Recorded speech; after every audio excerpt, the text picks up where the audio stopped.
everyone, welcome to this video on UI UX design and design thinking fundamentals. Have you ever wished to use an app and feel like everything just works perfectly? You open it and you immediately understand where to click, and within seconds, you finish your task. Now think about the opposite. You open a website, you can't find the button you need, and the layout feels confusing and you end up closing the app in frustration. So what makes the difference between these two experiences? That's exactly where UI and UX design comes to play. So in this video, we are going to understand how great digital products are designed, how companies build apps that are simple and intuitive, and how designers use a powerful problem-solving approach called design thinking to create better user experiences. So whether you want to become a UI UX designer, product designer, or simply understand how digital products are built, so in this video, we will cover the following topics. First, we will understand what UI UX design means and why they're important. Then, we'll talk about the difference between UI and UX with simple real-world examples. After that, we will explore the key principles of good design that makes product easy to use. Next, we'll understand the design thinking process used by companies to solve user problems. And finally, we will look at how designers apply these concepts to build better apps and digital products. And by the end of this video, you will clearly understand how user-centered design works and why it is one of the most important skills in modern product development. Just a quick heads up guys, if you are looking to level up your design skills, check out this advanced certification in UI UX design with generative AI from IIIT Bangalore. This course is perfect for anyone looking to break into the industry or advance their career in design. In this AI-powered UI UX design course, you will gain hands-on experience with 25 plus design tools, including Figma, AR/VR prototype, and generative AI tools. Plus, you will get 6 months of free Figma premium access to help you dive straight into your project. What's even better, you will work on 15 plus portfolio-ready projects that include AR, VR, XR prototype, making you job-ready in no time. And with live interactive sessions and mental health support, you will get the guidance you need to succeed. Now, at the end of this course, you will have a certificate from IIIT Bangalore and an impressive portfolio to show off. Plus, you'll be learning how to use 10 plus generative AI-powered design tools to streamline your workflow. So what are you waiting for? Hurry up and enroll now. The course link is mentioned below. So before we move on, here's a quick quiz question to get you started. The question is, which of the following best describes UX design? Your options are designing the color and fonts of an application, writing code for the mobile application, improving the overall experience users have while interacting with the product, or managing the server of a website. Let me know your answers in the comment section below. So without any further ado, let's get started. So let's first understand what is UX designers. Logic behind any design. Designing an experience whenever using any product or interacting with any system, designing can be experienced by the experience, okay? UX design is designed focused on how users feel or interacts with the product in picture, okay? Easy to use, clean design experience we get using any product, use how a person interacts with a product, our platform user experience on a particular product, how does it feel to use a product, to understand the user experience of using the product, and how is easy to understand and remember by the user. So see, basically, I want to talk about, I think maybe you're all talking about this because we're talking about the user experience in terms of UI and all. But if I talk about just the UX over here, right? See, first of all, it's just not the product. It could be a service also. It could be a product, it could be a service, right? It could be anything like that. And UX is something which you can use in anything. Please understand this.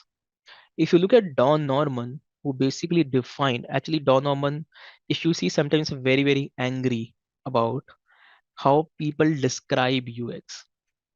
He's like angry, he's not about angry, but he's like to, he generally, I have seen most of times when I look at his interviews and all, one thing he always emphasizes that it is not just the app which people are going to use. It's not the website people are going to use.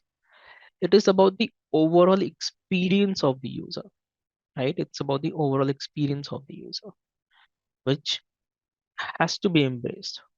It is just not the app. It is just not the particular system which people is using. So remember, the UX skill which you are learning right now can be applied. I'm just talking about the UX, mainly the UX part, can be applied into any domain. For example, let's say you are an interior designer, and I don't know how, and if you like a lot of people already over here, right? How many of you seen in older office, you especially go to, let's say, if you talk about interior design, if you go to any office, and most of you must be have gone to office or maybe in a college or something, right? Have you noticed one thing? If you especially go to the old offices now, let's say you have a table, desk to work on, you put your laptop there. Now you need to put a charger of your laptop. Now the problem is you have to go under the table, try to plug that, and it's a pain. Agree? So the problem is the designer never thought about the experience of the user. They have to design, they have designed. They okay, you want an option of charging, we will put an option of charging. Now where it should be, nobody thought about it. That the user have to really struggle to use that switch. A lot of people because of this, forget their charger in the offices or in college, and some of them they're too lazy to kind of bend down and use that point. Let's just use the laptop on a battery or something, correct? And that is what user experience is. So if you now look at it, a lot of interior designer have been focusing, designing friendly designs. Nowadays, you will see now in a corporate office, you will have a table where you can basically put a charger from the top on itself. You will have a charging point on the top itself. You don't have to go bend down and, put that charger. Even that have changed because of user experience, right? If you go to malls, most of you might be going to malls probably. If you go to mall, if you go to any office building, why do you think that they have a sliding door? They have a sliding door, right? They have a sliding, like the door is sliding. Some of the old malls will have that door to kind of let by the guard to open and all. But if you see most of the modern malls and all or offices, they have a sliding door like this, right? So that is also user experience. Sliding door, let's say, if especially we're talking about mall, you might be having a trolley, you might be having a lot of bags in your hand when you're shopping, going around, you might be eating something going around. So door automatically opens. That gives you a very seamless experience over here. And that is user experience. Why do we go to an expensive restaurant? I don't know if anybody is a Starbucks. I love coffee, so I go to a lot of Starbucks and all. So if you go to Starbucks, right, all of you must have heard about Starbucks for sure. If you have not been there, probably, or if you talk about anybody who's a chai lover, is a chaios. Let's say if you go to chaios, or if you go to Starbucks, especially if you talk about a brand like Starbucks, popular worldwide. Why people go to Starbucks and pay for 500 rupees, 400 rupees for a coffee or for a tea probably?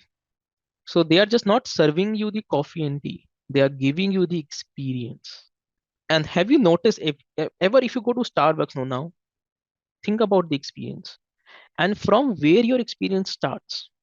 If you observe closely, wherever you go to find Starbucks, there will be first of all lot of ample parking. They will be in a place where you have a lot of parking, right? Because they know the customers who are coming to Starbucks needs parking. They're coming from a car, mostly coming from a car, right? So they need parking. So they will be in a place where they will have parking and everything there, right? So you park your car, you go there, you of course have a nice ambience, people working around. So that basically shows the culture of Starbucks. Then of course they're giving you free Wi-Fi. The way the person talks to you, and of course the taste comes there, right? An experience. If you've seen Starbucks, how they write on the cup, right? And there have been a lot of talk about writing your name wrong, and sometimes they make a smiley on the glass. It's a very small things if you look at very very small things which basically overall enhances your experience. One more thing important in Starbucks, or if you go to any cafe nowadays, most of the cafes kind of copy it. If you ever buy a hot coffee or hot tea, right, from a good place like Starbucks, have you seen that there's a cup? In the cup, you have a outer sleeve of a cardboard. You have a cardboard sleeve right there to hold it, right? And you're going to find that only in the hot cups when they will give you. So see, somebody has thought about that experience to get avoiding, yeah, so you don't feel the cup very, very hot, right? They're giving you hot coffee or hot tea, whatever you're taking, and you don't feel it gets more thick from there, and you basically can experience it better. So that is also user experience, remember here. So user experience has just not been applied to one particular domain. Of course, we're talking in terms of app designing, website designing, and all. But what I'm trying to say is you can apply the user experience almost in your domain also. Thinking about how you can make people life better. And over the years, this is what have been done. Remember, that's why the products are getting better over the time. The car you drive, the chair you sit on. See, most of the companies are not selling you product nowadays. They are selling you experience. If you look at any advertisement nowadays, right? For example, you want to buy a new chair or table. They are not just selling you your table or a chair. They're telling they're getting an experience. If you look at all the advertisements nowadays, they focus on what you get from that experience. Or you will get comfort, you will have this, you will have that. So they are selling you the experience. If you ever go and buy a Ferrari, right? What Ferrari says, or if you look at Rolls Royce, and most of us know Rolls Royce, right? Probably everybody's dream car to have one. It's of course expensive. We can't afford it, let's say. But you talk about Rolls Royce kind of on a car. Why is it so expensive? Because it gives you the experience, right? They're giving you the experience in it. If you look at Maruti, Maruti has been a great example of it. We all know in India, Maruti have been a great brand. It's still one of the bigger companies to outsell its car. And if you know, Maruti have now have two showrooms, right? One is known as Maruti Arena and one is known as Maruti Nexa. I hope all of you are aware about it, right? Now think, why did Maruti create Nexa? They already had Maruti showrooms. They already had Maruti called as Maruti Arena basically. Then why did Maruti create Nexa? And what is the difference between both of them? How is Maruti Arena different from Maruti Nexa? There are two brands basically, sub brands of Maruti itself, right? They are sub brands of Maruti itself. So what happens if you go to Arena? No, you will see the salesman is very casual. He's not wearing a blazer. He's just in a normal shirt and all. They projected Nexa as a premium segment. So if you go to Nexa, you will find a very nice showroom. The person is wearing a coat. He will greet you. And there are some premium models coming only to Nexa. They're not coming to Arena to differentiate the audience segment. So what Maruti wanted to do to capture that segment, which is not coming to them. It was going to other companies. So Maruti said we need to change our image. We need to reshape ourselves. So we want to cater both kind of audiences. That's why they created Arena and Nexa to give a more premium experience, and people feel a little bit more valued over there. So that is what UX is. Remember, so don't limit the UX to a particular thing. It's a broad term. Of course, you want to talk about it more into kind of technology. So UX design, if you talk about the presentation here or the content here, it's about how users interact with the product and not just how it looks. Remember, see, look is one thing and making the product useful is another thing.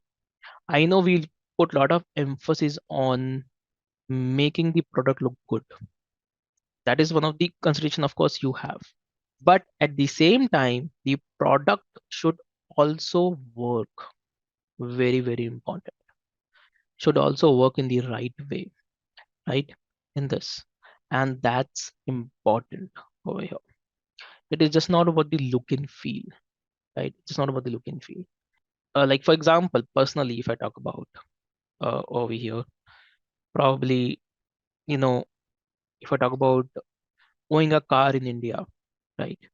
What about having a car in India?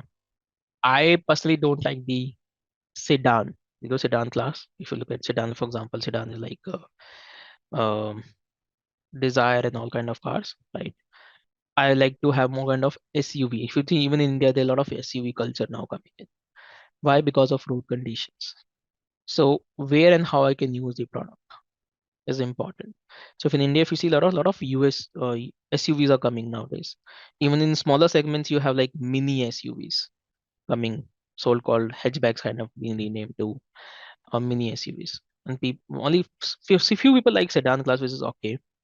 Some people like sedan class, but if you look at sedan, if you look at BMW and all, sedan, which are like thin, of course, they're like owned by business people and all, but they're not very good for Indian roads, I would say, and very high to maintain. comparatively. So it is not about always about looks. It's about how the product is and how does the product functions is very, very important here. Remember that. Then it focuses on solving problem for the user and creating smooth experience. What problem it is trying to solve in your life is something you look for nowadays. You are just not buying a product. See, if you look at yourself, you're not buying a product or you're not taking a software because you just want to use it. You want to see, okay, what is that it can solve for me? How it can basically make my experience more smoother when doing it, right? For example, you want to write a letter or you want to basically write a document of, let's say, 5 to 6 pages. 5 to 6 pages, you want to write a document. So what would you use? You would use Word or you would use Notepad? How many of you will use Notepad, which is in Microsoft you have? And would you like, or you would like to use Word? Now, why Word? Why not Notepad? Because Notepad can do the same thing, right? It can also write the same letter or same document you're trying to write. But why would you use Word? You will use Word because it has that experience. It will just make your writing experience better, right? It will be easy for you to kind of format and do all the stuff in it. Because if you even want to change a font in Notepad, it's difficult to remember. You have to go to the menu and do it. In Word, it's upfront. You can change the font, you can make it bold and all. You have more options basically. You don't want so many options, let's say even. If you talk about like basic options like font and all, right? Then also you need to in Notepad you have to go down and you have to search for that option. In Word it's upfront. You always have it. Even the basic options, color, font size, italics, bold, and everything you want to do it. So that's why you would use that. And that's why you would use Word. So it's making your work easier over the time. And then and it includes researching, designing interactions, strategizing the content, and more. So UX is just not about designing a screen. I know that I generally get in this course. People ask me, "Hey, teach me Figma. I want to design a screen. I will start designing a screen." No, that's not how it works. UX is not about going to Figma and designing a screen. UX is about doing research, understanding for whom you're designing. How do you going to arrange your content? How are you going to basically put content where? What words will you use? All that is UX. So your UI, the UI you want to create should come from the UX. It should come from the UX here, right? It has to come from the UX. And that you use those research and that study to design your UI. So you should have a logic behind it. And I know that a lot of you are graphic designers. One problem which I have seen with graphic designers is, see, when you are a graphic designer, you have more freedom. Okay, you have more freedom to put your text, be creative. In UI design, you have to be creative also, and you have to keep in mind some limitations as well, right? What are the common principles and practices on UI? You can't just throw things randomly around. In graphic design, you can do that to a certain extent, but in UI, you can't put things around randomly. You have to think why I'm keeping it here, why it has to be designed in this particular way.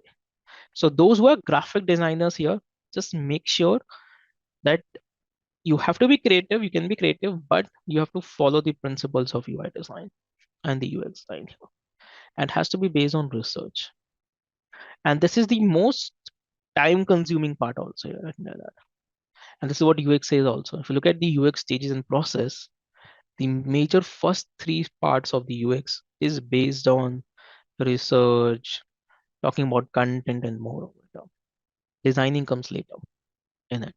But in this course, what we have also done is, in between, we have introduced bit of Figma in designing. So you don't have to wait till the end. Let's say how you host people at your home, right? So if you go to your relatives' home, if you go to anybody's home, some homes you like to visit again and again because how they treat you. You want to make them comfortable. You might get a new crockery for them. You might prepare some nice food for them. So in India, especially, we have a culture of hosting people, right? And that is also experience you're basically encouraging and making them happy over there. And same ways, your product has to be done. So it's about making people happy, making them feel valuable when they are paying for something or using your product. Because there is a lot of competition already in the market, and you have to make the experience seamless. See, if I don't like a product today, I can switch to some other product. Or if I'm not changing myself over the time. If you look at you know, Instagram. Instagram was a great tool to put pictures. If you remember, if you know, most of you might be knowing, when Instagram actually started, it was only a photo sharing app. We can upload your photos and all, right? But it brought immediately video when TikTok went popular. So when TikTok started getting a lot of engagement and all, Instagram had to really change its strategy again and add reels. Of course, now we have reels. If you see, we have reels in Instagram, we have reels in Facebook, we have reels in even in LinkedIn, we have reels now, right? Though I don't love a lot of LinkedIn reels, to be frank, but yeah, even in LinkedIn we have reels now. Even in YouTube we have shorts. So everybody adapted it, but in a little bit different way. Some, like for example, YouTube is calling it shorts. It has a different maybe user experience to it, and Instagram might have a little bit different. So you have to adapt what people are liking. But remember, somebody thought about it. Somebody thought about building TikTok, and that is innovation. That is a thought process here. Somebody has thought about making that experience better over the time. I give you one example. Okay, very simple example of solving problem and creating a smoother experience. And this example I always give it. And personally, I love this feature which is there. If you go to 2018, right? Or let's say if I talk about today also, let's say you want to make a purchase online, you're purchasing something online, right? So what do? You add to cart. Then let's say you want to purchase using credit card. You might have a credit card. You want to purchase using credit card or a debit card, right? What happens? You basically fill up your details. You fill up your credit card details. You click on pay. You click on pay. What happens next when you click on pay? Let's say how many of you are consciously aware of this process? When you click on the pay button, what happens?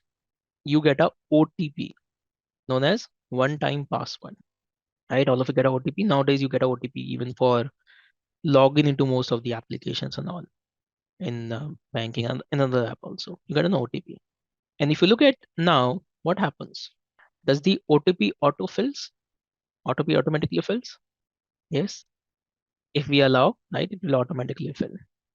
But if you go back to 2018, it was not the case. Now imagine where you can't, like in some of the apps still, you cannot autofill it. So what do? You have to struggle, right? You have to try to read from the notification, or you have to go back to your message app and memorize the OTP, come back to the main app and fill the OTP. Correct? Now, did you saw that small feature of autofill? See, now you might not appreciate it. You said this is how it has to be done. But somebody thought about autofill feature at Google. It was brought by Google Intelligent in 2018 in Android. It was brought by Google.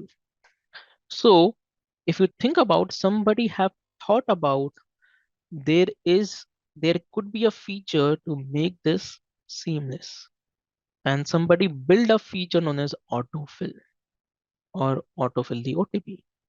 If you talk about Mac now, in Mac you also have a autofill now coming from the email. So if you get a OTP on email, let's say a OTP on email, it will automatically fill from the email to your website, whatever you're using. So they have kind of enhanced that feature over the time.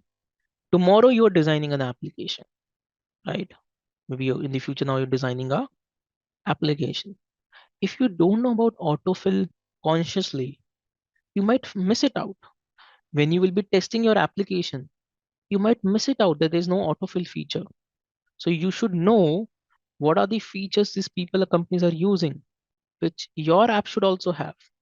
Or when you're testing the application, you should test for it, that it should have autofill to it.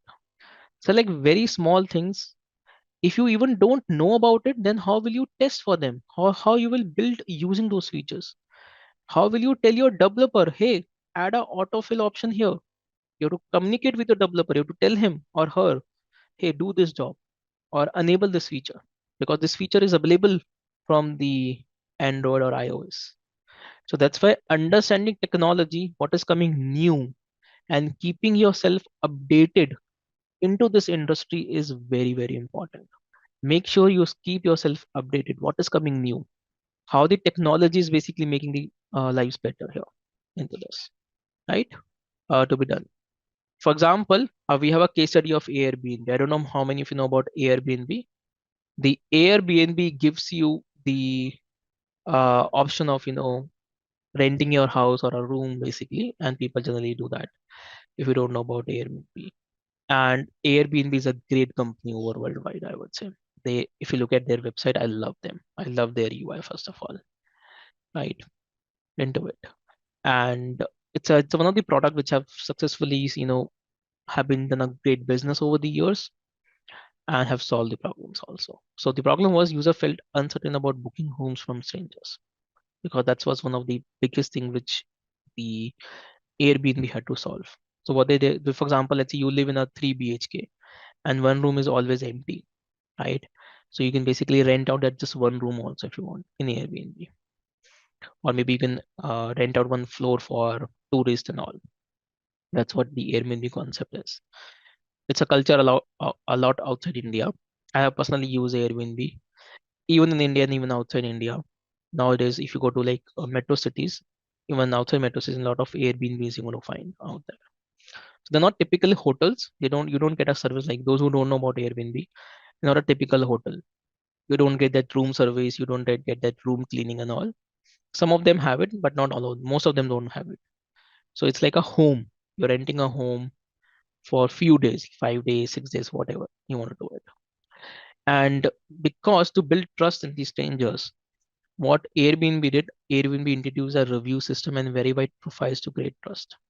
Now it might sound very basic now today. In the today's world, it might sound very basic, but way back when the Airbnb introduced this, right, it was something new as a concept, which Airbnb brought to do that, which helped them enable users to view reviews and connect with the host and boost the bookings, which helped them have more bookings for their platform and also more profit for the host. They also added, later options of adding tips to the host, people are hosting and all over here. And that's how they build it trust with the people over the time. So in short, what is user research is? So think, let's say I'm a business owner, right? And today as a business owner, I need a website or I need an app. And you are one of the developers or designers who basically will develop a application or a website or an app for me. So I am the owner of the business who wants to get the website designed or an app designed. And you are one of those designer, let's say. You are one of those designers. So think about what happens typically. So I know some of you are web designers over here. When we did that initially, some of the website designers. So what we do, and this is what have been happening in the past. So I give you the job to design it. What you do, you will start designing a website. You will design, okay, maybe in Photoshop or maybe in any other software. You will design, okay, this is where the header will be. This is how the home page will be looking. This is about the home, about us will be looking. You share that design with me. I like it. You develop that. Okay, everything is done.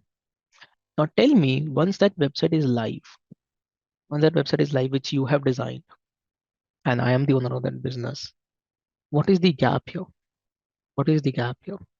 Will that website, will you go to that website and visit it? Or as a owner, will I go to my website and visit it? Maybe once in a week is fine. I might go to my website and do that. When you want to showcase to your portfolio, oh, I designed this website. See, this is what I designed. You will go there. But who is the person who is actually using the website? Who is the person who is using the website? Is the user, right? I am the owner. See, I told you the client requirement. So I'm the client. So I told you the client requirement. You understood the client requirement. You designed an application for me. You developed the application for me. But the problem is, I am the one who is not going to use my website, and you are not the one who is going to use my website. It is be used by the users. And in the whole process, whether understanding the client or whether designing or taking feedback and all, the user, the actual customer was never involved. The actual user was never involved in that process. We have never him considered him or her. You like blue color, I like blue color, let's put a blue color. Simple as that. But where is the user? And that is what UX talks about. It just tells you more consciously that you have to design for the customer. You're not designing for yourself, you're not designing just for your client. You have to think about the user and as much as possible involve that user into your process. And that's where the big gap is coming, right? So that's what the user research talks about. That understanding the user. This is not the client, remember. This is not your client. It is about the end user who's going to use your product and their needs, which needs to be fulfilled to make a great product, right? Into it. Second comes is then of course these all are parts of it. Then you have information architecture. So information architecture talks about how you're going to basically put your information in the application or in the website or in any digital product basically. How you want to arrange it, how you can prioritize what is more important and what is not, because you can't keep everything on one screen, remember. So that's what information architecture talks about. We're going to learn in deep about it. Then we have interaction design, also known as IXD. This talks about designing how users interact with the product. So there are a lot of known as interaction. If you go to like Google and all, there are a lot of interaction designers you're going to find. So interaction designers are like people who talk about when you click on this button, what will happen? What is the next process going to come? Also known as the interaction designers. Kind of thinking about each interaction very, very thoughtfully, which the user will do it. Another is interaction designer. Then comes your visual design, the UI, which we design, right? Creating the look and feel of the product over here. Then you have usability and accessibility in the product. Is the product usable in different scenarios, right? And is the product accessible to the to make it for the wider audience? Accessibility is also a law, remember. So it also means the accessibility over here means labeling the disabled people, right? For disabled people, basically, right? And as accessibility. Then you have prototyping and wireframing as one of the disciplines over here, creating a prototype, testing the prototype with the users, getting feedback, and designing a finished product. We also have content strategy, which is part of information architecture actually. We'll be also talking about UX writing a little bit, like what is micro copies are, what is UX writing all about is. I'm going to talk about that also. We have going ahead. So this is basically kind of a multiple disciplines you have in UX, which you will have to learn about over here. And remember, UX and UI are two different things. They are not exactly the same. We generally say UI UX or UX UI, right? But they are different. UI is the look and feel of the product. But how do you achieve that look and feel? How do you get that final product as a UI? Is coming from the UX or has to come from the UX. That's how you can make your product successful, right? And how you can that's how you can make your product well. So that is what UI and UX is. So UI, the interface, user interface is about the part of a product that users interact with, including its layout, visual design, and transitions. User experience is about how a product functions and feels to a user, focusing on ease of use, efficiency, and satisfaction for the user. So that's important here, right? So that's the user experience you have. So there are two different elements of job role, I would say, but in most of the companies, they are combined together. Most of the companies, they're kind of interconnected and joined together. If you go to companies, like as mentioned, if you go to bigger companies, Facebook, Amazon, Microsoft, Adobe, Google kind of companies, right? Big names. So you will generally find two different job roles: user interface designer, user experience designer.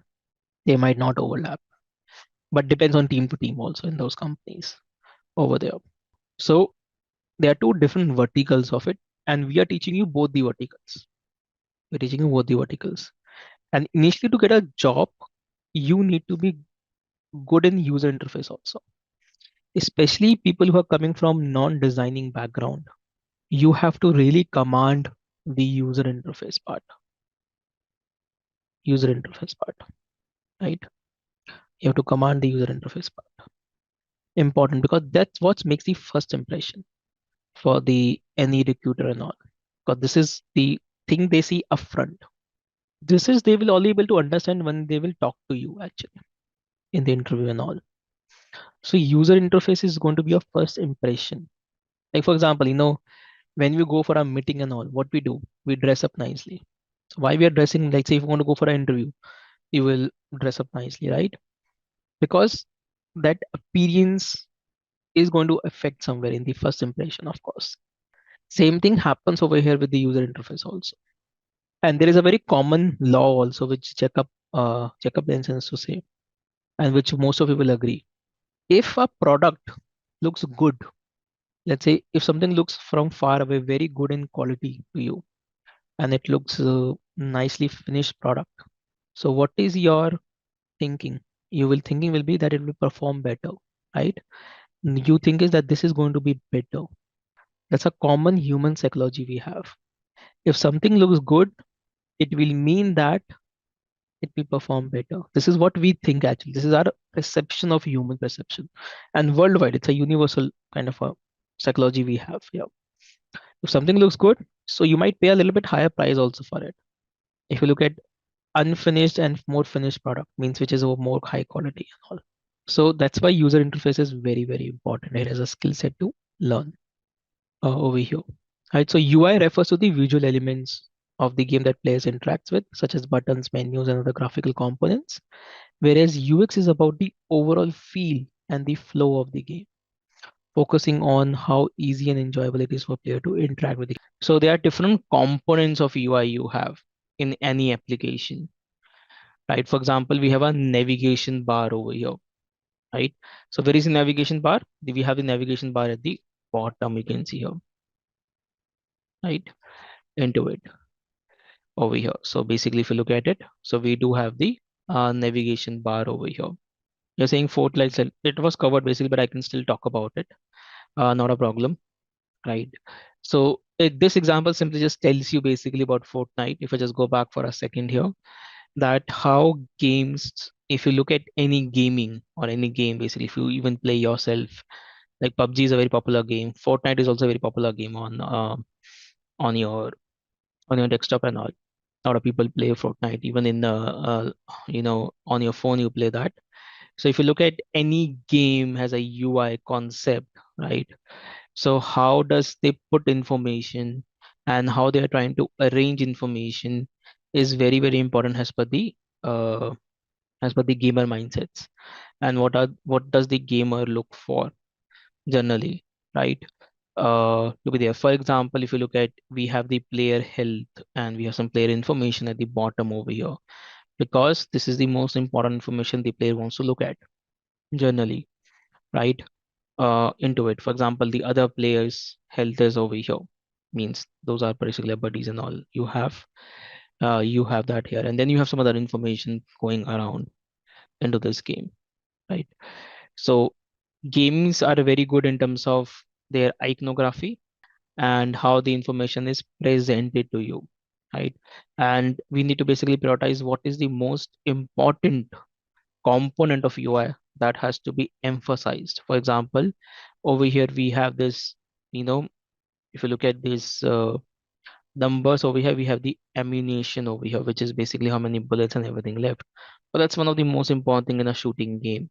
When if you're a pro gamer, then you need to know when to reload, how many shots are remaining, and etc. Pretty important. Same ways in any UI, whether you're talking about gaming or whether you're talking about any application over here, right? Every application has a components, UI components to it over here, right? And there could be different kind of components we have in application, but some of the component remain same. For example, if we talk about the navigation bar. So when we talk about the navigation bar, you're going to find navigation bar in almost every application. For example, in Instagram, you have the navigation bar at the bottom. In all the mobile phones, you have at the bottom generally the navigation bar over here, right? In any website, you're going to find it. So it's a very common thing to have in an application. Then Instagram offers you a lot of interactive icons. It gives you the story highlights, which all of us know. It uses a certain color scheme. If you look at the Instagram color scheme, can anybody tell me what is the color scheme Instagram have? What is the color scheme on Instagram? What colors do Instagram use? Can we download the PPT slides? Yes, you can do that. It will be available in the PDF format. You can go to the LMS. You will have ebook and resources you can download basically there from the LMS. Rainbow, gradient, red and white gradient. Okay. So when you say gradient, what kind of gradient it is? Purple, yellow. Okay. Pink, blue gradient. Okay. No, it's not pink and blue. It's not blue for sure. It's pink. I agree to you certain extent, but not probably the, I would say the yellow over here, right? To be there. It is monochrome mainly, but multicolor as secondary, red. Okay. So if you look at the Instagram logo itself, right? If you ever pay attention to that in the Instagram, right? You're going to see basically a pink, sorry, a kind of a red and yellow a lot, of course, in it. And on one hand, you have a, I would say, purplish color to it on the very top of it. It it is not exactly blue, actually, it's purple, I would say. It's a little bit of tinge of purple, pink, red and pink, basically, which all automatic, sorry, red and yellow. And between the red and yellow, of course, you can see a bit of, yeah, orange and pink kind of a shade into it. But that's the logo color which we're talking about here right now, right? But if you talk about the overall um Instagram application, you're not going to see a lot of colors, right? What you see is just black and white. All the neutral colors are there, black and white and gray, correct? Neutral colors basically. So it uses white, black, and gray to a certain extent. You're going to only see the Instagram colors basically when you will, if you see the highlights of the story, or you're going to see in the heart icon. This is where you're going to have the colors of it here, right? So it's basically composed of what?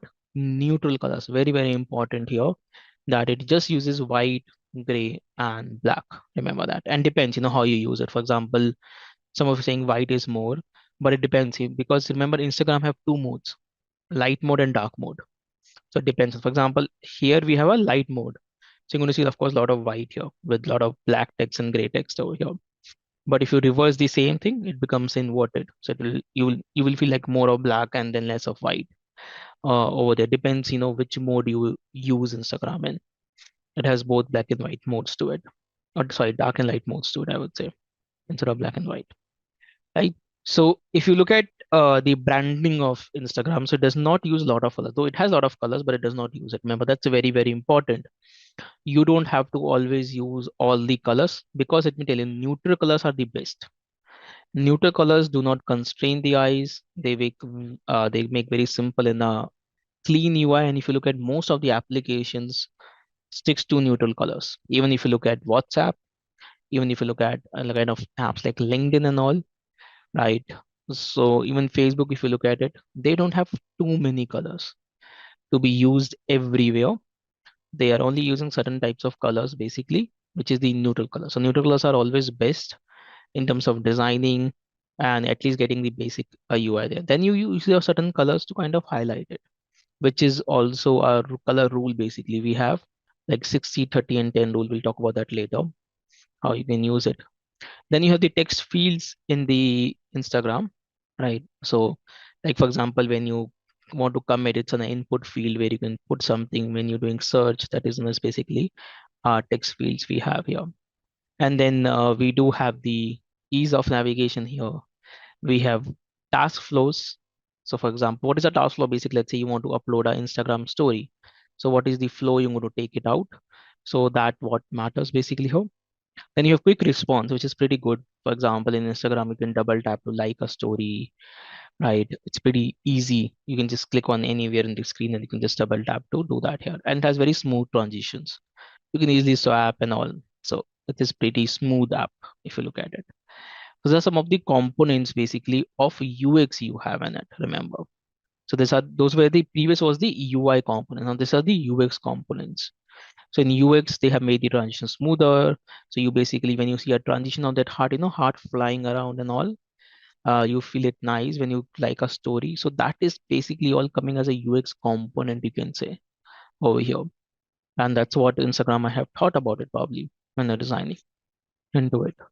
So like I said, it's kind of interconnected. That's why we use our terminology of UI UX or UX UI, whatever you can call it, right? So that's a very frequent terminology we use. They are kind of interconnected to each other, but practically the job roles can be different. You could be a UI designer, you could be a UX designer only, or you could be a combination of both. And like I mentioned yesterday, most of the companies are looking for a combo. Means you should be a UI designer also, you should be a UX, you have should have knowledge of UX as well here in it. And as a technology evolves, user experience design changes, creating fields like voice UX and conversational UI. Nowadays, if you look at conversational UI has been going very, very popular.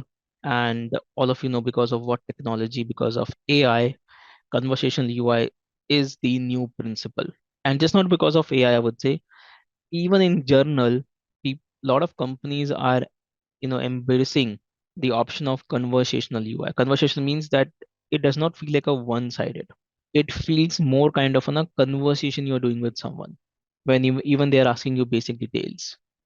That is conversational UI. It's kind of communicating with you, and that's basically great way of engaging with the user, especially in the support chat, in the registration forms, etc., which you have.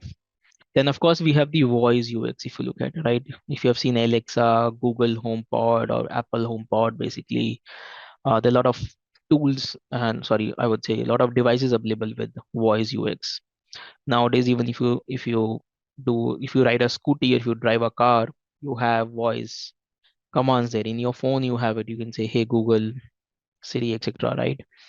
To basically activate those things. Yeah. Now, tell me when when you're communicating with any of the voice devices, any of the voice devices, especially if you talk about Alexa and all, how do you know that it is listening to you? If you ever interact with them, what is the way they basically tell you that they are listening to you? It beeps, when a response back. Okay, let's say it does not play the sound. What is the other method it kind of communicates with you nicely? Right, Shivangi, the light. Remember, the light is very, very important there, right? Even if you look at Siri, if you look at Google, anything basically there, besides the sound feedback which you get, right? That light plays a very, very important role, especially the way it is done in Alexa and all. If you look at Alexa, the way the light blinks and kind of changes its colors when you're communicating with it is a great way of the UX part. Remember, it's a great way of UX part. See, somebody have thought about it, how to design that light or how to make that light function based on when the user is interacting with it, right? Now, of course, light is a part of UI, but how it is implemented is a part of UX there, right? And light is, of course, then you have the sound coming up and it basically gives you feedback. But that light basically kind of emotionally can connect with you, right? The way it blinks, you know that it's searching. When it's searching, also, if you have seen an Alexa, especially while it's searching, it kind of going faster rings like this, right? So you come to know, okay, it's searching, it is still doing something. So you're getting a visual feedback for the same over there, right? So that's important, and somebody have thought about it in the UX, while implementing that thing over here. Vibrations are good part of feedback in certain devices. I would say I was basically about to tell about, for example, if we talk about Alexa and all, I think it's not very, very effective in terms of vibrations. Because let's say if you're placing Alexa on table and you don't want to vibrate because you might be having some liquid or some kind of food on your table, it can spill over a little bit, right? Depending on how strong the vibrations are. But yes, vibrations could be very good in your phone, in your watches, if you have watch, it immediately gives you that feedback. Like for example, I play a lot of games, right? And I have a control. If you're a gamer, then you know that in the controllers you have that haptic feedback. That vibration really makes it engaging over there. So of course, vibration plays an important role in giving feedback. So that's again you can consider as per the technology. So it depends on the technology you're designing for, and that's your job as a UX designer. Okay, if I have that technology with me, right, in that particular device for which I am designing, then how can I implement that, right? Or maybe we can add to it into this. So that's what we have to think as a designer, the UX designer, because you tell those things to developer and then they basically develop it, or the product team to develop it basically to have it, right? So for example, I don't know how many of you use this Mac. If you look at the Mac here, right? All the Macs actually does not have actual trackpad, right? If you know that in Mac, the trackpad in the laptop, which the mouse you have in the Mac, so it's very huge and big, right? And it is not a mechanical there. It's basically all sensor based, but you get a nice haptic feedback. Actually, you feel that when you click on that, when I click on it like this, see, when I'm clicking on my mouse, I get a nice feedback on my finger, and it feels like something is clicking. So Apple really thought about it when they were creating it. Hmm. They said, okay, if we remove the mechanical movement of the mouse, it will look too dull for the user. The user will never feel that they are touching something. So they added a haptic feedback to it. So as soon as you press, your finger feels the sensor of it been pressed down. Technically, it is not moving, but that's a feedback it's giving to you, haptic feedback over there. So this is something we need to think about when we are designing something, and something which is more understood by the wider audience, something which can basically can cater to the larger audience over here with you. So remember, there are two emerging fields you have, which is of course, the voice UX, which is getting very popular, and the conversational UI, like chatbots and all, which lets you do the conversation. Now, if you go to any website nowadays, when they want to ask your details, they will ask you, hey, hi, what's your name? You will tell them your name. And it says, okay, how can I help you? Then you might say, okay, this is what I need as a help. But then it will basically what it'll do is it will say, okay, I will help you with the same information, but let me know your email ID. So it's basically conversationing with you to capture your details over the time and building confidence instead of simply upfront asking the information before you, go and even explore the product. So that's important to consider here. So that's an overview of the UI and UX, kind of a basic overview we have talked about here. Now, what are the roles and responsibilities you have as a UI or a UX designer? That's very, very important to differentiate here. That what is the roles and responsibilities you get as a UX and UI design. So if you look at the disciplines we talked about, it's very similar to that only. And the roles and responsibilities of a UI and UX designer can vary a lot. Can vary a lot depending on the company, depending on the process you are involved in it, and what kind of team it is, I would say, in a company. Clean design, interactive problem solving of design. So, for example, clean design interactive is morely a part of UI, I would say. When we talk about understanding the problem, solving the problem for the design, understanding the requirements, primary or secondary research. When we talk about competitive analysis, research on buttons or whatever you're doing, coming with ideas, these are all job responsibilities of a UX designer, majorly a UX designer, right? And when you talk about designing a button, or let's say designing a clean design and all, that is a part of UI designer, if we talk about here, right? And if you're into a combo role, then you would be doing both together, of course. Designer as a user advocate. So the first thing as a job we have is, to be frank, is advocacy of the user. Remember, so basically, we are the people who are talking on behalf of the user. For example, when you talk about HR in a company, like all of you must be knowing HR, known as human resource in a company, right? So if you typically look at the HR role, what it is about the welfare of the employees, right? So they are the advocacy for the employees, for the higher management and all. That's also one of the major roles of HR you have. Same ways, as a user designer or as a user experience designer, you are the one who have to tell the team, tell the company, I would say, that users are very, very important. The end users are very, very important. And you have to think about them. That's the first thing you need to keep in mind. Second is, it is empathy driven design. Empathy means that you try to deeply understand your end user, what they like, what are their preferences is. So you're trying to empathizing with them. You say, okay, we empathize with you so that we can create a great product for you. So we try to understand the problem in deep. Then you have problem solvers. Designers aim to create solutions that are both visually appealing and functional, addressing the user pain points. So you're trying to address the user pain points here into it. So remember, the first thing is you are a kind of an advocate for the end users over here. But I like to make one thing very, very clear, right?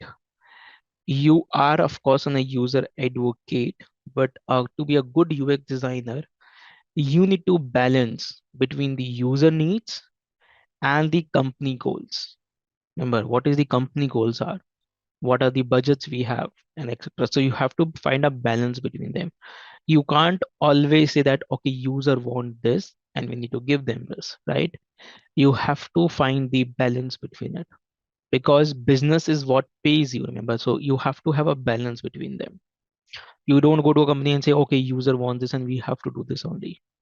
It doesn't work like this. Practically, it does not work like this. It has to be a balance between them. For example, if you look at Apple, if you look at Samsung, or if you look at any phone come like, if I talk about big brands like Vivo and Xiaomi, whatever we talk about as a phone brands, the bigger brands basically we have all over the world. So they can probably give you a better device today. Maybe Apple can give you much more features what you need today itself, and they are aware about it. But they won't give you. Samsung won't give you today probably because maybe the budget does not allow. There has to be a price in selling point, and they have to give you something in the future also. They can't give you everything in one go.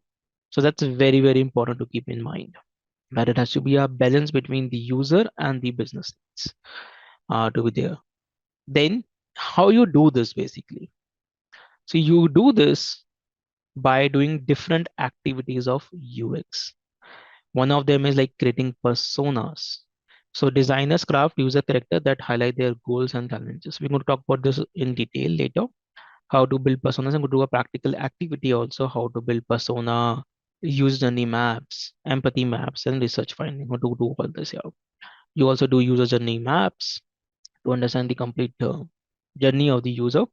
Then we have empathy maps, which basically helps us to know about what the user thinks, feels, says, and do. And then you have research findings. Like most of you have mentioned over here that you do some kind of a research, maybe a competitor analysis or doing some kind of research. So you basically gather information from the user by doing conversations, surveys, and observations. So that's what the UX designer do basically. With that, you also might create wireframes. So as a UX designer, your job could be to do a basic wireframes, not details with, but a basic sketch of wireframes, which you can then pass on to the visual designer. Then you have information architecture diagrams. You basically plan out how the information will be arranged and what information will be given the priority based on the different information you have to display on your website. Then you have interaction flows, which basically tells you how people will move or the user will move from one screen to another screen, what will be the flow of it over here, and what flow you want to prioritize in the interaction with the users. So this all are basically a broader job roles of the UX designer you have into it, right? To be taken. Then if we talk about the UX itself, then we have also the usability test reports, right? So this report shows where the user struggle during the interactions. You do feedback documentations and you have iteration plans.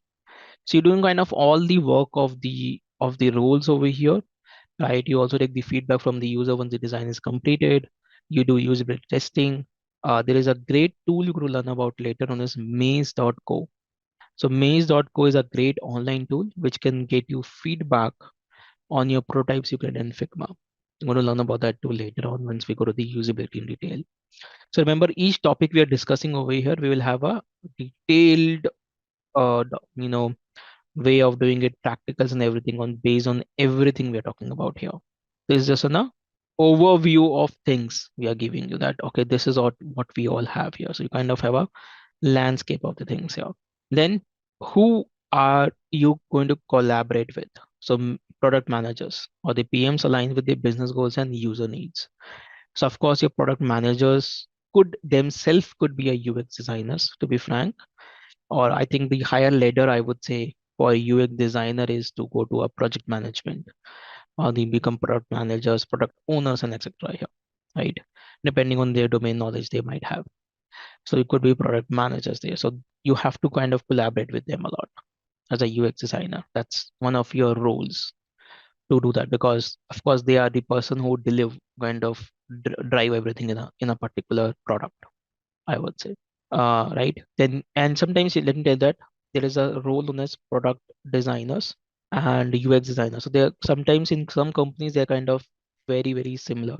So you might be called as a product designer also in some of the companies. It totally depends. Then something you have to do is the developers. You always communicate with developers a lot, or you pass on the information to developers. So you have to do a lot of collaboration with developers, and that's why if you look at in Figma we have dev mode, which is basically developed for developers. So they can take your designs, they can evaluate your designs from the development perspective. Then we have stakeholders. So you basically provide the feedback, align between the business alignments and everything. When you talk about the stakeholders, so stakeholders are who like it could be anybody. Say stakeholder, even I would say if you look at the very basic definition of stakeholder, right? So stakeholders, even your developers could be stakeholders. So in short, if you look at technical definition of stakeholder is a person who has a vast interest in making a particular product or a service successful. And it could be anything in the company. But here we typically mean the stakeholder is your client probably. Stakeholder could be the CEO of the company, could be the higher management in your company. That's what we talk about as a stakeholder over here in it when we talk about here, right? Okay, so we do have a question here coming in. What is the difference between a product designer and a UX and UI designer over here? Okay, I would say basically if you want to understand the difference between both of them. So first of all, a product designer, typically I would say a product designer have the knowledge of UX and UI very well, right? So if you look at most of the companies a hierarchy, sometimes they will not have a job role of UX and UI designer, they will only have product designer role in them, right? So basically product designers knows about UX and UI very well. That's the first thing I would say. What is the additional thing the product designers knows? So product designer is more of a management person also. So they are the one who basically create product strategies. They also look after the product business basically, right? And they basically manage end-to-end cycle of a product from the starting to the end of the product cycle, even for marketing, after sales, and etc. So those are kind of products designers, and of course above them you have product managers basically who will look into it. When you talk about the UX designers, they are mostly responsible, I would say, for the design phase. Whereas a product designer is looking for the end-to-end product cycle here, over here. So product design is more kind of a management role also you have, right? Depends, like again, I'm saying it depends from company to company sometimes. You might not have a lot of management role, but you might still be called as a product designer there. You know? So that's a major difference you're going to basically see between them.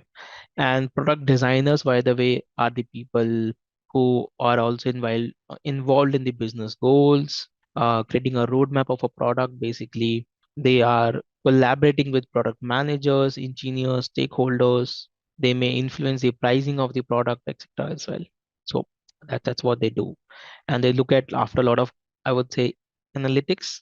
They work with a lot of BAs also, so they might, look at analytics like such a Google Analytics and Mixpanel, etc. And they also do some project management like working on Jira, and kind of delegating a work a bit in it. So that's how the designers basically work.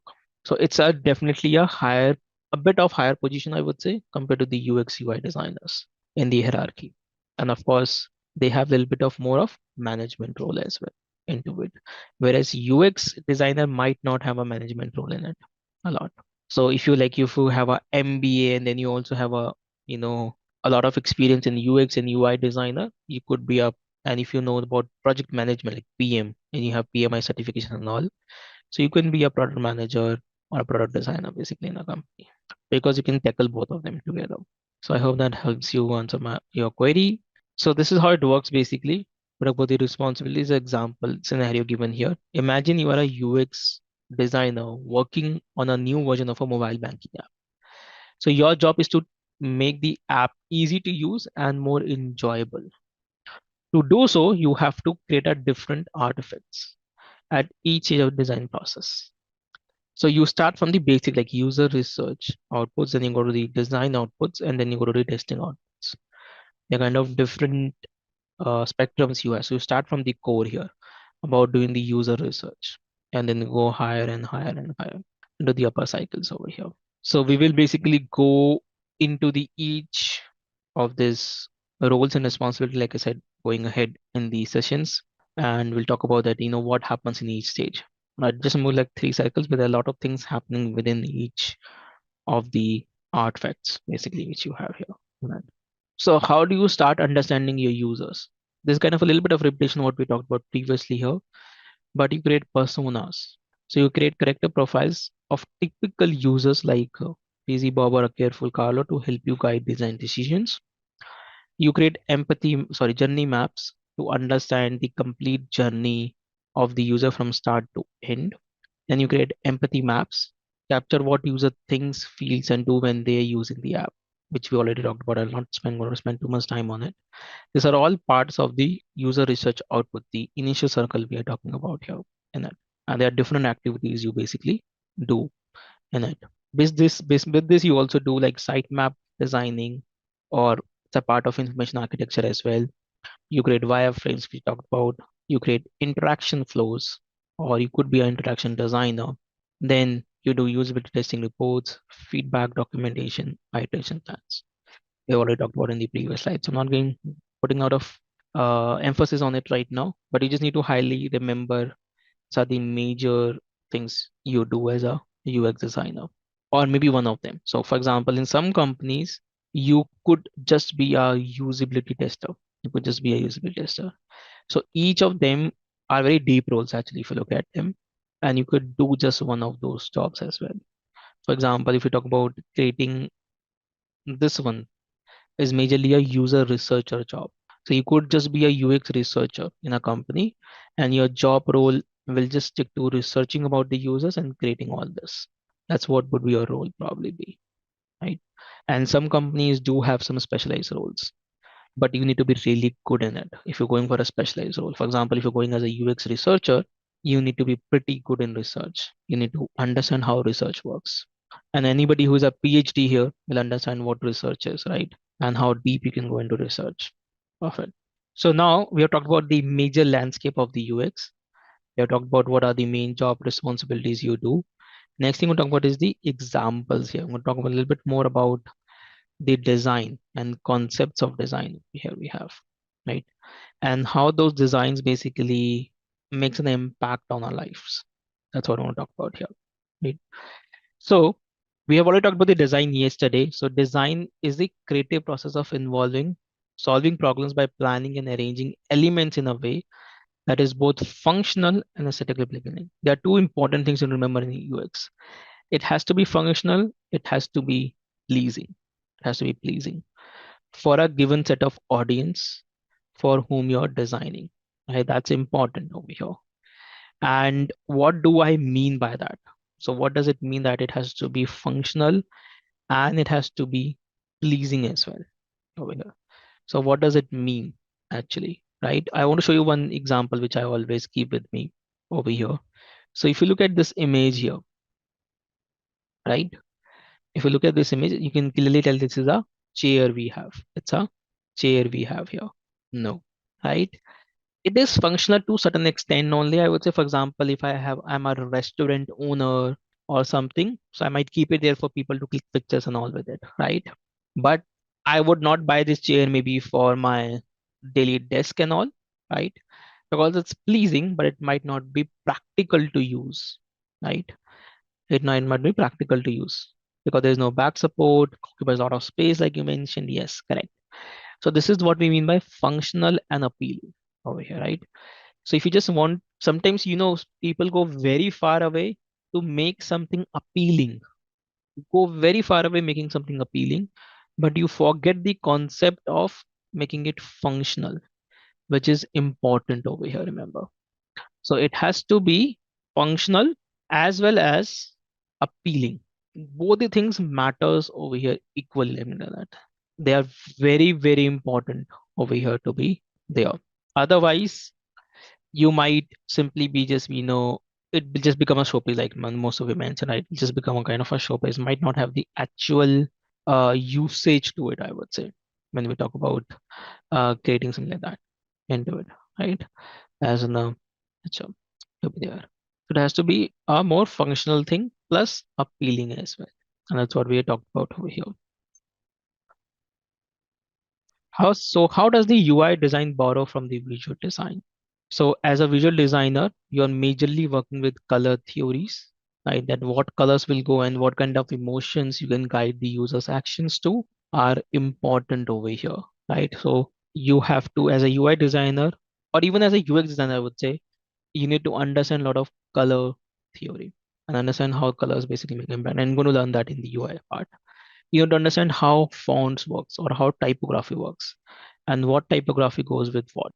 And then we talk about composition, how we can compose or lay out a design to be effective for the users over here, how we can make the overall composition of the product better. So that is majorly a job of UI, but also as a UX designer, you should be aware about them or you make it better, right? Now, for example, I'm going to show you one picture over here, which is very, very common here. If you look at this now, how does it impact even small things? Sometimes when you're designing something, you don't pay attention to it, and when you're not paying attention to how the user is going to use it, that's where the problem exists, right? For example, if you look at it, this one here, these are what left buttons you can see here, right? Now if you look at the numbering here, right, you can see in the right image it's more logical. It has P1 2 3 4 5 6, right? Whereas if you look at the other side, it might feel more confusing to you, more complicated, right? And you might get confused while using it and do it, right? So small things matter sometimes over here. And how does confusion exist in the digital product? Think about that. I want to give you one example right away. And I want you to do this who are using currently desktop. If you're using desktop, if you're sitting on a laptop, if you're not joined the session from mobile phone right now, then I want you to do one thing. Open your web browser and go to one website, which is of course an Indian government website, IRCTC, right? Go to the irctc.com. I'm putting the link in the chat and click on login. Make sure those who are using the desktop do this activity. Go to login on this website. Open it on your desktop and go to login or laptop, whatever you might have. Go to login. Done. And where is the login button in the IRCTC website? Left. Getting it? So you're used okay, some of your users, so you went to the left probably. That's okay. Because I'm also aware, so I will go to left side because my brain consciously now remembers it. Right. So see, can you see there is a problem here? So why most of us has an unconscious mind, if you don't think consciously, actually, most of the times you will go to the right hand side because this is what your brain have learned. Because if you go to any website, whenever you're throughout the day, you're using a lot of websites, right? A lot of platforms you're using. And most of the websites have a login button on the right hand side here, right hand side here. So your brain took a little bit more conscious effort to look for see where the login button is. Now it could be a little bit different depending on the resolution and all of these screens, to be frank. But you can see the login button and the register button is in a place which is very, very unconventional, right? Because our brains been designed or not, I would say learned over the years to go to the right hand side here. Go to the right hand side here, right? So you can see that how that design impacts us basically here. That's a very small thing, very small thing, but probably if this designer is aware about, right, the design principles and the laws basically. By the way, this is known as Jacob's law, which I'm talking about here, is known as Jacob's law. So probably they will basically fix that login button and register button here, right? So it's basically you have learned over the years to do something, right? So that is known as an example of a good and a bad design basically here. It is just not about the, I'm not talking even talking about the visual designing here, remember. In IICTC, I'm not talking about how the design of the website looks. That's a different story. That's a part of the UI. But if you just look at the UX part of it, that you have to consciously find that button. It could be fraction of seconds which is happening, but it gives you the load to your brain over here, right? To be done. Now, the second example which I have is a very common example, and most of you will agree with me, which is also known as the Don Norman door, basically, right? So if you go to any cafe or anything, you generally have that glass door, and you have that push and pull. Have you seen that push and pull, right? And I'm pretty much sure all of you must have done mistake, right? It might clearly say that it will have a clear icon to it that, hey, please push.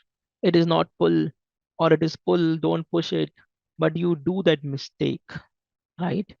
You still do that mistake. Even the icon is there in that glass, everything is there, but you will still do a mistake. You will see this, right? You will see this kind of a graphic there, push and pull.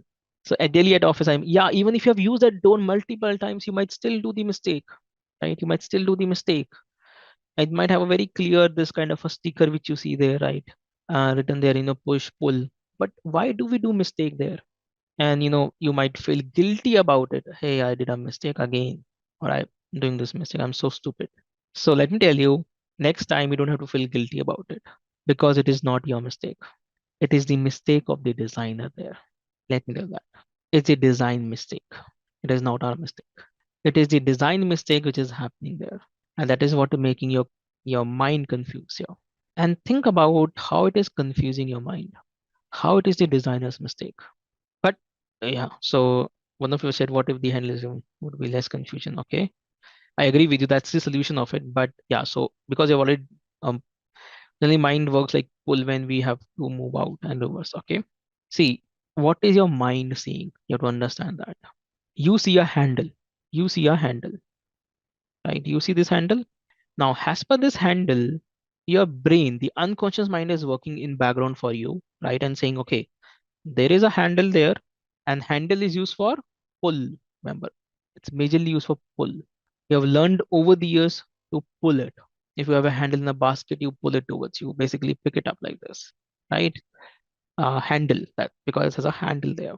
Or if you look at the door also, if you look at normal knob doors and all those, you basically use those to basically pull towards you mostly. So that handle is the confusion in your brain. This handle is given that position here, right? And especially it becomes more confusing when in the push you have that handle. If you have a handle with the push there, then it's going to be more confusing for you. So solution is very simple. Like if you go to a lot of certified buildings nowadays, you will have a solution here. For example, if you go to hospitals and all, you're going to see a plate. See, there is no pull here. So why to put a handle there? Simply push and you will never do a mistake, right? Oh yeah, simple solution over here you have. This is also okay in emergencies basically, right? This is wrong here. I will not say this is wrong. This is correct actually, right? Because if you go to a lot of hospitals, if you go to any buildings there, people are in very hurry and they will never have something. They will just be able to push it for the stretcher and all to kind of open for it. So I now say this is not a wrong example. This is also a right example there. Or when you want to push, you can just have a plate, right? I've been to a lot of buildings like this who just have a plate there to push something to be there because it has, if it is only going to be one time operated. So actually it's a door problem. So door should not open in both the ways. If it is opening from both these ways, then let the user push or pull. Don't write anything on it. Don't write push or pull. Why are you confusing the user? So if you go to a lot of buildings, they made the door openable both sides. Either you can push or you can pull. It's going to work in both the ways. It's going to work in the both the ways. But when you only have one side operation door, that you can only pull or push basically, especially when you have handles on that glass door, it's going to be confusing. And that's when there's Don Norman door. People also, so Don Norman basically highlighted this in the UX research, that why people are doing mistake. He did a research on it, that why people are doing this mistake so often. And that's why we call it as a Don Norman door also to this, right? So a very common thing, but so you have to understand, we have been as a user, we all learn over the years.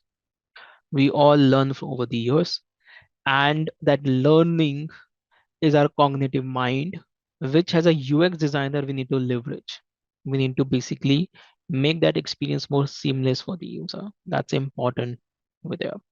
So if you look at the right hand side design, of course, it looks very bad. If you look, this is how the traditional website is to look like. Enter date of birth, right? Here it is simple that you can simply enter. I don't know, like I find a lot of websites, there's a kind of calendar coming in to enter a date and time. Sometimes feel weird to me, to be frank. It's okay to have travel booking app and all, but when I want to enter my date of birth and all, I would like to type it straight away. I like to type it. I don't want to go back in so many years and do that. It's like slowing me down and not needed at all. Right? I don't need that calendar to take my date and birth. It is okay if I want to plan a travel, that's a different thing. If I want to make maybe a flight ticket and all, then it makes sense. I get a more visual future date representation where it's Saturday, Sunday is. But for entering my date of birth, why do I need that calendar? It's just going to basically make me slow me down, right? So it's important over here to keep in mind. Yeah, a lot of apps basically have this issue. Now I tell you why most of the app do this, and there is a different way of doing, though there is a workaround for it, but most of the app are doing this purposefully, is that they want in a particular format because their system understands a particular format, and that's why they are giving you this kind of drop downs and all, which simply just makes the, I would say, the users more frustrated over there in it over the time. And if you look at this one, this is also not a very good design if you look at it, but if you still look at this design, if you look at this is how the, I don't know how many of you remember the websites in early 2090s. This is how the website is to look like, right? This is what we had. So much information cluttered, lot of colors going on. You can see a lot of text all around. That's why there have been a need of UX and UI designers to simplify the things and make them like this is also, like I said, I would say not a very great design, but if you see, still see clean and organized over here and very well kind of grouped together in a particular way. So of course, this is like a way, way, way, way bad. I would say very, very, very, very bad design, and nobody kind of design like this now. And if you're doing this, then you should stop because this is like of no use. Like this is just going to be a very bad design because it's cluttered. It does not guide your eyes. You don't know where to read, what to look at. It's going to be very, very confusing because of that. So clean design is very, very important here. And now the industry is moving towards clean, minimalistic design. If you look at it, more kind of flatter designs coming up here in designing. Okay, so I want you to do this. Maybe you can share this in the chat now. You can take some 5 minutes to think about it. You don't have to kind of share it upfront, but think about identifying 3 designs you have encountered that you believe are ineffective. Make a list of these 3 bad designs. Explain why you consider each design as a poor design based on your experience, and be ready to share your reflections in this session over here. Right? So basically, make a list of 3 things you think you have. It could be app, it could be a daily life thing. Maybe it could be some physical object also. That's okay. Not a problem at all. Taken, right? So that's up to you. You can take any example here. So you can take a application example, you can take a website example, you can take a real world product example. That's up to you. So you can take any 3 examples here of the design. But it's more broad to the design here. We'll move on to the next slide now here. So if you talk about versus good and bad UX. See, good UX makes the interactions very, very effortless here. So they're going to be very, very effortless. You don't have to put a lot of efforts for using a particular step or using a particular button or action. That's simple. It gives you that user satisfaction when you're using that application. And it could be a small thing out of it. Then you have bad. Confusing processes makes a bad user experience, making the user frustrated. Maybe your flow is not proper, leading to dissatisfaction and all because of that. And of course that impacts the overall user experience. Like for example, I tell you one thing which I don't like, especially about Zapto, which I've noticed basically a lot of times compared to Blinkit, right? So I use both Blinkit and Zapto. Now in Blinkit, it shows you the time of delivery, right? It shows you 10 minutes, 8 minutes. It sometimes will tell you 15 minutes, 20 minutes of delivery time, depending on, what it is. But in Zapto, it is a little bit misleading. The time is never accurate. Sometimes it will tell you, okay, it will come in next 8 minutes, but it might take 15, 20 minutes to come. And that timing adds to the frustration of the user. And if you look at, even if you look at Zapto, sorry, if you look at Zomato and if you look at Blinkit, their timing is pretty much accurate. Not always, but they always try to show the right set of time, which is possible for the delivery. Compared to if you compare with very frequently with Zapto or even in sometimes in Swiggy, I have seen this issue. So which can basically make the user frustrated sometimes because timing is important when you sometimes ordering from these apps and applications. Yeah, that's a smart play, Ashwarya. That's a very smart play. They do it basically. This is I have seen in Zomato a lot of times. If you look at Zomato, it's the timer is highly misleading, and then sometimes it's highly misleading. What happens? Let's say you it shows you that delivery partner will basically in Zomato especially, it will say arriving in 3 minutes, but those 3 minutes will remain 3 minutes for next 5 minutes also, right? So that's how they hide it. So that's their smart. That's how they're playing with your psychology actually, and you never realize sometimes. But when it happens very frequently, then you start realizing it, of course, as a user to be there. But that's how you can see that companies how smartly they are playing with you, how smartly they are playing with you on that part. So if you go to the Amazon, right, and if you go to the Flipkart over here, I'm just opening both of them in front of you. Of course, all of you must have seen them a lot, right? Just let me make this bigger across my screen as much as I can. And you can see this is Amazon here, right? Actually, if you look at Amazon is of course a little bit old looking, but better in UI in terms of functional compared to Flipkart and compared to the Flipkart here. And I'll show you how. I will show you basically how. I'm not talking about the service also. Service is different thing here. That how if you look at Amazon delivery and all, it's much better than personally I feel it's much better than Flipkart if you order from Amazon compared to the Flipkart. But besides that, I'm just talking about the web application over here right now. Now, of course, Flipkart looks more modern and a little bit more cleaner probably to you compared to the Amazon here. But I like to highlight few things over here to you, right? And in my view, why Amazon UI is more functional than the Flipkart, right? Over here. So if you compare, let's say, let me just see if I can have the same phone in my Flipkart. Let's see if we have the same phone in Flipkart. Let's open and compare it.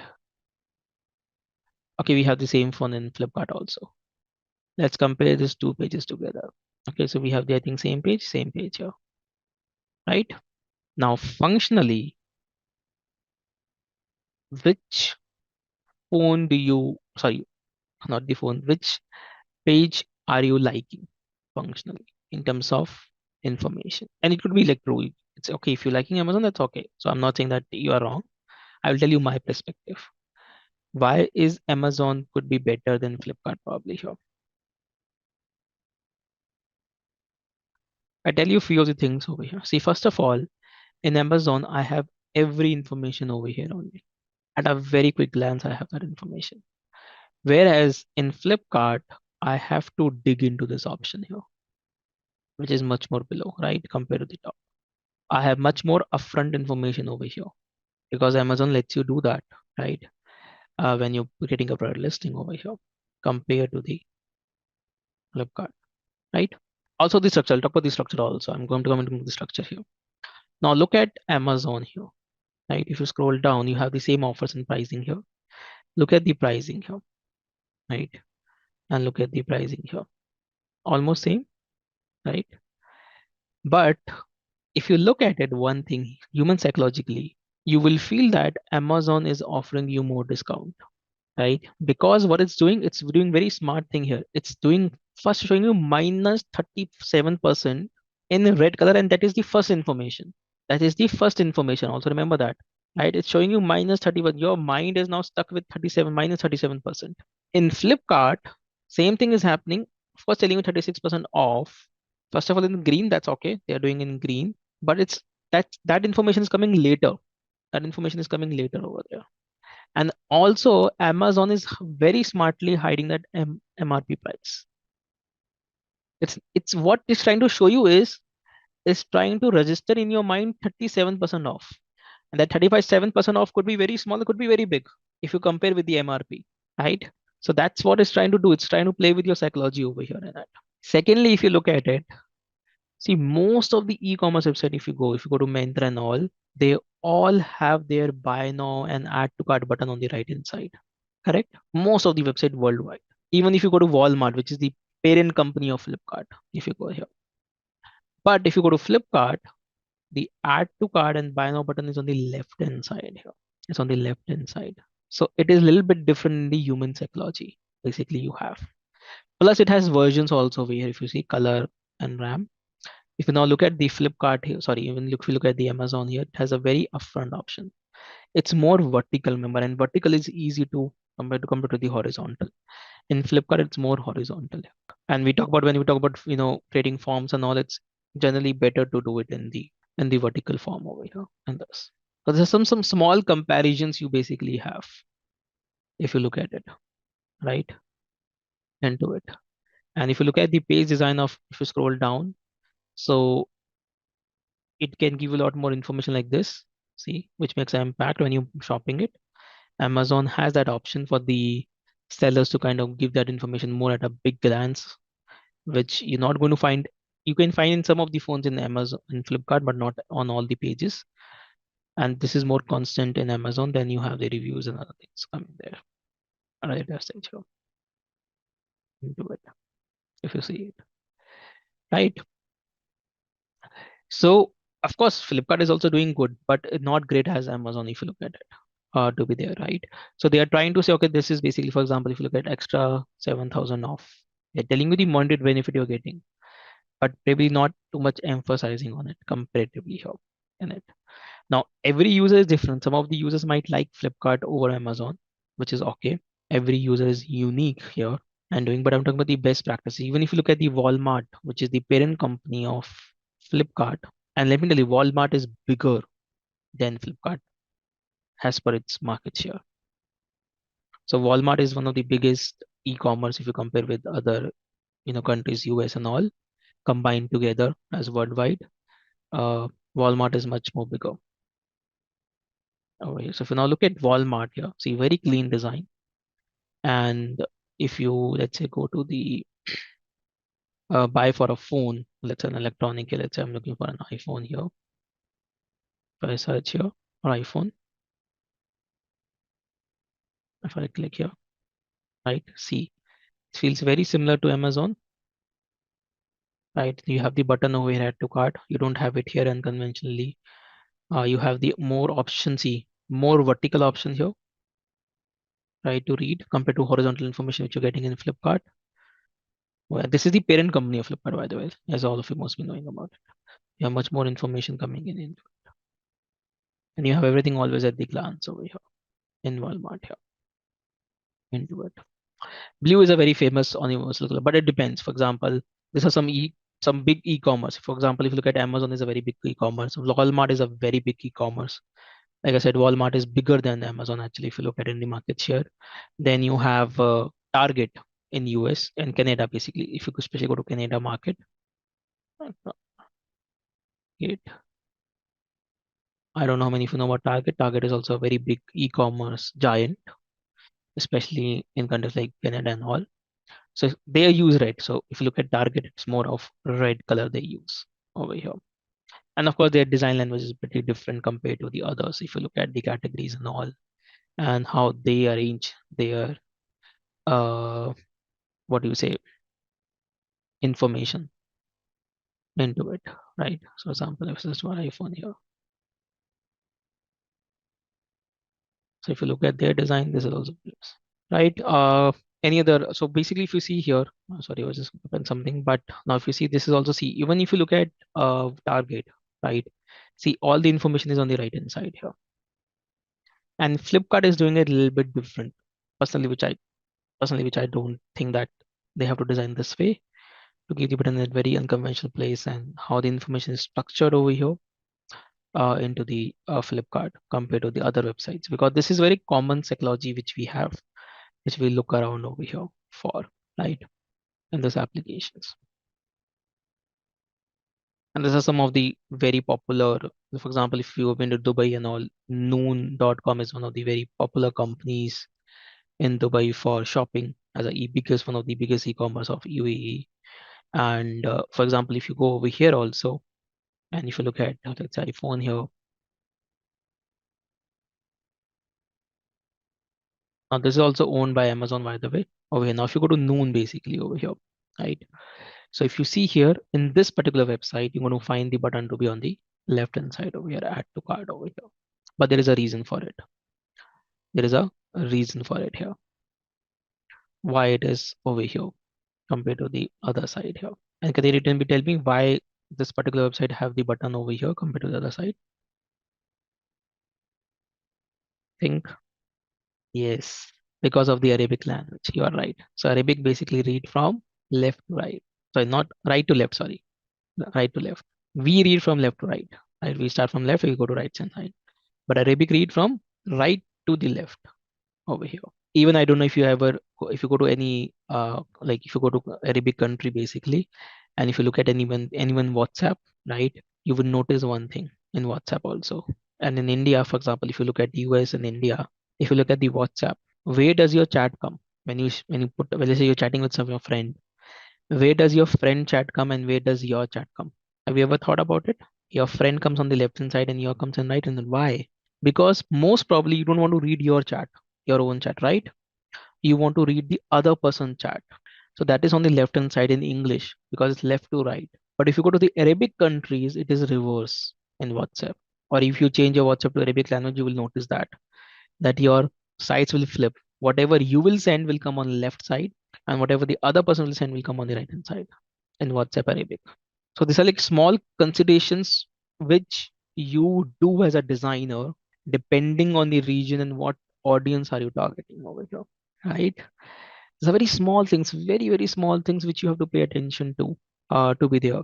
Yes, product has to be designed keeping the influence and culture. Let me tell you one thing. Even if you look at Amazon, see, this is how Amazon looks in Amazon India right now. Okay, this is India right now. If I go to the Amazon.com, see if I change the country region to US over here now. Sorry, let me change this region to the US. See, I will change it to, let's say, United States now, right? And then go to the website of United States. Yeah, yeah. Now it has changed. If it's still detecting that I'm in India, but you can see this is now US English, right? And if you look at this is India. So can you see the difference? Right? See a little bit of difference. Let's look at the even this option here. See, look at this option on the top menu and look at this option on the top here. So you have to customize your website a bit as per the audience you're targeting, remember, right? For example, of course, I'm getting different information here a bit. I'm getting the pricing in dollar, but the layout always remains same, almost remains same here if you look at it, right? But the information is varying here. The way it's showing the design is a little bit different here. So this is very, very important that you cater the audience as per your region, or you customize the application as per your region here. Right? For example, if you see here WhatsApp in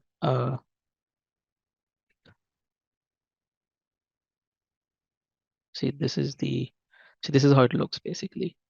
So this is your chart, this is your friend's chart. Like this basically goes opposite over here. It changes its layout in it. And I have seen this basically. I've seen this practically, to be frank, because I've been to Arabic countries a lot in previously, and I've seen this practically happening. That's what I noticed basically when if you use WhatsApp in Arabic there. Right. So for example, you can see in this screen, when someone sends it, and even you're typing also, that's how it goes there. So it's going to be opposite basically there. The design changes like that, as per the language you are using, or as per the region basically you're using here. So a lot of websites do that customization. Okay. So why won't the send button placement won't change?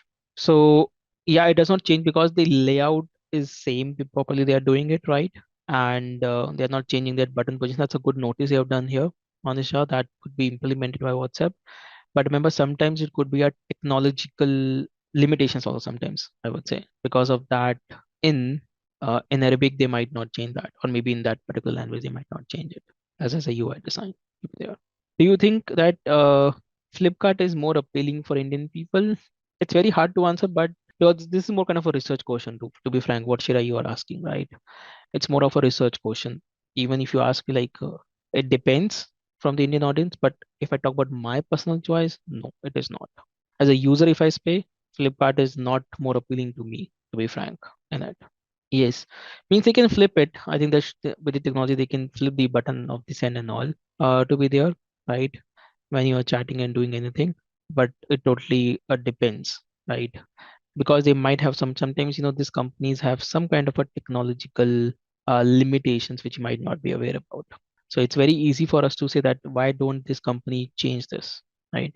But they might have a technical limitation. They might have their own psychology behind it of doing it. And there was a question about iPhone and Android, and that's debatable completely, right? If you talk about Windows and Mac OS also, you will feel the same, by the way, just not Android and iOS or iPhone. If you basically use Windows laptop, if you use Mac laptop or Mac system, you will feel that difference. If you look at iOS and if you look at Android, they both are different in terms of the usage, and it's very, very subjective to be frank. It's very, very subjective. Like personally, I love iOS more compared to Android, but at the same time, there are a lot of people who love Android over iOS, which I totally agree. That's okay because depends of what you like to do and how much freedom you need and all here. Now, why they are different is because their base is very different. Like that iPhone, or if you talk about Apple, basically, when it was designed, first of all, iPhone basically carries a lot of design terminology from Mac. Remember that. That's first thing you need to understand. There are a lot of things which it's carrying from its Mac OS. So initially, when Mac OS was there, then iOS was built. So Mac have been coming from 90s and 80s. iPhone came in 2007, or iOS came in 2007. So it's a bit of difference there you had, first of all. So that's why iPhone has to be different compared to the Android, right? And they both phones are working different because that's how they differentiate also themselves. If you look at iPhone, basically more focus is on privacy, camera. It was camera. Then of course they can't compete with camera much now. So because technology have gone so advanced, so they work on privacy and security basically. If you comparatively look at it, Apple is better in terms of security. And anybody who's a developer will understand this more. If you're a developer, then you will understand that iOS apps are much more securely stable and better in performance compared to Android because of the, I would say, strict guidelines which Apple have into it. And you can't just simply freely distribute it compared to the Android, right? So that's one of the differences you basically have here into it. Now you can say that of course iOS is more user centric and all, but that's very subjective to be frank, right? And for example, in Android you can share music, you can do a lot of things freely compared to iOS. So if you look at, it's more about trust. If you look at business people, if you look at all those high security professionals, even if you look at all those people from politics and all, they generally use iPhone because of its security, I would say, and privacy it has into it compared to the Android. But at the same time, a lot of college goers and youngsters prefer to have Android because of its price point also, and also because of its user friendliness. I have seen a lot of people going from iOS to Android. I've seen a lot of people, they were using Android, they switched to iOS, they did not like it, they go back to Android, which is okay, which is fine. Yeah, that's correct, Sai. So for example, like I have been using iOS from starting, and I would probably never feel to go back to Android, to be frank. But this is, I'm telling you from my personal experience because I have both the phones. I have Android phone also, which I use it very few times for testing apps and all and other things. But I do have Android phone also. I do have iOS products with me. I also have a Windows laptop besides me right now. I have a Windows full capable laptop, and I also have a Mac laptop, which currently I'm using right now in front of all of you. I really don't like to work on Windows, to be frank. And if you ask me why, it's hard to explain, to be frank. Sometimes it's even I'm a designer, I'm a UX designer, but it becomes hard to explain that how smooth the experience of Apple is. And when you keep using it for continuously for years, few months, I would say, then you will understand that how some of the design things in Apple are so seamless that it just makes the experience, smoother to use over the time. And that's what differentiates its product. Now it's very easy to say the price points. I'm not talking about the price point, not about the luxury here. I think it was a case at one time when people buy iPhone because of its status. If you look at it, status, but status is no longer a differentiating factor in iPhone or in even in Mac laptops. To be frank, I don't think it's about status now. It's more about the experience you get. And frankly, I'm telling you this that once this you can only differentiate when you experience it. Otherwise, you can keep debating about it, and that's okay. I don't say that Android is bad or Windows is bad. In 2000, Apple brought a MacBook. So MacBook Pro is one of the very good uh, laptops, I would say, for professionals. So they had MacBook Pro, and they brought a major change in MacBook Pro in 2017 when they launched it. And they kept that design to 2006 7, almost 2000, I would say, around 2000 they kept it. Now during this 3 years, in 2007 or 16, they built a one product of a MacBook Pro which had two differentiating factors to it. It had one touch bar. I don't know how many of you use that laptop with it. Touch bar and a butterfly keyboard. They used to call it butterfly keyboard there, right? They brought two major changes in their machine. And why they brought the butter keyboard majorly was to make the laptop more thin. They wanted to make the laptop very, very thin, so that they brought up butterfly keyboard technology. They can make it more lighter and thinner, right? And this was basically for professionals, MacBook Pros, basically people using. Now, this keyboard had a lot of problems. Even it had a lawsuit in US, and Apple had to return a lot of money and to the users because this keyboard was worse. Even a small dust particle will make the key non-workable into it. And also touch bar was not used by the users a lot that time. So Apple did that, right? And even Apple had done the mistake. Then Apple eventually switched back in 2020 with a new design. They made the laptop a little bit more thicker because they understood. People said, hey, we don't need thin laptops. We need more functional laptops. We need something which can work better for us, right? Which can work better for us. So Apple had to finally listen to the people because they were knowing that the design is not working. So they switched back. They made the letter a little bit more thicker. They brought back the normal keyboard back to it.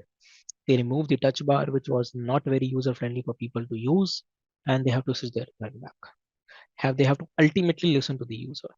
So sometimes you have to force also to the user. Remember, sometimes you have to bring a change as a UX design. Sometimes you have to force the design to the user. I tell you one example of forcing design. Most of you are using, you must be using, whether you're using even Android now or whether you're using Apple iOS phone, basically might be using. All of you must be using web browser, Google Chrome and etc. Right? Have you noticed any major change in Apple Safari on mobile phone? And what is that? Or some of the apps in Android also, you might have noticed this change. It's a very small change, but a search bar at the bottom. Have you seen that? Right? Most of the companies are now putting the search bar at the bottom in their applications and all. Why? I'll tell you why at a later stage. But you can see actually when Apple did this, no, to be frank, in Safari, and I'm a Safari user, I was like, oh, this is a pain because my mind was always going on the top by default. But slowly I got used to it. Now I appreciate the design. So remember, sometimes you have to give pain to the user for good. You have to change their mental model over the time for good. Sometimes when people see the design, a new design coming up, they will not appreciate you. They will have a lot of problems, lot of issues there. But you have to hold in for some time and see whether the users are actually getting used to it or not. And that's what Apple did change. And if you look at, most of the companies are doing this change now. They're putting the search bar at the bottom. Even if you go to Zomato, they're putting the search bar at the bottom in some places. A lot of other companies are doing it. Now, why it is, which law it is known as, by the way? When you say it's more user friendly, it's easy to use in one hand. Does anybody know what UX law it is? What UX law it is? What law of UX it is? Let's see how many of you know what law of UX it is. Don't Google it, just tell if you know about it. What law of UX it is? Correct, Manoj. It's Fitts law. Fitts law of UX is the Fitts law of UX. And those who don't know about the Fitts law, I will talk about the Fitts law, what it does, and what it talks about basically in the design. But in short, it means that keeping the target near to the user. That's what the Fitts law talk about here. I think I missed one T there. Yeah, Fitts law. So then this Fitts law of UX. Here, done that activity here. Now I'm going to talk about some key principles of design. What are the some key principles of design in UX and UI you have? Not exactly law, I would say, but these are kind of trend which is now going on. I'll talk about it very short over here. Like these are like fundamentally applied in design. So the first key principle you have is simplicity. Remember simplicity. A lot of apps, if you now look at it, they are going more simpler. So removing unnecessary elements, concentrating on the essential features that enhance usability and user experience. Making the app simple to use, or even I will say making the process easier to use. It will eliminate any unnecessary element, right? Okay, I tell you one thing. For example, imagine I take you one very small example of simplicity and how you can eliminate some unnecessary elements. For example, you are designing a sign up page, register or sign up page, right? Sign up page and register page. You can go to a lot of websites and do it. Now, let me, for example, let's say you are a fashion brand. You are a fashion brand, okay? Or it's a fashion brand app. It could be anything. Imagine Myntra, IG, whatever you want to do it. Let's say it's a fashion brand app, okay? And you need to design a sign up page. Sign up page, or you can call it as a register page. First name and last name. You will not do 112. Name, email, email ID, and password. Okay. If I would be having your place and designing a sign up page for a e-commerce, what I will have, I tell you. Okay. Talking about the input fields only right now. Input fields. Okay. I will just have email ID, password, and the button of sign up. I'm talking about only the input fields. Of course, I might have, then after that, I might have, already have account, terms and conditions, etc. there. Okay. Now, tell me one thing. I was talking about remember first thing, I was talking about the fashion brand app. I was talking about the fashion brand of app. All of you, I think, forgot that. How many of you seen in the fashion brand app? Okay. How many of you seen in the fashion brand app a captcha? Probably no, right? That's the first thing. Okay, first thing. And remember, how many of you have seen the option on the first sign up page? I'm talking about the first sign up page of asking your first name and last name. It's not there. They want you to register as quick as possible. Remember that. When you're mentioning about gender, when you're mentioning about the name, first name, from where you are, etc., address, one of you mentioned about address, they will ask you this. But as a next step, what they want you to capture your email ID. They want you to create an account as soon as possible, right? They will not even ask you to have a re-enter the password. Most of the options or most of the application will not give you the option to re-enter the password because these are not security apps. Remember, they're not security apps. If it's a banking application, it's just different. If it's a banking application, or if it is more kind of an application which is more sensitive, right? They will ask you that information to re-enter the password. And now they are making it more seamless by asking your mobile number and OTP. Simple.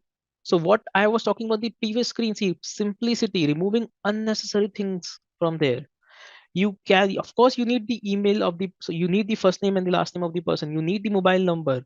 You need the address of the person, but not right now, later, because you want to capture his initial information, make him look at him or her, what they want to do it. And while checkout for the first time, they will ask you all this information. And most of the companies also have a skip option, let me tell you, in this sign up.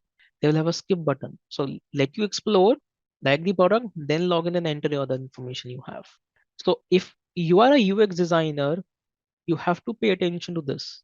Removing what is not needed at right now. For example, when you will put your phone and then it will ask you, give access to your location or your address. Then it might ask you your gender, male or female.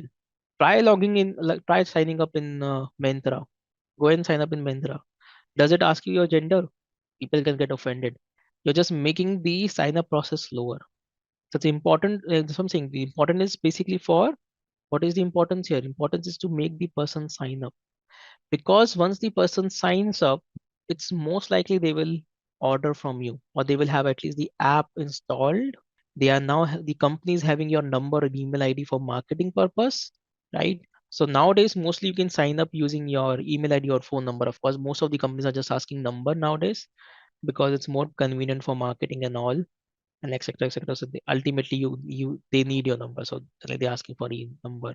Or you can sign up using social media. Now this signing up to social media is very important because people are frustrated by remembering passwords, so they want to sign up using Google or sign up using Apple ID, whatever it could be out there.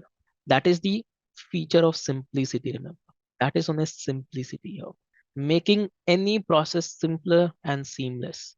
Okay, so all of you have to remember this when you go to design your application. I don't want to see these mistakes when you design your sign up screen at a later stage. Just remember this principle here of simplicity. What is needed right now, which is important for your company also and for the user also, only ask that information. Even if you go to platform like LinkedIn, remember LinkedIn is a very big platform, right? And it needs a lot of information. Does it ask everything to you upfront? No. It also follows the same logic, remember. Because if you give someone some sort of big form to fill it up, people are not going to register for you service. Because means it feels like a lot of mental load. Oh, I need to fill so much information. Let's do it later. People don't have time. So you have to utilize their time over the time. That's why Mantra will tell you complete your profile. Give give more information to us, to we can give you more personalized recommendations to you and marketing to you. So they will ask you like this over the time. So you will get that information, but over the time, by building trust, telling what is the benefit of giving that information. If you keep asking user something, then the user feels okay, they are only asking me, they are not giving me anything in return. Do this. So simplicity is very important. Then you have consistency. Can anybody give me an example of a app or apps, I would say, which we all use regardless of what domain we are, and it provides a very good consistency to it? Think, guys, across apps. Think of a softwares which all of us use commonly. Not Instagram. Instagram is a single application, remember. I'm talking about apps which are across apps of the company and by same company. Swiggy, Zomato, okay. See, consistency means within the company, first of all. You can't compare competitors over here. So we're not talking about competitors over here. Okay, I give you one simple example, which all of us use, even before this apps came. How many of you have used Microsoft Word, PowerPoint, Excel? Most of you have used it in your lifetime, in your school, somewhere you have used it. PowerPoint, Word, Excel, right? Have you seen the consistency in it? Look at the layout of PowerPoint, look at the layout of Word, look at the layout of Excel. They are different applications for doing different things. But how constant are they? The icons, the layout, the shortcuts, that is known as consistency in the software. Google does it very good. Apple does it very good. Adobe does it very good. If you look at Adobe Photoshop, Illustrator, InDesign, I was not taking Adobe example because not everybody uses Adobe Suite here. But I believe almost every one of us has used PowerPoint, Word in our lifetime. And if you just compare PowerPoint, Word also, very similar layout. Shortcuts are same. Way of working is similar in them. That is known as consistency in your design. You have to have consistency in the usability of the product and the learnability of the product here. Important. And of course, you have this consistency across apps also. For example, if you look at Figma also, right? Figma has taken a lot of inspiration from Adobe softwares. Its icons look the same, shortcuts work in a similar way, the terminologies could be similar. So softwares copy it. But what I'm trying to say is consistency within the what you offer into it. And I can tell you people, or even when you're new designers, even you do mistakes in consistency within the application. I have seen people, let's say at the bottom of the navigation, they are using a icon and the same icon inside the app will be different, which does the same thing. So that is also comes in consistency. The font size, the coloring, the icon size within the app has to be constant. Design language has to be similar. If you look at Airbnb,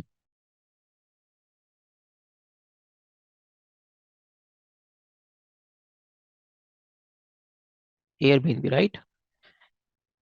If you look at all these icons, you will feel that consistency of the design is there because how the outline is used, how the if you actually zoom in and you say if I show you and zoom in, then the roundness and everything which you're going to feel across the icons is going to feel that consistency within the application I'm talking about.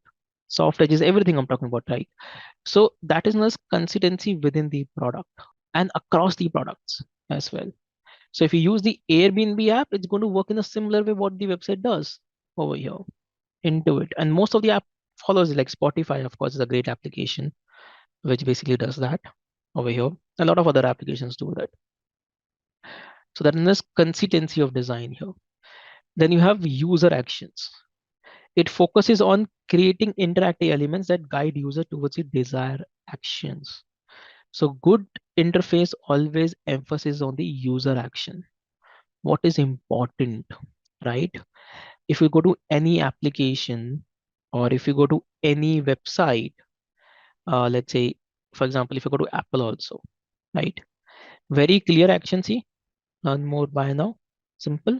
Of course, I can click here also, but they're still highlighting it. And there's user action here. This is the action you can right away take. They're giving you two options. Learn more or buy now from here directly. And you can see the consistency. See the consistency here. Now, when your brain sees this, you don't have to read here, learn more. You know that this is learn more, this is buy now or buy. You know this because now brain is trained when it's looking at consistency here over the time into it. If you see, they are always keeping the learn more button on the left hand side and the other options on the right hand side. But learn more will always be on the left hand side in the Apple website. Even though it has different layouts here, you can see that learn more. And we have learn more only here, so that's okay. See, learn more. That is consistency and user action. What is the desired action you want the user to take? Oh, yeah. And that, right? Then we have accessibility. Now, accessibility is also a law over here. It involves designing product easy to use and accessible for everyone, regardless of their abilities and disabilities. Remember.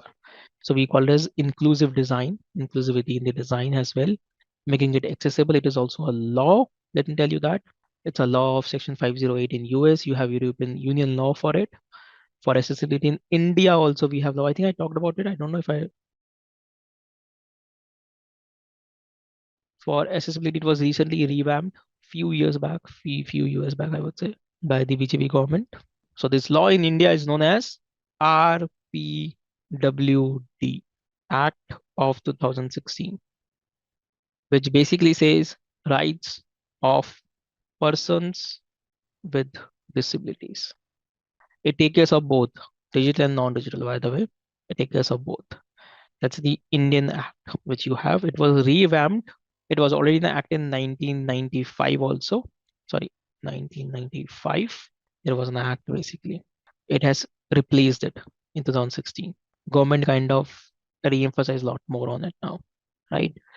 So this is also a law, remember, accessibility. And it can help, for example, tell me what is the accessibility you have in YouTube for you guys, even if you don't have any disabilities, what is the accessibility you have in YouTube? for you.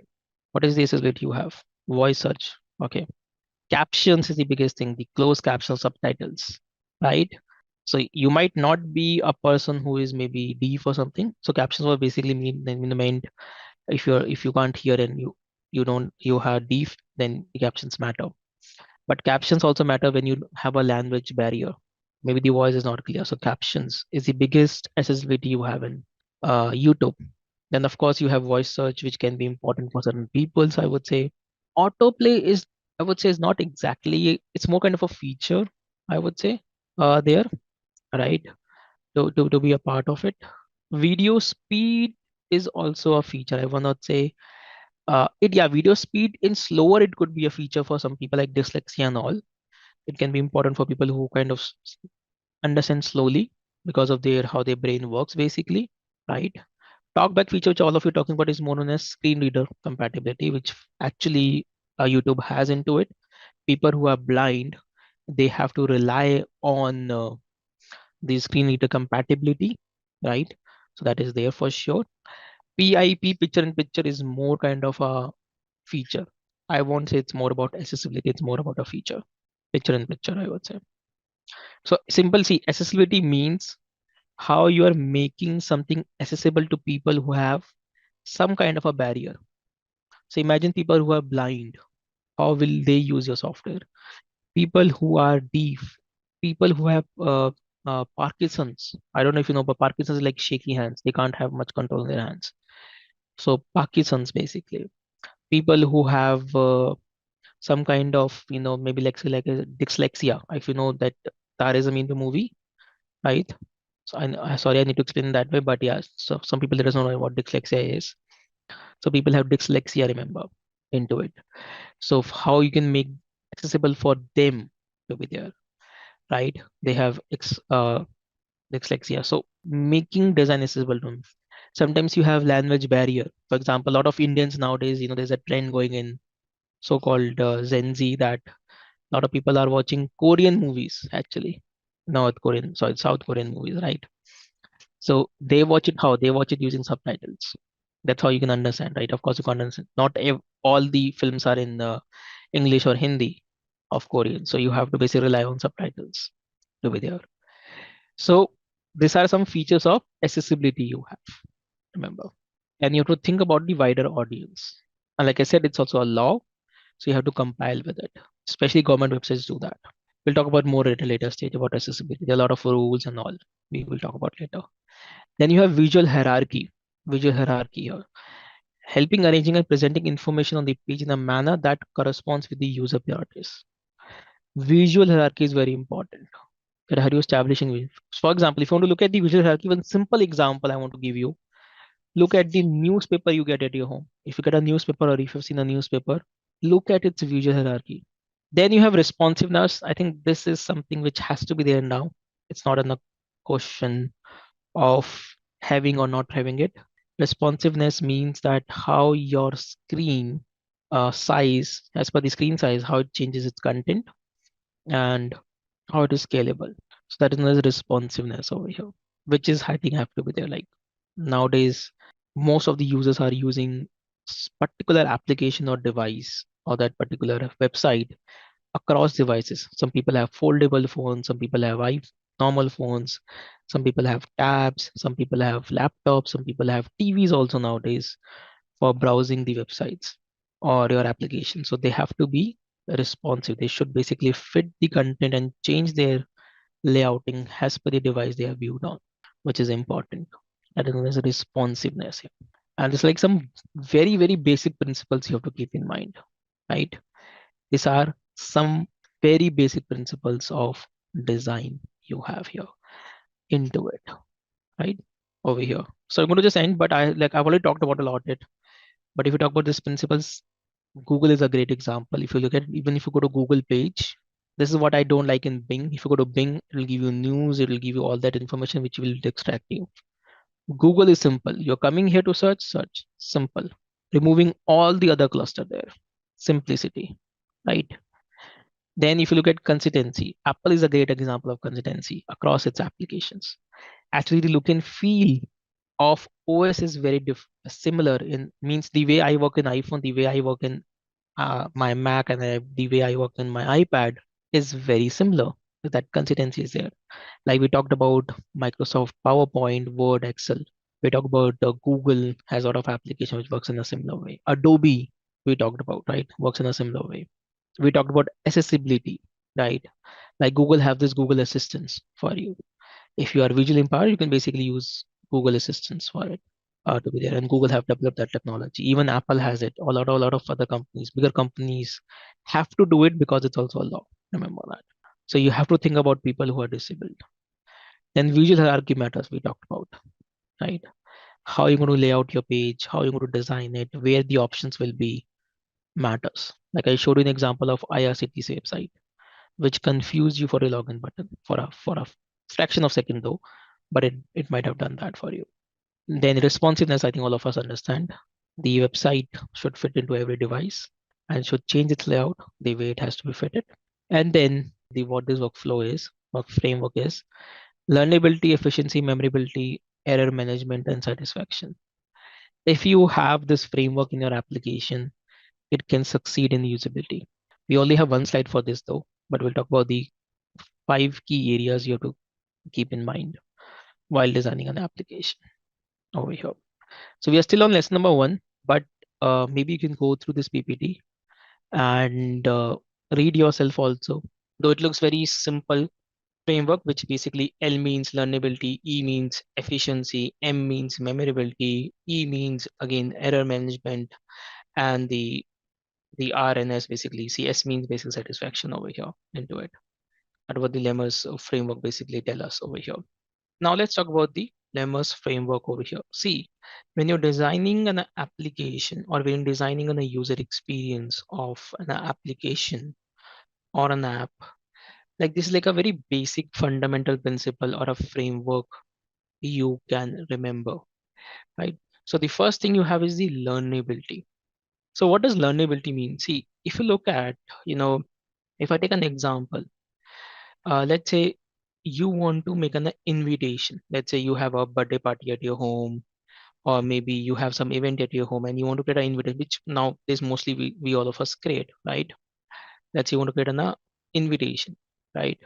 And you are not a designer, you're not a technical person, but you still want to create an invitation. And let's say, supposing your mobile phone, you want to create it. You want to use a mobile phone to create the invitation, right? So what we do, we will go to the app store, we will look for the apps which can help us design the invitation, and you might download 1 or 2 applications. Now, there the learnability is important, right? Do you have the time to learn? No, right? You don't have the time to learn, remember. And I'm talking about a specific scenario here. Remember, I'm talking about one particular scenario over here, right? About the learnability. So as a user, if you're spending too much time learning the application instead of actually designing that that invitation which you want to design, for example, what will happen? You will leave that app if it's too complicated. You will close that app basically, or you will not use it. You will look for some other alternative to do it. So learnability means, I think one of you mentioned in a very, very simple way, is that ability to easily pick up the way it works. A very good, I would say, explanation over here, that how easily as a user, as an end user, I can start using the product. As a user, how I can start using the product. That is known as learnability here. So, designing a product in a way that it aligns with the mental model of the user, it aligns with the basics of the cognitive mind, the way the brain works. Having that learnability is important, depending on the application, right? For example, you can't say same learnability for other products. Let's say if you talk about any SaaS product, if you talk about any enterprise company, they have a lot of SaaS product. You have CRM, you have ERP softwares, SAP products, right? Which is again kind of an ERP though, right? If you talk about all those complex products, even if you talk about Excel, Microsoft Excel, so that doesn't mean that Excel will have on the go learnability. Of course, you will have to learn that tool because it's more complex. Even if you talk about Figma, you have to learn that tool, right? Basically, you have to, if you're a designer already, then it's a different thing. But if you're very new to the Figma, then you will have to learn it because you will not understand, hey, what I should do, how should I proceed? So you will go and watch tutorials here. So that doesn't mean that every tool will have that on the go learnability to it, means straight away start using it. But even if we talk about the SaaS products, like ERP products, CRM products, and all that, basically a complex uh, product, like even if you talk about Excel, Figma, let's say, then how can you enforce learnability in it? So first of all, making the app very similar to what other applications are already doing, probably. And a great example, if you look at Microsoft Word, and if you look at the Google, Docs, basically, which you have similar in usage. So because if you're already exposed to, let's say, Word, Microsoft Word, then you can basically use Google Doc also because it's very similar in actions. And in tutorials also you can have variation. Like for example, if you talk about Adobe have been giving a lot of in-app tutorials. Now you have a lot of in-app tutorials there. If you look at Adobe Photoshop and all, they have a lot of in-app tutorials and tooltips. Remember, tooltips are important here. So if you generally have generally you will have an information icon, or when you go over it, there is a tooltip coming that what this option do, what will happen with this option. There is an explanation over there itself. So you can have a understanding of that, what that tool will be doing and how it's going to basically work into it.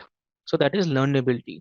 For example, if you talk about WhatsApp, did anybody taught us how to use WhatsApp? So basically it's very similar to messages, the way you used to message in Facebook and all, any messaging app. It was very, very similar to that, right? And if you now notice that when there is a new feature coming in WhatsApp, so you get a notification on WhatsApp, hey, they will get a small video or something that, hey, you can do this, you can do that, right?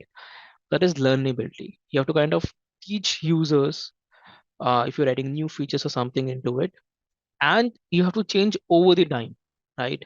So if you look at WhatsApp, though, they don't bring all the features in one go. They will bring the features and updates over the time so you can adapt to them. If they make a major change into it, it will be a problem. I don't know how many of you know this, but this was a blunder done by Microsoft. I don't know if I've given this example previously, but there was a blunder done by Microsoft in terms of learnability. Can anybody point out what Microsoft did wrong in terms of learnability? Let's see how many of you can recall it. Maybe you'll not be able to recall the same example probably, but let's see. Big company like Microsoft, imagine how many UX designers, great people they have. It's not a mistake, I would say. It was kind of on a call they took it. Eventually, they have to revert it. I'm not talking about the Windows Phone. Yeah, Windows Phone was also kind of a failure because of certain other reasons, I would say. But if you talk about Windows 8, totally different, correct? If you look at Windows 8 was a major change by Microsoft. That full screen icons. I don't know how many of you remember that full screen icon is to come there. And a lot of people, actually, a lot of experienced people also struggled with it, to be frank, because they have been using for so many years Windows, and suddenly you change that complete startup screen itself to something very, very different, and you make the option so difficult to look for, was a blunder by Microsoft, to be frank. And as all of you know, when Windows 10 was launched and other updates which Microsoft brought in, right? They have to revert back. If you see, it's very similar to what you probably had in XP, Windows XP, Vista we have been using, Windows 98 also. So you can't change something overnight, right? You can't just, you can basically bring changes over the time if you want, but not suddenly. If you suddenly change the application, people will be confused over here. And Microsoft actually recognized it. If you look at it, like Microsoft accepted that, you know, that users are not able to adapt to this and they have to revert back. It wasn't that user friendly than what they might have thought about, though they brought that change for Windows Phone only, Windows Phone OS, to be frank. That's why they brought that change basically in Windows 8. But even the Windows Phone did not work for them, and they had a lot of backslash on Windows 8 as well. It's said to be one of the worst updates of Microsoft, to be frank, which they brought it, and they have to revert back, which is okay, because you learn from your failures. You basically learn over the time that what users are able to accept as a change into it. Yes, and their OS was also, I would say, not so user friendly, probably, right, compared to what other companies were already doing in the market.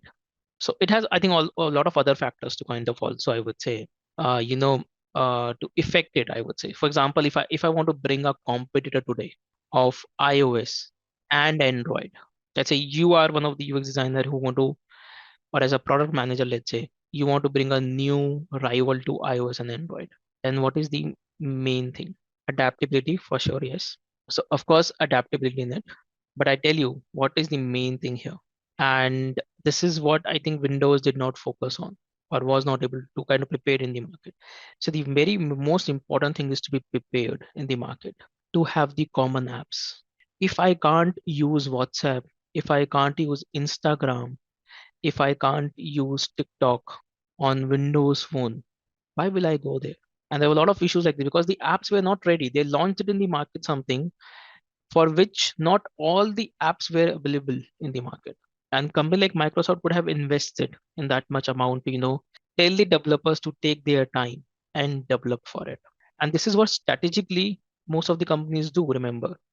If you look at Apple, right? Apple brought a lot of updates the application. But if you look at their Vision Pro, the smart glasses, which is of course not doing very well because of its price and the comfortability of wearing it whole day. But if you talk about the applications, so what Apple did, Apple announced the product almost 6 months back. They showcased to everybody that what they are bringing. They onboarded a lot of developers. So when the Apple Vision Pro is available in the market, all the apps, the common apps which people very frequently use, is migrated to Vision Pro. So people can use those apps in the Vision Pro. And that was one of the, I think, the transition which wasn't very, very good in Windows Phone, which ultimately, of course, did not work in the market if you look at it. Otherwise, it could have done good. So if you're not able to use a common apps, which people are already very used to it, they probably might not switch into it because they have to deal again with something which nobody wants in life over there. And what is the additional value you are bringing into it? What is that different you are bringing from the others? Like, why should I leave Android if I'm in the comfort zone? Why should I leave iPhone if I'm in the comfort zone? What different are you doing? And that time Microsoft did not bring any kind of continuity or connectivity between these systems. Like, if I'm buying a Windows phone, then what is the benefit of having a Windows laptop with it? Like, there was no connection between it. So we have to remember that. Right. So remember, learnability is very, very important.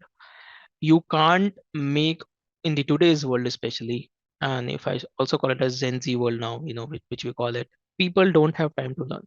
Life has gone so fast. People don't have time to learn. So to give the tools and make the product in a way that it has learnability, easy to learn, easy to adapt, simple as that.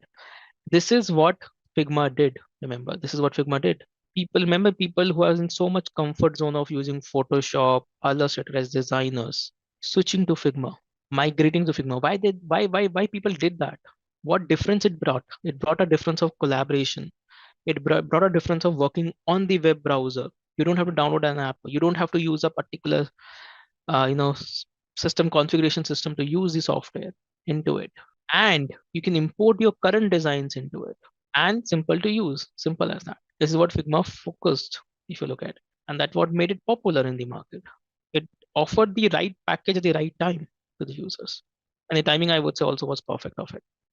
So it was offering you the new way of working. It was offering you a better way of management of your assets and everything, and an online tool which anybody can use on the web browser. You don't have to download also. That's why there have been a great number of people who have been now using Figma. And I don't know how many of you, by the way, have looked at Figma, right?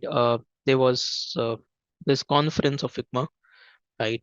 I don't know how many of you attended it live virtually. It was done virtually live.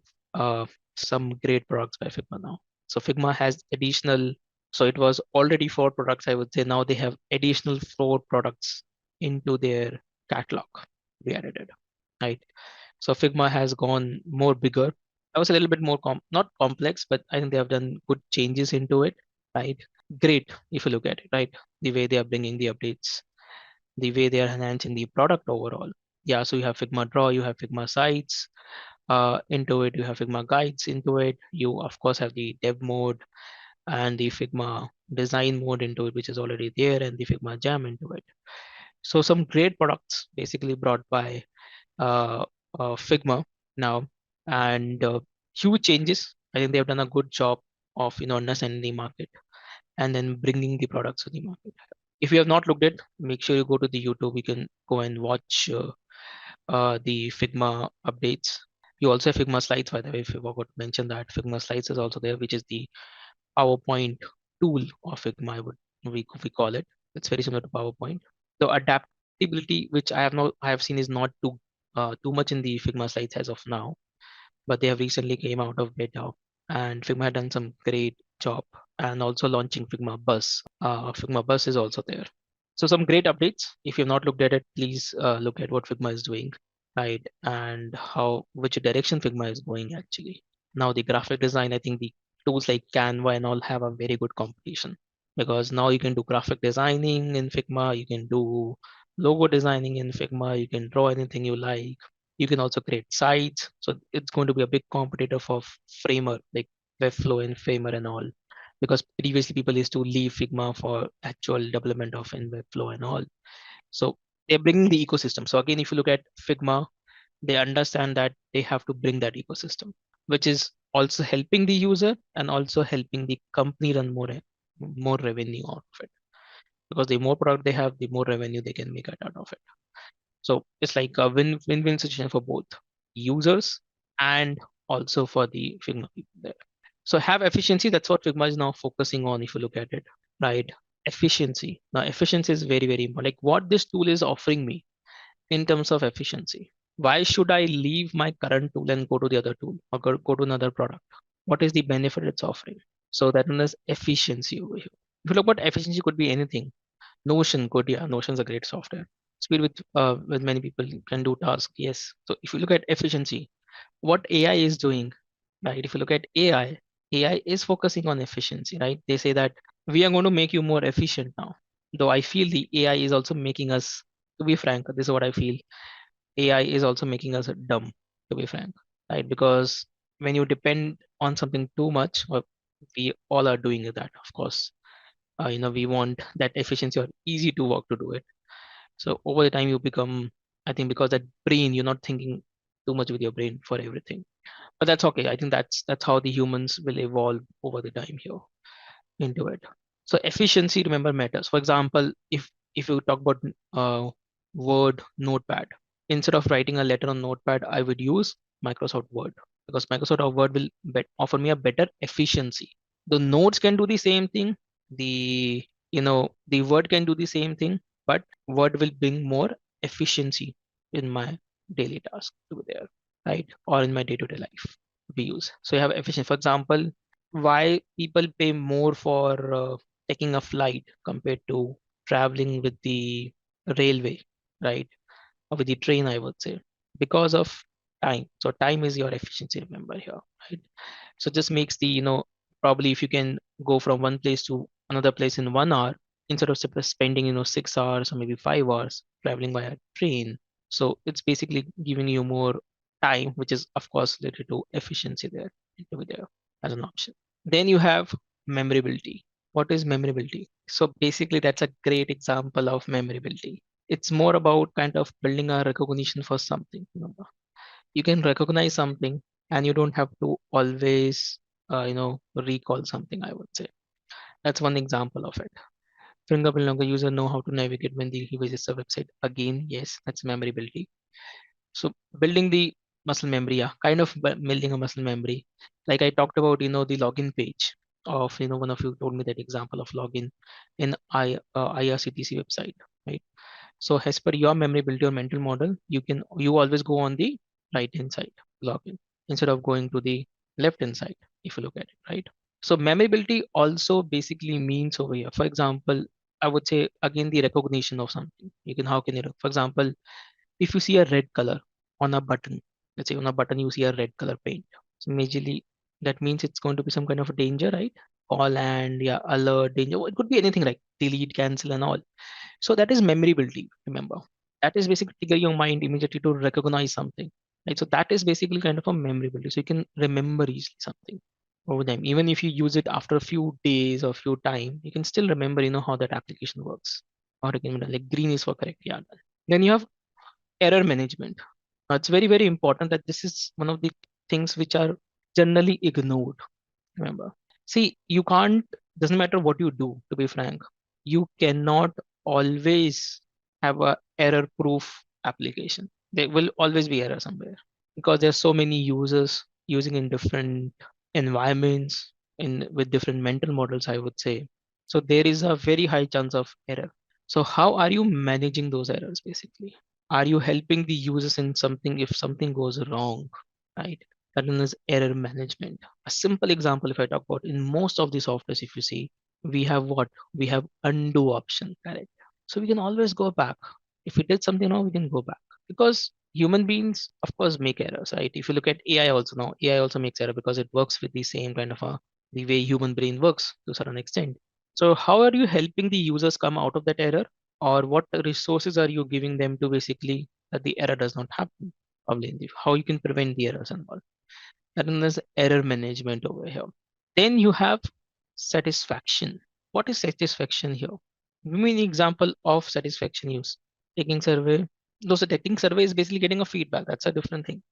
I want about satisfaction. That what makes you satisfied by using that task accomplishment. Yeah, but let's say you can do that with three also tasks. You can complete it. If it's a good product, you can but how you can add more kind of a satisfaction of in giving task. Goal of the app is complete. Exam, simple, easy, successful job.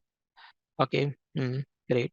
First of all, giving rewards to the user. A feeling of completion of task means, or like most of you mentioned, task accomplishment.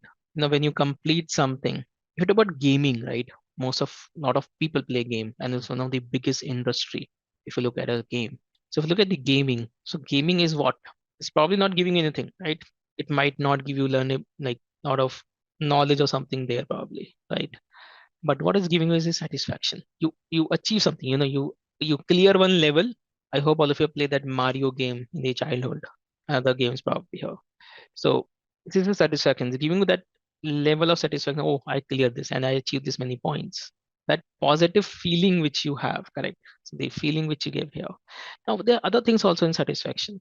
For example, if you talk about cred, no, I use a app which I mentioned last time. Also, I use a app on cred for my credit card payments and all. And most of you must be using Google Pay also. And if you've seen recently, when you make a payment in Google Pay, there is a nice animation goes there, smooth animation you have, right? Even if you look at Grid, you have some amazing animation, some color effects. Just I don't know how many people it affects it, but I just feel so good about it. It just gives it basically adds to that satisfaction. So if you look at credit, a lot of people talk about credit in the UX industry. If I talk about credit is something it's doing its job also. What the product is solving a problem of, managing all your credit cards and making payments of them and tracking all the payments and all. But it is also giving you the something extra, some kind of a feeling to it, whether it's animations, the way the product is designed. So it's no longer a boring product, something exciting. So it gives that satisfaction there. Like this, a lot of application gives you satisfaction. For example, think about Zomato. Most of you must have used Zomato, right? Yeah, Airbnb also. I'll talk about great website if you look at it, right? Do you have these principles in Zomato, which we're talking about over the framework we're talking about here? Okay, I'm talking about like this. For example, when you go to the cart, let's say if you say, okay, I want to order pizza, you click on pizza and you say, I want to have pizza. When you go to the cart page where it shows, you're ordering pizza and it's basically showing you the total and everything. Remember, it shows you what other people have ordered. What is the most frequent combo people have ordered? It give you suggestion there. Hey, maybe you forgot sweets to add. Maybe let's say you want to have a pizza out of from Domino's and you can maybe add a chocolate cake there. It's basically making a little bit kind of reminding you so you don't forget something. And so that's kind of on a memorability, of course, you have here. Recommended like by your friends, yeah. That one of the options you can have or have. Then think about we're talking about the suggestions which is given by Zomato. There, suggestions which are given by Zomato. Okay, so that can basically, so yeah, so basically you're talking about giving suggestions, right? Over there. It can, so which category you think should come in then? Efficiency maybe, yeah. So there's a very thin line over here to be frank, right? So if you look at suggestions basically, right, sometimes they could be helpful in terms of memorability also or efficiency also to be there. Because you might have, especially like, if you talk about like apps like Blinkit, if you talk about especially like apps like Blinkit, right, then it becomes more important as a memorability to be frank.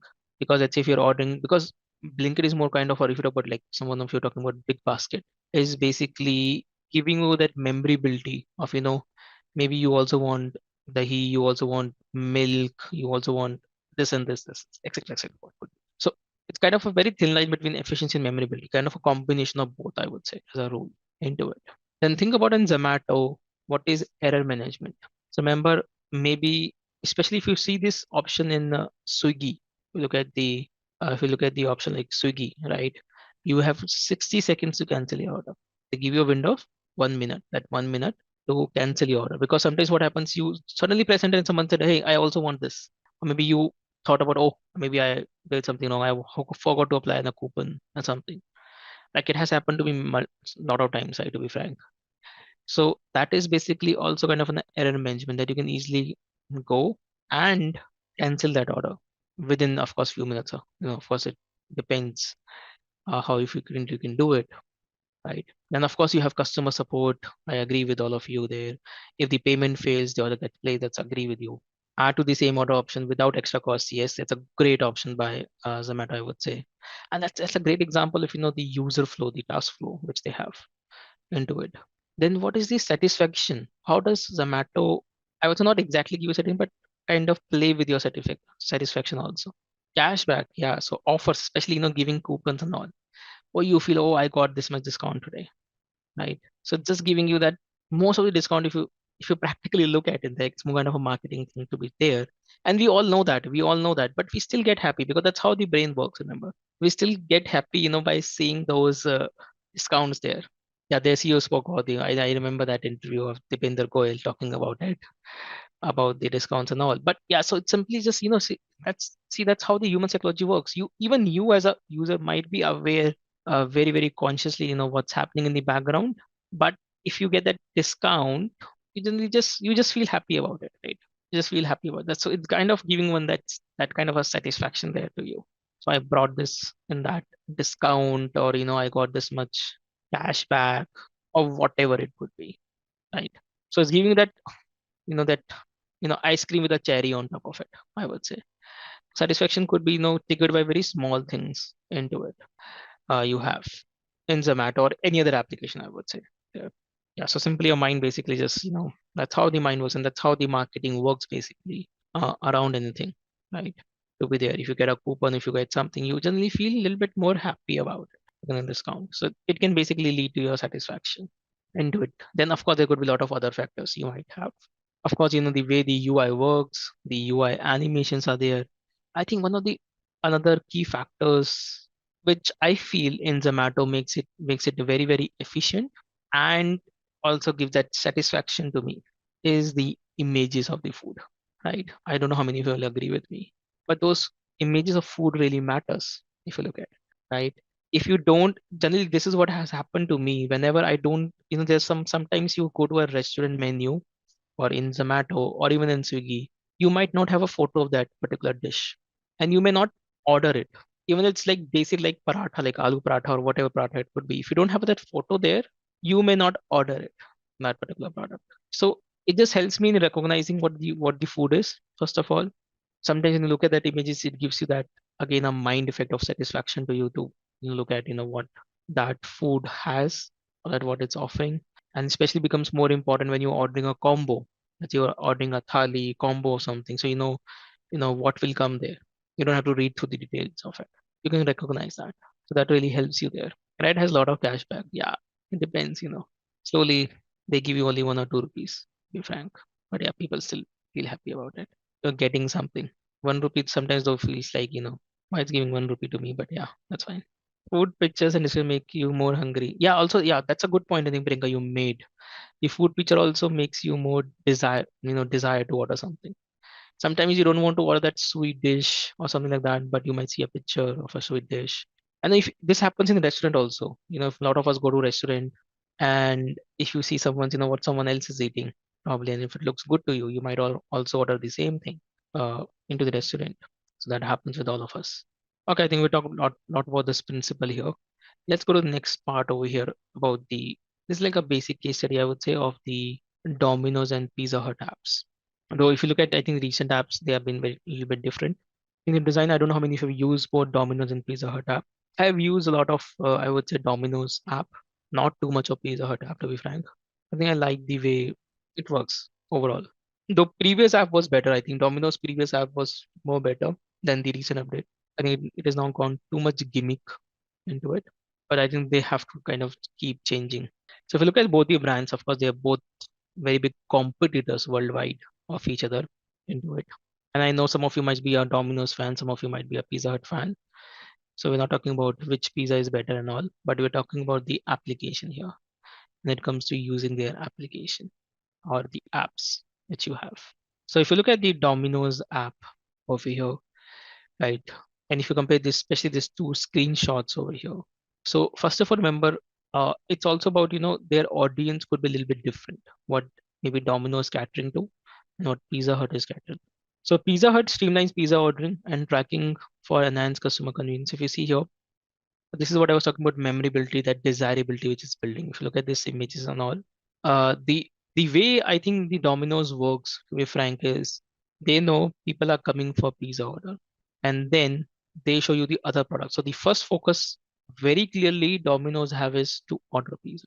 And of course, if you're ordering pizza, you might at the end might add garlic bread or maybe dips or whatever you have as a cold drink to be ordered into. And that's their primary focus if you see it. Even if you still go to their apps, the primary focus is that you can start ordering the pizza right away and from their website. The next thing you have is the, whereas if you talk about the Pizza Hut, focuses on the promotional engagement and customizable ordering experiences. They're not upfront kind of telling you that, okay, order a pizza or something here, but they're kind of telling you probably the in a more bigger way that what options you have, delivery, takeaway, and all. If you look at it, and what are the main deals if you have, if you look at their homepage and if you look at the Domino's homepage over here. So both companies have kind of a different kind of a target audience and the way they're communicating with their designs. However, if you look at in both the applications, the layout and navigation, the user journey from login to order could be very different because they might be getting to a different audience. You can see the use of colors, typography, and imagery there, what kind of user interaction it has, and the content, what kind of information they have. So let's talk about here. Look about the layout and navigation. If you see over here, it's a simplified menu with a focus on quick reordering features, or basically simply making a placing an order of these, like I mentioned in the previous screen also. If you look at it here, it's prominent displaying the deals like we talked about. So that's the navigation difference you have. Then if you look at the visual design, of course, if you look at the branding of Domino's, it has both blue and red to it. So look at the branding here, the way it's kind of doing it. And this is what I want all of you to also focus on, especially those who are new into designing. If you want to be a good UI designer or a visual designer, I would say, right, then this is very, very important to keep in mind. So you can see both the apps, if you look at it, they're mostly majorly black and white, which is known as a neutral color, remember. So they're using a neutral color over here. So because I've seen, like I told you previous session also, like a lot of newbies who come here, I don't know, like you might put a gradient in the background, you might, put colors all around, you might put a picture here and there, and this is what you might do. But see, visual design does not have to be too complex. And if you look at their brand colors also, how they are using, if you look at Domino's, it's blue and red. So if you see, mostly it is blue on most of the places, but they're using red for the offers. Of course, they're into it. Pizza Hut has only red, and you can see how they are using that red color over here into this. Okay, red. So visual design is important. If you see, both the applications are very clean over here. They're not kind of, I would say, overly done. Then you have the user interaction over here into it. So there is actually in Domino's, you have a pizza builder and real-time tracker to enhance engagement and satisfaction for the users.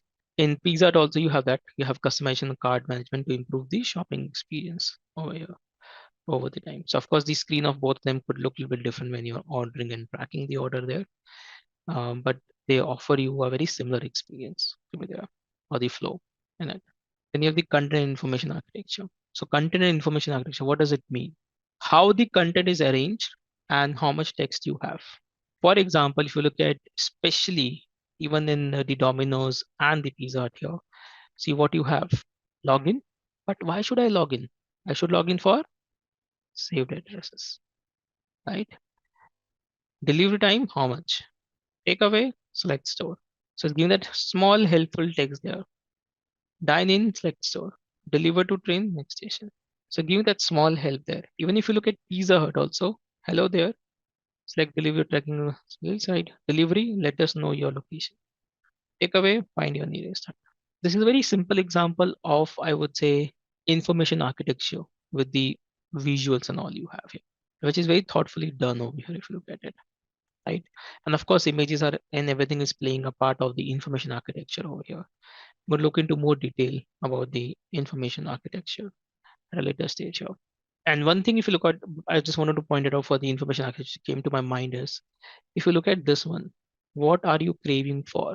Look at that wording there. Does anybody know what this is called? What is this called? Or even the ones which is at the bottom, you see what is that called here? See, what I'm trying to point out is when you are a new designer, when you're a new designer, or when you're into the, even into UX, when we talk about, right? What a normal person would write there. Think, what if I today ask you without showing the screen, if I ask you, hey, or draw a pizza delivery app home screen, what will you write here? Mostly what people will write, select your pizza, select what you want to order, what you want to order, right? This is what will come to your mind. And this is what I'm trying to bring in point is that that's a difference between a designer, normal designer, and you being a UX designer. That's a difference here. And these are some small things you can always highlight in your portfolio. The way, it's a more about selling experience again over here.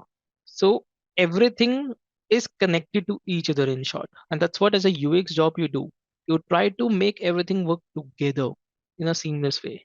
So you might say, okay, this is the, coloring is a job of a UI designer, image is a job of someone else.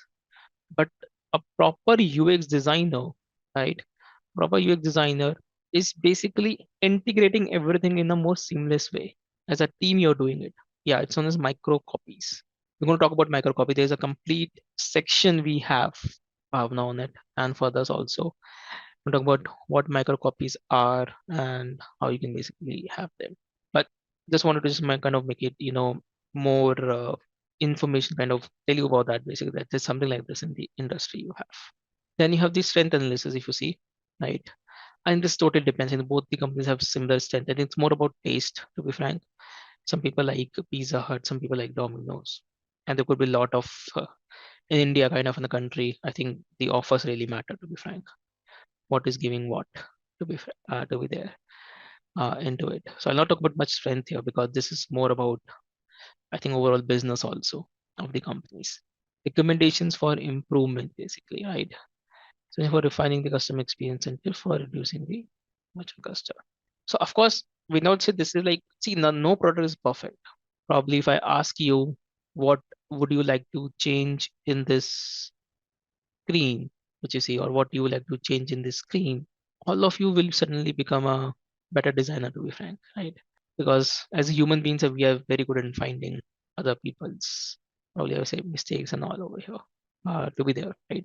But overall, if you look at, they are pretty nice applications, the way they have designed it and done everything here into it. I'll not spend too much time on it actually, because we have a lot to cover here. Then if you talk about the keys, if you talk about both the case studies which we're talking about here, right? So Domino's is very straight away, like I said, focus on ordering pizza, boosting their sales and convenience for the customer. Pizza Hut is more in terms of giving you that message of deals, attractive deal seekers, right? And then selling that pizza basically with you. Okay, so let's see how many of you have been paying attention. So I have a quick quiz over here for all of you to answer. Small one question quiz, I would say. So let's say based on the comparatively of UI UX analysis of Domino's and Pizza Hut app, which design approach is used by Domino's is most effective in ensuring a quick and efficient user experience? So you can basically have A, B, C, D. You can just type in A, B, C, D, your answer, you think. So first is visual design, utilizing a bold color scheme to attract attention, seamless ordering process, simplifying the user flow to allow quick and easy order placement, customization option, offering extensive customization option for orders, content density into it. B, B, B, B. So a lot of you are saying, yeah, so B, technically B is the right answer, but I would say, of course, A and C is also kind of equally part of it. But if you allow me to kind of pick one of them from all of them, and of course B, let's say if I'm allowed only for, let's say, pick one, then I'll say B, of course. But if you ask me additional things, of course, A and C also matters into it. D is also fine, but I think a little bit later means when you go into details of it. But of course, B is one kind of a answer over here. As per the, especially the slides we have talked about over here, I would say, and what we've been talking about so far. As per that, especially if you talk about as per that over here. Now I'm going to talk about portfolio here a little bit because this is like a first lesson. So I have a few slides on the portfolio. Then we'll go to lesson number 2 now. So why is portfolio important in the field of UX? And remember, one thing I want to point out is the portfolio can vary, to be frank, depending on what you're targeting. Typically, if you talk about the UX, is just not about design. UX is about that what are you solving? UI is more tangible there. UI talks about, your visual design skills. What is your thought process of designing and creating the structure and layout here? And if you talk about overall portfolio is important for other person to understand by looking at your work, right? Understand what kind of a thinking abilities you have, what how well you know the you know probably some concepts into it. And to be frank, when we talk about this session and all, and we're talking about bringing a case study, we generally follow one kind of a pattern in case study, but it is not always like that. So you can always make your portfolio stand out the way you structure your case study of UX. Like currently in the course, I focus on having a complete UX case study from start to end, but it is not always like that. It depends what you want to focus on your portfolio and what you want to have it. So there are two fields here. Remember, we're talking about UX and UI. If you go to like enterprise companies, if you go to like large scale companies, I would say they can hire you as a UX person also, right? Where your designing is limited to wireframing mostly. The designing will be related to if you talk about apps and all, if you talk about website and apps. So it's basically going to be more limited to just wireframes. Even if you do like basic wireframe, basic design, that's okay. If you talk about mid cap companies, large cap companies, and all over there. But when it comes to small cap companies or when it comes to startups and all, then they surely need more of a UI skill. So they focus a lot on UI skill comparatively to UX skill because startups needs money, remember. So they want to get kind of quick fundings and all here. They want to basically showcase a product as fast as possible. That's their focus on, and even the small companies we talk about. Now, even in large cap companies, they might also equally focus on UI depending on the process you're going. So generally, I don't tell that if you're going to a large enterprise company, then you don't have to design. You might still have to design, to be frank. It totally depends. I don't know how many of your experience working in the corporate industry, but most of you might be knowing that the process, the team you belong to in a particular company, right, is very, very important corporate, especially if it's a client serving company, right? That becomes very, very important what process you are in or in what vertical of that company you are in. So it'll depend on that also. It's not at always let's say if you're going to go to a company like Adobe, for example, which is of course a kind of an enterprise company, I would say that they will only hire you for UX, right? Of course, they will have rules which is just focus on UX, and they have roles which is basically just focus on UI. But while they still look for people who might have a combination of both, depending on the hiring manager, the process that might demand them to be there. So what I'm trying to say over here is people who are not very good in designing, right? You can still build a career in UX by focusing as a UX, means just focusing on the UX part there, by going deep into the UX research, trying to showcase, how you would particularly solve that particular problem as a solution to be given. So that's what also you can focus on.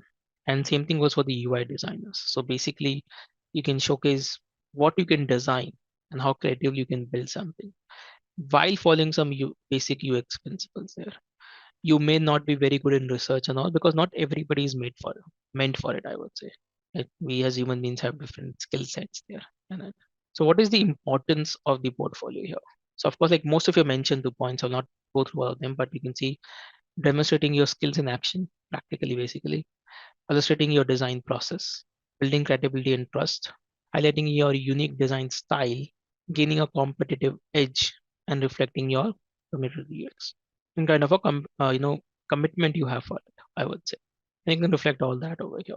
So this is what you're seeing now. Going to see on the screen is what you want to do in your projects and the assignments also in the upcoming sessions.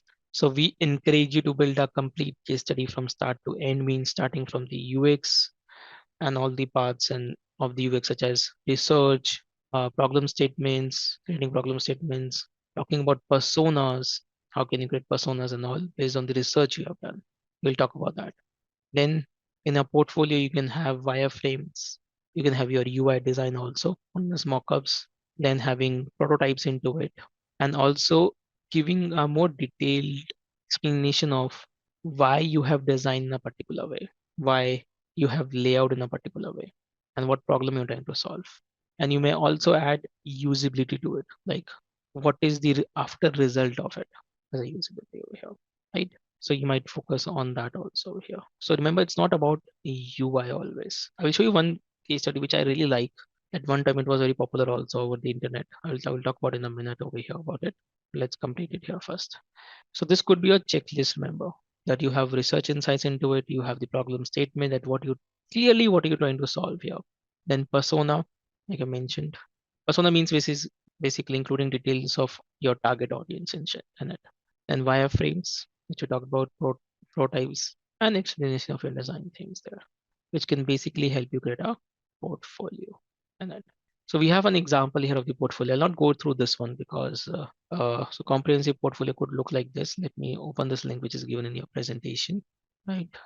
Though I don't always like it a lot, but just to show you that what you would be building. This is what we ask you to do, to be frank. I'm not saying this is a great portfolio here, which you see, but this is what we ask you to do it.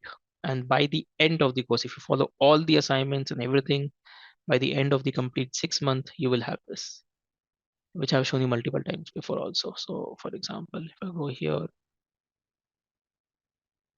right, so you have a problem statement, you have storyboarding, problem solution, app features, your role probably, trying to explain design thinking process you followed there, emphasizing the phasing with the user, like we talk about user interview, survey, basically research of the user, competitive analysis, you can see here, personas been defined of your targeted audience, empathy maps created here, user journey map created here, ideate phase of information architecture, user flows, right? And then design phase of really high fidelity. So your UI screens, not too great, I would say, but yeah, that's okay. Then you know why you have designed in a particular. What is now? This is the most, I think, the important thing to have here, right? That why have you? What is why have you have it there, right? What made you to have that basically? This is the kind of the UX part here. Having a logical reasoning why you have done something there in the why that piece of information is there is what one of the parts, major parts of UX here to be there, right? And giving that a little explanation, you can see into it over here. Though this can be structured a little better, to be frank. I generally say this can be structured a little better because this is the main thing, remember, you have, which is talking about here. And that could become a little bit up to kind of highlight it. Now, the case study which I was talking about, which is not that big, which you see over here, but very nice case study. Give me a second. Let me see if I can open that. I always show this case study in these sessions here. Known as the Fitbit case study. It was done by one of the users, and it was popular at one time, I would say. So it's a Fitbit. I don't know how many of you know Fitbit. Fitbit is a smart band, smart watch. Even before Apple brought Apple Watch and all, most of the companies brought it. Fitbit is a very old brand in terms of fitness tracking and all. And of course, they have a app. So this person talked about the UX behind the habit of exercise and all. So see, now the what I'm trying to focus over here is that it is does not have to be always the same what you saw here. So we teach you how to do this basically. We encourage you to do this because if you do this, you learn a lot of things. You learn a lot of practicality of it. But it does not have to be always in the same way. It can also be this way to more tell you about like a story and what is that you're trying to solve here. So if you see here, it says generally there are three types of people in the world, right? I will give you this case in the chat, so you can read about it. along with the most people I know, they're third person, and this is. And he says, but I have encountered few problems while using their iOS app. So this person was already using their app, and he encountered some problems. He talks about design process. He creates a persona first, by the way. Job stories means what user generally do in the application, and he does the gorilla or known as usable testing actually, and then identifying and prioritizing the pain points of the user, if you see, and then defining the problem over here. Now, this is what I wanted to point it out here. If you look at it, right? And what I want to point out is if you go up over here in the case study, he talks about that I have encountered few problems while using their iOS app, right? So I decided to put my design hat, as mentioned to while to see it will share any of my problems and could make improvements in the app. So what he's telling is currently he's not talking about the problem here as well.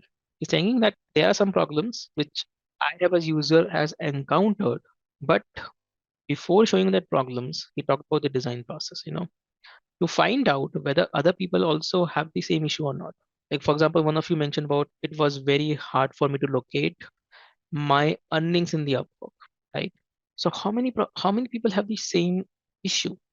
That's what the person who built this has built this case study is talking about here. Then he says, that if you go down, then he says identity defining the problem, and this is the most important thing here. Sometimes why I'm focusing on a lot in this is basically the problem might look to you on the surface might look different to you, but in the background it could be very very different, right? I always talk about this. For example, if you go in 90s, early 90s, and when we only had there was no cars basically, we only had this horse cart or bull cart and all those stuff. So imagine what complaints people are making. So let's say I'm making a complaint as you know it is slow. Currently, the horse cart which I have or the bull cart as a solution we have is slow. So it's a problem, right? It's a problem. And what is the solution for it? Think about 90s. What could be the solution if I say as a user that, oh, it's very, very slow? What we would do? So not a solution would be that, yes, I think I mentioned about that, right? Adding additional horse. You make an additional horse, right? Maybe let's say redesign, sorry, design the wheels more to be more effective. Probably that could be one of them, right? Into it. So that's a very surface problem here you have, right? But if you might do a more research into it, or if we go more in depth of it, right? We might find a very, very core problem there. So UX is not about finding solution, remember. It is about finding that core issue which we have. So why do we feel it's slow, right? That's the question here. Why do we feel this slow? Even if we add additional source and everything into it, but it might still be slower. So UX TCG, first of all, going to the core problem. Also finding the most optimum solution of something. So there are two things. First of all, understanding what is the problem is and finding a optimum solution there, right? So that's why I don't want to do this comparison just for I would say analogy to give you all of you. I don't want to compare doctors with UX designers to be frank, but remember you are a doctor. You are a doctor. Simple as that. You are a doctor. So for example, let's say you're not doing well and to you go to the doctor, right? Now, do you tell doctor that I have malaria or I have dengue or I have this and this disease? What you tell? You tell symptoms, remember. And this is the core of UX research, remember. That's the problem. See, most of us as a UX designer, we are asking user, hey, what problem do you have? It doesn't work like that, remember. And of course, I'm not asking you to ask symptoms, basically to deep dive into how user is using. What is causing that problem to the user, that issue basically. So you tell your symptoms to the doctor. And doctor, what it does? will basically analyze whatever you're telling him or her, and of course their experience adds to it, and of course that's why UX experience also adds to it. So you have the experience, but the experience of the doctor, they might say, okay, you might have this, or you have this kind of a disease, right? To it, then they will tell you, okay, they will analyze whatever information you tell them, and of course they will check. Remember, you are telling them, but they are also checking your BP. They will check your fever. They will check your maybe you know your tummy or something, whatever they might do. They will check you basic. They will check how you're breathing and all. They will do that, their analysis, their part of observation to be there. So you tell them the symptoms and they also observe you, and based on that they will tell you, okay, this is what you have. Most likely they will tell you like what it is there, right? Or you have. So based on your symptoms and your when they observe you, I would say, so what they do, they give you what, sorry, this came up. What they give you, they give you a solution, remember. So they observe you. So they put you in the observe, means they observe, I would say observe you. And combining both them together, they will give you a solution. They give you a solution that maybe take this is medicine, right? And I would say that solution is also a prototype, because they what they say, hey, maybe take this medicine for 3 days and then come back to me if it does not improve, right? Maybe take for 2 days, 3 days, and if you don't improve, come back to me. So of course they're not doing testing on you, but every patient is different probably, right? So that's why they tell you, okay, this is a solution I'm giving you right now. Test it, means maybe take that medicine. If you don't improve, then come back over here. So they're giving you a solution there. So you are kind of a doctor, remember, who is looking at what the user is doing, what the user is saying, how the user is doing, trying to find the real problem and then solving it. And the solution which you give or even the doctor gives is important, right? For example, you are a doctor in a rural area, rural area of India, whereas you're a doctor in a urban area. Do you think that the solution will be different? Solution could be different, can be different a little bit. Remember that. What I mean by solution here, of course, you're giving a medicine, but that medicine could be different, right? Think like that, no? So rural area might not have the accessibility for everything. Their diary habits can be different. Very good, because you kind of rightly pointed out that thing over here. So solution for every patient, or I would say not the patient, also even the area would be different there. Would be different. So what I'm trying to say over here, when you are a UX designer and when you're designing a solution, or when you basically when we create a solution, you have to keep in mind few constraints. The company business, right? The resources you have, the tech you have right now, or the technology you have, I would say, right, at your place right now. So all that would basically be matter over here. And there could be a lot of other constraints you might have. And with that, you will have to find the best solution over there, right? So remember, you kind of a doctor in short, and that's what your portfolio should reflect. This is what I'm trying to say here. And not you have to do always the portfolio in a traditional way. Like we will do in a traditional way here in the course, but when once you complete your course or during the course also, when you if you're creating your own case studies or you're working on your own examples, think about how you can tell it as a story, how you can show it in a different way so it becomes more impressive to the recruiters.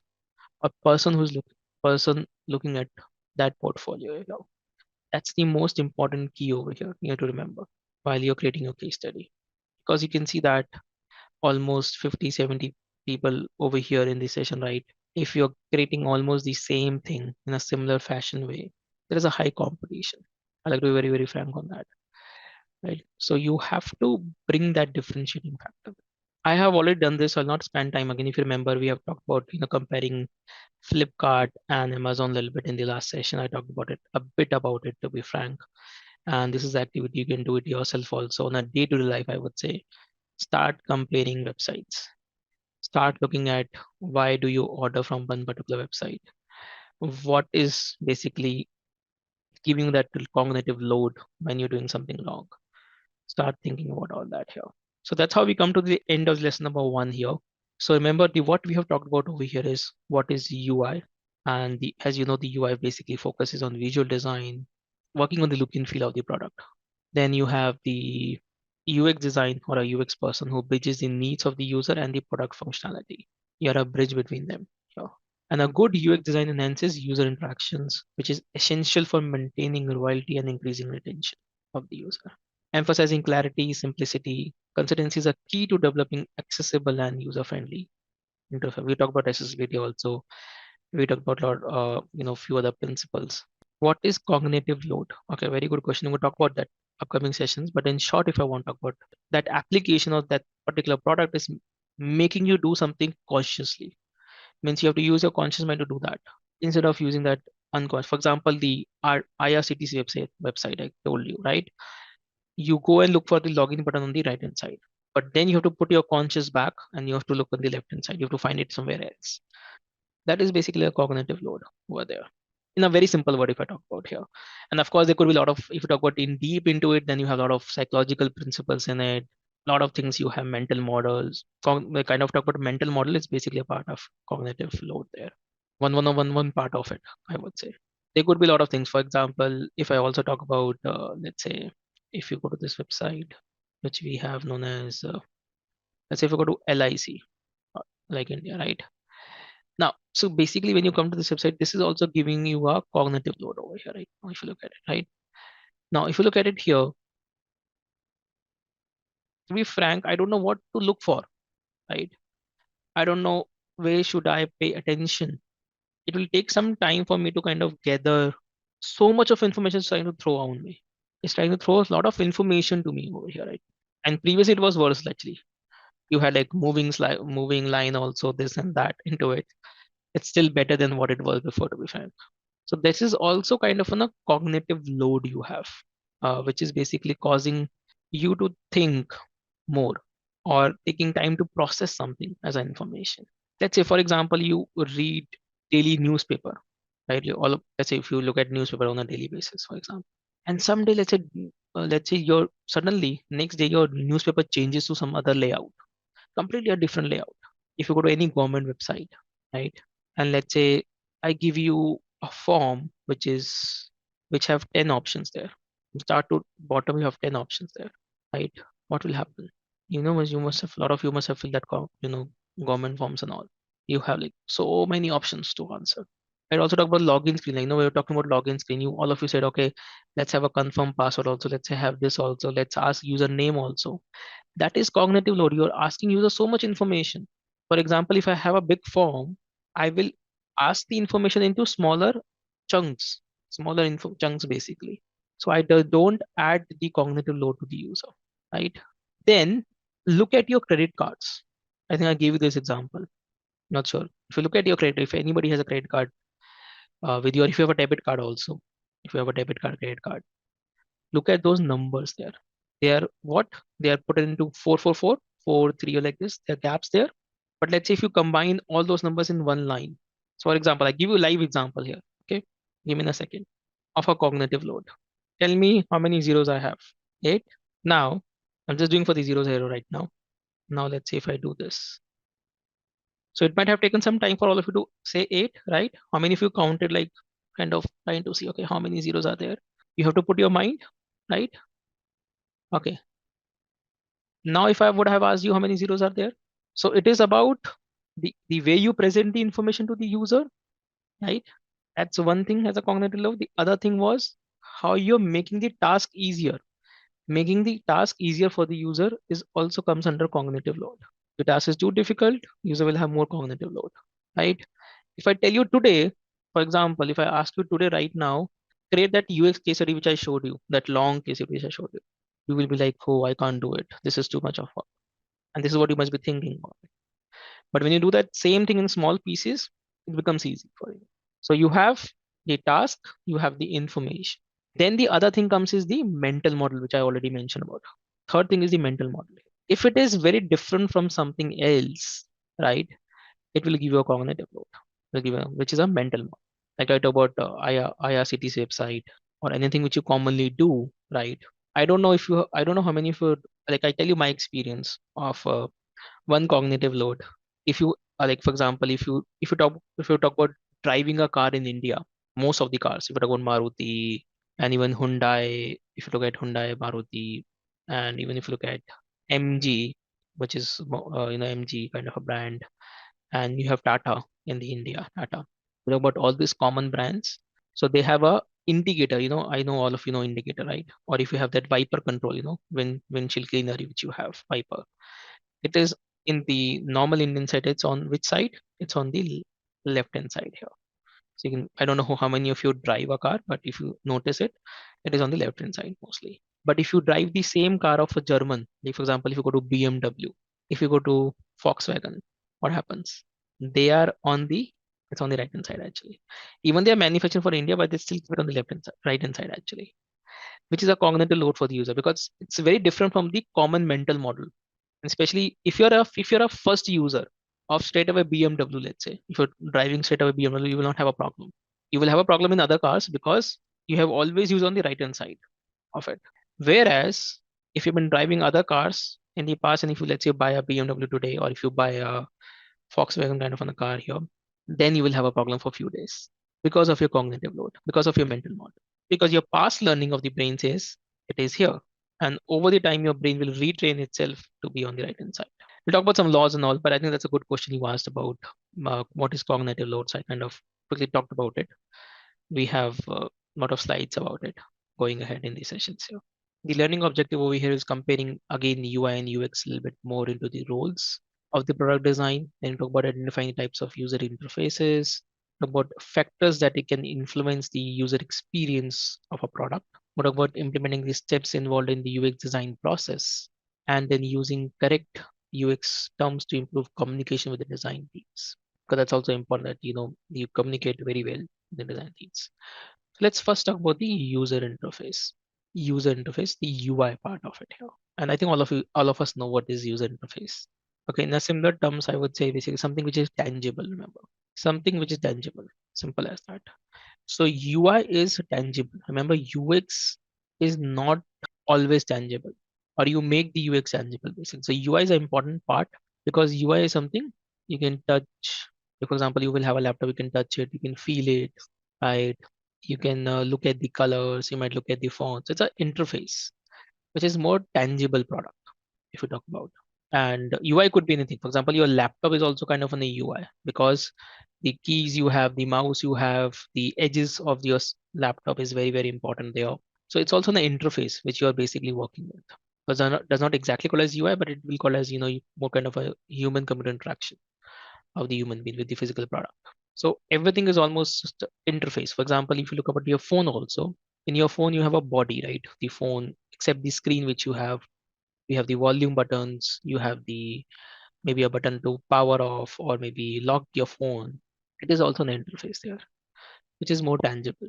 So in short, if you talk about in more kind of on the digital screens here, so user interface is a way is what you see and interact with on the screen for any device. It can be buttons, menus that can help you easily use a computer or an app, which can help you easily use a computer on a particular application, I would say here.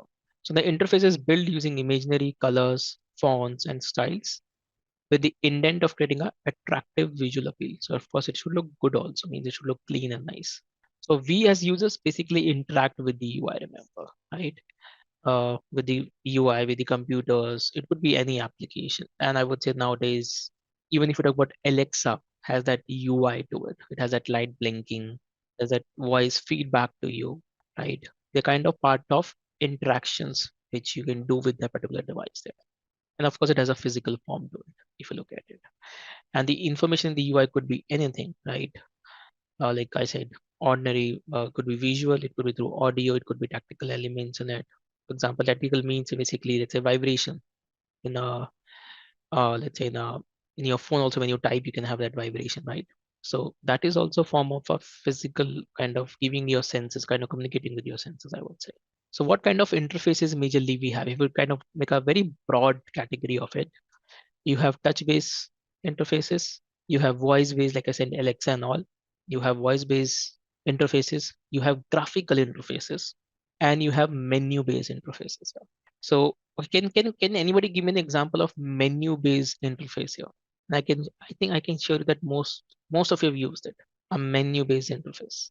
Toll-free numbers, good. The kind of menu-based means menu-based. That is kind of a task flow. I would say menu-based task.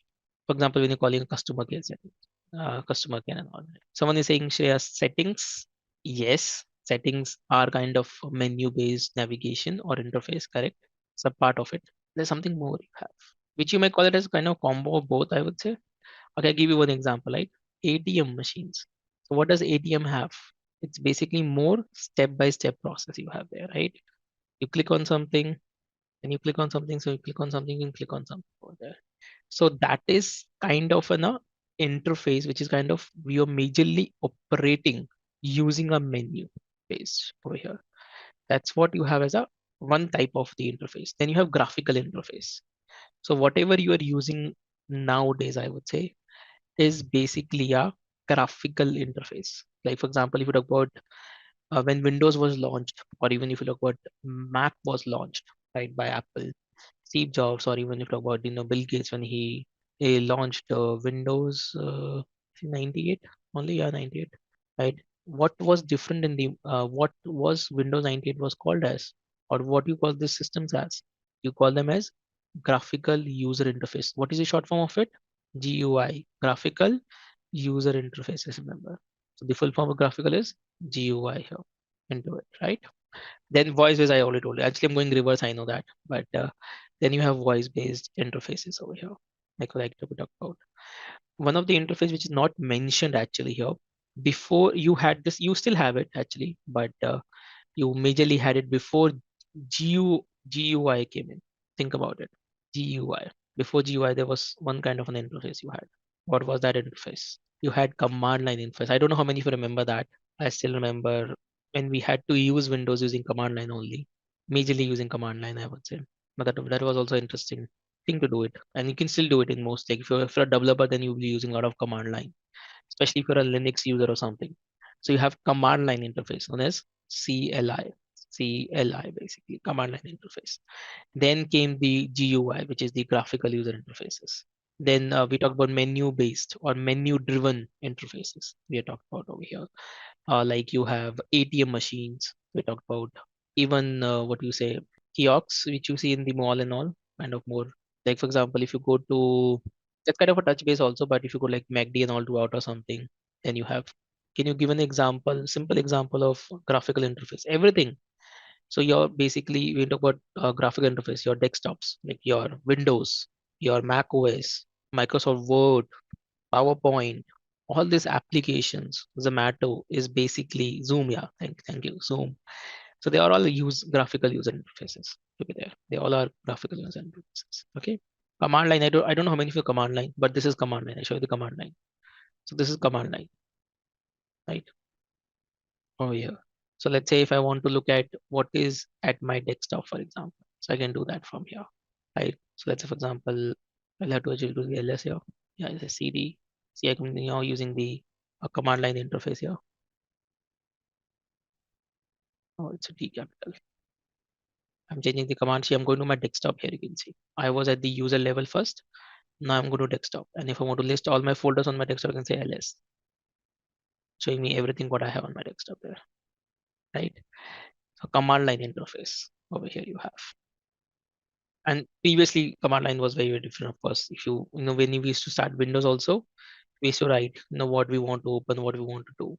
So when Windows early, when you go to very early stage of lab systems and all, maybe you can look at videos on YouTube and all, you will understand what command line majorly was and still use. I would say command line is not something which is completely depreciated because it's very useful for developers. It is very useful for system admins, for special commands, a lot of other places. Then you have graphical interface, which I talked about over here. Menu-based driven interfaces. You talk about ATMs. Even in your mobile phone, like settings is kind of that part of the settings is more kind of an interface of menu. Even if you talk about Nokia phone, talk about the Nokia phone which we used to use, it was more kind of a menu-based system. You go into one setting, you go inside, then you go inside, deep into it. So that's kind of a menu-driven interface you had. Then you have touch-based. Touch-based, I think all of us know, like smartphones. What about your mobile phone, tablets? Now of course, it's coming on desktop and also touch screen. That's a more kind of a touch screen interface. Interaction happens with touch, basically. here. So we call it a touch base or touch user interface, I would say. Voice I've already talked about here. There is one more which is getting very popular, which is not mentioned here, but I want to point it out that think there is something new thing coming as an interface here. What is that? Gesture, yeah, AR. AR and gestures, yeah, gesture-based interface you have perfect. Augmented reality you have it because I don't know how many of you experience AR, but it has a little bit like for example, if you talk about Microsoft HoloLens, we have actually a topic in the end of your course. We'll talk about Microsoft HoloLens and mixed reality apps where you can basically use interfaces in AR and VR, but very good. Thank you for pointing it out over here. One more which is going very popular actually. 3D, yeah, 3D interface, okay. Special, yeah, that's so specialized interfaces. Spatial is part of AR and VR and all. Human computer interaction is itself is a complete interaction actually over here. I'll answer some of the questions which is coming here. Remember, there's one more which is going very popular, and all of are you're using it now. Chat GPT. So what Chat GPT is known for? What is that called as? Natural language user interface. Remember, that is a new word given to it, known as NUI. Natural language user interface over here, right? Then okay, then one of you saying what is you're talking about agentic UX over here. So I don't know how many of you will basically understand this terminology of agentic, but it basically refers, in short, it refers to basically giving the users a sense of control and autonomy and kind of purpose. In short, if I kind of explain it, because it might sound a little bit complicated for all of you over here to make choices. Like for example, in simple word, what uh, Venkat is trying to mention over here is, let's say you go to a dashboard, right? For example, let's say you open your banking app. So in your banking app, you will have your, balance, you will have your account trust and all. So imagine if you can, customize it. So that will come into more kind of interaction and customer. We'll talk about that basically. We'll talk about that later on going ahead and what it does and how you can basically there are multiple principles in the Scientific UX, for example, talking about the giving the user the control, giving the autonomy, like I mentioned about it, feedback loops, etc. There could be a lot of things in it into it, right? So it's basically more kind of principles of UX only, which you want to have into it. But I would still say it's not exactly user interface part of it. It is kind of a combination of user interface over here. Then there was one more I think one of you had is, what is the difference between the GUI and menu based interface? Okay, so Priyanka, in short, remember, it doesn't mean that menu based cannot be in the GUI. So in GUI, you can have menu based interface.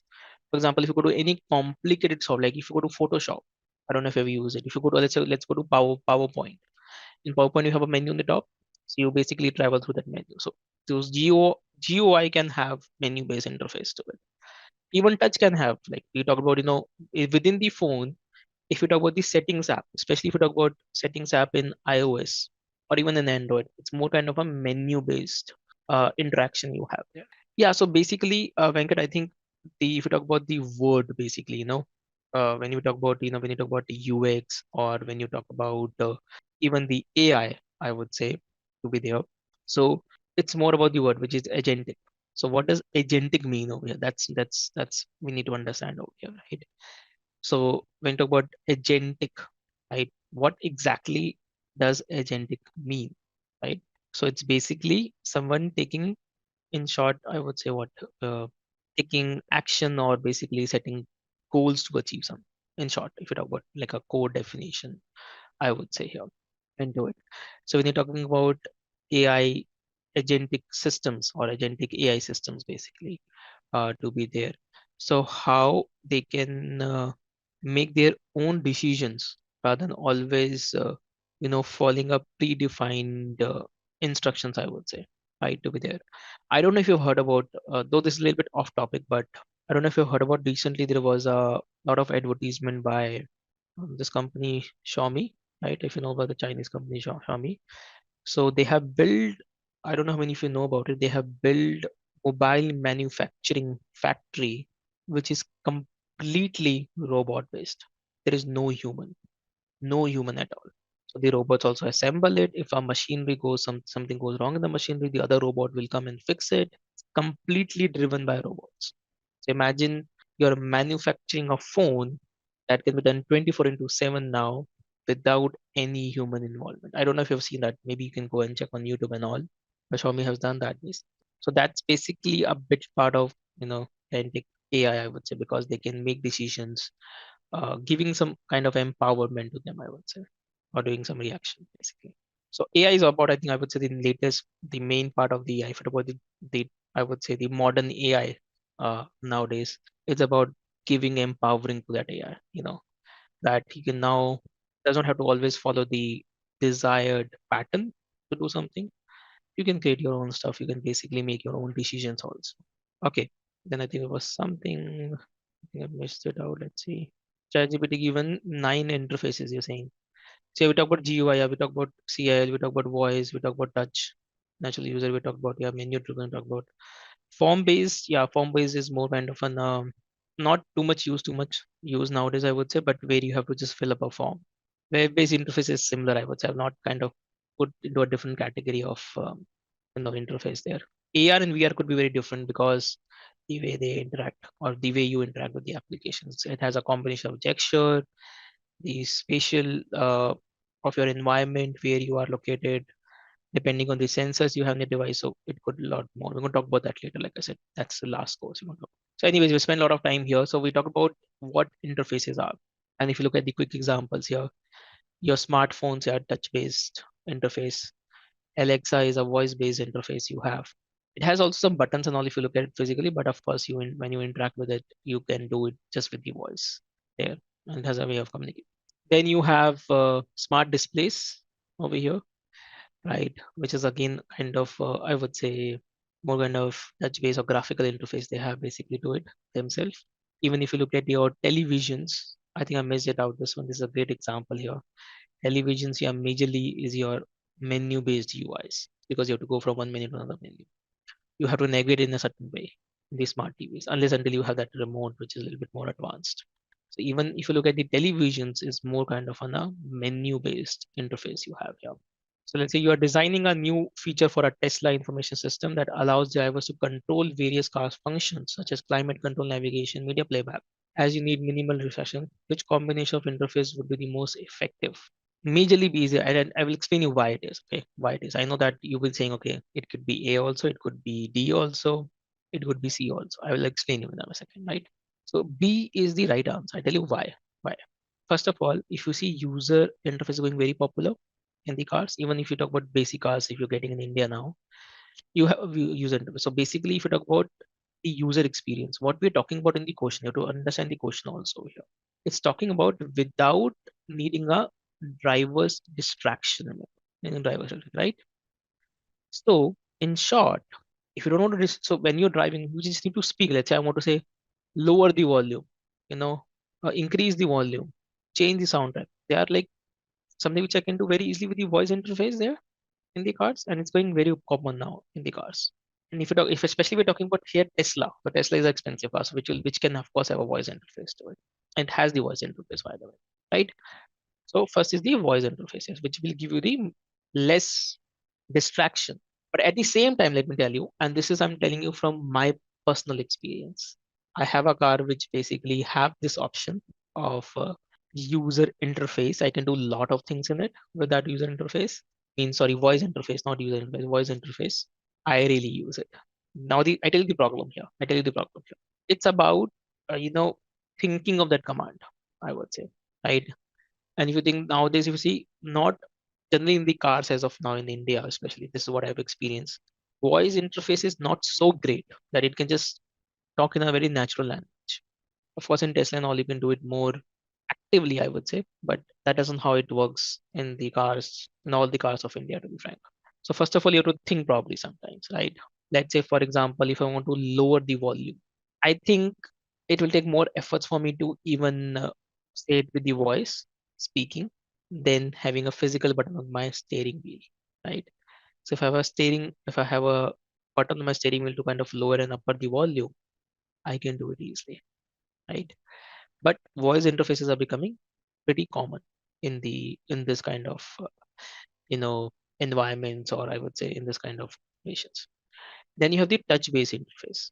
Now, when you talk about touch based, remember those people who say D and A, you I think mentioned about D and A because you're talking about graphical user interface. So touch based interface of course has a GUI into it. See, what will you touch? You're touching a graphic interface only, no? So touch based interface is like a subset of graphical user interface first of all, right? Of course, you will have the graphical interface, then only you can make it touch, no? Right?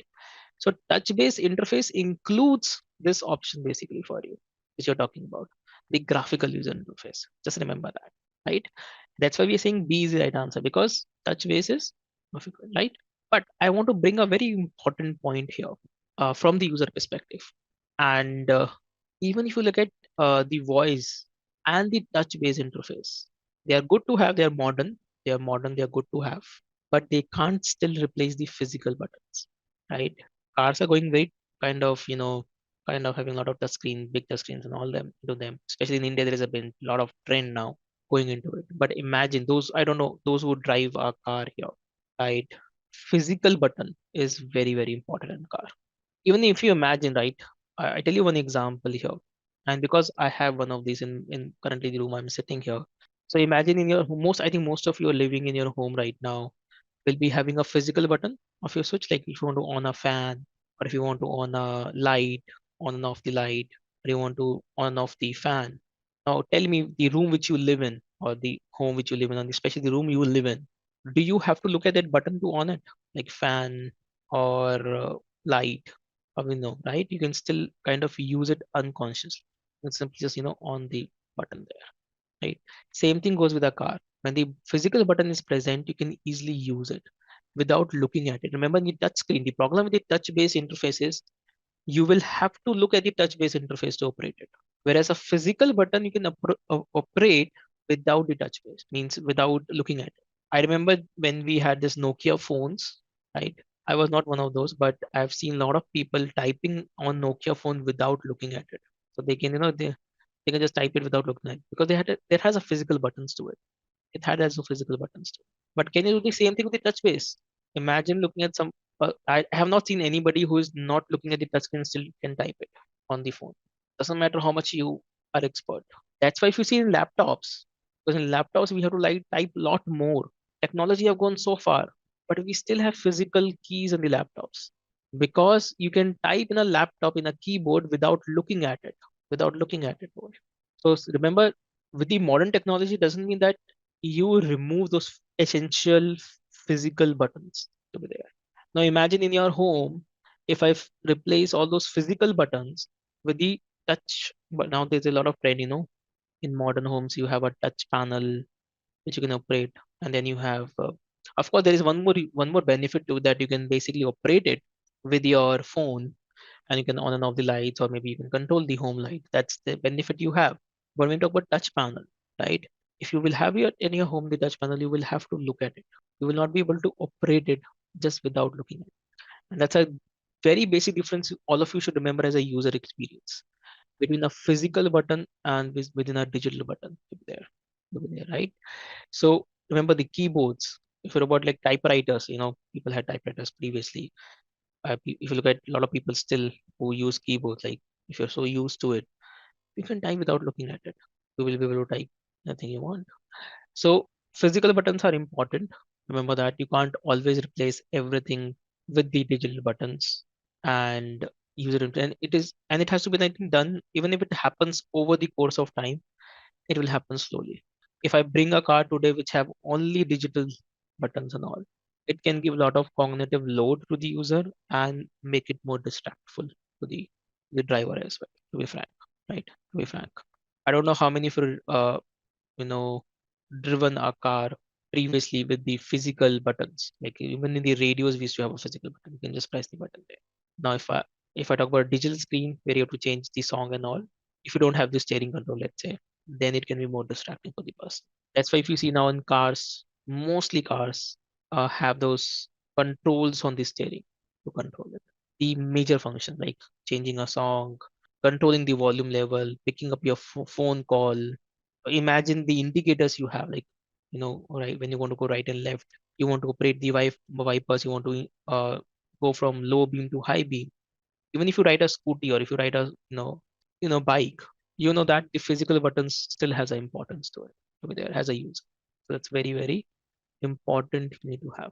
Yes, that's a very good point, Anuj, you made here, that you do also have a commonly used fallbacks in case of failure also. That's very, very important in this case. Sometimes you cannot have everything digital, right? If you look at cars also, like in most of the cars, you have that keyless entry nowadays, but they still give you a physical key, because what if the battery is down of your car? Yes, that's a good example. Like there's a haptic sensor in the Mac trackpad which give you that vibration feedback, so it feels like mechanical. Till the time it's feeling mechanical to you, you might not have a problem as a user, because your user experience did not change. The technology which is changing under the hood, but it does not matter to you probably, right? Because you are comfortable using it. That's the main thing. We'll talk a little bit more about the user experience now, the UX part of it.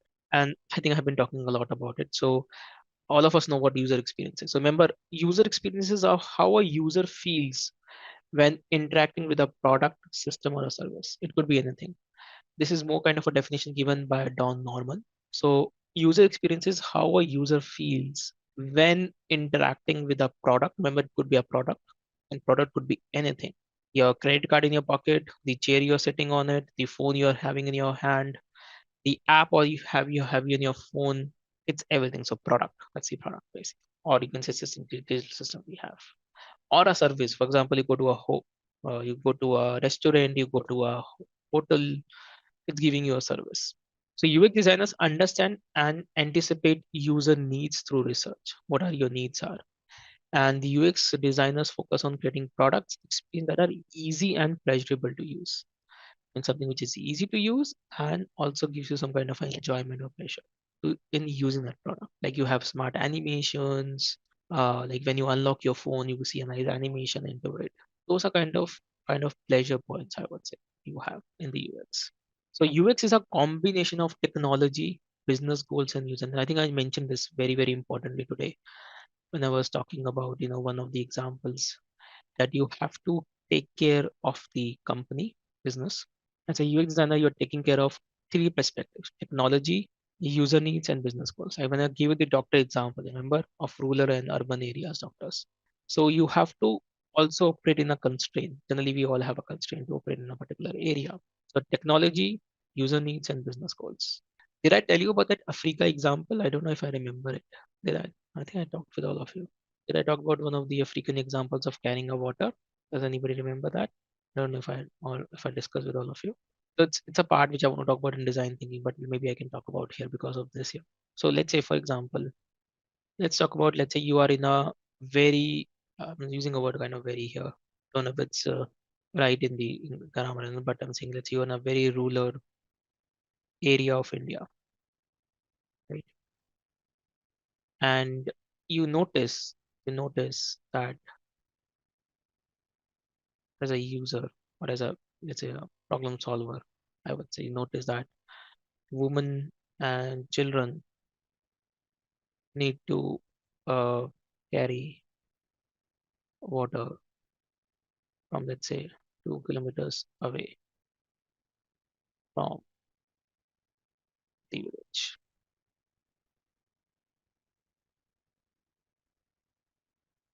right? From the village. And it's a very poor village, let's say. And it's a very uh, poor village,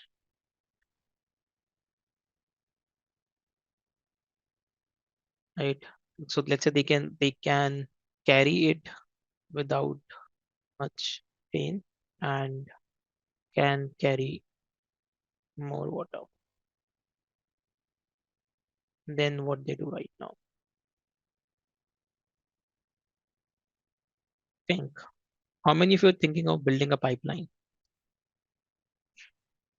How many of you thought of building a pipeline connection?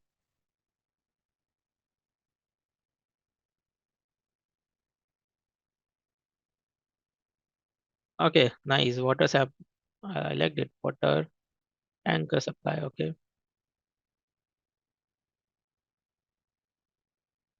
What else? Water pump. Okay, I'm just writing. See, I'm writing most of the common suggestion which is coming here in the chat. Okay, use trolley. Everything instant. Core connection. Okay, nice. I like that. Use animal to carry as their poor. Okay. Okay, let me talk about here. See, now what I'm trying to point out here. So what all of you told is not wrong, first of all, right? Whatever all of you given a suggestion is not wrong. Let me tell you that, right? But let me talk about why all these options, option one is not, why it's not possible here, right? So first of all, pipeline connection, they are poor, and you don't have the money, let's say, to build that pipeline. Of course, you need money, remember, and we're not talking about the government support or not, and you don't have the money, and they are poor, so they can't give you money. Okay, same thing here. For water tanker, you need a regular money for that. They are poor again, and you don't have the money, and you and you don't have the money.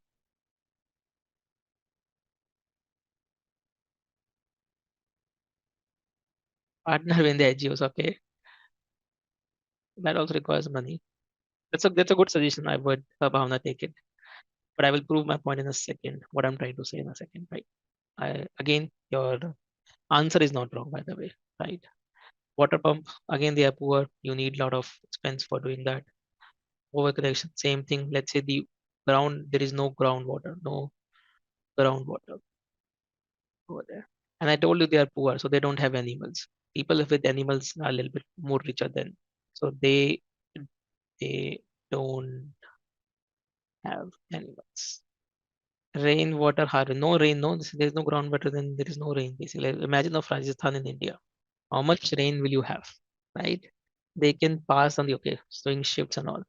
That's a solution you can think. Now the most some of one of you have come very close to it is the trolley kind of a thing, and this is a real case study I'm talking about. Remember, this is a real case study I'm talking, and I will show you that case study also. Okay, this is a real case study I'm talking about. It's not that they might have not thought about it, they might have thought, right? But what I'm trying to make a point over here is that, like I said, all of your answers are right, they're not wrong, they are right. But you have to look at, what I'm trying to say is you have to look at the resources you have. Let's say you don't have the money, they don't have the money, they don't have the technology, don't have the animals there. So your solutions are not wrong to be there, right? What I'm trying to make a point is that working within your limitations as a designer, of course, you will think about. So generally, as a UX designer, we will write down all the solutions we might have, right? But then also later on try to find, as per this thing, how we can balance between all the three. This is what I'm trying to say. And I tell you, this happened in Africa. That Africa is a very dry region. Most of the parts of Africa, if you look at it, they are dry regions, right? They are very poor. Means they don't have the money. They don't even have the animals because it's almost dry. So they don't have even camels and all because they're very poor, basically, right? So they don't have animals and all. So of course, border connection and all does not work there. Solutions are not wrong, remember here, but with not within our limitations over here. And one of you talking about the NGO. So at Africa, what happened is, what they did was, they, even for men also, let's say if I talk about women, let's say you include men also. So as a men also, you will have a problem to carry 2 kilometers and all. Let's say in summers, and you can have a limit to carry it. So what can be done? So one NGO was basically working with the African people in this particular village, right? And what they did, they applied design thinking. This is actually design thinking. But they applied design thinking principles there, and they built it as system here. What they did, they noticed that this all villagers have a kind of a tub with them, blue color tub, like a blue color container, you can say here, and they converted into a roller. I think all of you understand roller tank. They converted into a roller tank, which required very minimalistic money. Of course, it required some money, but very minimalistic money. They could carry more water with it, and they don't have to carry that burden of the water because they made a rule. Because the African, if you talk about African, or the place where it was, it's majorly flat. It is not like up and down and does not have that landscape. It was majorly plain. They created a water hole. It's a complete case study on it, basically, if you look at it, right? And I show you the images basically of it. You will, if you go online, you will find them very easily. It's long back, it's not new. And it was actually named as, I forgot to tell you that, named as Hippo Roller. They named it as Hippo Roller. So try to understand the context here, right? See. This is what they did into it over here. And there's a real case study on it. It's a real case study, remember. I'm not talking about just like doing something like this. So when you talk about same Psychant, when you talk about better buy a big tank, remember what you're again saying is not a wrong solution, it's a right solution. You build a very big tank, right? Who will pull it? Think about that. You will have to put a motor.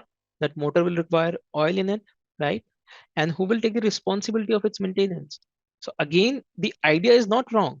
When you're working in a real environment, when you're doing something, there could be a lot of constraints, remember, you might have.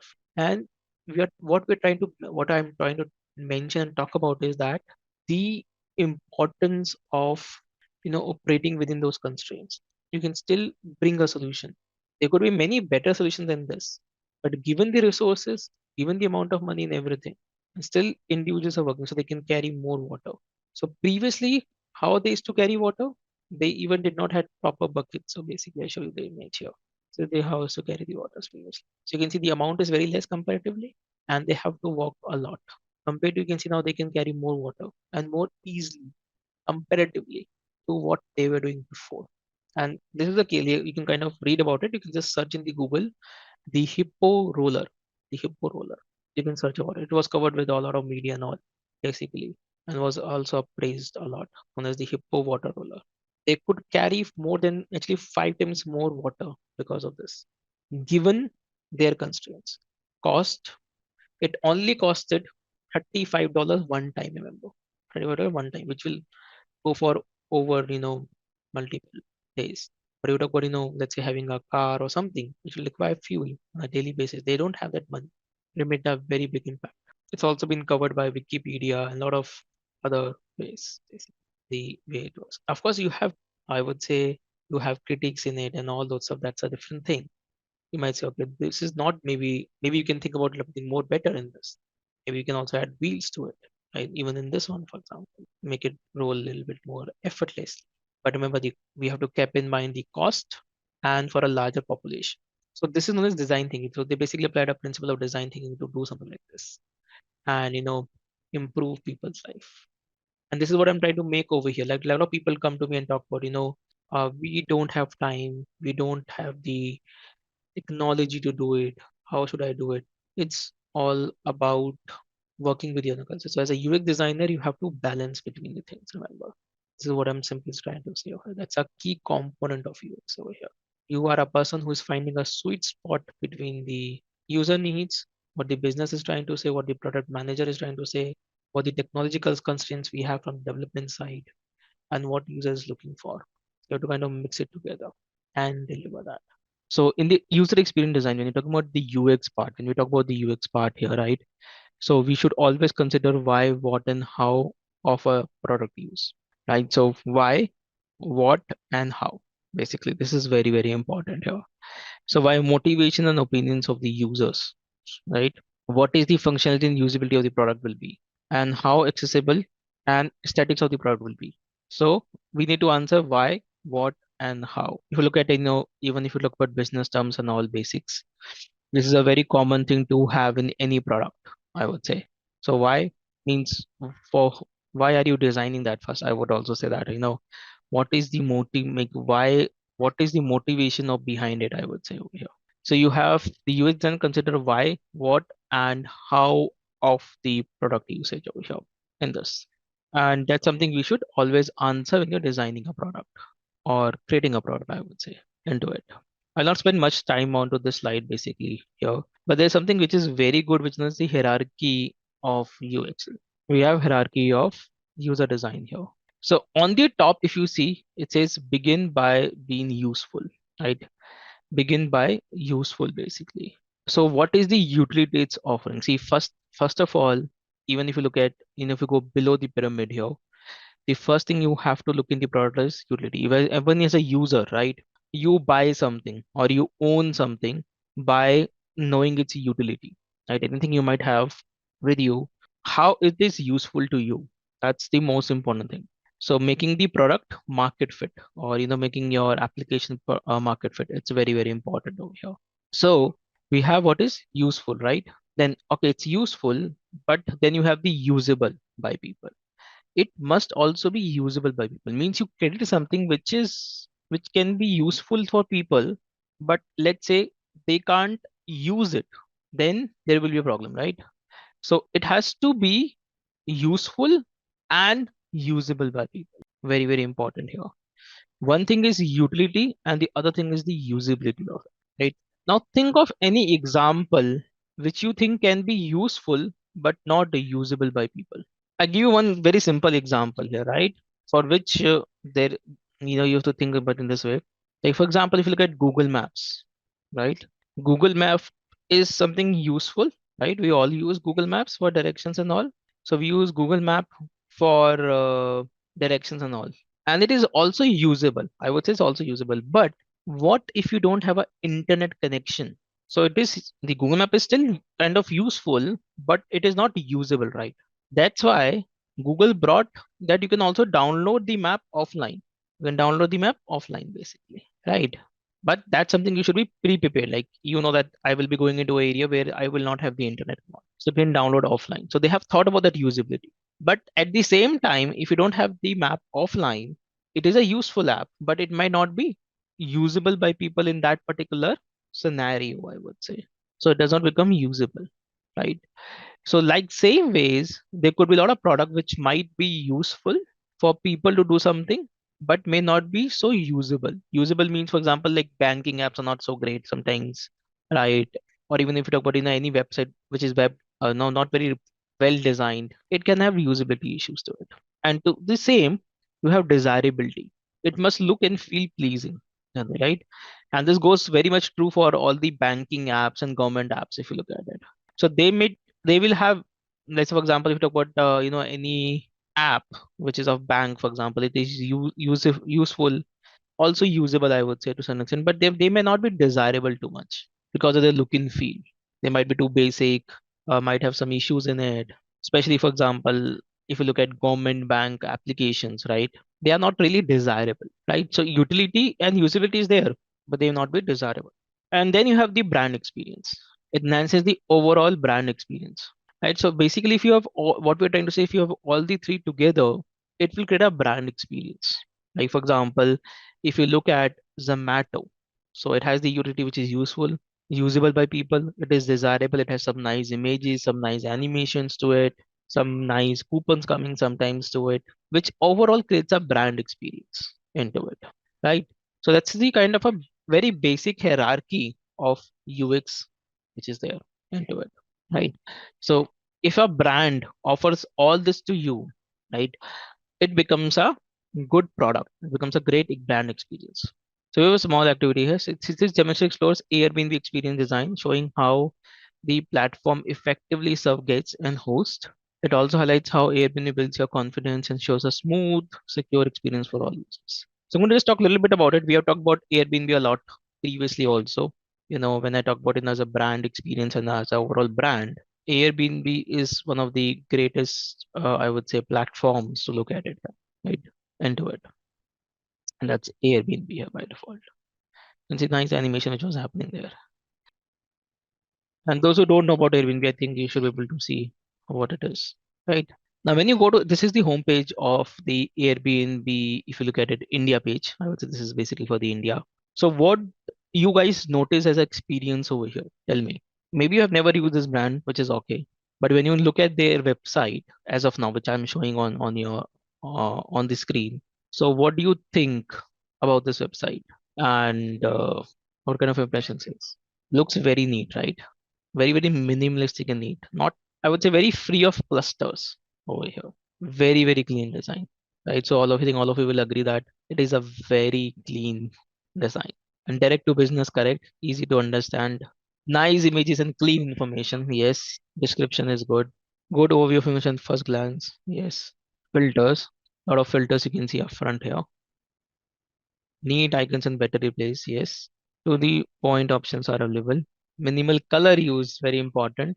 If you look at it, icon animations, yes, they have some beautiful animations going around in some places. So I don't know if if you notice when I hover over it, there is a small scale animation happening here, and some places you're going to see more icon animations there. Right, very very subtle is there. As you can see, this is known as consistency. in the website. So for example, if I'm hovering over here, you can see the same animation on the heart icon, same animation on this, see, right? And if I go here also same animation on the icons. That simple, subtle glow animation to be there, right? So the small things basically, matters overall, I would say. Small things basically matter in it. Also, if you look at this on the top here, right, what it says, see. Now look at the usability of this application. So this is where destination. If you click here, so it's a nearby, it's giving you all that options over here. So of course, looking at my location and then telling me suggestion here, but I can basically search for anything over here if I need, right? For example, let's say I want to go to New Zealand. Let's not, let's say, let's go to Switzerland. So you can see Switzerland is now coming here. Go to Switzerland. Now see, now if you notice one thing very, very important, I don't know how many of you notice this. This is known as interaction design. See, this is known as, helping the user. So when I clicked on the Switzerland, if you see, when I click on the Switzerland, it automatically goes to the next one. I don't have to like close it and go to the next one. That's very, very important to know over here, right? And you have dates. Some people also book for months and flexible. So you can see that you have option here. And let's say if I want to travel from, I'm just picking some random dates here. I want to travel from here to here, check in, check out. Now in Airbnb, you also have option of, plus 1 and 2 days. Now this is important in Airbnb because sometimes those properties might be available maybe just 1 day before or after it. So this can be helpful for that purpose here. If you're flexible with your dates, that's why it says flexible. Basically, if you click on flexible here, you can see how long you want to stay to be. Weekend, week, month. Let's say I want for week. In which month I want that week. Let's say I want in August, for example. And you can see that animation, see here, little bit animation. See how it's getting folded? And it could be in multiple weeks. Maybe I'm going to search in multiple months, right?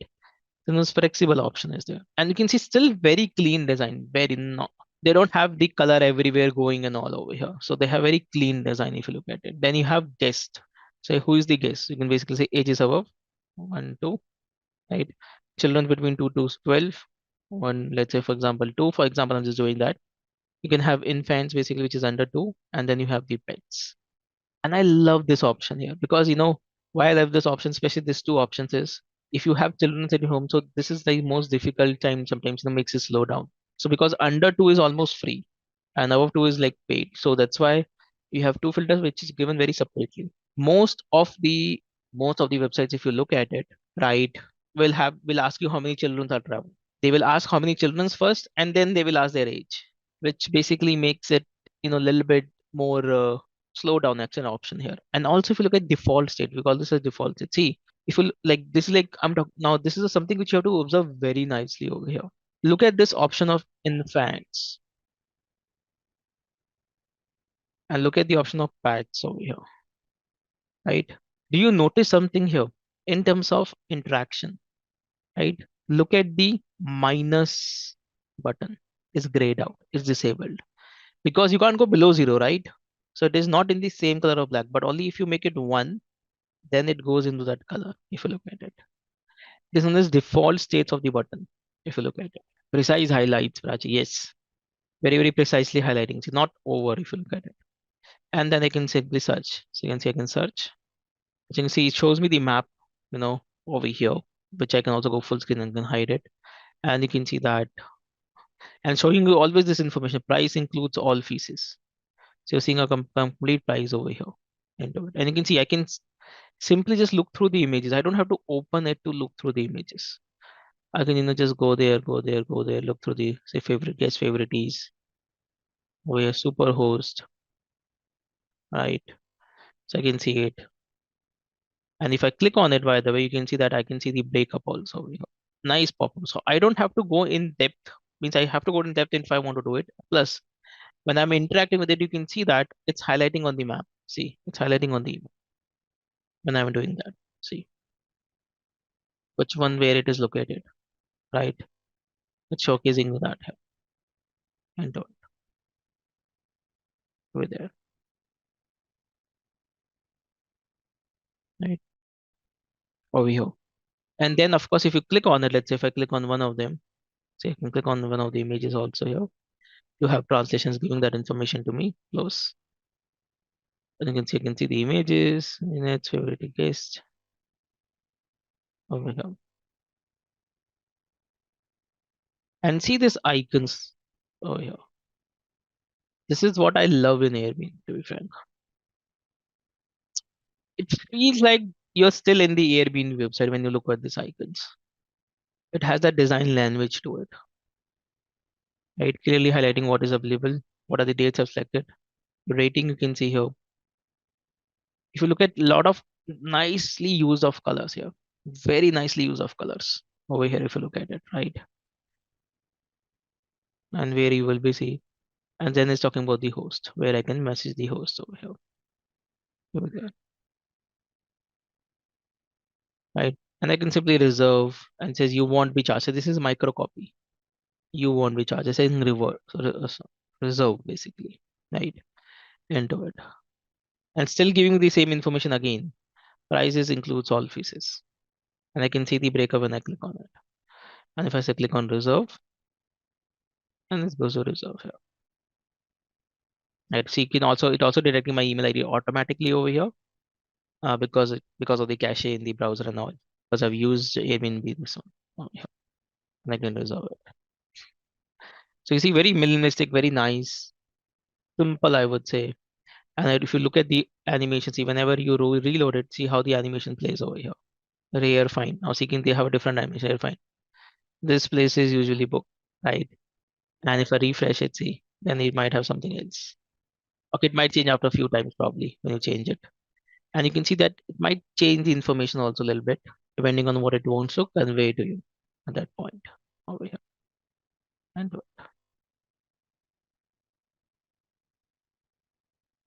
right, and you can then see share. See, even this page is nicely designed if you look at it over here. Safe. And if I show you the account here, see if you go here, see how subtle drop shadow. You can go here, I have login, I have sign up, Airbnb your home, host experience, etc. Simple. Very clean if you look at it, very nicely designed. Not too much gimmick here, nothing.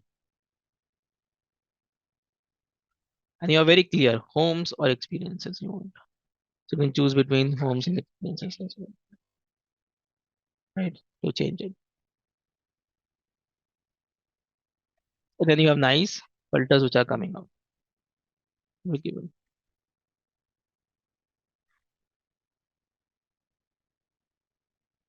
And it is very, very easy to kind of use. So this is known as a great product if you look at it, right? The means if I talk about usability, if you look at their app also, it's fantastic. If you basically down, they also have an app basically. And a lot of people, of course, use app to book their app also and their website also, both of them. Nothing over if you look at it over here and booked by people. And if you look at the filtering over here, right? Now you can see this like very small thing which matters probably here. So if you look at the price range, how nicely the price range is basically interacted over here, right? Minimum, maximum, into it. Nice slider. Look at then you have bedroom, Wi-Fi. What is the options you need? On a property, you need accessibility features. Remember, you might need in a property host language you need. You can choose that. Book any room, entire home. And you can see filter by anything. Entire home or room or any. Right. There are very subtle animations if you notice it going on here.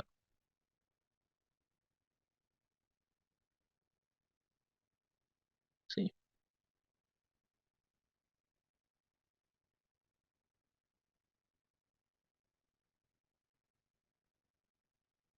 right?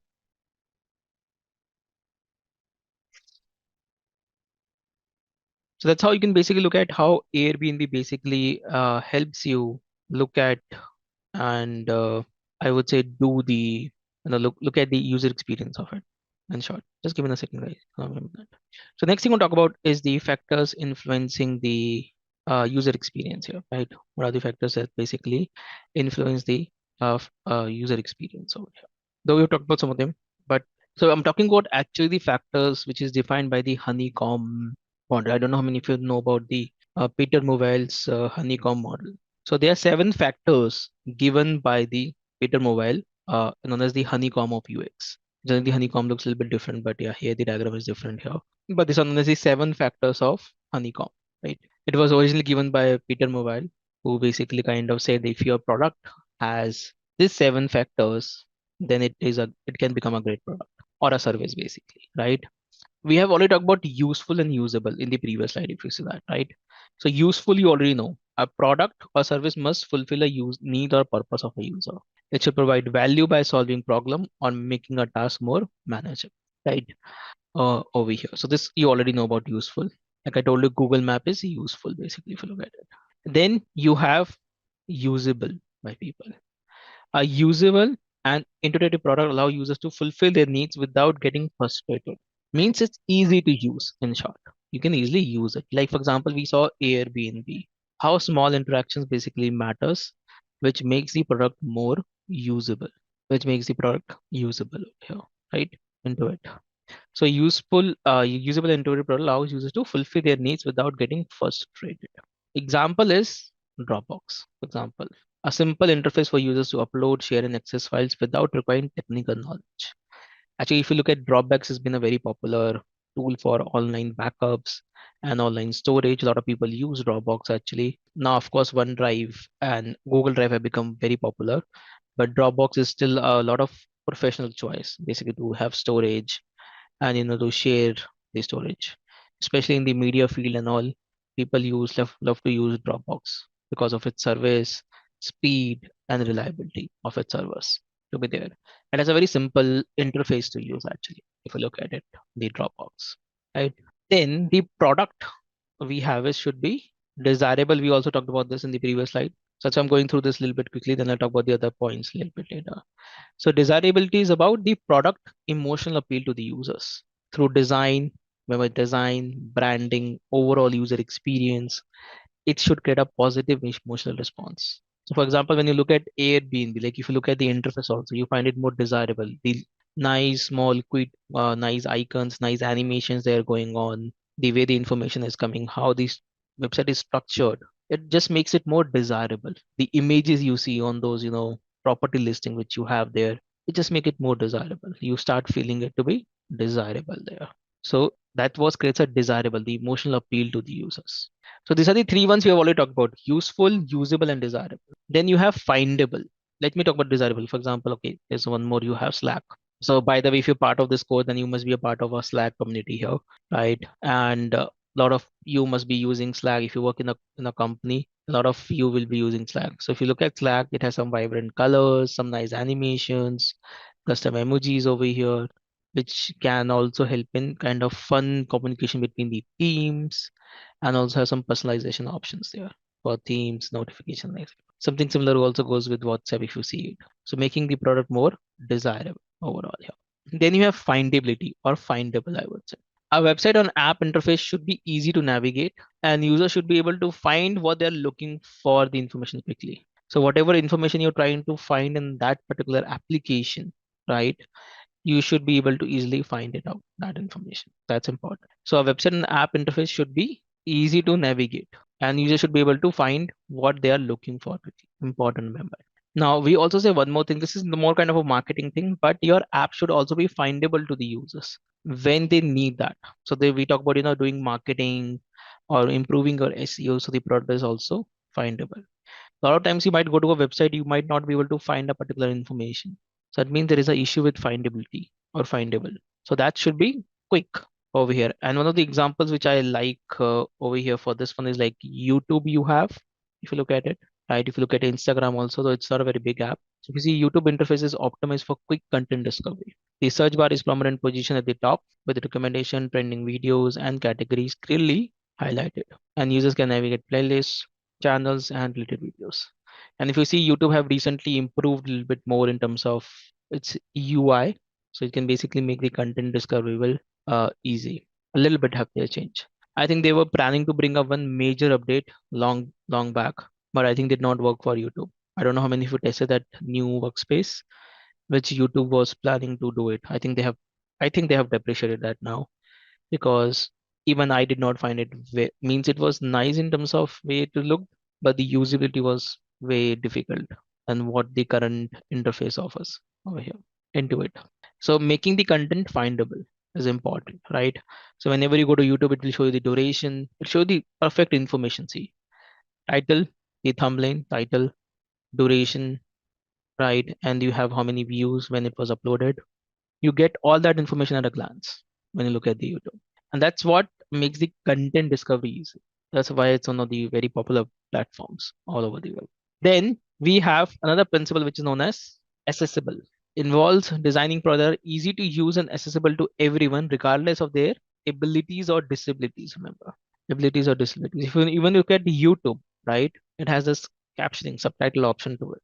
If you look at it, but that's one of the abilities and enabling accessibility in it to be there in YouTube.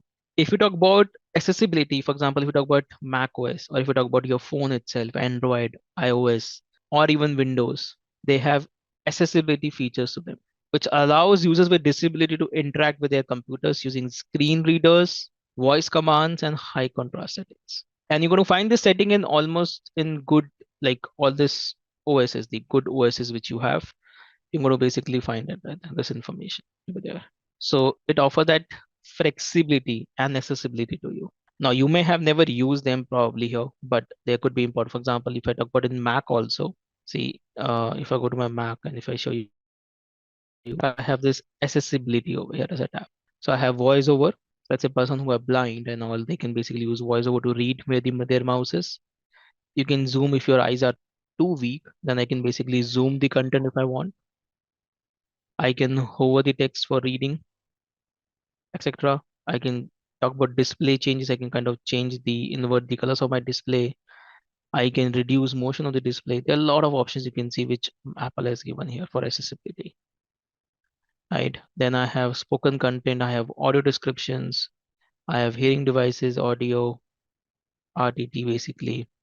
Right. Replies, captions. I have voice control over here for controlling my. So these are like comes under motor skills. Remember, let's say someone who has Parkinson's. If I don't know if there's a kind of disease on Parkinson's where you don't have much control on your hands and feet, probably for those it can be useful. So you have keyboard control, you have mouse point control, switch controls here.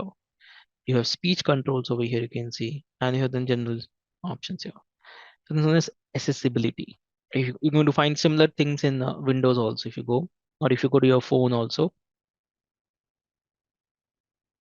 you will find accessibility. So having accessibility is a good option in the application to be inserted or to have it, I would say. Right. For example, if you talk about right, let's say if I go back to the Airbnb website, right? Do you think that the Airbnb website have accessibility to it? Yes, you can choose as per your requirements. See, there are two types of accessibility here. First of all, when I showed you in the filter, if you remember, when I went to the filters here, right, you can see that I do have an option of accessibility features here that when I'm booking it, basically, right, I can, of course, search by the accessibility of property. That's one thing. The second thing is you might not know what is accessible here, right? But for example, I can go here, I can translate it. You can see I can translate it to any language which I want. So that is again accessibility over here, remember. But I can choose this, translation over here as per one particular country and all to be there. Secondly, look at the contrast here. Contrast must be good, right? Pretty good over here. So I can differentiate between them, right? Anybody who will have a color blindness also will not have a problem using this website to be there, right? In it. And there could be some lot of hidden accessibility. For example, if you could really go to inspect in a web, right? And if I go to inspect this image, let's see if they have it or not. So then if you look at it, see, I'm inspecting it actually. So inspect basically kind of shows the code over here of any website here. And I'm looking at the images over here. Hmm. Okay, so basically if you look at, they're using the latest HTML tags over here. So they're using a picture tag over here of the example. and that. Right, so they're using a picture tag over here, and that. There is no alt tag in it. Basically, there is also an option of defining the image and what the image is all about. They don't have it, but this tag basically, which the right tags they are using, even the way they have coded it, actually, they have coded in the right way because of these tags, which you see over here. When the screen reader will read it, so it will tell the user this is a picture. This is a picture here, right? Into it, which is there, and that's how you basically make a product accessible. So in HTML, actually, if you go to the HTML5, there is a picture tag you have. And for images, they are using that tag, which itself make the website accessible. That is basically for searching for, people who are basically disabled and all. They're kind of a category you have adaptability over here. I think it should be somewhere here, right?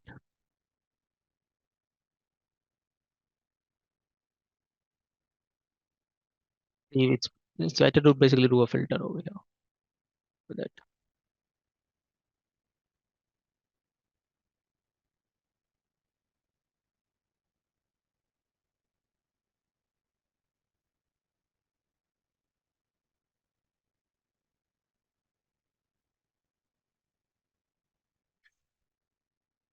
And if you go at the bottom also, if you see, they have like disability support over here. You can see to tell you basically what kind of support they provide.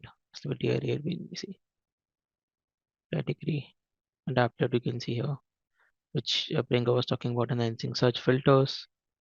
They're talking about how they basically help you in terms of accessibility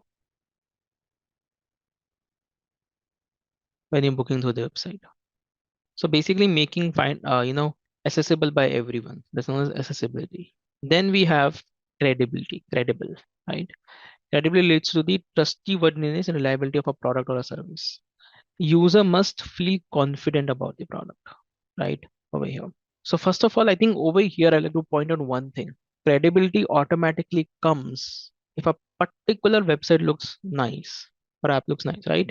For example, if you've never seen Airbnb before, and if you look at the Airbnb website, then you might see, okay, this looks very clean, this looks nice. So it should basically work in a way. Means it should be good, it should look good, etc. Basically here, right?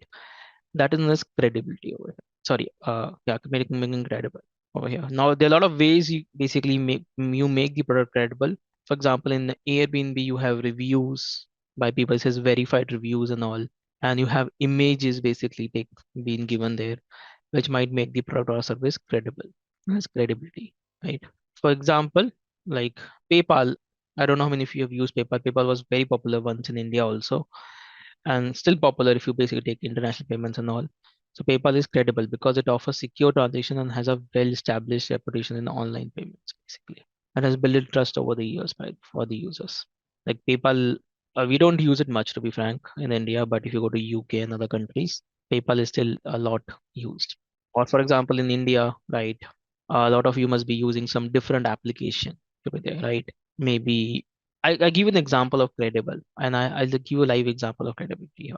In WhatsApp, we have UPI payments, right? Tell me how many of you are using the UPI payment of WhatsApp. So here you can see the answer is mostly no, right? Mostly no. You must be using some other maybe Paytm. I can see one of you said that yes, I use it, but why no? Because it is not credible, right? Now, why it is not credible? Because WhatsApp have never positioned it in that way, right? You see that you have messages, you have spamming coming on WhatsApp. So it's related to money. And maybe you don't want to mix money with the, that chatting option and all that option you have there. And that's why a lot of people still don't use UPI payments using WhatsApp probably. So if you'll be doing it, that's okay. I'm not saying that that's wrong basically. So you might have trusted and you have a kind of shown that, trust to the WhatsApp to do that over here.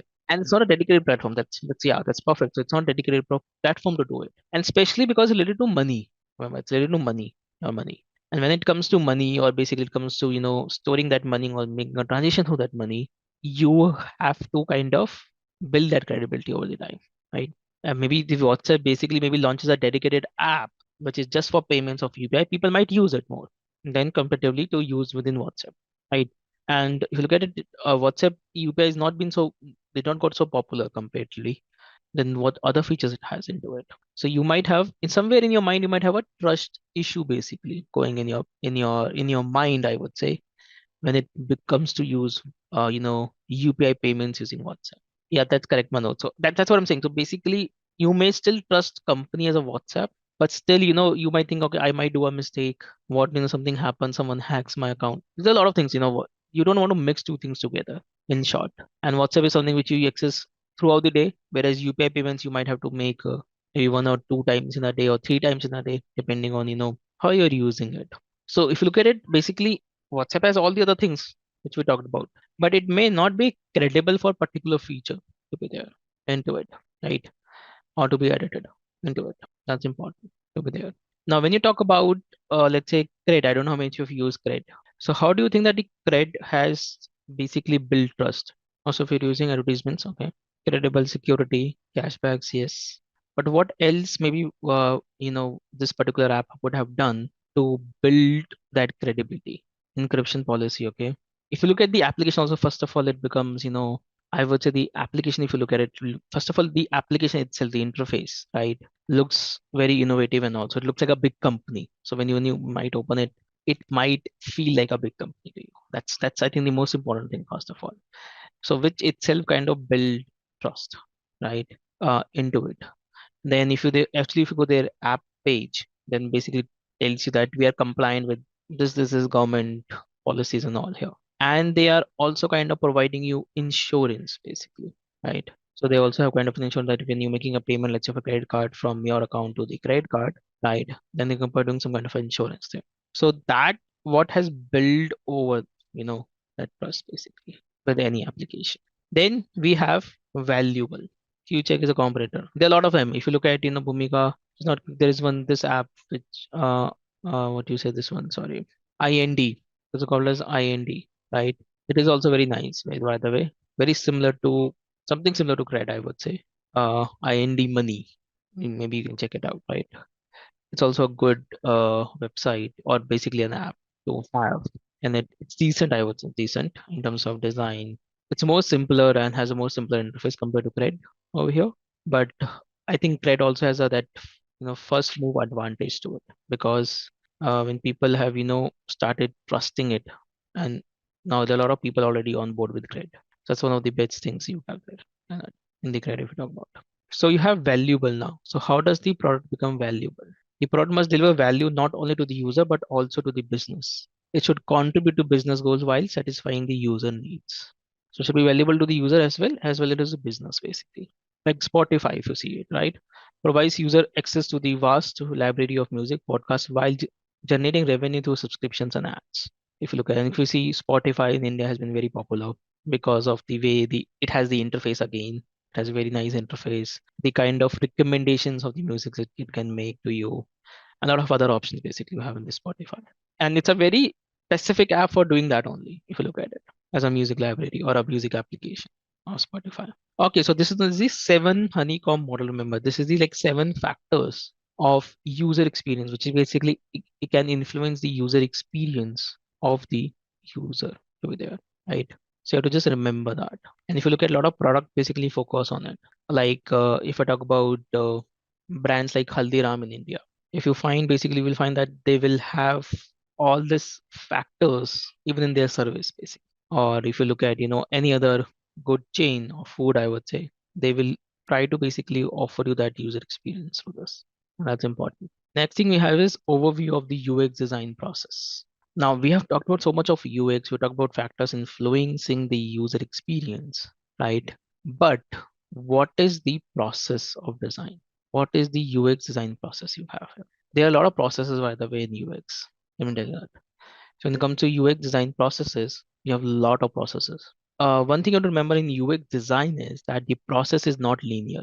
Means you can change as per the project, as per the requirement there.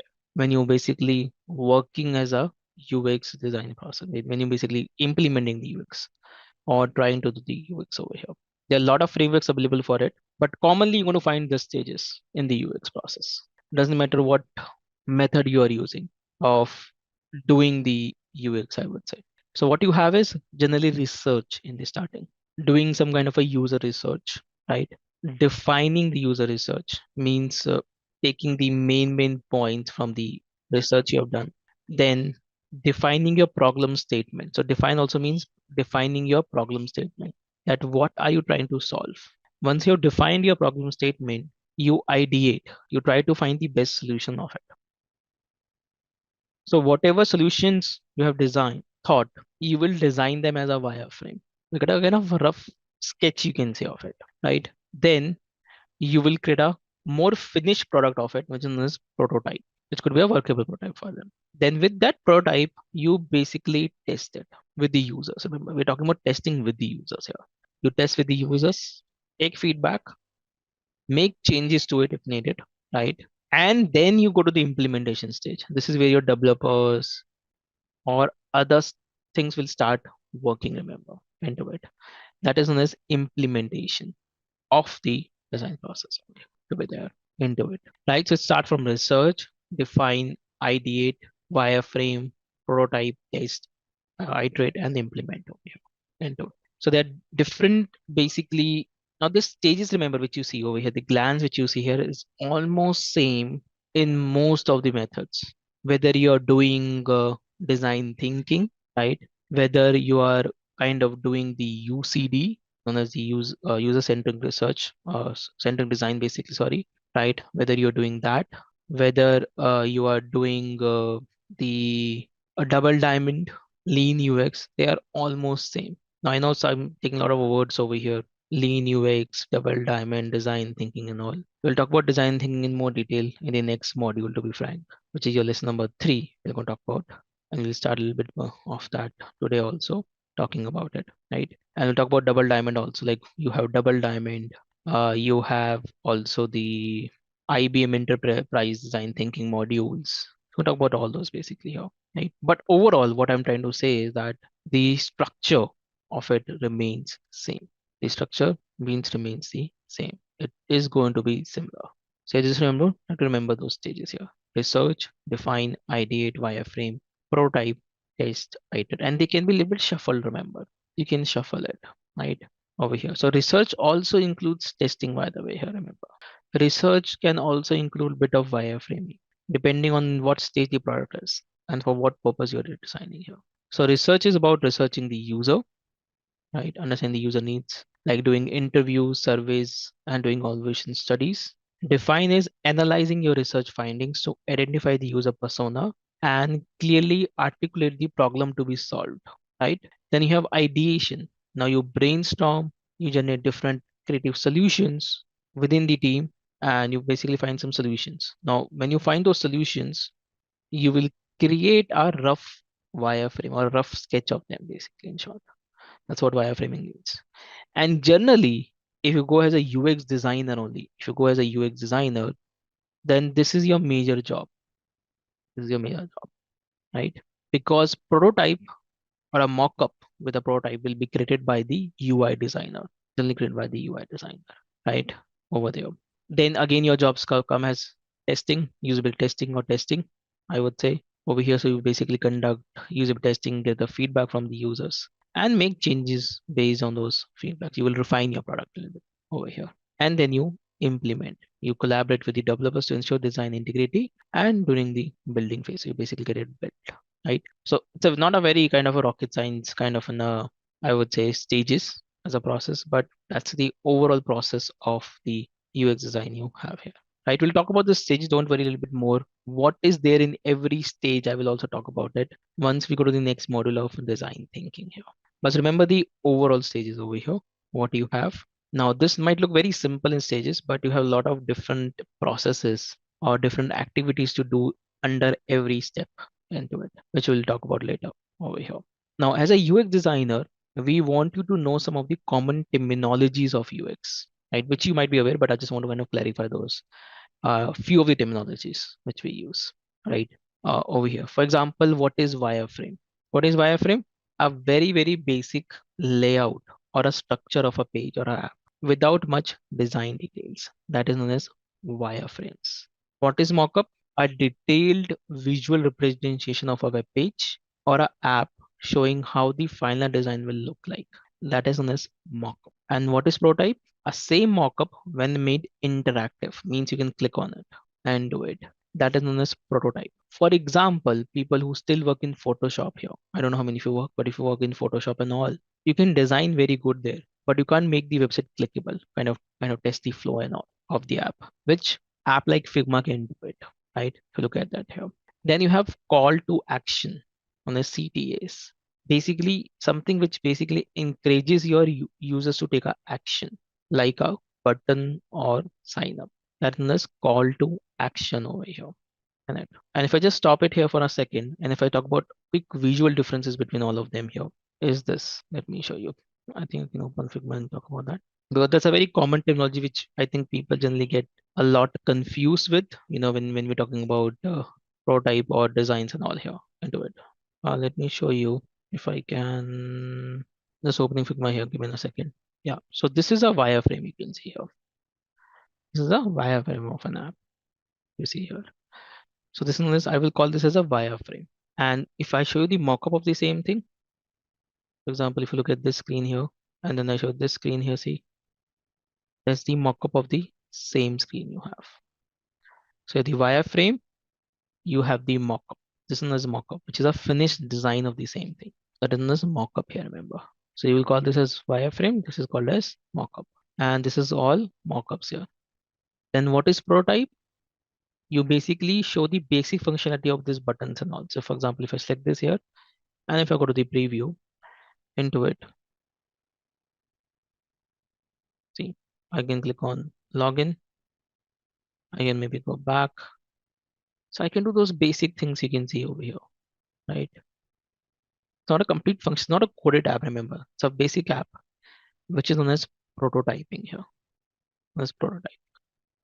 This is known as prototyping here. So what we're talking about is wireframe, mockup, prototype. What is call to action? So this button, when you look at it, right, these buttons, we call them as call to action. The main buttons which you have here are known as call to actions, CTA, call to action buttons. By using some of this, basically, the user basically interacts with your majorly the website. So this is known as basically it's a difference between a wireframe. Remember the mockup, the prototype, and of course you have call to action in that over here, right? Then few other terminologies you have is you have user journey, persona, design thinking, and usability testing. So user journey, we'll talk about in detail about user journey, and I will also show you basically how to make a user journey later on in the template. But the path a user takes from beginning to the end when interacting with a product or a service, that is known as user journey, basically. User journey over here, right? To be there. Then you have persona. So basically, persona is what it's a fictitious character representing a typical product user to guide you to make a design decisions. That is persona. Okay, remember. Again, we will talk about persona in a little bit detail, and I will also show you how to build a persona in Figma Gem. Then we have design thinking. Now, design thinking is one of the frameworks of UX, right? And it has basically 5 stages to them, to be frank, if I talk about in short. It's a process. You can say it's a framework to carry out something. So, but design thinking is majorly focused on problem solving approach for understanding user needs and creating innovation solutions. And by the way, design thinking is something which is just not used in UX. It can also be used in framing your vision of the company, goals of the company, etc. So design thinking basically applies in there. It's kind of a framework to basically do some innovation. In short, that's what design thinking offers you. Then you have usability testing, a process involving real users trying a product to find problems and suggesting improvements. So that is usability testing. So you give your application to the users and take the feedback from them, right? If you talk about all the big companies, right? They have like preview versions coming up. That also comes much later. Before that, also they have done all the testing and everything into it, right? To be there. But when we talk about the usability testing, right? It can be done initially also, it can be done late, means should be done initially also, then it can be done later also once the product is ready. And as usability testing. So you're telling the users to basically test the application and find any flaws or give feedbacks before you actually launch the product. That is known as usability testing over here. I can show you the personal example, not a problem here at all. If you remember the case study which I showed you yesterday also about the Fitbit, if you remember, right? We had a persona there. So this is persona. That's one of the templates of persona. You will see people creating personas in very different way in UX, depending on what information you have got during the research and all. So you might include, depending on what you're targeting here, the persona can have a little bit different layout and a structure to it, but mostly it includes demographics of the user, needs and goals of the user basically. That is basically persona here. So that brings us end to the lesson number 2. It was kind of again an overview of what is UX and UI is. Right, we talked about what kind of interfaces you have in it, different type of interfaces you have like touch, voice, menu, right, user experience, how a user interacts with the experience, what is the pyramid or the hierarchy of UXs, what are the 7 factors that can influence the user experience. We talked about that, and the stages of UX design process. Yeah, research, define, ideate. Now, this stages which you see is the most important thing, right? The stages of the design user experience. Remember, this is the most important thing you have here, and this, right? Because your whole course, or even going forward, is dependent on this. So your course will basically start now next with the research, then define, ideate, wireframing, prototyping, testing, iteration over here. Of course, we don't do the implementation because implementation is done by developers. That is a developer's job. Okay, so any questions any one of you have, please let me know before we now I'm going to talk about the design thinking here. We start with the model of design thinking here.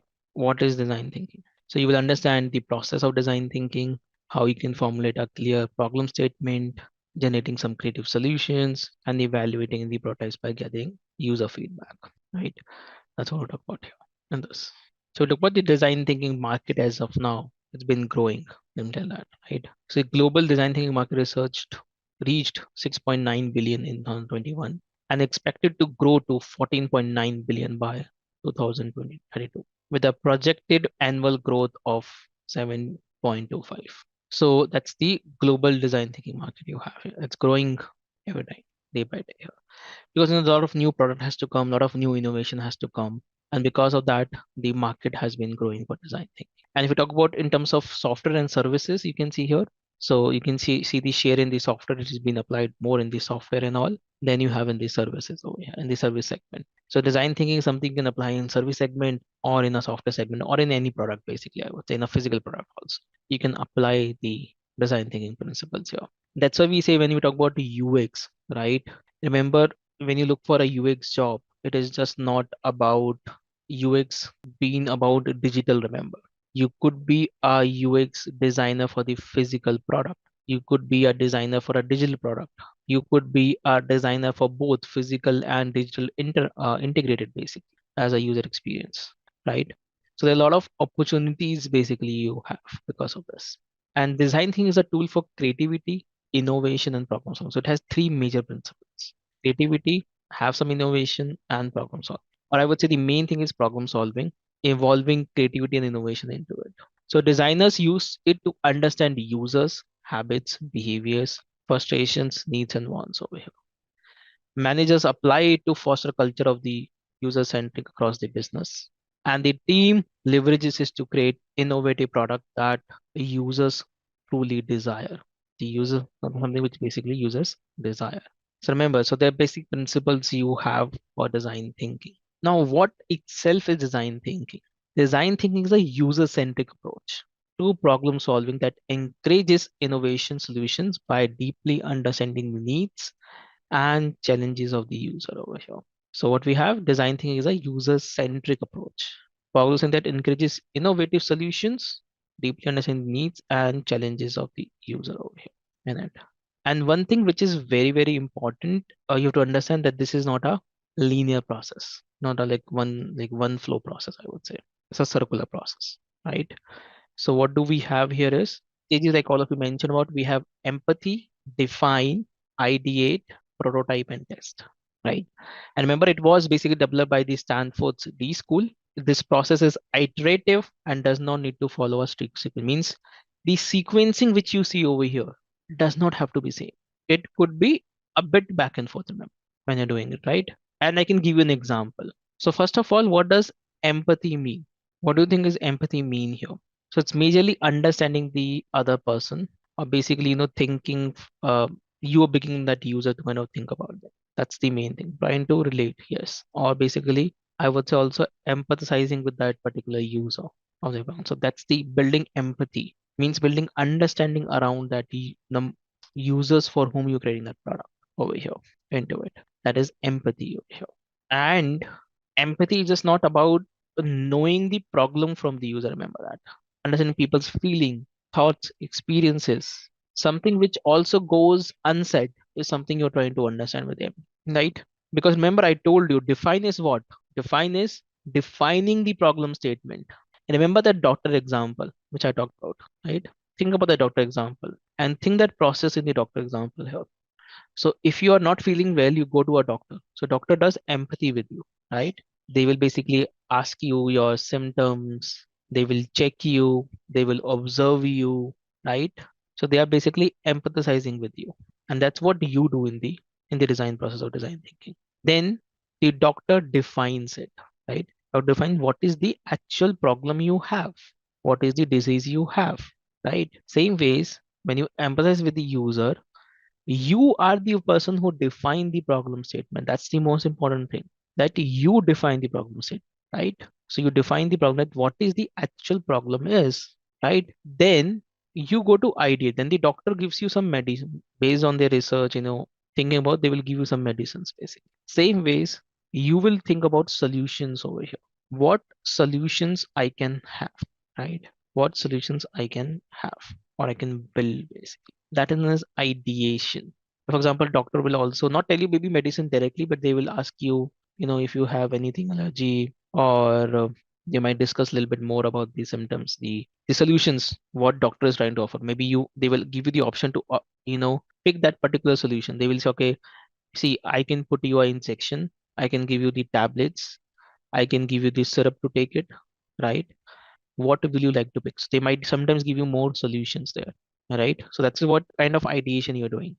And they finally give you the medicine and the prototypes. They basically, in a prototype, you actually build something more tangible you build, right? Then you also test it. So doctor might say, okay, you might come back after 3 days, right? Same ways you will basically test your product. And y- who will test the product? Not you, remember. It is the user whom you want to give that product to test. That is testing. And that's test over here. So you have empathy, define, ideate, prototype, and test. Simple 5 stages over here of the UX to be there. And most of the, if you talk about any other framework and all, they are kind of evolved over the same thing. They're almost the same thing over here when we talk about while working in the UX as a framework. So this is like one of the frameworks I thought. And there are different activities under each of them. And like I mentioned, I'll talk about the different activities. I have a nice infographic also I'll share with all of you. I'll talk about over here. But remember, iteration is critical for refining it. So it's an iterative process, right? So refining the product, meeting your user needs, continuous improvement cycle ensure delivery for the best possible user experience. So it's an iterative process. You test, you assess, you optimize, you repeat. Now now we're going to basically explain you this design thinking process with a scenario, right? So let's say you are a UX designer. You are a UX designer tasked with designing a mobile app for a corporate employees to help them organize, participate in indoor games during work hours. Right. So let's say you want to get a mobile app, maybe for your company, the company you're working in, to help the employees basically organize and participate in indoor games during the work hours. Right. Now, let's say just train your mind that you are now a UX designer who is building this application. So as per design thinking, what will you do first? That's one of the problems, which I can see in the comments. And it's not a problem, it's kind of a human nature, basically, right? Empathize is not about, remember, having a solution, right? Like I want to point out some of things. For example, some of you said give flexible timings, free cancellation. Some of you talked about, let participant organize games, right? Etc. So remember, this stage is not about start thinking as a user. This stage is about not about features. Remember, like Pulkit, you mentioned, provide rewards in game maybe. So that why are we thinking this right now? So that is basically when you're saying this, no, when you're saying that, okay, we will have a reward in the game, we will have flexible timing in the application, we will have this many indoor games in the application. This is what we don't have to do it. That's the first principle of UX design here. And that's where the problem starts basically, right? So that's where the problem starts, because you're straight away, without even having a problem statement. Remember, this is not a problem statement. What I'm showing on the screen is not a problem statement. It is a task, you have to do it, right? This is a scenario. It's not a problem statement. So you'll have to build a problem statement first of all, right? But before that also, you will have to understand the users basically, right? You have to understand the user. This is the point where you don't tell people what will have in the app. And this is the common mistake. For example, when you will come to me, right, and ask me, hey Vishu, I'm building this app, right, for our company for indoor games, right? So what will you tell me? Will you tell me that we will have rewards? If you saying, let's say if you upfront saying that we will have rewards, we will have flexible timings, we will have this many indoor games. Give me your feedback. Now what you did, first of all, as me as a user, is now going around your ideas. I will never be able to say what I wanted to say probably over here. So the first thing is interviewing the people in general. So there could be a lot of things. For example, interviewing the people, observing the person or people, right, of the employees over there, doing survey in your company probably. You will use like 4 to 5 methods to understand the user. Now those methods also depend, what is the feasibility and all, to be frank. But you will basically think about all those things over here. So you will interview the people. You should survey the people. You should understand them by observing them. Like, when are they going for the breaks? What are the when they are taking the frequent breaks? Observing people for how long they play, right? Observing people here. This is not the time of thinking about features. And that's a mistake happens actually. Because when you start thinking about features and solutions right away, you are not doing any innovation. You may not be able to do an innovation, or maybe not be able to create something customized for that targeted audience for whom you're designing, right?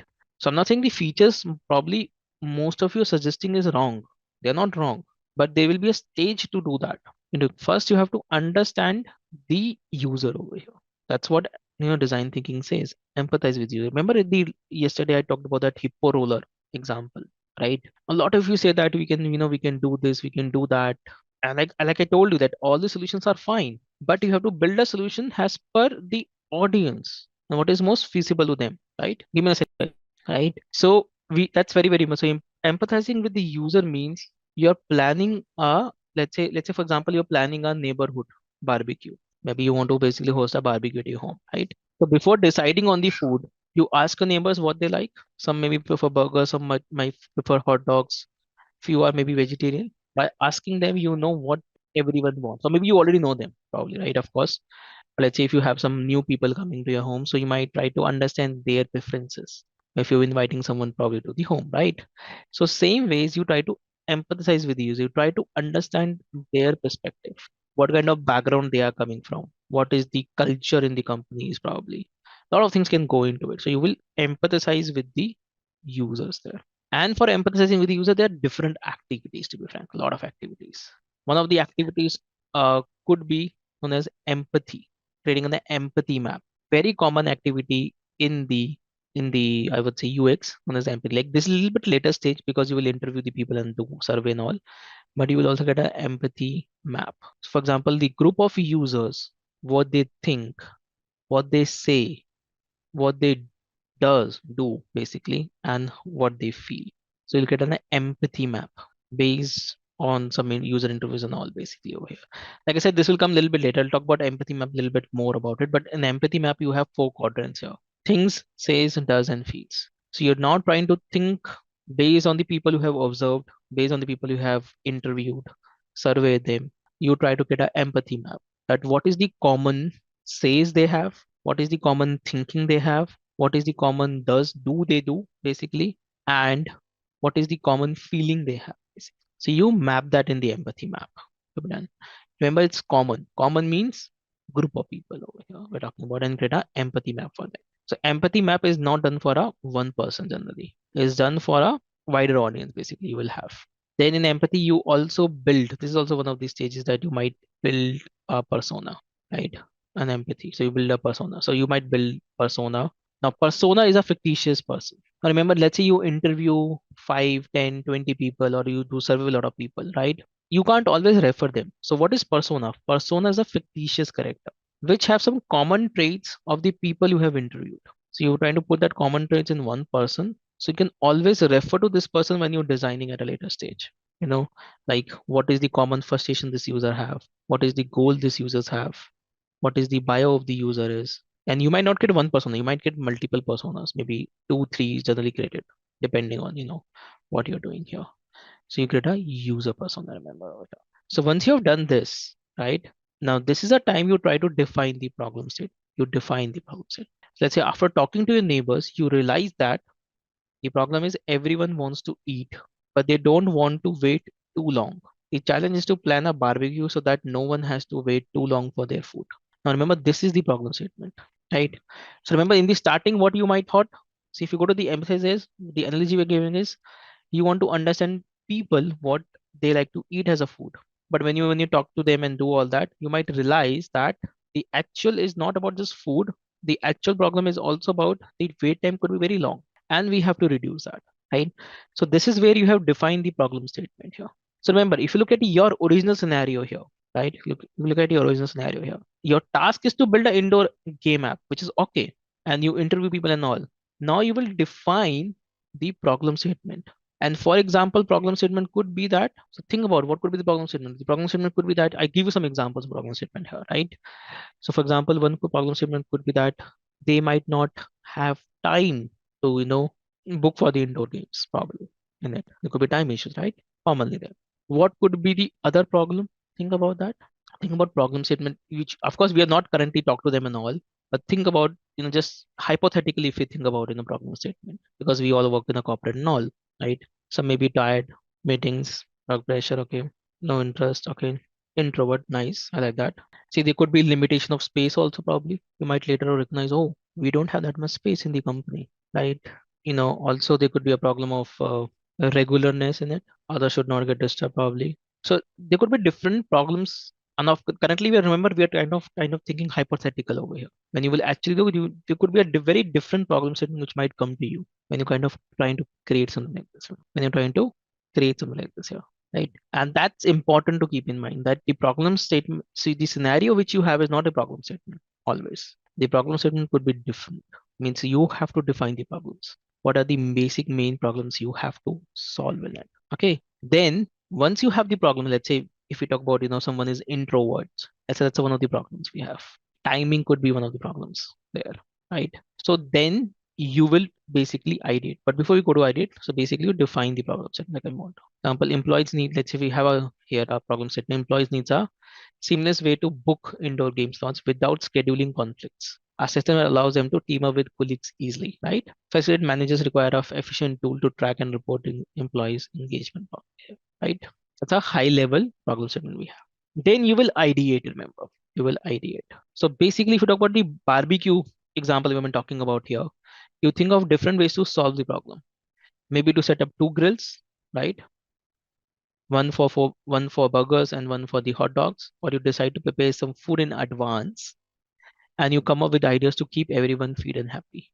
So now you're thinking about solution. Should I have two barbecues? Should I have maybe some pre-cooked food, which I can just reheat and give to people so they don't have to wait, right? Or maybe I can basically, structure the people. Structure the people means that they can come to eat in groups probably. So these are different ideations or solutions you have. Then there's ideation. So ideation is about brainstorming, picking the best of the best of the best ideas to implement something. Remember that, right? Over here. So then there's ideation. So you might, and this is more kind of on a team activity also of the UX. There's not like one person activity, but yeah, it depends, how big the team is yours. Then you basically prototype. Prototype. You create a prototype of it. So before the, let's say, a big barbecue you invite few friends over, the test your plan, you grill some food and see how quickly you can serve everyone. This helps you find any issues before the big event. And for example, about chefs and all, they kind of pre-try the dish, whether that how much time is taking to cook me and do something, right? So that is basically kind of a prototype you might build and test with the, of course, users. Yeah. And while prototyping, you generally create wireframes. like basic wireframes, or maybe create mockups also. It can be created with the wireframes also, means you can make the basic wireframe clickable. You can see we have a basic prototype, or I would say a basic wireframe of the app. So basically you have the date, time to pick, recently played, all players booked successfully, sorry, opponent is meeting, right? So you can see creating a basic flow of the application. You're already thinking about what options should I have, what are the games should I have, etc., etc., etc. You're getting a basic flow here. Then you test it. So during the test barbecue, you notice that some people are still waiting too long. You ask for feedback and make changes while preparing more food in advance. You are ready for the real barbecue, and everyone will get their food on time, or basically you're ready with your actual application here. So you test it, you will ask some feedback from the users of your employees, hey, maybe look at this app, test for us, or what do you think, and maybe do you think that we have missed something? So you will test with them, you will take their feedback, and once you take their feedback, you will basically make improvements to them and then actually get the app developed. So in this stage, you try to simplify the conflict notifications to make it more intuitive, adding customization option for reports generated by the facility manager, redesigning the team of features to make it easier to who is available to play. For example, these are some suggestions we had, let's say, based on the testing to be done. And this is what design thinking is basically. So it's a simple steps, right? Now, of course, in each of them, you might have different activities to do it.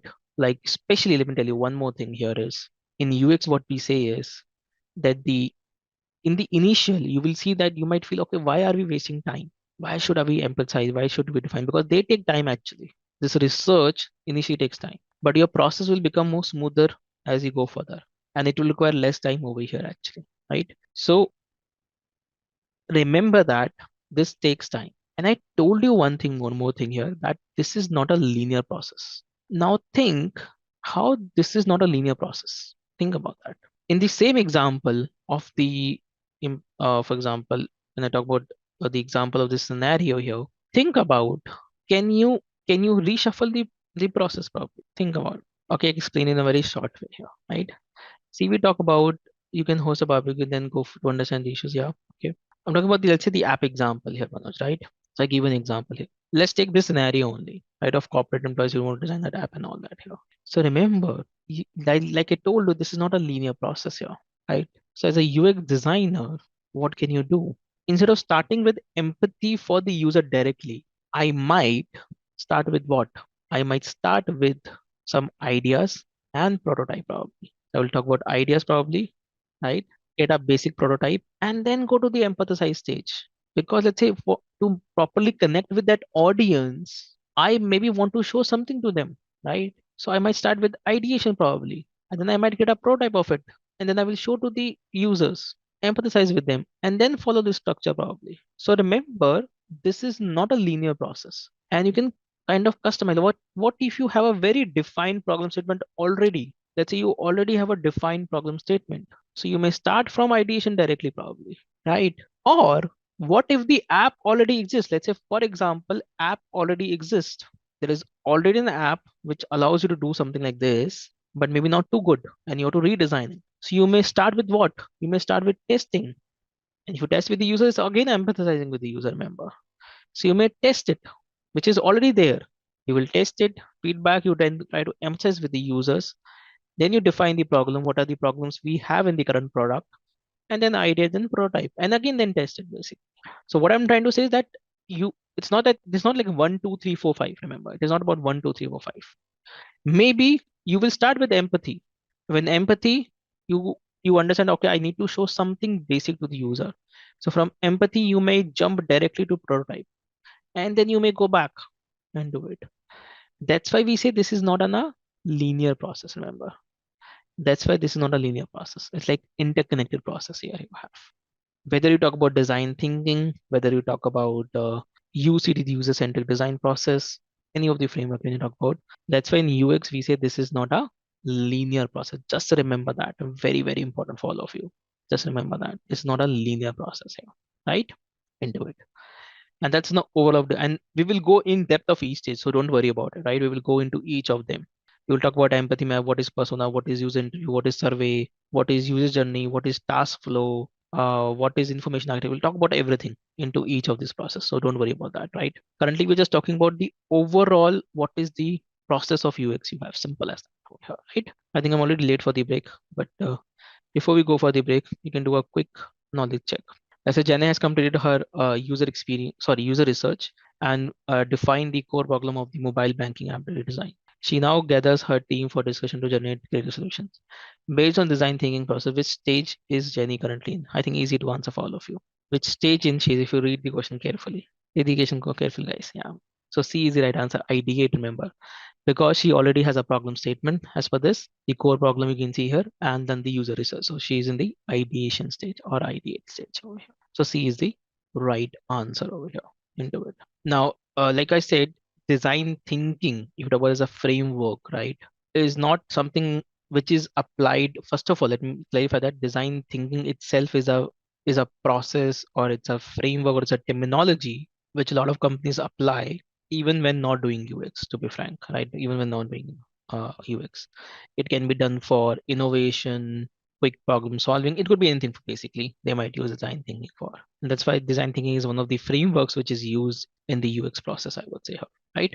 So how design thinking fosters innovation, how this leads to innovation. Like this framework has been proven around the world to bring innovation actually, right? So how it is proven to bring innovation? The first point is that it is a user-centered research that is involving the end user who is going to use that particular product or a service, right? That's the first thing. Second thing is focuses on user means, of course, it's basically user-centric, so it focuses on user experience into it. And its ideation simply says that have a creative ideation, means do creative ideation. And how this creative ideation can be done? By involving everybody in your team. Let everybody speak. That's very, very important. I will talk about one technique of brainstorming and all going ahead, how you can basically create creative ideations and all. You have activities like individual brainstorming, you have activities like Crazy Eight, a lot many. Dot book code. There are a lot of options you basically have for creative ideation. We'll talk about that. Then you have rapid prototyping. So you do quick prototyping, kind of create quick versions of it. You test with them, then you change it, then you test it. So you're not spending money to create a finished product. You're spending money to kind of quickly test it out, the versions, which basically can be more market fit, which can lead to an innovation basically. And it's a collaboration and multidisciplinary team. So basically involve everybody in the team. In that book, you would notice that talks about that everybody in the team should be involved, from the CEO to the developers to the marketing people, whoever is basically kind of connected with that project, you might involve them in this process. It is flexible, like we talked about. It is not a linear process, it's a flexible process. It allows you to do user testing. It allows you to kind of do the implementation and do the reflection on top of it. And you can integrate with technology. So technology integration means in every stage, especially in the ideation stage, we talk about what is how we can leverage the technology and we can use the technology. And that's how this framework basically helps you to be into a foster of innovation there. So let's say you have a problem. You must have, I don't know if you've heard about this, but remember kids friendly. I don't know how many of you have, I don't want you to do, but have you ever experienced an MRI scanner? I have experience in my life, MRI scanner, but I don't know how many of you have done that MRI scanner. If you actually experience an MRI scanner, it makes a lot of noise, to be frank. When you will be in the MRI machine, right? It makes a lot of noise.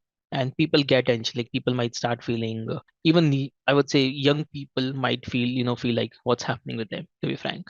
So imagine now, yeah, the ring makes a very loud noise actually. Noise, just not about noise, also, when you see such a big machine and you kind of going into it, or maybe going a little bit into it, not, of course, you don't go completely inside of it, like a CT scan and all, but yeah, go a little bit inside. So you basically, you start feeling anxious a little bit.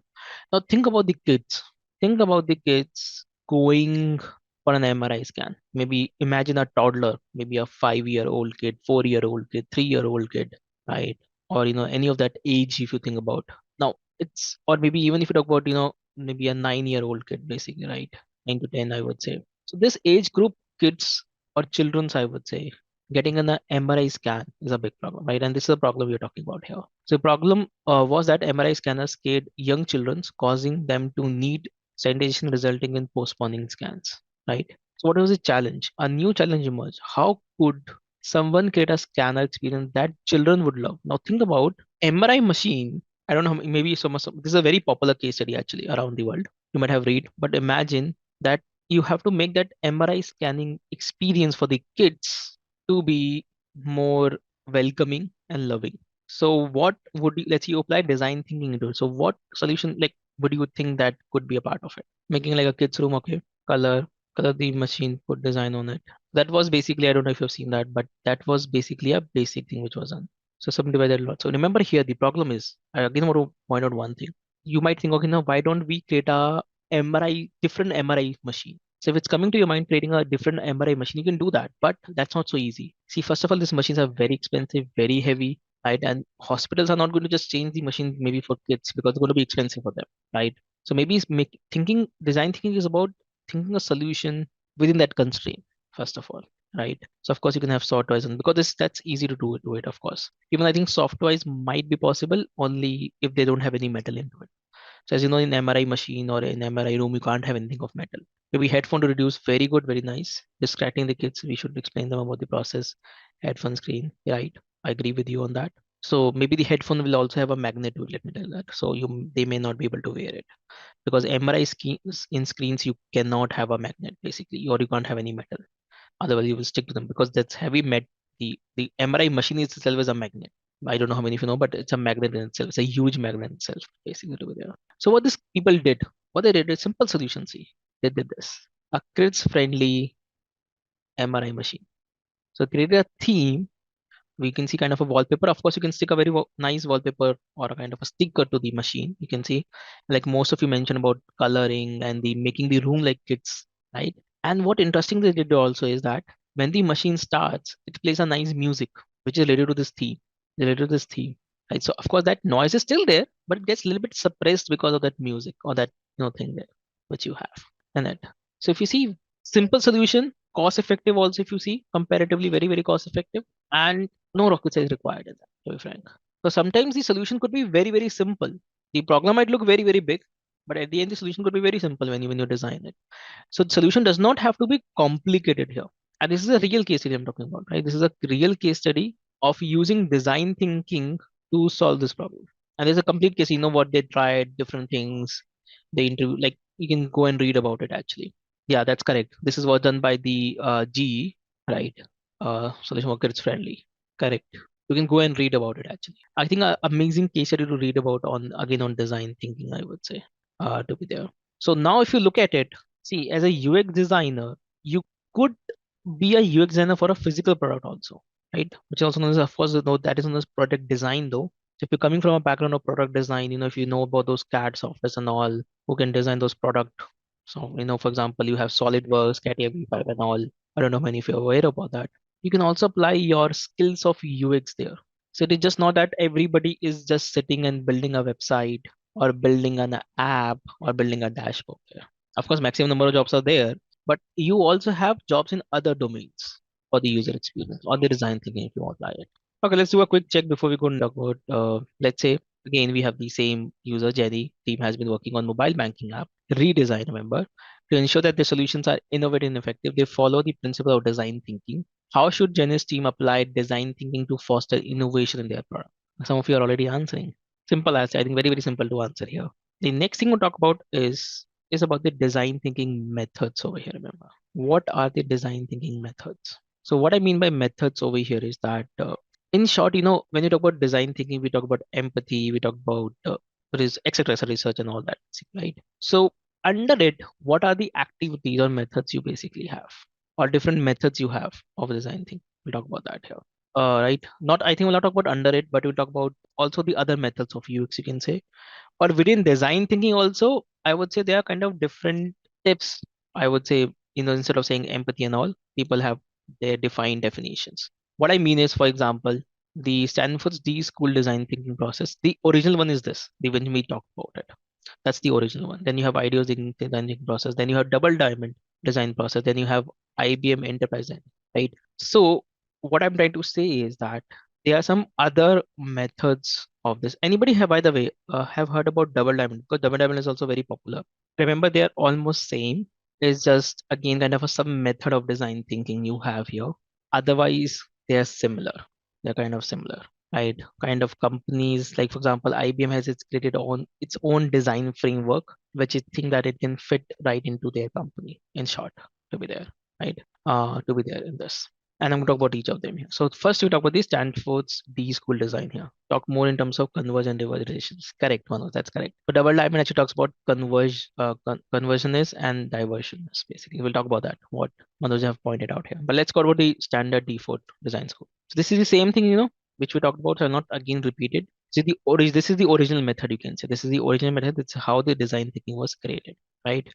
You empathize, you conduct interviews, you uncover emotions, etc. You reframe the problem statement, you brainstorm, you create ideas, you prototype, you test it, you assess it. So same process, right? Assess means again the iteration, which we talked about there, right? So same thing, exactly the same, which you talked about. So I'll not talk about again about it more, because the same original process, remember, you have. And this is how the design thinking was initially created over here, right? I think we already know about it, so I'll not spend too much time on this activity, to be frank, about the design thinking over here in it, right?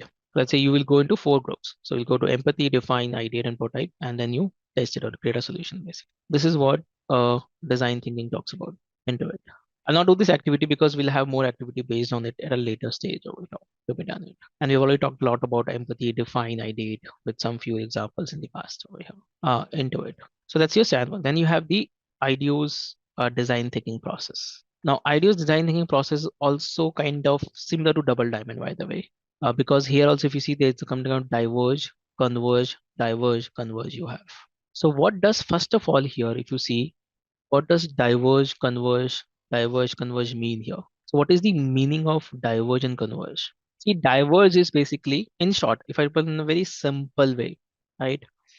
Diverge is getting as much as information, right? As information, like you collecting things. For example, I give a very basic example. Let's say you go to a shopping. Let's say you want to buy a shirt or a t-shirt, or you want to buy a top, right? So you go to Stop or Stop, you go to Lifestyle, or you go to Pantaloons, whatever you go to, right? So what do? You keep collecting. Let's say you only want to buy maybe two, but you will go to different, places and different stocks, kiosks which you have there. You will keep collecting different tops, different t-shirts, different shirts probably. And at the end, you might have like 6 or 7 with you, but you want to buy only two. So that is diverge. So first you're collecting the information, you're collecting something, right? Then you do converge.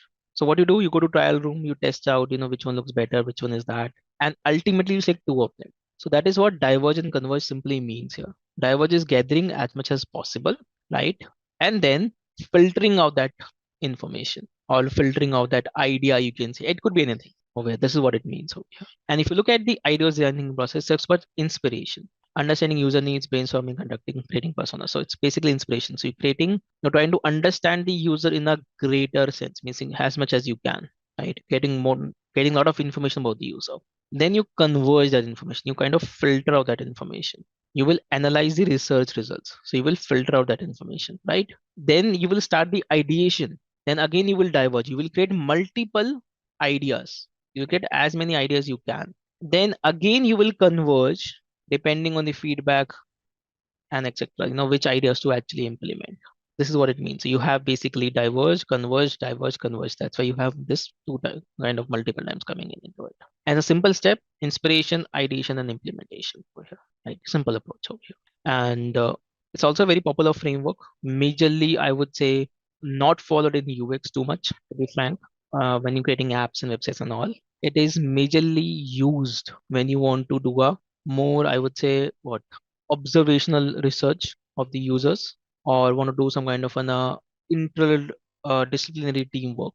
Want to do it. It's very good for innovative products and service design industry. Then comes your double diamond. So let's say team designing a new school backpack, visits schools, observes how you students use their backpacks, learn they need a lightweight, durable bag with better organization. They gather the insights, they brainstorm the ideas like adding compartments, using lighter material, including phone, charging port, etc. etc. And the team creates a prototype of the bag. So simple steps you can see here to achieve some. Then you have double diamond, which is similar to diverge and converge. So actually, double diamond also, if you look at most of the double diamond with this was designed by the UK design school, by the way, based on again design thinking principle, to be frank. It has majorly discover, define, develop, and deliver 4 stages. divide it into diamonds. If you see, divide it into diamonds over here. And actually I have a different image for it, which I want to show all of you. This is what I generally show basically. I have this image with me, double diamond. It's the same thing basically. If you see, it's a similar thing. You can say discover, define, develop, and deliver. Why I'm showing you is this basically.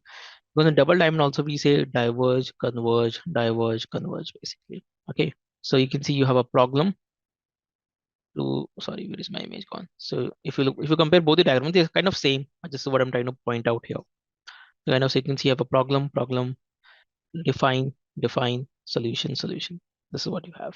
So double diamond, remember here also talks about diverge, means gather as many as research information, discover the user more.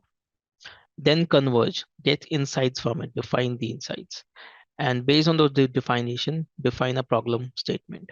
Then again diverge to create as many ideas possible. Then again converge to build some prototypes out of it to deliver the solution. And then this one is double diamond over here. Known as double diamond over here. And let me tell you, double diamond is very popular in the SaaS products. In the SaaS product means in good companies and all, double diamond is very popular in the SaaS products. So basically, the difference between the Stanford's the design thinking and the double diamond is it's based on the principle of divergent and conversion. Diverge and converge, basically. This is what has been based on. That's the main fundamental of the double diamond. That's why I showed you that image basically. That's why I wanted to show that graphic which I was displaying on the screen to you. So that it's basically based on that principle. That's the main background of double diamond you have, right? Then this is what we have. This is again an explanation of same thing. I don't want to repeat it because it's the same thing. Then you have the IBM enterprise design thinking. IBM approaches emphasis collaboration and user friendlicity in the iterative loop. It says observe the user, reflect back, make. Simple as that. And they say that this is like very good for again SaaS products when you have larger enterprises and you have to do a lot of collaboration in that. It basically also includes the principle of agile. I don't know how many of you know about agile framework. So it basically also includes the functionality or the framework of agile into it. It aligns with that, I would say, agile and the enterprise over here. That's why IBM created it over here into it. And why? What is the difference between them? If you talk about, especially when it's a double diamond. In double diamond, why we are saying it's majorly for corporate innovation and service designers because double diamond does not talk about too much of user involvement. It talks about it, but says the user involvement is, mediocre. Like it's not too much you have to involve the user in the process. That's what double diamond is based on, right? And that's why most of the companies use because they don't want to, they can't sometimes involve the user too much in it, right? Whereas if you talk about the Stanford's or the IDEO framework, it says the user knowledge is very high. And in the IBM, which is the enterprise we're talking about, this one talks about the user engagement in terms of continuous process. They involve the user in a very continuous way. And this framework majorly aligns, like I said, with the agile framework. So that's why in a large enterprise, you may use this design thinking process, I would say, right? So nothing is right or wrong, remember. So whether you're doing Salesforce, whether you're doing IDEO, whether you're doing double diamond, either you're doing this enterprise, there are a lot many. For example, you have lean UX also. You also have UX sprints basically going on. Depends, what framework you're working with, what is the timeline you have, what kind of product it is. You may be working with that particular framework. But ultimately, remember, they all are talking the same thing. Under the hood, you're talking. For example, I generally say this example is, let's say you want to go from point A to B. So when you open Google Map, what says? Google Map says you can also go straight, you can also go right, you can go from left also. Ultimately, you're reaching your destination, which is point B. But now how you want to go is that totally depends on you. So they are just kind of different ways to reach the same destination in short over here. Which basically suits you, your situation, your scenario, you may opt for one of them. And if you ask me, how do I decide it? Generally, this is not decided by one individual. You will, as a company, decide that. However, if you're too much confused, then you can just follow the standard Stanford's design process in short, right? Because ultimately you're reaching the same strategy. So the IBM one basically talks about observe, conduct user research to understand user needs and context, make prototype test solutions, iterate based on feedback you can see, and reflect. Since define it to define the problem. Sorry, it was first basically observe, then reflect, and then make, right? So this one is the IBM enterprise design thinking process. or a approach. I would say, not even process, I would say approach. The kind of different approaches of design. But ultimately, you're reaching the same destination, remember here. Reaching the same destination over here. So let's do a quick check. Jen has been tasked with redesigning a mobile banking app. She has observed, reflected, and created a design. Which design thinking methods Jane has followed? I think easy for all of you to answer. If you have been paying attention to the session, this should be very, very easy for all of you to answer it. Perfect. C is the right answer, which is the IBM here. IBM Enterprise Design Thinking. Okay. Now, I want to do one thing here. I want to show you one thing here. For helping all of you, I want to show you one image here. And this is the image I always use as an infographic with me. See, this is the design thinking process of Stanford's. You have discover or empathy, you can call it. Discover and empathy, same thing basically. Define, ideate, prototype, test, right? Simple definition given here, learn about the user, determine the features, brainstorm solutions, simulate user experience, and validate the user. Simple, right? Now, what I want to basically pay attention to is that what are the activities you might do? Remember, these are not compulsory activities, which whatever you are seeing over here, they are not the compulsory activities here. You may pick depending on what you're doing, right? But these are some common activities which are listed under each stage, which might be done or which is done basically, right? And which activities are we going to talk about? I'll show you, talk about that also. For example, we're going to talk about, which is kind of, let's see if I, give me a second, where is that option one? So basically, user interview is the most common one. Stakeholder interviews, remember, surveys, I'm talking the main one. And the one we're going to talk about in this course also majorly. We're going to talk about competitor analysis. I'm going to talk about a little bit about observation over here. I'm going to talk about personas, empathy map, the user journey, storyboards, about problem statements. Some of the we also talk about few of the other things basically here. That's that we don't talk about it. We're going to talk about brainstorming. But storyboard is the same. You can see some of the activities might repeat again. We'll talk about card sorting. We're going to talk about user journey map. We'll talk about user flows. We'll talk about information architecture. We'll talk about crazy activity, nice activity you have in it. We're going to talk about micro interactions. We'll talk about mock-ups. We'll talk about interactive prototypes. We'll talk about wireframes going ahead. We'll talk about high fidelity design, which is the same like mockup. We're going to talk about design offs at the later stage. We're going to talk about design documentation in Figma later on a bit into it. We don't know about HTML. We talk about kind of very overview of HTML here, but we don't like want you to get kind of a HTML prototype there. We talk about usable testing. We talk about A and B testing. We talk about heuristic evaluation, fantastic 10 principles of evaluating it. We talk about a little bit about eye tracking also, but expensive to do, to be frank. Not everybody can afford to do it or unable to do it, to be frank, right? We talk about a little bit of analytics also in few of the things, and you can see some of them might repeat here. So these are some common activities I'm going to anyways talk about over here during the course. So remember, each stage have some sub activities to be done to basically do the display. Let's say when you talk about empathy, so how should I do empathy with the user? How should I do discovery with the user? So these are the common activities you might do.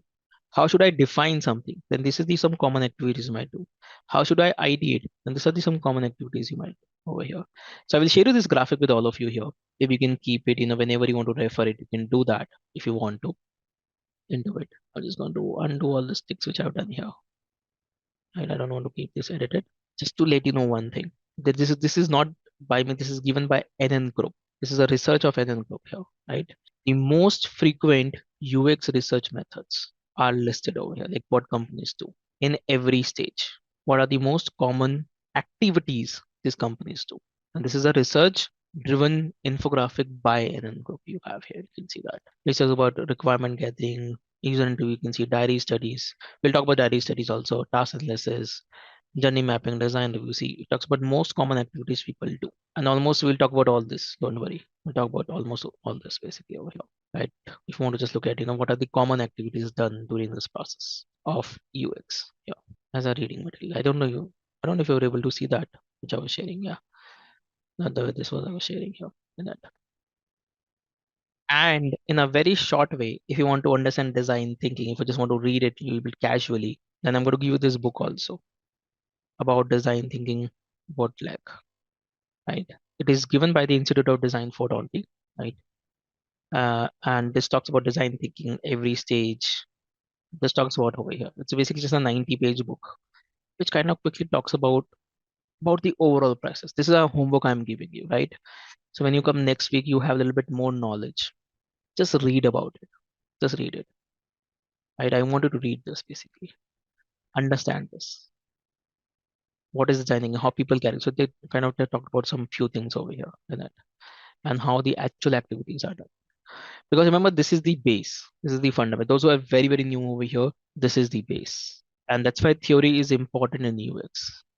Because if you know those principles, you know what stages are, etc., etc., you can actually implement UX in a better way. Of course, you will have to do you will have to do the efforts from your end to do the actual user research and etc. So that's your effort to be done. It is not that you just simply be sitting in your comfort zone and do it. These activities require efforts from your end. And sometimes people are not even interested in knowing what you have done, to be frank. What I would be interested as a person who's interviewing you, or let's say looking at your portfolio, is that what have you designed as a solution? What was the problem and what's the solution? What you have done to identify that problem, or what you have done to basically which design framework you followed for getting that problem is not important for me. What is important is what problem have you solved, what is the problem you've taken, and what is the solution for that. That's the main thing here in the UX. And that's the core UX you have here. That's the core UX you have here. And as an option. Right? Anyone has any questions before we go to the last slide here of the lesson number 2? Right? Now, okay. So last slide we have is over here is the guided practice. So think about WhatsApp now. Right? All of us use WhatsApp. Right? So the objective of this exercise is to practice user-centric design by identifying the pain points in WhatsApp UX and UI. So the group discussion, questioning development, participant will explore ways to enhance the app usability, preparing for the real world challenge, for example. Yeah, that's basically again like someone like we're talking to. Some of them are kind of dependent. Remember, that's a technological limitation you have, and you can't control the other company. For example, you can't control Apple or Android about that. And then you talk about, like for example, in Apple there was a problem that you can't directly message to WhatsApp. So to save a contact, there was kind of an issue there. I think which have been resolved because there is a setting now you can do it to do that. That's again from that was a limitation from Apple. That was not a limitation of WhatsApp, and WhatsApp ultimately can't do anything about it, right? To be there. Sometimes you can't solve a problem, or you might have a technological limitation, remember, into it. Like for example, we say deleted messages. There could be a technical limitation from WhatsApp probably to do that, or they might have their own, I would say, their thinking behind it to implement in a particular way. But now if you look at it, even what all of you are suggesting me right now, talking about this is there, this is there. See, so you have a lot of problems around you, and to create a good portfolio, you can try solving them, thinking them that how they can be implemented in a better way, or can be done in a better way. It could be any app which you use, basically, and you may think about that, how you can resolve those issues, or how you can make that something better, right? Yeah, that's what I was thinking basically. So when you say deleted messages, I think the deleted messages is important in terms of, if you send something and you have shared something. So when you have deleted message, you know that someone actually sent you something. So it becomes a proof if you look at it. It becomes a proof actually. That you send something objective, or maybe something, which should not be there, and someone replies to it, right? To be there. So that becomes important here, and right? To be there. So think about it, I think over the weekend and all, do that. And you can see, this is what I'm also trying to say, that you can't make a perfect product, remember. If Android says, oh, I will finish all the issues I have in my app, or in my Android, that is not possible, remember. Right? Even they have such a big company, they have a lot of employees who are working like day and night to basically do it. But remember, you can't have always a best product out of it. That's why I call basically that you should also focus on creating a MVP. I don't know how many of you know MVP. Anybody know what is MVP over here? So then there's a minimal viable product. That's correct. Minimum viable product. See, as a UX designer, you have to also keep in mind that you have to get started, especially when you're creating something initially. And if you talk about startups are basically focused on this, that they want to quickly get a minimum viable product over there. Important, right?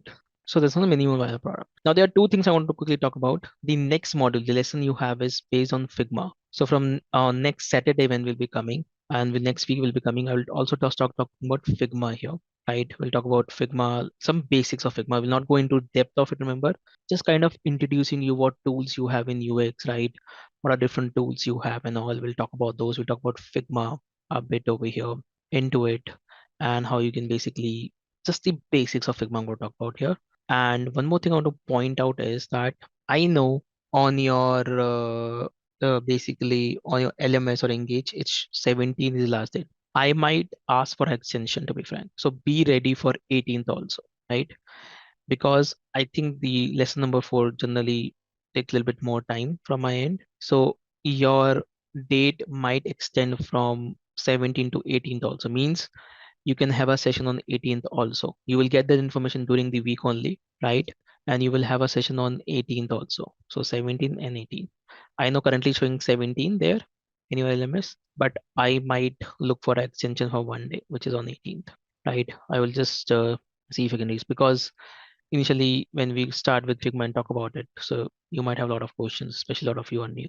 So, like it's mentioned, in this module of UX design and design thinking fundamentals, we're going to talk about the Figma UI UX design essentials, right?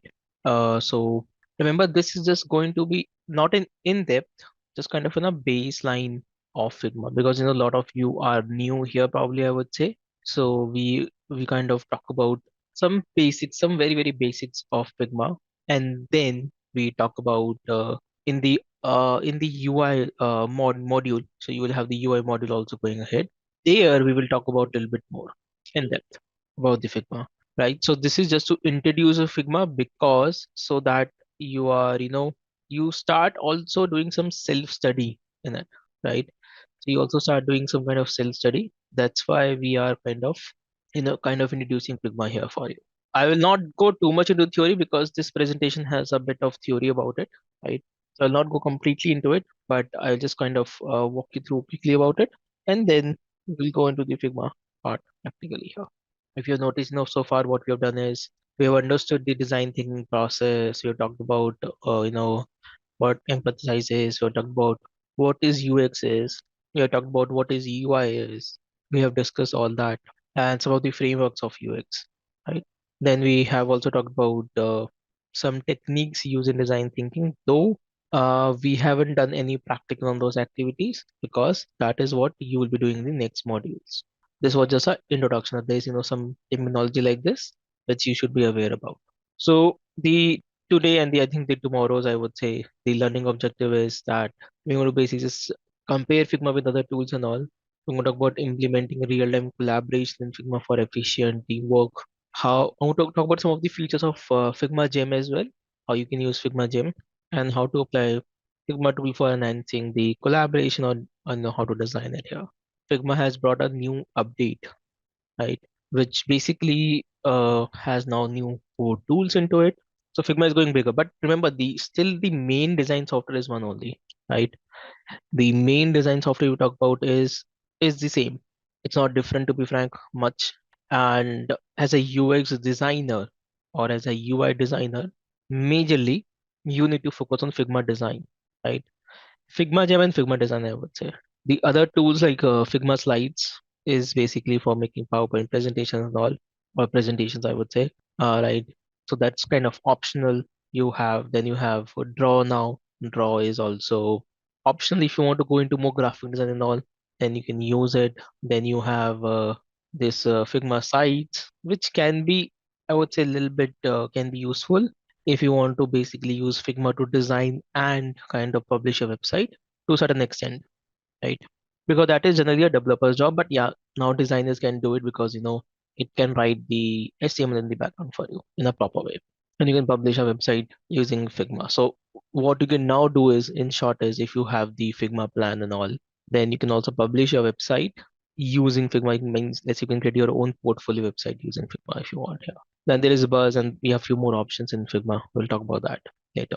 So in short, if you talk about the tools in the UX and UI, or you can say technologies basically over here, right? So first of all, I want to clarify this that UX is not about tools and technologies, right? Exactly, because as you see, UX is very broad, right? So UX is just not about one particular tool over here. And you know, tool is important, I would say, but more than tool is the concept is important, right? I give an example. For example, when I started my career, and a lot of you who are coming here as a graphic designer, especially when you started your career back, right? Maybe I started my career almost now, I would say around 18 to 17, 18 to 19 years back, right? There was nothing called as Figma, basically, right? There was no tool like Figma we had. We had Photoshop, Illustrator, which is also there today, I would say. And there are a lot of other tools we had. So the tools maybe come and go, the industry trend change. But if your fundamental is clear, that's more important here, right? That is important. But currently, if you talk about the current state, Figma is a very important tool. Figma is a very, very important tool because I would say 90% companies use Figma when it comes to working with the UX or with the UI. Some way or the other way, to be frank, they use Figma. It's kind of on a industry standard. Like for example, one time Photoshop was a industry standard or still an industry standard for image editing. So for example, if I tell you if you want to edit your images, what software will you use? So on a professional level, I'm talking about, right? So of course, Photoshop comes on the top. Same ways, Figma has become that tool now. But Figma is not the only tool basically you have. So generally, when you talk about tools in UX, you need to look at the efficiency of the tool. So how it can help your designers work faster, iterate on designs quickly, collaboration, allowing real-time teamwork between designers, developers, and stakeholders. Talking about the precision and consistency you can have with data tool. And generally, the tool should have prototyping and testing features. So if you look at Figma, basically focuses on all the 4 points or even similar tools, I would say. So major difference between designing, sort of the very beginner difference here is that if you have been designing in Photoshop, Illustrator kind of softwares, there was nothing called as prototyping there, right? So you cannot create prototype. Means there was a way in Photoshop to create a prototype also. I don't know how many of you know about it, but there was a way of creating a prototype in Photoshop as well, using the slicing option with HTML and all. Right. I have done that in the past, so I know about it. But still, it was not so efficient, user friendly, I would say. So any of the tools you talk about in the UX and UI focuses on prototyping. So ultimately, you can get a prototype over here. So if you talk about the industry leader tools, right? Of course, Figma comes on top. We have talked about it, right? Net. And it's like it's a leading software to be frank, I would say in the industry. So what different what Figma was? First of all, it's a cloud software. Remember, to use Figma, you need internet. It is not an offline tool. I think that's the you can call it as a disadvantage, but nowadays everything everyone has internet. But the strongness in Figma is that it can work on any browser. It can you can use it on any system basically, right? Because it's a cloud-based software. So most of the processing I will say happens on the cloud server of Figma. So it is not really using a lot of your system resources into it. So that's what that benefit that Figma brings in over here when you're going to use it. And of course some features you have. Then if you have Sketch, I don't know how many of you have heard about Sketch. Sketch was a very, very popular software if you talk about 2000, I think 2023 to I would say 2019 and all, till Figma and Adobe XD did not came. So Sketch was a very, very popular tool, right? Into it. It is an offline tool. Was not actually, I would say it is a tool still, but not popular now. So Sketch has been a great tool, but they one problem if I talk about Sketch, it only works on Mac. It does not work on Windows. So there's a software which you can only run on Mac. Pretty cheap, I would say, because you just need to buy the license once, and it is fast. It has some great features to it, but now been left behind in the market. The reason it's been left behind in the market is because it's not an online software. It's some kind of a software you download. It did not had that much of collaboration features to it compared to what Figma has today, I would say. And the major drawback of the Sketch was that it works only on Mac, like I mentioned. Even if you talk about Apple, Apple is to design its official UIs, means iOS, iPad OS, Mac OS on Sketch. And now they have moved to Figma. So Apple is also an official partner of Figma, let me tell that, right? And they have also moved to Figma. That's the reason you can for now find libraries of Apple directly into the Figma libraries. Yeah. Then we have Adobe XD. So of course you know the name of Adobe very well. And Adobe created a software known as Adobe XD. It was exactly the same what Figma does, I would say, right? The main thing was that it was an offline tool you can download and use like you use Photoshop, Illustrator, and all. Again, I would say it was not so collaborative. Means it had the collaboration features to it, but it wasn't so collaborative compared to Figma, if you know. And ultimately, Adobe XD was not able to keep into the market. The main number one reason was that Adobe XD was so what Adobe did when they launched this product, then as Adobe XD, they kept it for free for I think 1 or 2 years. Then they made the tool paid. It was a completely paid tool later on. And that's when then people, people who were even working on XD slowly started shifting to Figma. But the corporate companies were still using it because they already have a license for Adobe Creative Cloud. And because they have already have a license, so they were more preferring to Adobe XD compared to Figma. Because in Figma they have to get a different license and all. So they were still using Adobe XD basically. But as all of you know now today, in 2023, Adobe announced that Adobe XD will be in the maintenance mode. There are no new updates coming to it, no new features are coming into it. You can just use the same old features and same style of working if you still want to. So if you talk about the industry, there are very few people or few industries basically using Adobe XD now. Maybe because it's majorly the old projects they have. Mostly people are creating new projects now in Figma compared to the XD because currently from Adobe, it does not seem to have any future in the market, right? In terms of the UX and UI to be there between it. So that's one of the reasons, people have not been using Adobe XD too much as an option. Then the other tools you have is they're more kind of, I would say, different tools though. One tool I want to talk about over here is InVision, which you see. So there was some software known as InVision Studios. Actually, just this has happened recently just last year in I think December, this company went bankrupt. Right? So they can so it's no longer existing in the market. So there is no company known as InVision. I remember when I started my career in the UX and UI, InVision was like one of the top companies. Right? They are the ones who brought plugins for Figma. Sorry, they are the ones who brought plugins for Photoshop, known as Craft, to make prototypes and all. But InVision no longer exists as a company. It has been closed down, right? And they have sold all their platforms to other companies now. So just forget about it, I would say, right? Then there is a company known as Marvel, which still exists basically. Marvel is a great tool. It's very similar to Figma, right? Again, I would say not a very popular in the industry, but yes, it exists. It has its market to it. But I think I would say very few companies are using Marvel, right? They don't have such a very big market share like Figma. Then you have a Azure RP, a great tool actually. I have used early in my times Azure RP a lot. It is still a popular tool when you want to come to advanced prototyping. If you do want to do some kind of advanced prototyping into it, then you can try Azure RP for sure.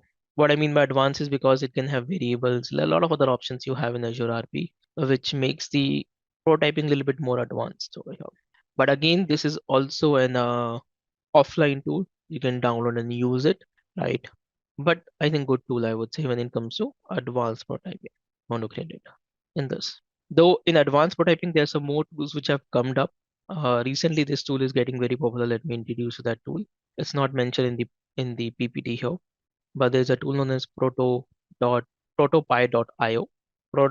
Protopie.io is a great tool if you want to do some kind of advanced prototyping. So if you want to create something really, really advanced prototype, then you can basically use Pro.py. It's an online tool, has full collaboration options, and can import Figma designs into it. So you can basically bring your designs from Figma to Protopie and then prototype it. So this is not a designing software, by the way.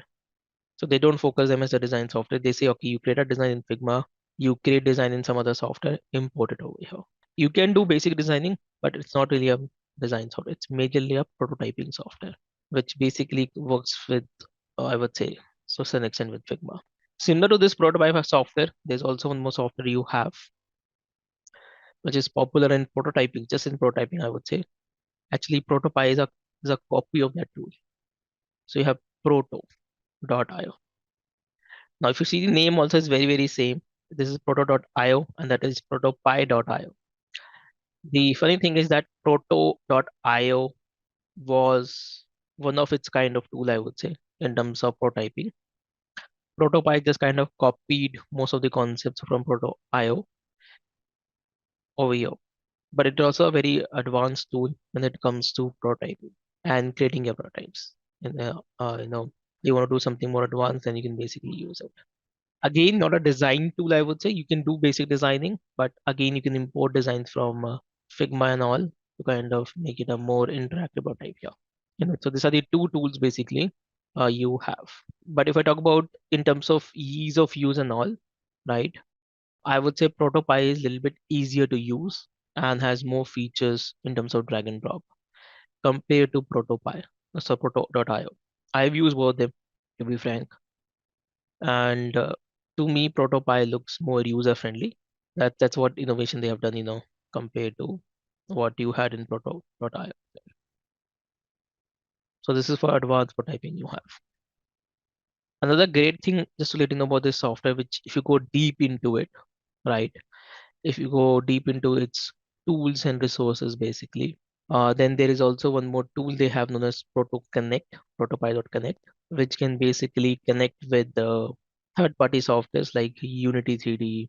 It can directly connect with your car's info system and all for testing. So if you talk about automobile industry, right? Automobile industry is heavily using Protopy, right? So those kind of industries majorly use Protopy. If you talk, app design and all, people are not really interested in using prototype there because nobody have so much time to kind of build a very precise prototype there. But when it comes to building for the automobile and all, which is a little bit more complex, then people are using prototype majorly for that. And if you see bottom here, right, you can see the automobile is one of their one basic example they have, right? Then of course you can do website, you can do tabs, TV production, smartwatches, games, and etc. But automobile is like number one, I would say, as the use case of it right now, if I talk about it, right? The other tools you have is basically about this is about user testing. We'll talk about that later. You have usertesting.com, you have loopback and maze. We will be practically be talking about maze at a later stage, right? And also about this tools a little bit more. But in Maze, we're doing a practical. So whatever prototype you create in Figma, you can basically export to Maze, and then you can do the usability testing to do a quick feedback, both quantitative and qualitative feedback you can do. You can't do the same thing with user testing and look back because they are more sophisticated tools of user testing. So what they do is basically you publish your prototype to the user testing, you tell what is your requirement, what kind of audience you want to test with. They recruit people, they basically send the test to them and then they can record. So user testing is not very straightforward. It works in a different way compared to the maze. We'll talk about that later once we go ahead. I won't spend too much time on these tools right now because once we go to the, I would say, your usability module, user testing and all, then we'll talk about this in more detail.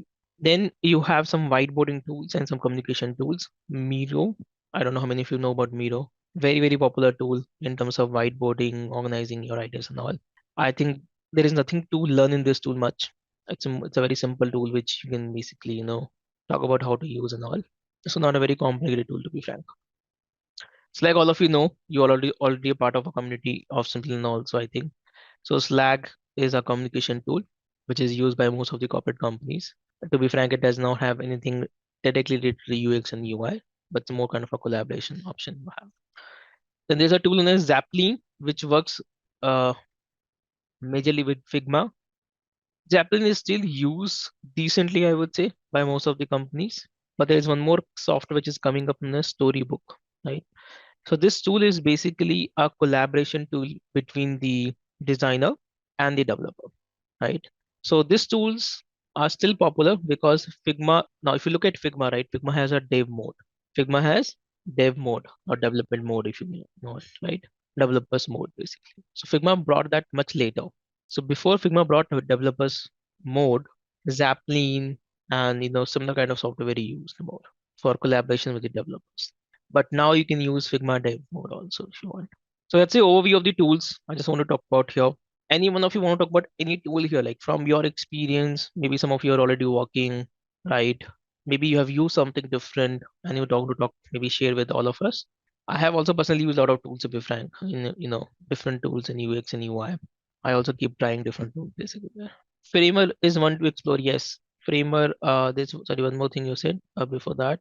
Mock flow tool. Okay, look at the flow. Mock flow is going popular because of kind of quick prototyping it offers. Sorry, prototyping in terms of wireframing, I would say. So in wireframing, Blastmake is very popular. Blastmake is a great tool. Mock flow, like you mentioned, one of you mentioned, what is a popular tool by the way to look at it into it. Then we have Framer. Framer, like I was talking about Framer. Framer is a great tool if you want to build websites, by the way. And so basically, it's very similar to Figma sites. So Figma sites, what Figma site is trying to do is the same thing what Framer does basically. So Framer was a tool where you can design and publish a website.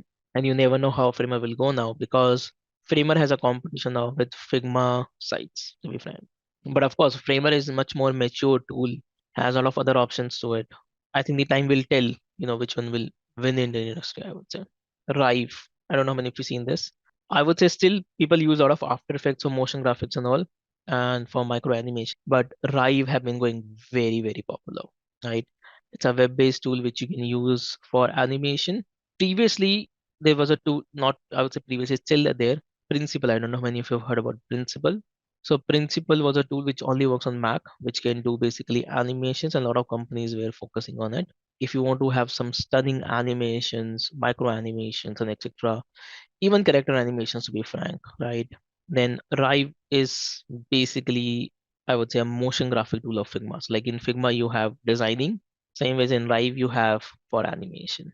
Very, very popular in the industry now, I would say, going pretty popular in terms of micro animations to be there, right? I don't know how many of you have seen Cred. So Cred basically currently use Adobe After Effects for its animations, right? But I think Rive, the way the Rive is coming up, it can really capture the market because it's a web-based tool. So you don't need a very complicated system.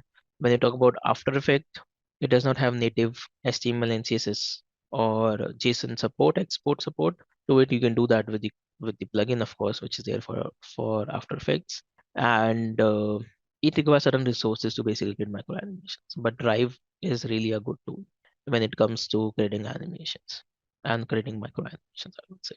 Looty files, yeah, Looty files is not, I think I would say it's not like kind of a tool. I would say Looty files. Looty file is majorly for, we talk about Looty files also when we go to the UI basically here. So Looty file is more about sharing your micro animations or even using the pre-made animations, which is there in the community, I would say, over here, right? So you can use that. So yeah, so that's what Looty file does basically, majorly, I would say, into it. Then somebody has mentioned about PenPot. Yeah, so PenPot, I don't know how many of you know.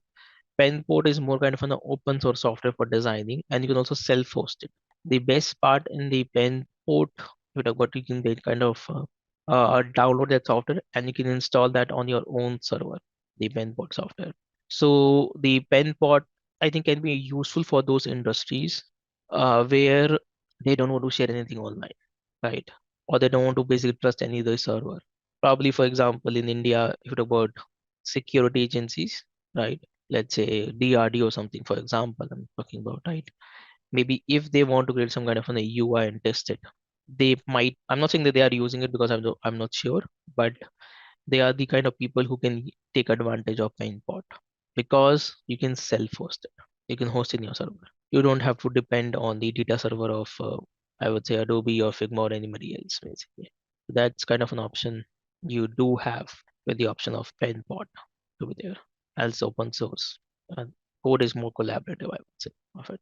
I have not used it much, PenPod, but I have heard a lot about PenPod basically in terms of installing your own server and then using. What other tools you have heard about? By the way, all the tools we talked about here, like Framer, Mockflow, PenPod, Rive, remember they are not the primary tools generally. Depends on company to company to be frank, but they're not always the primary tool. Let me be very, very clear. So if you're thinking, oh, we need to learn so many tools, it's not like that. Even if you just do Figma very properly, if you do nicely and design it, that's sufficient. And I think learning a tool does not take too long, to be frank. Maybe if you know Figma very well, if you know Figma very well, you can easily use Framer, you can easily use Mockflow, you can use PenPot because they have kind of similar softwares, I would say. Rive is a little bit different, I would say, because Rive is about animation and all. That's a complete different skill set, I would say, to have. Okay, so let's move on and let's talk about the tools here. Focusing on Figma for this session, like I mentioned. So like Figma is an industry leader, like I've been talking about. So we'll talk about, so what is Figma? I think I don't have to kind of define with a definition, but in short, Figma is a software or is a basically a SaaS product, I would say, which you can use to design and create a prototype in a collaborative environment or in a collaborative way, I would say, right? It also has a desktop app of it, which you can download, whether for Mac OS or Windows, right? But I like to correct one thing on this presentation slide is it says something enabling additional offline functionality, which is not true. It is exactly the same as, I would say, online tools. So there is no difference when you download a desktop version of it or if you're using in a, in a browser. So you're not going to find any difference between both of them, except the font accessibility, which I'll talk about once I go to the Figma right now. But as such, you're not going to find any difference. Remember that. Whether you're using a desktop version, whether you're using a web version of the Figma, they are exactly the same, and they both need internet, right? However, if you're using a desktop version, right? If you're using a desktop version of the Figma, there is a trick which is like I don't find to be useful. But the trick is that you download Figma, you open a blank file in Figma, and then if your internet is disconnected, let's say if your internet is disconnected, you can continue working in Figma, right? Then also you will have very less features to work around, and that's how you can do it as an offline mode. But it doesn't make sense to me, right? You have to be prepared. Let's say if you're going to a flight and you want to work on Figma on the flight without internet, for example, then what you will have to do is you have to pre-open the Figma file, which you want to work on it on your desktop version of Figma, and then you can use it. Right? Like you have to kind of pre-plan it. But if you have not already opened a file in Figma desktop also, then it will not work. So remember, Figma does not work offline. It is basically an online tool, and you need internet to actually even to use a lot of features of Figma, you need internet there, right? So it makes the design process faster, more efficient, and enjoyable for design. Can we get a visualizer to practice? Yes, I will talk about that, Bhumika, how you can get that. Also, will that be cloud or offline? Like I mentioned, there is no offline version of Figma, to be frank, right? Like I just mentioned about it. There's nothing called as offline version of Figma here. It's a cloud software. You can, if you have the Figma, you can download on your system also if you want, but that software also needs internet to work with. Remember, you cannot use that software without internet. Actually, you see, basically, I have, oops, what's up? Yeah, see, I have this Figma app here, right? But I also use mostly on browser, to be frank, mostly on browser here. Like Figma is a software which works online, right? I see I have ProtoPie also, which basically works on online only. You can't really use it offline. Right? It's kind of an online tool you have here into it. Like, yeah, I have Azure RP.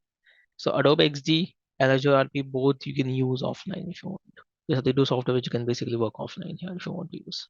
Or maybe if you want to use Sketch. See, I also have Sketch here. So Sketch also you can use offline if you want. But that's not the case with, I would say, Figma as such.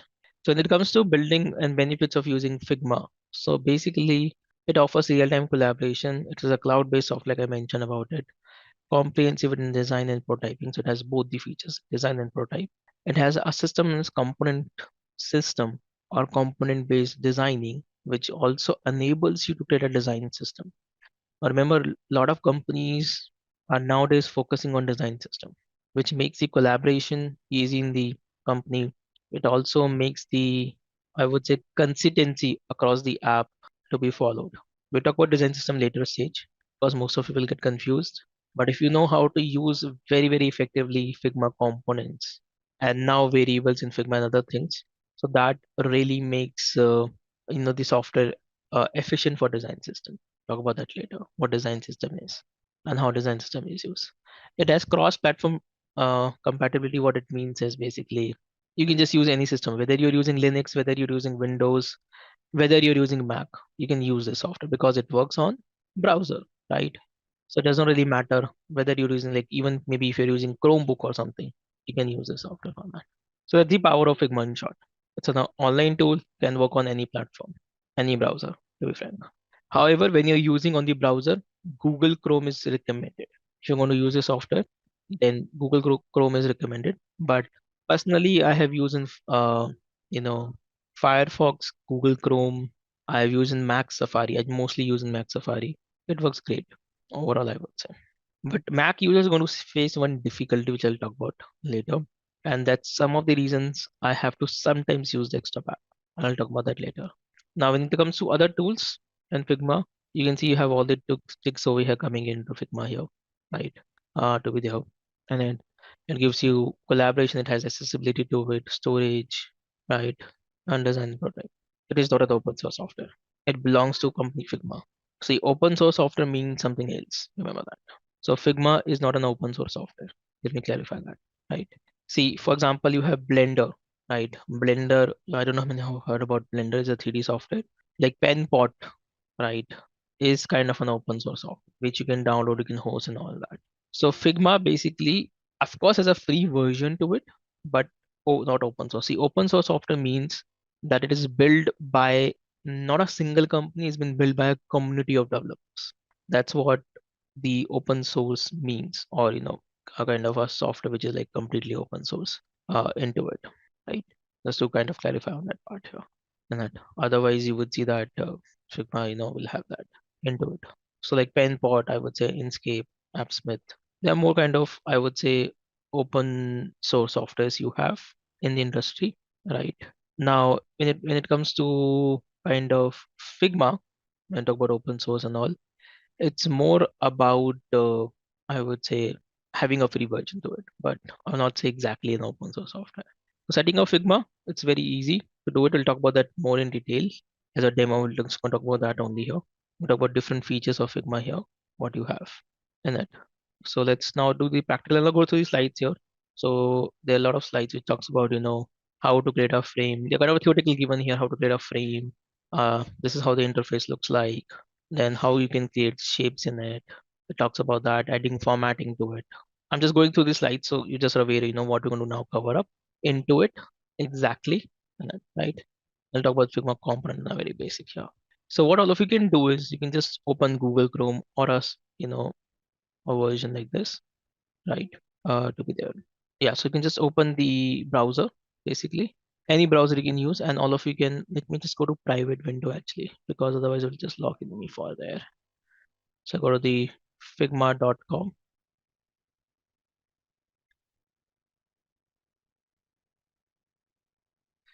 into it, right? So go to figma.com here. Allow, please. So once you go to figma.com, for this is for people who have not logged in. If you have not, created account with Figma so far and all, this is for those people I'm talking about here. So you have to go to figma.com, right? Once you go to figma.com, you can very, very easily sign up here, right? So all of you can go to figma.com here. Now, when it comes to sign up, you can simply sign up with your Gmail ID or your office, whatever ID you want to use, you can use it. You can simply say get started for free, right? Like I said, Figma offers you a free version with some limitations, but those limitations can't really stop you, to be frank. So if you want to be, let's say, create a portfolio or something, you can still create with Figma free basically. So it does not really have, limitations in terms of, which will basically stop you from creating your, I would say, portfolio and all into it, right? So you can simply click here, get started for free, and then you will have an option to basically sign up with Google, or you can sign up with your email ID and you can continue. It just takes like 1 or 2 minutes for you to sign up here.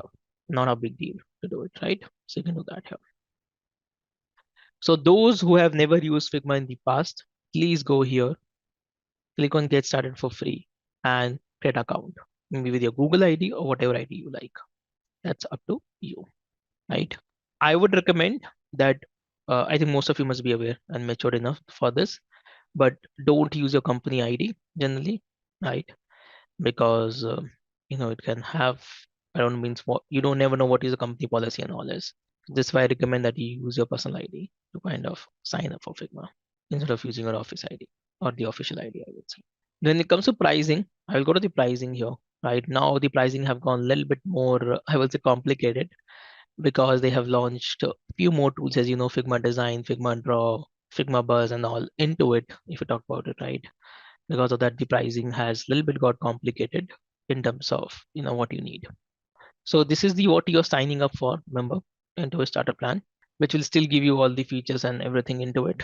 So talk about key features here. If I go down, you can see you have unlimited drafts here, remember. So you can still create unlimited draft files. But the only thing is, which you don't need as for if you're kind of student or learning about it, you have limited projects. You can only, I think, create 1 or 2 projects for free in the Figma starter plan. If you talk about, you will get all the UI bits and everything into it. But in the professional, you can see you can have unlimited files and project. But now let me tell you, this is a little bit misleading. It says unlimited files. So that doesn't mean that you can't have unlimited files here, but in your personal draft, not in a project. And to be frank, you don't need the project. Project is needed when you're working in a company environment with a lot of people together working together. Then you need it. Otherwise, not. To be frank, right? So one thing you have to remove as a bot, from your mind is that, oh, I'm using a free version of Figma and I don't know the full capabilities of Figma now. The base is same. The base is same, right? When it comes to using Figma there, whether you're using free or a professional license of it here into it, has no difference. Now, what is the difference between other licenses? If you talk about the paid professional license, this is for smaller teams. Smaller teams, we'll say for a company, startup, where you only have 1 or 2 people, 3 people, professional license is good for them. But when it comes to a bigger organization, right, where you have thousands of designers working on Figma and all, and you need more collaboration options into it, then people go for organization license. The major difference you have between the professional and the organization license over here is that if you see, it has shared libraries. You can also do these shared libraries here, but this shared library means it's not organization wide shared libraries basically. That's one of the big one difference you're going to find in Figma. So other thing is it has a centralized admin tools given to you, so you can basically use it.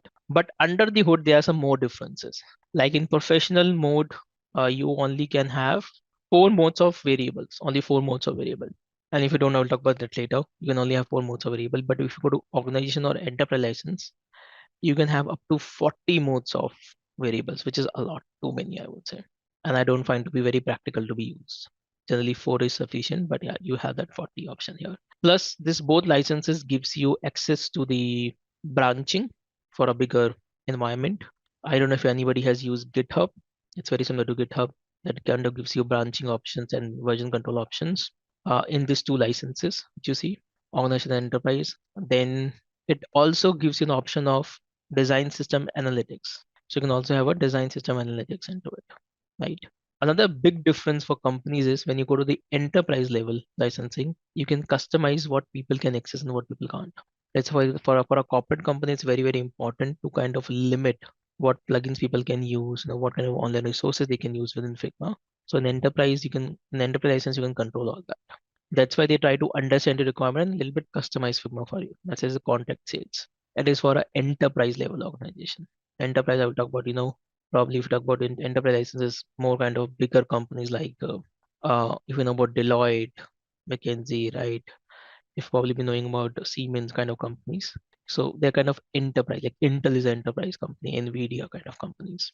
For bigger companies, you have that option there. Adobe itself, if I talk about, is an enterprise company in it. Now, like I told you, if you want to access the professional license for free, then what you have to do is all of you, after you create your account, remember after you create your account, then you have to use this. Then you have to go to this URL. Because if you go to figma.com, it will automatically log into a dashboard once you create your account. So you have to say figma.com/pricing. Remember, I've given the link in the chat for all of you to go there. If you're already logged in, remember, for example, here I'm already logged in. So if I now say figma.com, it will actually take me to the dashboard. It'll automatically take me to dashboard. See, it's opening my dashboard here on Figma. So if you want to go to that page, which I was just showing you, you can basically say figma.com/pricing, right? And you come to this page. Basically, I've given the link in the chat, like I told you. Then if you scroll down into the professionalization, scroll down, see this is you have Figma is free for students and educators, right? So what you have to do is you have to click over here and it gives you access to professional member. It gives you access to this, not this one or this one. It gives you access to this one for free, for free. So you have to click on student for for free for students and educators. You click here and you say get verified. So you click on get verified here. Now I am already verified, to be frank. You can see you're already verified as an educator and all. But if I use my other account, give me a second. I will show you with my other account, which is not a part of verified account there. Let me just switch my account. I'm just adding my other account. Give me a second. So you can see I've opened to a different account. It's kind of a dummy account of mine to show you the Figma process over here. So if I go back to the now figma.com/pricing,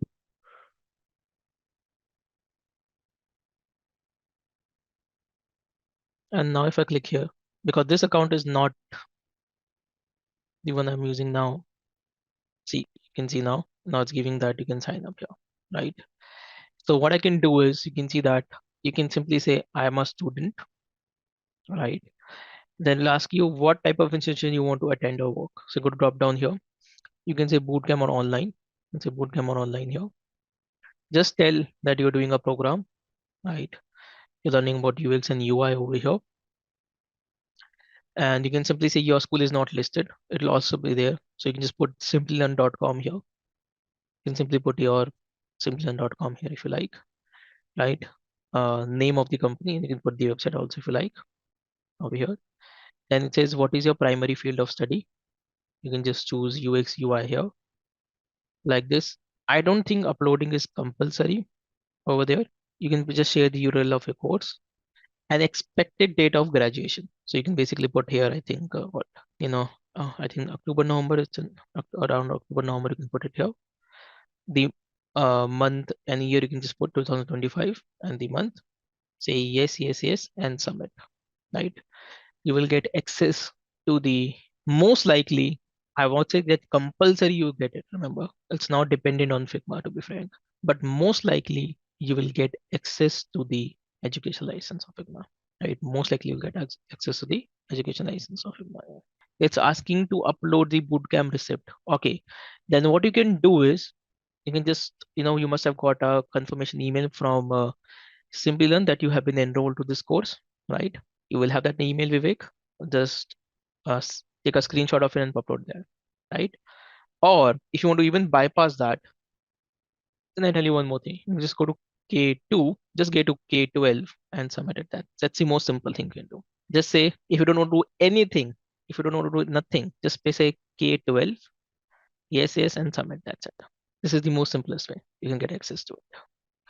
Just say I'm in K12, yes, yes, and submit. That's it. It will have the features of professional, but there is a trick in that alone. So we'll talk about that. This is next step. Once you get approval, okay. So first apply for this. Then in some time you will receive an email from Figma that your account has been verified, and you can basically now can have access to the professional. So I'll send you an email basically about that. Once you have that, then I will talk about how you can use those features. Because by default, your account will still be free, but you will have to create a new team to access the benefits of the professional version. Remember that. You have to say yes, no. You have to say yes and yes. Oh, it's not getting so. Oh, oh, that's weird. I think they are detecting they need an institution email ID. Sorry, my mistake. Then do the bootcamp and online, basically. Then do bootcamp and online only. Sorry, my mistake. Then do bootcamp and online and just put, why you're doing it. And here, like I said, you can just simply upload a screenshot of the confirmation of this course, right? You must have received an email that you have been enrolled in this course and all. You just upload that receipt or anything.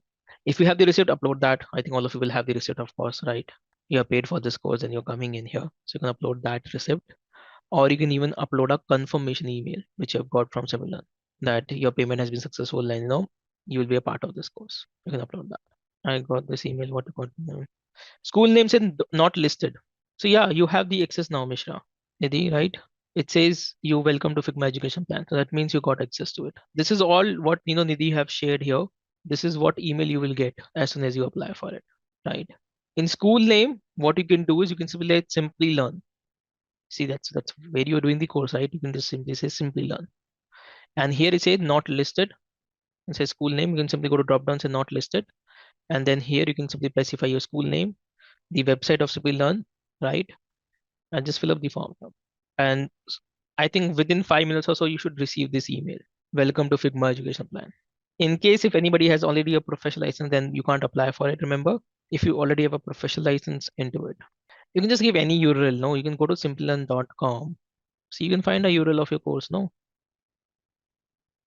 sorry, I'm doing learn.com. Just go to UX and UI, search on Google also. You can do that, right? You can go here. This is the course you have, right? So as soon as you get this email, welcome to Figma Education Plan, that means now you can use professional features of Figma.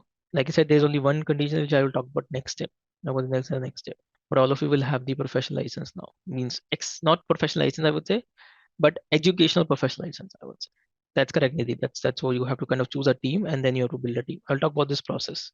So the process is simple. So you have to go to this URL which I mentioned about. You have to go to figma.com educations, right? And then get yourself verified. Shubhangi Tiwari, right?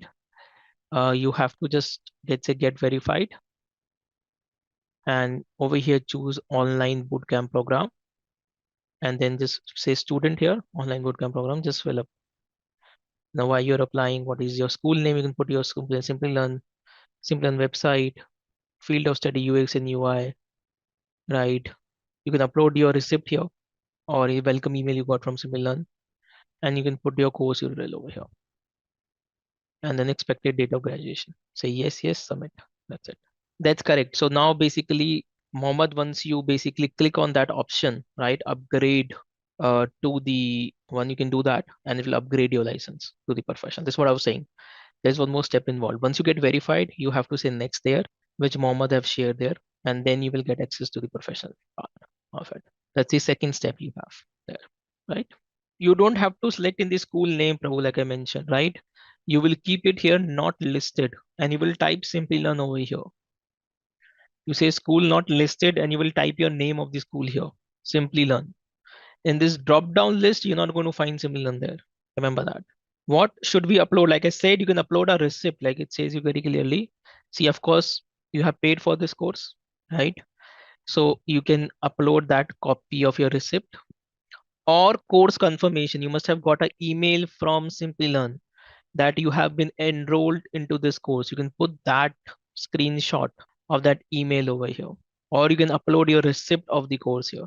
And if you don't have the confirmation email right now, or if you don't have the receipt right now with you, it will take time to find. That's okay. You can do this later also. Remember, it is not like that you have to do this step right away.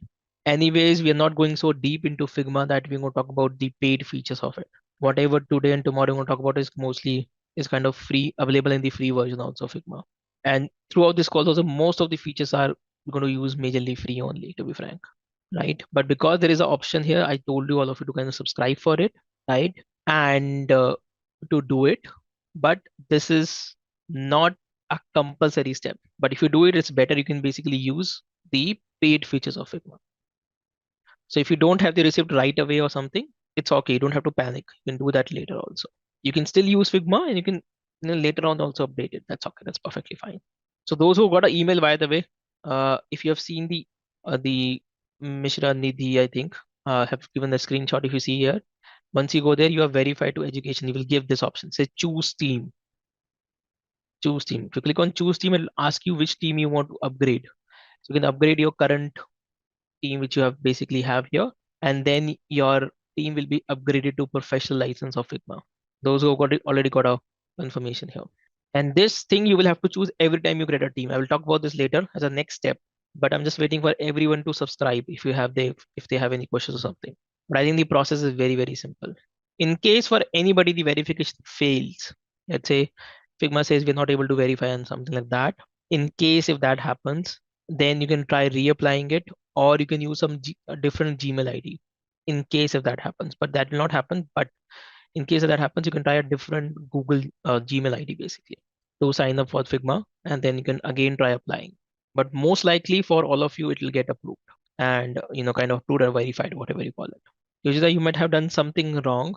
Company's free Figma. Yeah, that's what I'm saying. So you don't use the company free ID because you're using because you're not using a Gmail ID, you're using company ID, that it will not ask, it will not allow you to have a education license.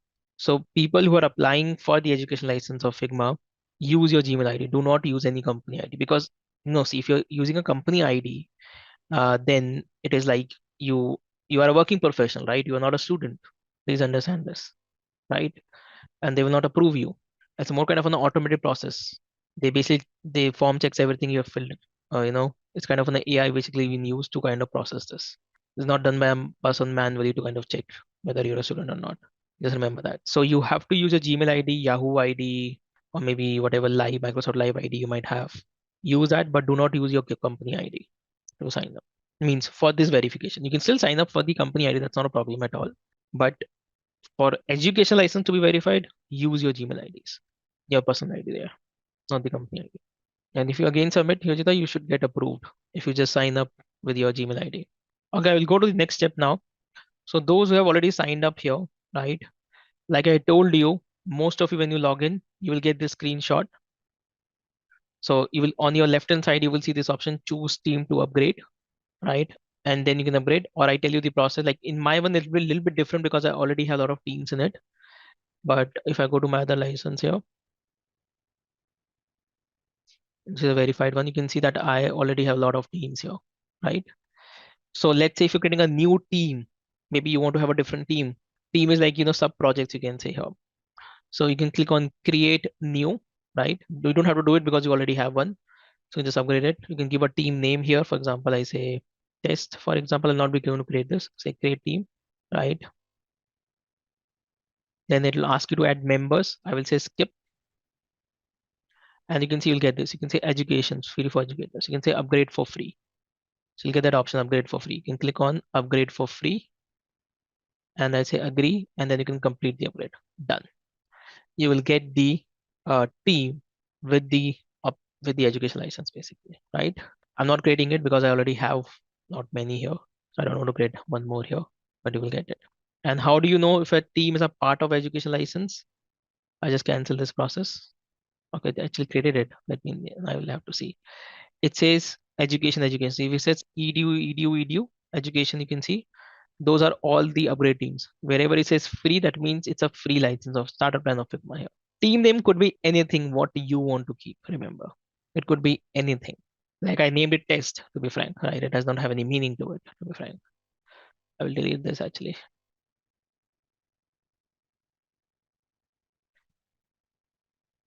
Once more. Okay. So here you will see the option, the drop down like this. You will have a drop down here. See, with that drop down at the bottom, you will find option of create new, create new.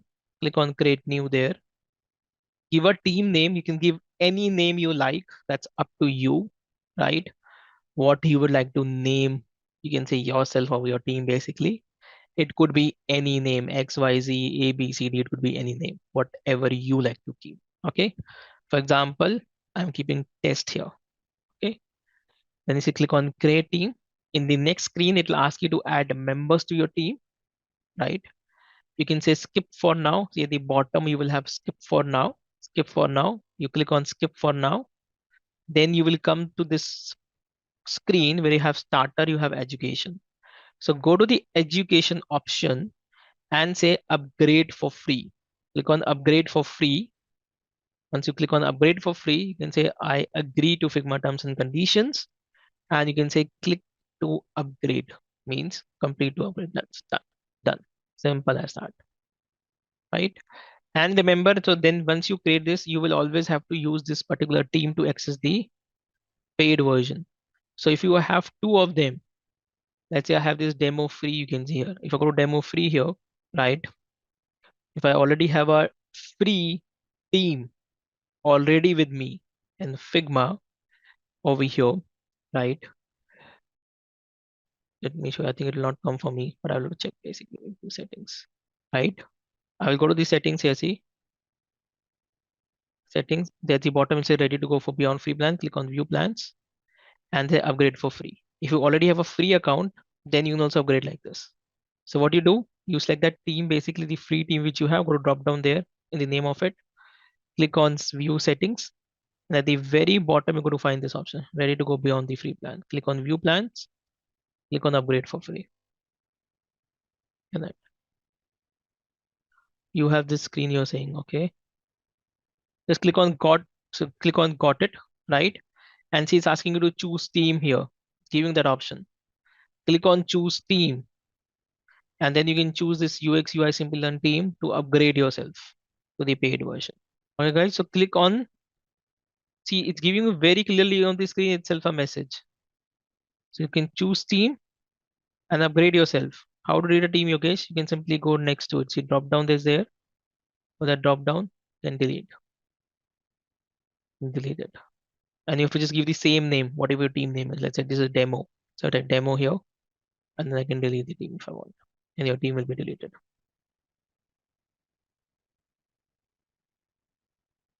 Okay. And how to verify whether you're using education license or not? So you could drop down the team.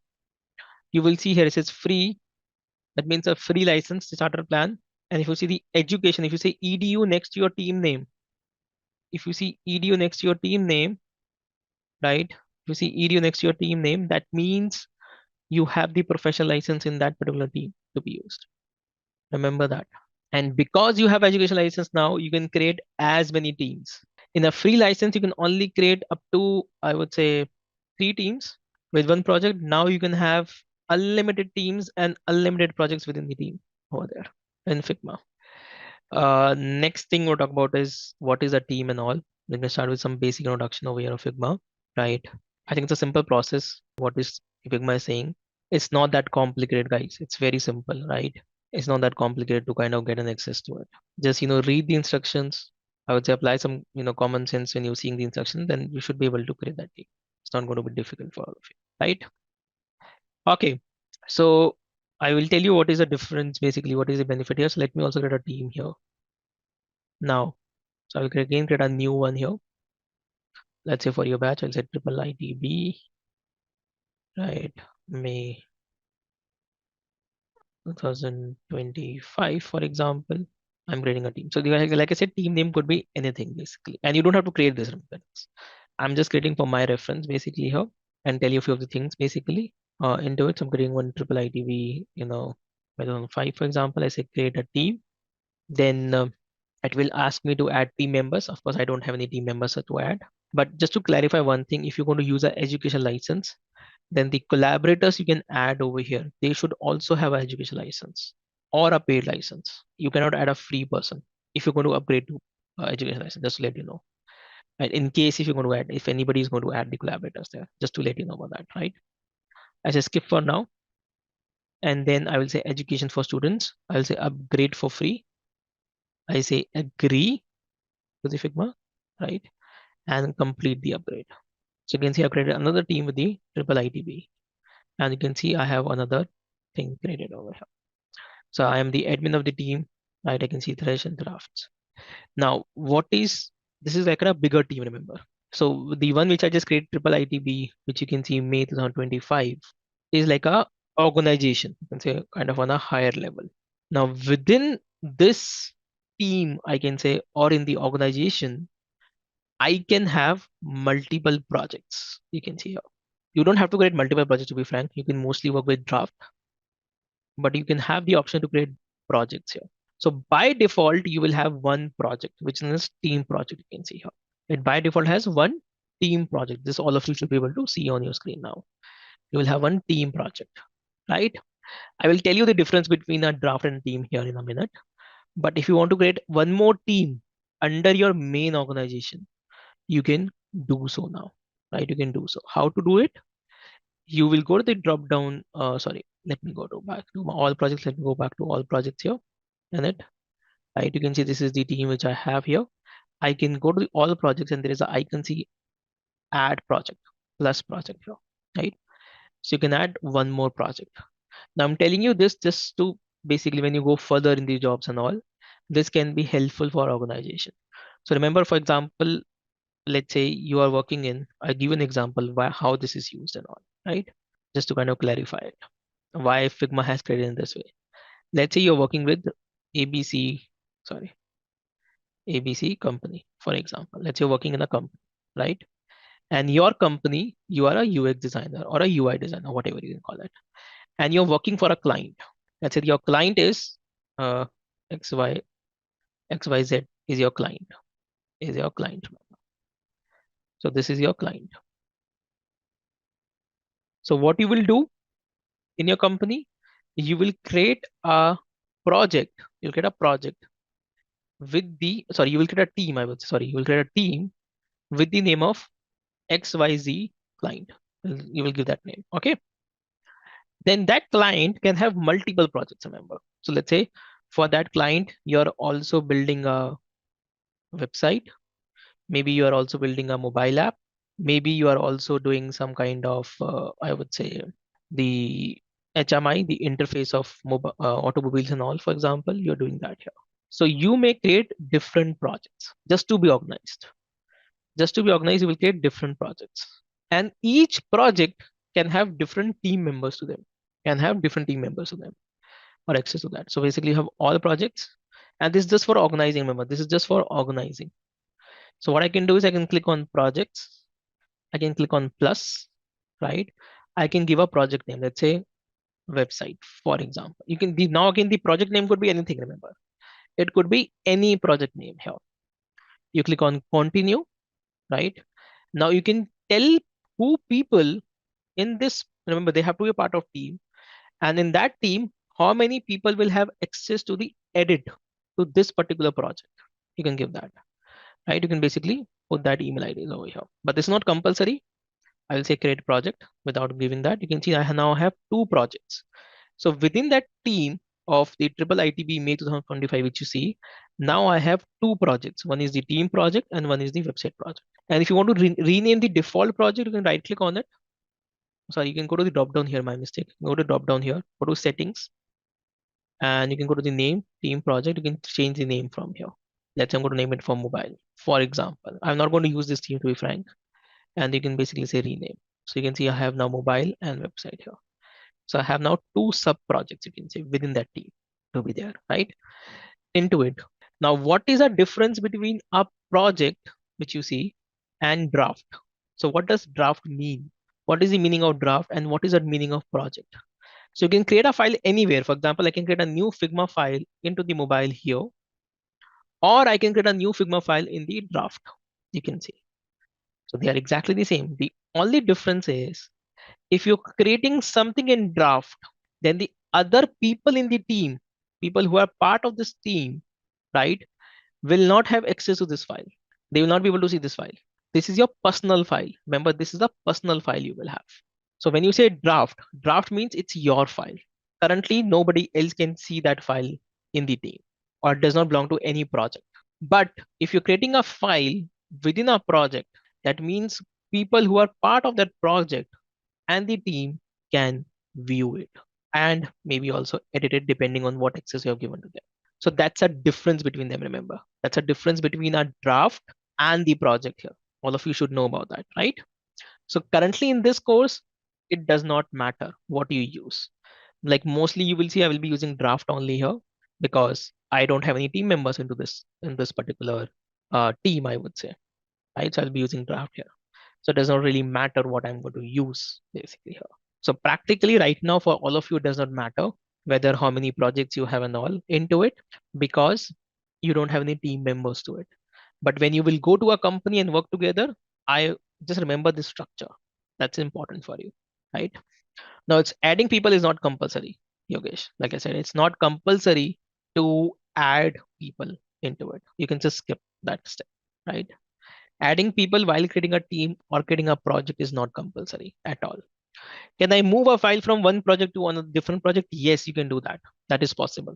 You can always move one file from one project to another project. We will talk about that basically over here and that later on because people might get confused here. So I can talk with actually you can go to just three dots and you can do it. I'll show you in a while once I create a file here. Of course, you can move one file from one project to another file at any point of time. That's okay. That's you can always do it till the time you have that access. Remember. So of course, you should be the admin of that team. Remember that. Like for example, currently you are the admin of this team. So I am the admin because I have created this team. Right. So I have all this access. So let's say if tomorrow, if you go to a company, let's say you go to a company, let's say you go to Nvidia, for example, right? And you are a UX designer there. So they might add you to one of the team project. So you may not see the admin option, but you will still see the draft option and the project option there. So remember, when you will be working there, the draft will be your personal files and the project files will be shared by other team members you will have in that team. And you can always move between your files between the teams. You can also move your files between the draft to the project. So generally what happens is, like say if I'm starting a new project, I will first work on the draft, right? Once that draft is complete to a certain extent, I will move it to a team. Sorry, I will move it to a project. I will move it to a project here. So that is also possible. So once you create a file in draft, you can always move it back to the project, or from project, you can move the file back to the draft if you need. So that is 100% possible here to do in Figma. Okay, so not before we go for a break, I just want to kind of give a quick overview of what is in the create option. So don't click on this plus icon right now. You can click on it if you want, but it will open the file. I don't want to do that. So if you go to the drop down here, you will see there's a drop down. Now, what all access you have? You have access to Figma design now, which also give you access to Figma draw. Let me tell you, which is a very new feature of Figma, very new feature of Figma. Just launched 2 weeks back. So this is the main software. Remember, this is the main, I would say, tool or a software. You can say that. Then you have Figma Gem, which is used for whiteboarding over here, which you see. Then you have Figma Slides, which is used for creating presentations into it. And then you have the Buzz, which is in beta right now, to be frank. So Buzz, how to explain? It's more kind of a whiteboarding and using AI features and all into it over here. So the design is the main thing. Design gives you access to Figma design, gives you access to Figma draw. It gives you access to Figma sites to a certain extent, and then it gives you access to the Figma dev mode basically. So 4 tools are kind of combined together into the design file which you want to create. So this is from where you can create it. Remember. You can also import files over here. Figma Grid is a part of Figma design actually. Figma Grid is a part of Figma design. We'll talk about that later, right? Into it. So you also can import a file if you already have a file in Sketch. In case you can import from there. You can import PowerPoint presentations over here, which will automatically get converted into slides, Figma slides here. Want to do it? You can also import PDFs and images. You want to keep them here. But generally, I don't do that. I kind of start with a file and then bring everything into that file. That's your way of working, I would say, to do something into it. So what you have to do is you have to click on Figma design option here. Can you explain what import? So in import, you can import a sketch file. So let's say if you're already a designer who have been working on Sketch and you already have designs there. So sketch files can automatically be converted to Figma files. But this does not happen for Adobe XD. So remember, Adobe XD is not supported here. There's a plugin to do it inside Figma file, but by default, you can only convert sketch files into the Figma designs, right? And if you create in that software. Or let's say if you have a PowerPoint presentation and you want to create that presentation using Figma slides, then you can talk about Figma slides. See, in this course, I like to be very clear. We do not talk about Figma slides because this is a different topic altogether. It goes into something different. No, that sketch. No. You're getting it wrong. I'm not talking about that sketch. Sketch, I'm talking about this software sketch. Okay. This software which we talked about in the presentation, Sketch. It is like a Figma tool only, right? That. Will you teach later Adobe XD to Figma? Magnation uses XD. See, I like to clarify, Bhumika, there one thing. If you know Figma very well, you can do to something, but there is no there's an automated process with the plugin. I can tell you the plugin name. You can try that to convert Adobe XD files into Figma, but they are not foolproof, remember. It is not that you will have everything converted, Bhumika. There are some bottlenecks because the features are different and all between two softwares. So it is not like it will convert 100% to it, but yeah, 90% conversion will be done. Or what you can do if you don't know to use any plugin, Bhumika, you can export your designs from the Adobe XD into SVG. SVG files, you must be knowing what is scalable vector formats are, right? You can export into that and then you can basically import it into the Figma. So that's another workflow you have. But of course, that will not give you the components and all. So remember, it's not 100% conversion from Adobe XD to Figma. So you will have to do a lot of manual work, if whether you're using plugin or whether you're manually importing, whatever you're doing there. Because that's a very common question I know people have about Adobe XD being imported here. I maybe this could have been possible when Adobe was taking over Figma, but now Adobe is not taking over Figma, so They never added that compatibility, I would say, or directly convert Adobe XD files into Figma. But like I said, there are decent plugins you have to do that. Okay, so would we get exposure to pros and cons in different prototyping softwares? Let me be very clear about it. See, I think we don't talk about every tool, but depends. Like some of from my experience, I talk about, like for example, currently you can use Figma for prototyping, but then why do you should use Protopy? So let's say if I'm already using Figma and I already have the option in Figma to kind of design and everything to do prototyping, then why should I go to Protopy? Maybe I can talk about that later from my experience basically here, right? But currently, I would say the comparison is not very important here. It's more important that Figma is a well-known software in the industry, right? So as such, to be frank, it does not have any cons to it. To be frank, right? Means whatever features you have in Figma, I think are perfect for any prototype. Generally, any prototype, to be frank, because ultimately, if you're spending too much time in prototyping, that defeats the purpose of that UX process. Remember, right? If I'm spending equal amount of time, I would do to something code and getting prototype, right? Then defeats the purpose. So prototyping is what? It has to be quick, and that's why Figma does not have too many features into it of making a complex prototype. As of now, I would say maybe in the future they might add it and they might include more options in it, but it does not have that, to be frank. And I think that which is fine because it does not have to be a complicated software. Because if they make it complicated, more complicated, then it takes more time for you to kind of prototype it, which might ultimately defeat the purpose of it, to be frank. Right. And now you can do better prototyping with the Figma sites, by the way. Right. You can do to a certain extent that option. We'll talk about that later into this. So prototyping, like for example, this kind of a software, like I was mentioning about prototype. If you talk about this software, it takes time to build prototype, right? And you're spending more time creating a prototype. But it's like I said, it's for a specified industry. Like for my experience, if you ask me, I will never create a general mobile app prototype in this software or a general website prototype in the software because it defeats its purpose of it, defeat that purpose. But if I'm doing something more complicated, of course, then I might go in as a software. Right? Okay. So you saw the config, yeah, it's great. So those who have not seen it, maybe you can go to YouTube and check the config, Figma config, and they talk about a lot of great features they have launched. Of course, anyways, we'll cover that once we talk about basics of Figma here. So what all of you can do is you can simply click on the create option or you can go drop down. See, when you click on create option, you're actually creating this one, design. You can see that is in blue color, right? So I click on design here, and that's where your first file of Figma is created. You can see your first file of Figma is created over here, right? It is named as untitled. You can rename it. Remember on the left hand side, you'll say untitled. Go to the drop down here. And this one, you can rename it. By the way, I could have double clicked also on the name here, or I can go drop down there and rename it to whatever I want to name it. Let's say I want to name this as Figma Basics. But you can just name it anything that you want, right? It does not really matter. And you can see where it belongs. It says it belongs to draft. That means it is my personal draft file right now. It has not been shared by any other team member as of now, unless until I manually share it or I move it to a team or move it to a project, right? So currently it's a draft file, which means it is in my draft over here, right? When you're creating it. So that's how it basically works. So this is the interface you have in it as such as of now, but I'll talk about few things basically you have in it. So what I recommend is that depending on if you're using a Mac, you can download the Mac. If you're using the Windows, you can download the Windows. If you're using Windows ARM, which is the ARM chips, download for that, right? You can download from here. If you're a Linux user, in case if anybody's a Linux user, you will have to stick to the browser basically. You have to stick to the browser, right? You can download this.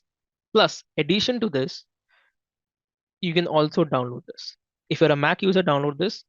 If you are a Windows user, download this. Now, what this does, so when you're using a Figma file online, right? When you're using basically where is it gone? Sorry. When you're using it over here online, so you can see this is a browser where I'm using it. So I will not be able to use my system fonts, the fonts which is sitting on my system. I can use all the Google fonts here, but I can't use the fonts which is sitting on my system. So if you want to access those fonts in your browser of Google Chrome, then you need this installer to access the fonts on the browser of your local system, then you need an installer. Otherwise not. Okay. So make sure you get that. They are two different things, Nidhi. This Mac installer is to access your phones when you are using the browser. Okay. And this has nothing to do with this. This is the desktop app to work on Mac OS, right? So they have these both have no links. You can see the Figma desktop app does include the font installer into it, says that, right? Into it. So it's kind of merged. Basically, when you're downloading the desktop app, you're automatically basically having the installer also. So that's basically, yeah. So if you've already downloaded the desktop app, basically, then you don't need this, right? Okay, if you say that I don't want to use the desktop apps, I just want to use the web browser and also access my local fonts of my system, then you can download this, right? Over here. So guys, yeah. So if you're downloading this basically here, then you don't need this. But if you're not able to download desktop app or something, and or you don't want to download, then you can. But in case if you even install both of them, it is not an harm. It's not going to affect your system, right? It's going to just basically work the way it is to. So even if you have done both the installation, it's not going to have any impact on your system. So don't worry about that, right? In case you have done that. No, that's a good question. So that's why you should not use local fonts generally, right? Because let's say if the other person does not have the local font, like you mentioning about it here, right? Then of course that font will be showing as missing font in Figma. So, but this is done, for example, if you're working for a company, right? And as you know, a lot of companies have their own fonts, which may not be a part of Google font, may not be a part of Google font, to be frank, right? Sorry for this, guys. I don't know why Photoshop opened here. Yeah, but in case basically, if you have a company which basically uses that kind of font and all, then for them it could be important. Remember, I'm just opening the same file which I've been using before it, right? And just to show you the desktop app also, you may allow me a second. Let me open the desktop app. Yeah, you should be able to see, guys, now. So I've opened my Figma desktop app, right? So like I mentioned, as such, uh, if you look at both of them, if you look at both the interface, let me, if I open the same file over here also, if I go to draft, I can see the same file now here, Figma Basics, you can see. And if I open the same file by double clicking into this is the desktop app you can see of Figma I'm using. And if you look at the Figma in the browser, right, then this is, so it looks exactly the same if you look at it, right? So as such, you're not going to find any difference in it. Remember, if you look at this one, or if you look at the browser one, so they are exactly the Figma, the option here, right?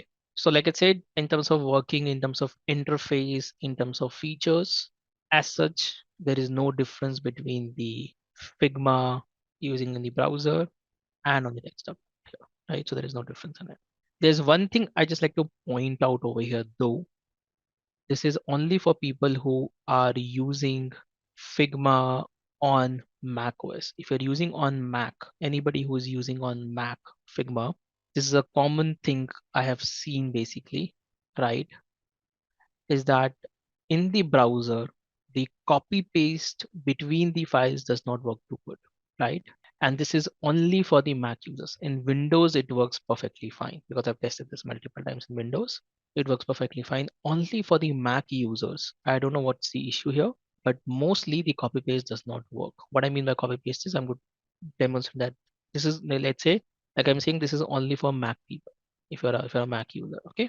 So for example, if I go to the browser and if I open a file in Figma, which already has some kind of a design into it, let's say I will go here to that. Sometimes it works, but mostly I think it doesn't work. So if I show you, basically, let's say if I have this design, I can copy this design and I can paste over here. Let's say I want to paste over here, right? So I can paste it. Can you see? It's not pasting properly. It's coming like a text here. It's not pasting the designs. Now I'm not able to copy this design and paste it over here in the Mac, right? But if I do the same thing, if I do the same thing onto the browser here, then see what happens. See, if I open the same file which I have in the browser, I open the same file, go to the drop down. See, I can go to the drop down, I can say open, where is it gone? Open in desktop app, yeah. I go to Figma again, so open desktop app. So same file will open over here in the desktop app now. Now see if I copy it, Control C to copy. and if I paste here, it will work. See, it's working here, right? So I'm telling you this as per my experience, means as per my experience. If you are a Mac user, then a desktop app can be very, very helpful for you, because a lot of times you have to copy paste between the files, right? And mostly what I've seen is it does not work when you're copy pasting between the files if you're using a Mac. Maybe there could be some issue in the Mac security and all, but that doesn't happen, right? So if you want to copy paste between the file, always use the desktop app. And that's where I generally use the desktop app, to be frank. Otherwise, I don't use the desktop app. I generally, it's like more of a habit of going to the browser and using it.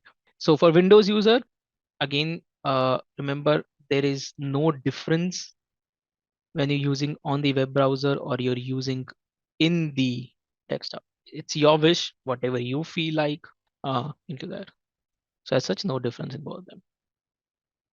Okay. Just let you know, last year Figma also changed its interface. If you are a old user and all, then you might see the, this bar was is to be on the top. Now they have made it at the bottom, right? This was basically done last year. So it's also out of beta now in Figma. So you're going to see everything at the bottom now over there. In my Mac, okay. So I think it will come. Maybe you can try restarting and all, your browser and all, then it should come probably.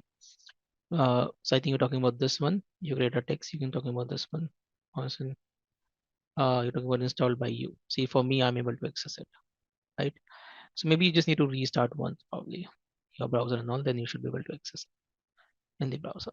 And remember, it's a cloud software, so you might see some small updates coming here and there, to be frank. Sometimes I open Figma and say, oh, something what happened, it got updated, because it's a browser-based software. So it generally gets updated very, very frequently. But I think that's a good thing because it's a cloud software, so it has to be like that. Generally not going to see major updates between the configuration, means between the configs. But yeah, there could be some minor updates and all between the configs or throughout the year, I would say, depending on the road plan the Figma might have.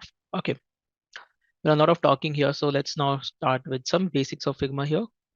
So once you open the file, it looks blank. By the way, I am using a dark mode. So if your Figma looks white, which is okay, you can work with that. If you want to change between the modes of dark and light, you can go to the Figma icon, this Figma icon. If you're using web browser, you can go there. And then you can go to the preferences, here. And in the preferences, then you can go to the option of theme. In the theme, you can use light or dark or whatever you like. So for example, light theme looks like this. I don't like the light theme, to be frank. I really don't like this. So I love to use the dark theme, by the way. Right. I love to use dark theme here. And if you want to make your page darker, like for example, I have made my page darker here. How to make that page darker? You can go to the design. Don't select anything. Remember, do not select anything over here. Just click on the blank area. Then you will go to design. You will see page. And this is the color I'm using in my page. 1E, 1E, 1E. Right. With the black mode. So this background will also get darker for you. By default, it's kind of a little bit gray here. What are you saying? What should I select here? I didn't get you. What do you want to make today? Okay, just close it. That's okay. Just close it, because anyone could talk about how to do from scratch and all the frame. So I think because you're using for the first time, that's why giving that kind of on-screen tutorials to you here in it. I think you mean rulers is not coming from me. Yeah, what you can do is you can use Shift R shortcut for rulers. So you Shift R, you will see rulers. Shift R is the shortcut for rulers. Okay, let's get started here quickly. So I'll talk about the frame here. The main basic you have is that you have option of frame, right? So frame is basically kind of an option that they can basically, you can get a frame. So you need a working area, remember, you need a working area to work with it. So base frame is a base thing here. And to use the frame, you have this tool here, you can see there. Yeah, lot many shortcuts are similar, to be frank, but not exactly, I would say. So you can see this is the icon you have for the frame at the bottom. You can also use the shortcut F, like I said, you can use the shortcut F for frame, or you can click on this icon, you will see the option of frames. Currently, it doesn't matter what frame you're going to select here, because you can just kind of randomly create things and explain here. But later on, I'll talk about, what size you should take and all. So you can see you will have most popular sizes over here for iPhones, Android phones, tablets, desktop, presentation, watch, paper, social media, Figma community, archives. Archives gives you access to older devices screens if you want to create them, right? In case if you want that, right, to be there. Okay, so what I'm going to do is currently, like I said, it doesn't matter. So you can either pick from here, or you can basically also take a frame yourself. So if you don't want to pick from here, you can simply click and drag. And you can just creating a frame of any size you can create here. So I'm just creating a random frame here because we're just going to talk about some random options here. So taking a random frame. So you can see a frame is created. To just to talk about an analogy here, for example, people who are coming from Adobe softwares, the frame in Adobe Illustrator is known as artboard. In Photoshop, and if you go to Illustrator, the you can frame is similar to artboard, you can say, but not exactly here, because in Figma you have frame has a lot of other options to it, I would say, into it. So in short, remember that in Figma, frame is very similar to artboard in Adobe softwares. And if it doesn't know, if anybody does not know what is artboard, then just forget. In short, when you're creating a frame, this is your main working area. So imagine this is your one page, for example. So whatever you want to create, right? So you can also create outside of this gray area, which you see the blank area, but that will not be visible in the preview. When you go to the preview, it will not be visible. So anything you do in this frame will be visible in the preview, in short, when you're creating it, right? But that doesn't mean you can't create here. You can also create something here if you want here into it. There. I'm just going to close this desktop app, by the way, right? So you can see the frame coming in over here into this. So how can you create basic shapes here? Let's talk about that. So if you want to create basic shapes, so you have all your shapes over here coming in. You have rectangle tool, you have a line tool, you do have an arrow tool, you have an elliptical tool, you have a polygon tool, you have a star tool. I'll just talk about them one by one over here, and what options and shortcuts it have. So before I start with the drawing tools here, which you see as the basic shapes, which is the most commonly going to use here in the Figma. But before I go there are few things I want to clarify here into it. So how do you zoom in, zoom out, right? People who use Mac, or if you're using a Windows trackpad, the mouse, basically, you can use two fingers to zoom in, zoom out very smoothly like this. But if you're not using that, then you can zoom in, zoom out using the shift plus and minus. Zoom in, zoom out, shift plus and minus. So you have to use the shortcut shift, remember, and plus and minus. Plus and minus key for zoom in, zoom out here. There are other ways also, talk about that later, but you can use shift plus and minus to zoom in, zoom out. That's one way to do it, right? If you want to fit the view here, or basically do 100% of it, you can press shift 1. If you use shift 1, it will zoom to fit. It will zoom to fit. If you use shift 1, it will press the shift and 1, remember here. If you press shift 0, it will go to 100% zoom. Go to 100% zoom basically. If you're using shift 0, remember. So shift 1 to fit, shift 0 to go to 100% view of the frame, the selected frame you have, right? There's one more thing you have. Let's say if I create more frames here, I'm just pressing F here. I can create one more here. Then I'm going to press F again. You can see this dot also. You can click on add another frame next to it if you want of the same. So now I have multiple frames you can see here, right? Now if I use shift 0, it will just simply zoom to the where my cursor was, on what frame it was, remember. So pressing 0 will go to the 100% view, you can see there, near to my cursor over here. When using shift 1, remember, it will fit all the artboards or all the frames you have, remember. When using shift 1 into it will zoom to fit all the frames. If your file is very big, you want to kind of zoom out, just press shift 1 to zoom out over here, right? And for example, if you have selected something here, let's say if I selected this here and I want to zoom to this particular frame, which is selected, or any shape I've selected, you can press shift 2. If you use the shortcut shift 2, you will zoom to that particular frame. So I'm using the shortcut shift 2 to zoom in here, right? In case if anybody forgets this shortcuts and all, you can always see, go to the right hand side top corner where you have the share button. Just below that, you have this percentage there. If you go to the drop down here, you can see all the options of zoom in, zoom out, zoom to fit, zoom to 50%, zoom to 100%. You can see here. You can also see the option of rulers here, shift R. You can see there, right? So you can use all this shortcuts. Here, the shortcuts are basically mentioned over here. Or you can also type the zoom value over here. Say 28%. Let's say I want to have 100%, say 100%, and I go to the 100% view here, right? So you can always go to the top right corner or zoom in, zoom out here. Now, how to pan here? That's very, very important. If you're using a trackpad, you can just use two fingers to move around, which I generally do it, by the way. But if you're using a mouse, a spread mouse, if you're using this kind of a mouse here, then how can you pan here?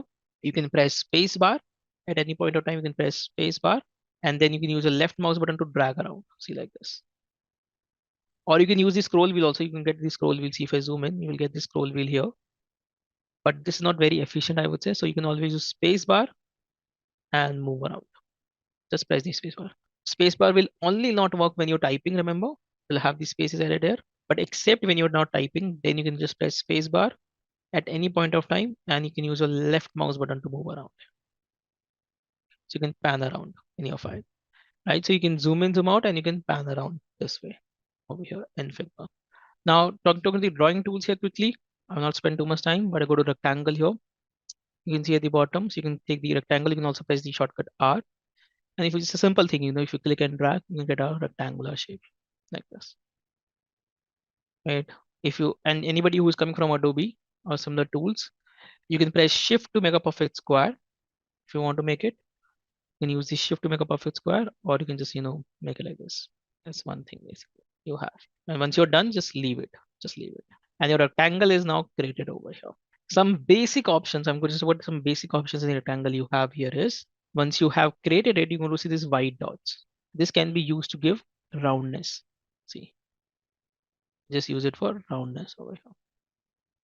Once you create it, remember you can press R for rectangle tool. You can click and drag like this. Once you are done drawing it, you will get these dots to get a rounded shape. And if you just want to make one side rounded, you can basically use the Alt click and drag. If you use Alt click and drag, you can just make one side rounded or the other side rounded basically. So whatever you, sorry, my mistake. Sorry, you have to use not the, sorry, my mistake, not the Alt, Control key. My bad on it. Control key. My bad.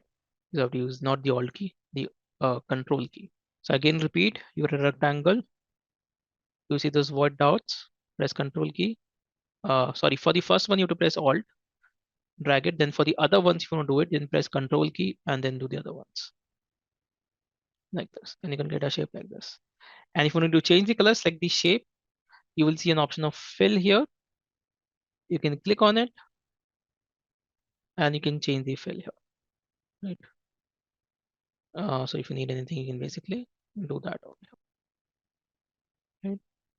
So where we'll get all the shortcuts of Figma, that is basically you can go to the question mark here.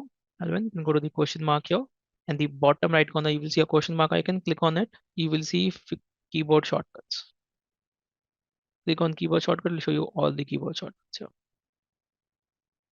Okay,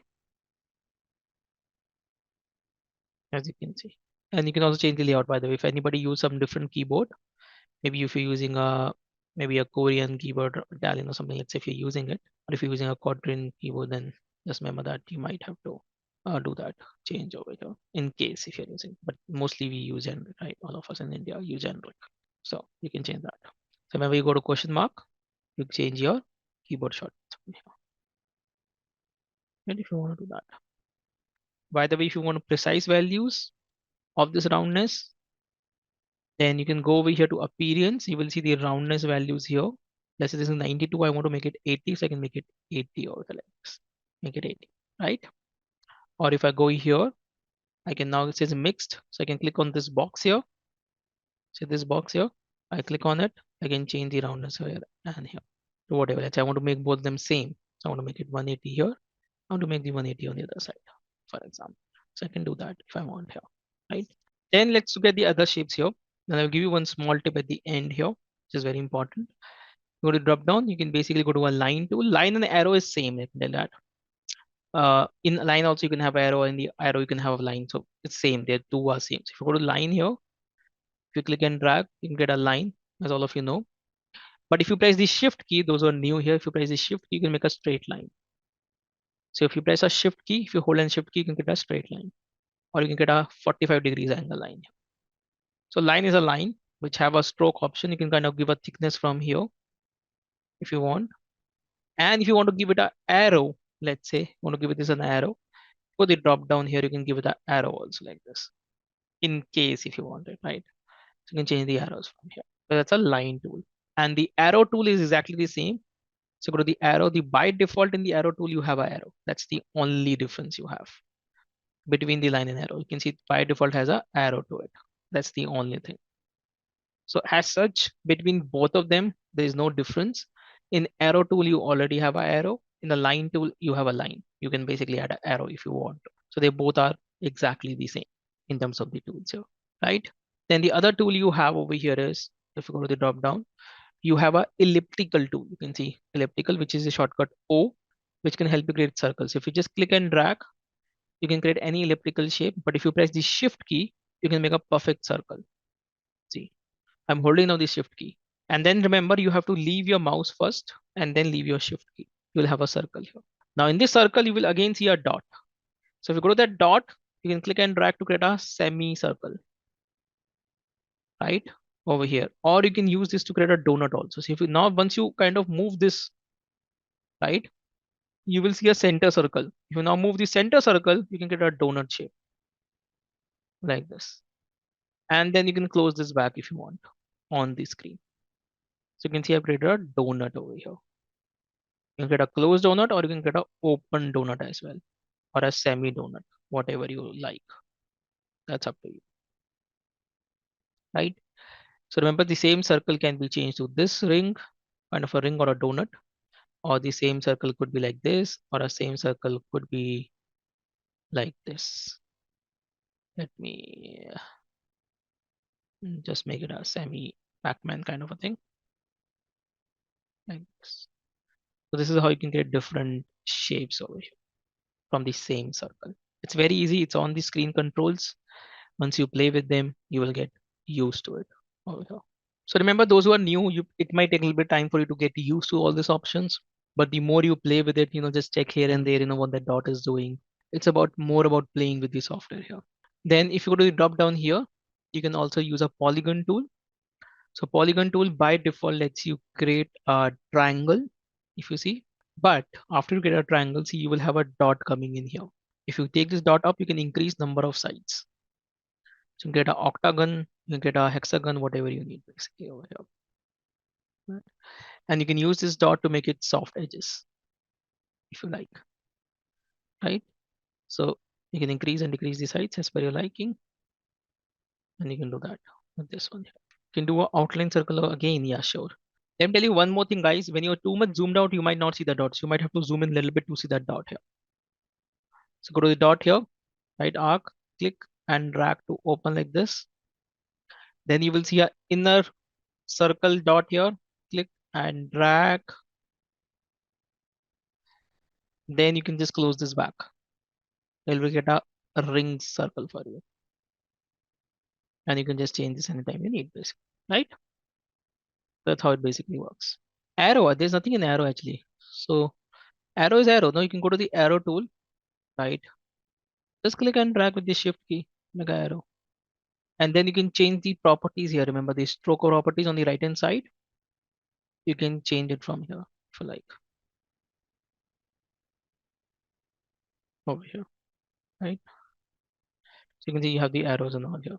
Rectangle again, corner, same, no. See, you press R. Okay, let me go here now. I click and drag. You get these dots. Just go to those dots. If you're not able to see the dot, remember you have to zoom in. See, if I'm zoomed out, I will not see the dots. You have to zoom in, select it, and then you will see the dots. And you can make this rounded. If you want to make one side, press Alt, click and drag. Then press the Control key to the other side, click and drag. That, right? So remember, all of you, please, that you need to zoom in. If you're zoomed out, you can see, only I can see the dots here. But if I zoom out, I will not see the dots. So you have to be zoomed in to see the dots here. And that. There is no shortcut, Gita. The dot will be there. Just zoom in a little bit more. You should see the dot there. Or maybe you're too much zoomed in, probably. So you should be able to see the complete shape like this. Then dot will be there. See, you have to select the shape. Rajita, you have to select the shape, right? You have to select the shape you have drawn, and then only you will see the dots there. I don't know, maybe you're selecting the frame. So frame will not have those dots by default here. It's the shape you go to create. So if you're creating a rectangle or something, then you will see those. After you have created, remember. after you have created it. Then you're going to see that, right? Then, by the way, last shape you have is star basically here. So we go to the star shape, click and drag. You can use shift if you want to get a proper star. Same you have, you can kind of make more sides, less sides here. Just, play with those dots which you see. You will automatically understand. You can make this a rounded corner from the outside. And you can see now you can make the inside corners rounded here. Or kind of change the, size of that over here. How sparky. So for example, I can get this kind of a corona, that disease icon, I would say, over here. And that using this star. How to move left and right? You can use the space bar to move right and left anytime. Or you will have the scroll bars here, right? Or you can use the space bar to move around here. Generally, I zoom out like this and then move around wherever I want, right? Like this. So you have rectangle tool. Remember, you have the line tool, you have the arrow tool, you have the elliptical tool here, you have the polygon tool, and you have the star tool. 6 basic tools you have, right? And if you know these tools, how to use them, most of the design you can do with these tools. Last thing I just want to make you aware of is, you can see, that's, I think all of you know about it though. You have the text tool, the T tool here, you can see. So if you click on the T tool, you can just click anywhere once. You can just click anywhere, not on the shape only. You can just click anywhere. Click on above of the shape. You can just click here. We'll add a text. You can just type a text. Let's say also sample text here. Oops, sorry. Text here. I can double click to select the text here. And you can change the font from here. You can change the font size from the right hand side. You can see that. Right over here. And then you can change the alignment. You will notice that going here. Right. You can have a lot of options. You can just change the font from here. If you go to the drop down, you can change the font. You can say all fonts. And you can change the font to whatever you like. Now Figma, remember, uses by default inter font. That's a default one, but you can change, to use whatever font you like to use it basically here into it. So you can basically write a text over here if you like. This way. So you have a text tool to write a text here. Now there is something called as Figma component also, which I will be touch basing on today on it. So remember, Figma has a concept of components. Anybody who comes from Adobe softwares, you can call them as symbols. And if anybody coming from 3D and all, they can call them as instances, basically.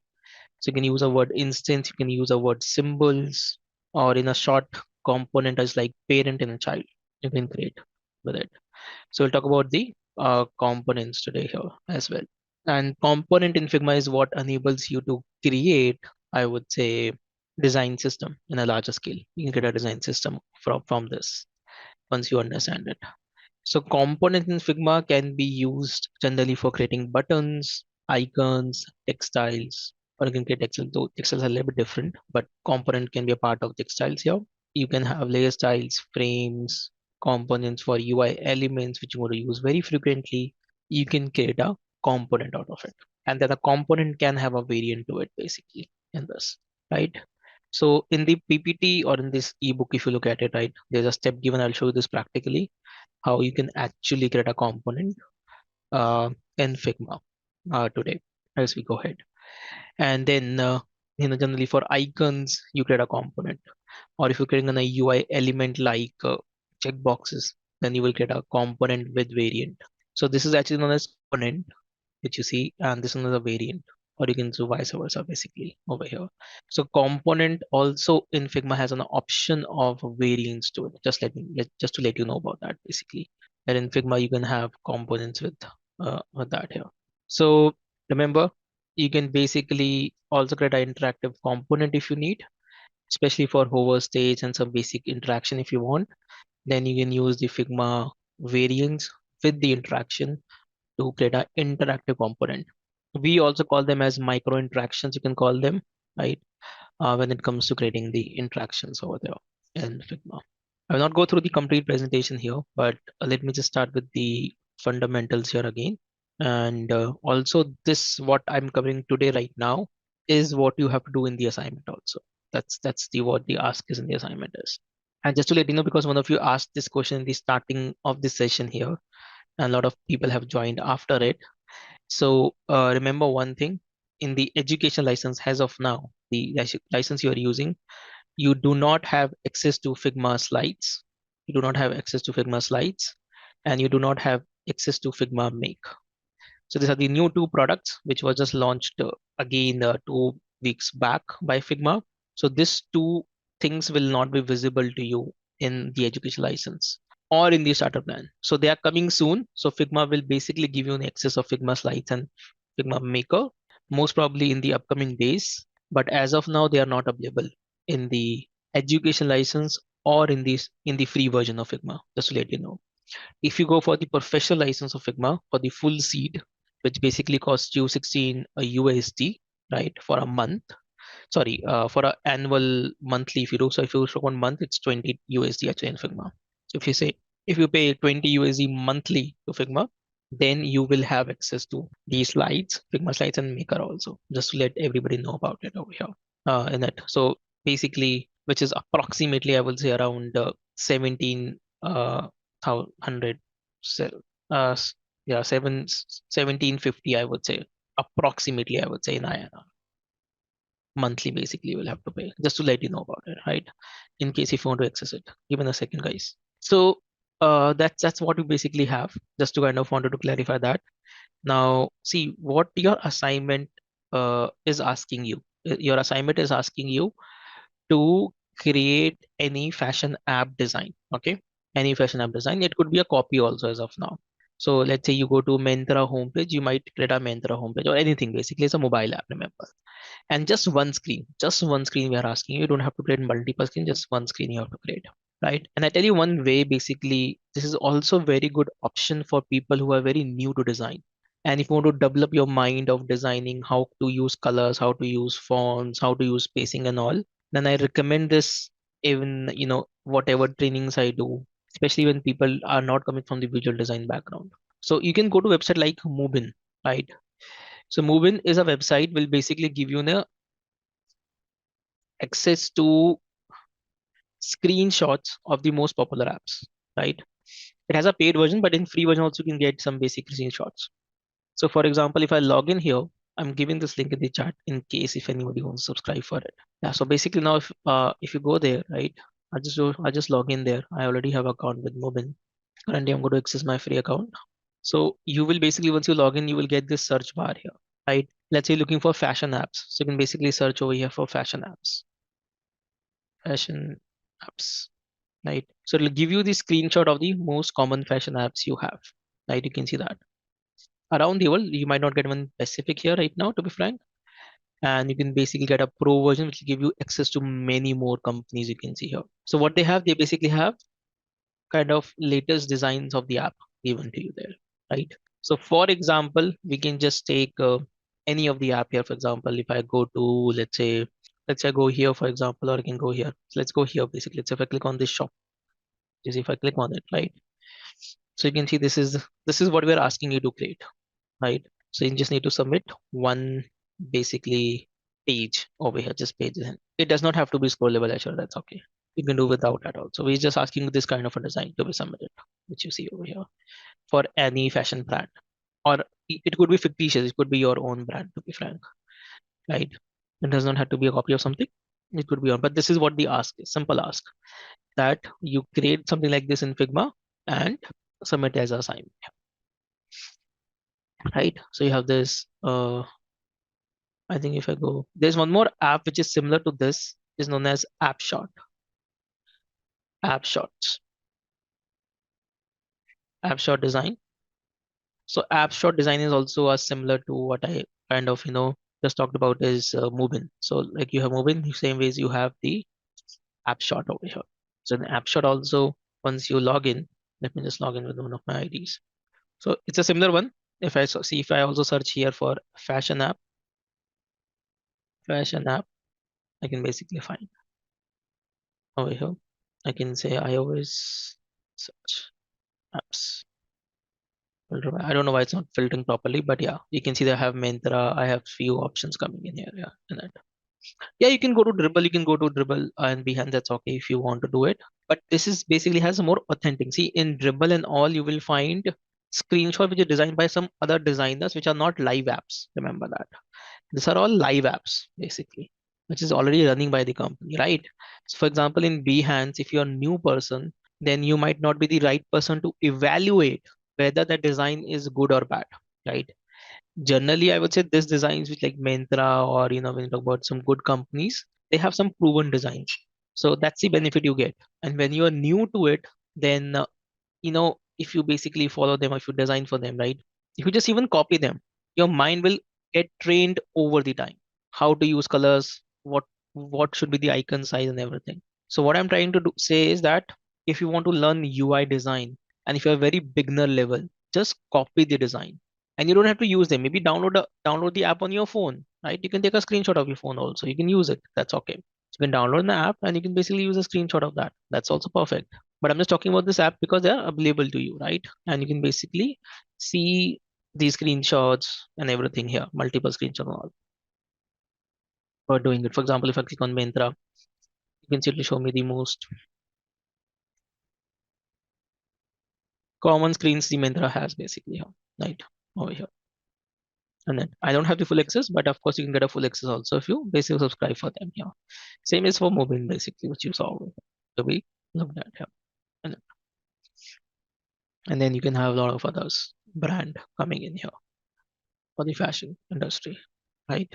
So for example, I can also change a keyword to look for different thing. For example, clothing app instead of fashion. I can search by clothing app. So you can see I will see a little bit maybe a different, screenshots and different app designs coming in over here. So we looked at it over here. Right?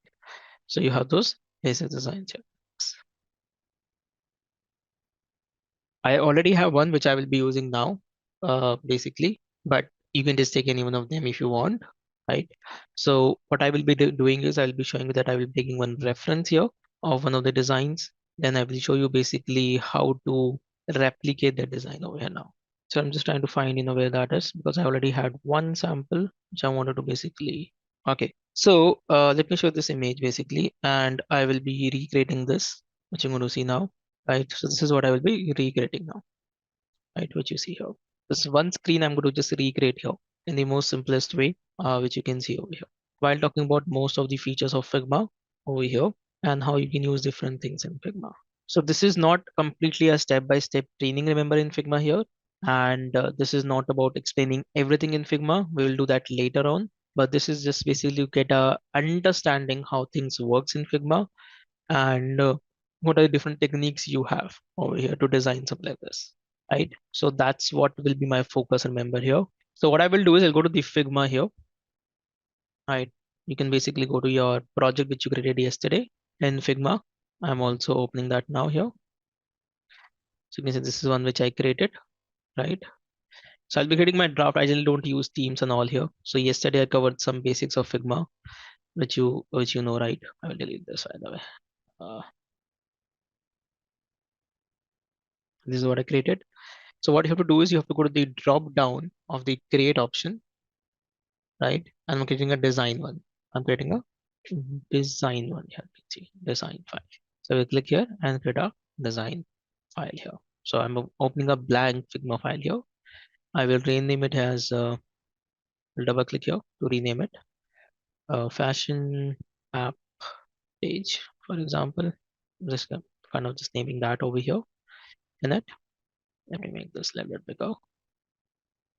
And the image which I have, I'm going to just drag and drop here, right? So it's an image, remember, it's a PNG image which I've taken. It's not a design or something, it's an image. You can take a similar image from Mobin or some other basic. You can maybe just use your mobile to take a screenshot of it and do it here. So that's what I'm taking out here. So I have taken a screenshot here, right? If you want to use the same screenshot for a reference, I'm going to give to all of you that screenshot here, right? You can take that screenshot from the chat here if you wish to, right? To design the same thing if you like. So what we'll do is we'll have to take a frame, you can see. So hypothetically, I'm designing this for iOS, remember. So if you look in, this bar is in iOS and this is on iOS. This looks like iOS. So designing for iOS. So just keep in mind that I'm keeping in mind right now, keeping iOS over here while designing. So I'll go to the frame tool. I press F to take a frame tool here, right? And because I'm designing for Apple, or like I said, I for iOS. So I will take one of the sizes of Apple here.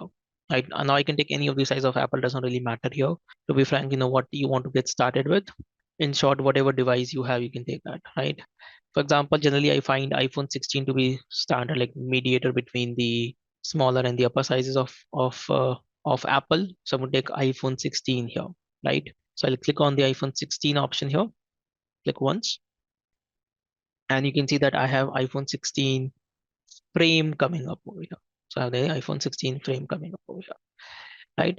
So the size is very important because in this is the size where I'm going to design something, or I'm going to basically put something into it to be edited over here, right?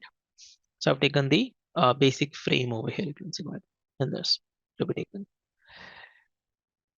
over here.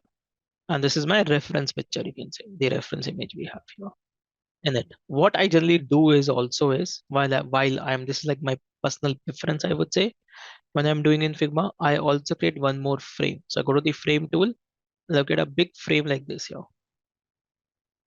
I could have one big frame here like this. The size doesn't matter what size it is. I'm just getting a random frame here of any size.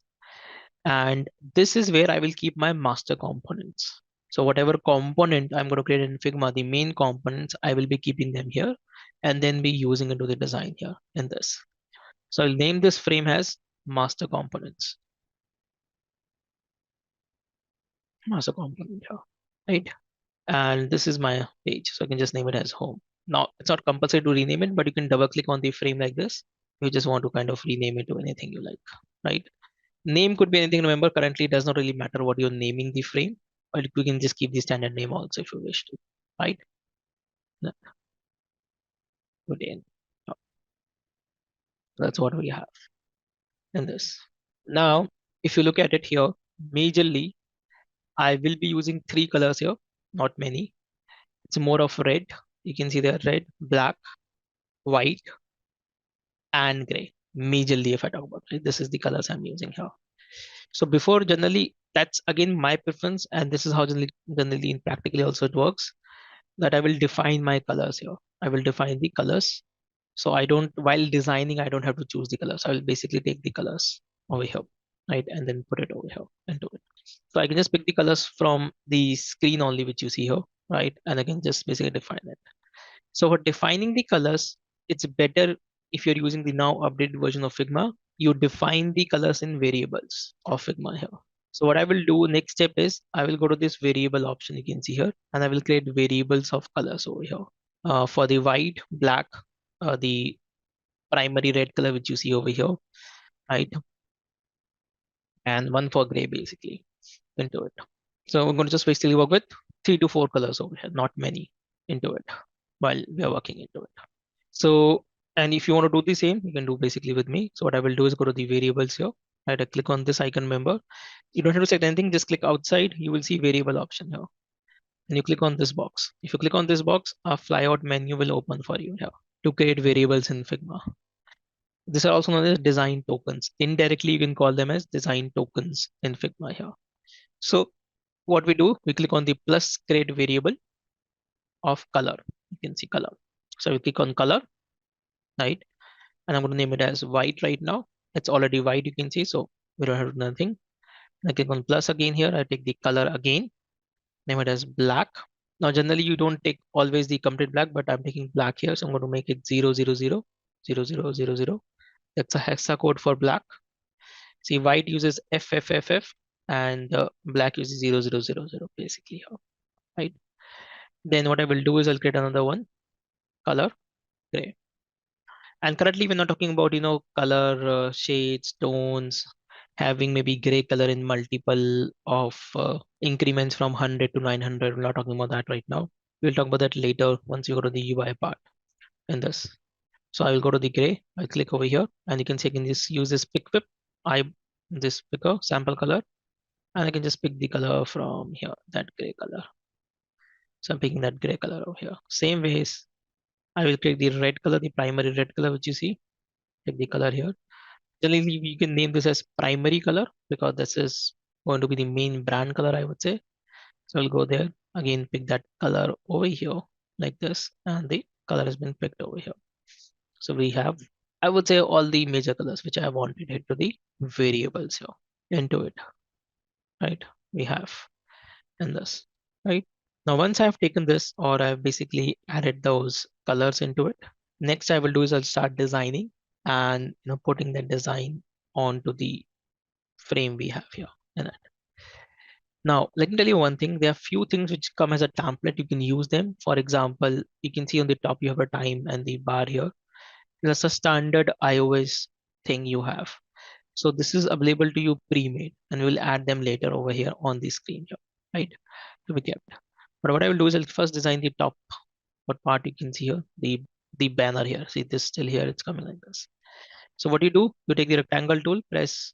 Now, generally when I'm designing, I like to use also grids, column grids into it, right? I will not go into deep into the column grids right now because we will explain that later in the course why column grids are important and how you can have row grids and all. But just to show you, I will select the frame first here, frame here. Then if you go to the design tab in Figma, at the bottom, you're going to find layout grids, layout guides, basically, right? Layout guides. And if you click on plus here, you can see it's giving a grid here. If I zoom in, okay, it's not showing why. I think it's off from the preview. Anyways, let me check. I'll go to drop down here. Now just make sure layout, okay, it's on, layout grids are on. So I can now go here, go to drop down, change it to columns, change it to columns here. And in the columns, I will give, okay, it's not visible somehow to me. It should be. And there's some error here. That's weird. Let me refresh this. Let's see. Some seems to be some bug here, to be frank. Otherwise, it should be by default be visible. Let me refresh this. Give it a second.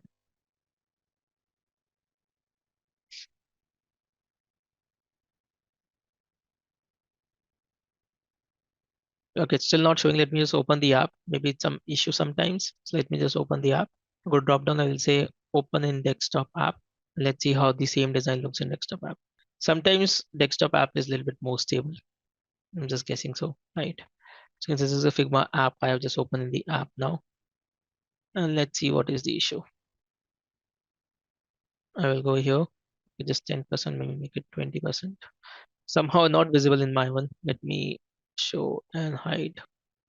Okay. That's weird. Okay, let me do one more thing. Layer width off, layer width on. Okay, this is an error which I'm seeing for the first time in my working of Figma, to be frank.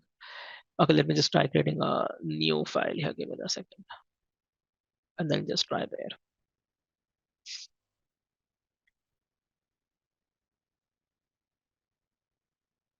Yeah, it's visible here. You can see, I think that's a file issue. If you see now, it's visible here.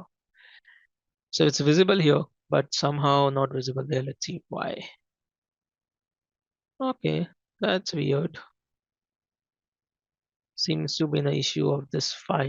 Give me a second. Just closing from my browser, closing from here. And let me retry opening it now. And then see if it get kind of refresh there.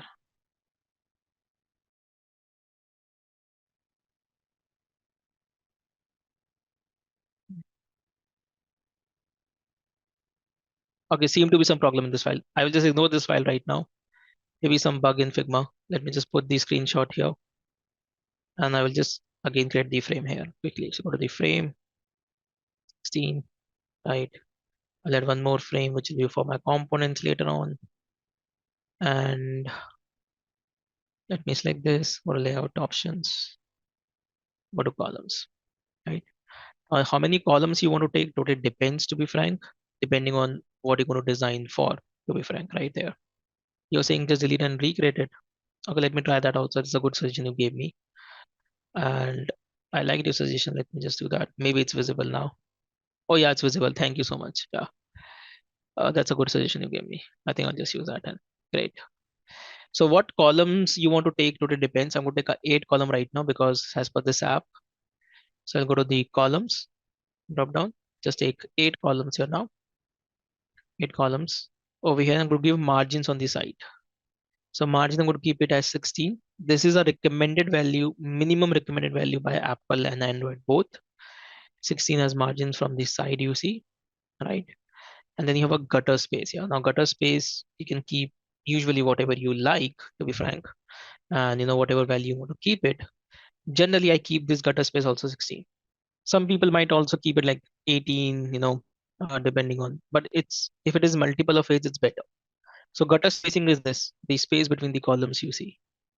Like I said, I will not go too much into technical things here because we have very limited time. And majorly, I want to focus on the Figma stuff here, basic designing into it. Later on, we will cover this, why we are taking 8 columns and what is the benefit of this, what is gutter space. We're going to talk about everything in more detail at a later stage over here. Okay, so once I've done this, I will take a rectangle now, rectangle tool for the top part. I will click and drag like this. I'm going to keep it approximately of height of 140 and keep its color as white. Now, because I've already created variables, remember, so I will not go here and pick the color randomly here. What I will do is I will use my variable color. And how to use a variable color? I will go to this 4 dots, which you see here, 4, kind of grid dots you can see there. And if you click on it, you can see I have my white coming here, which is my variable colors, which I've already defined. So I take the white there and it's now white there. And if you see, it has a little bit of a drop shadow. So what I will do, selecting this, I will click on effect, click on plus drop shadow. You can see now a drop shadow is now coming in here in this. Add it to it here, right? Now let me one thing very clear over here. I will be going with a certain speed in today's session. So I'm going to the home. So what I did, remember I created a rectangle first. I changed its color to white and I've now added a drop shadow to it. How to add a drop shadow? You go to the effects here. You click on this plus sign and automatically the first thing will come is drop shadow here. If you want to change the settings of it, you can go over here on this icon. You click there, you can change the settings of drop shadow.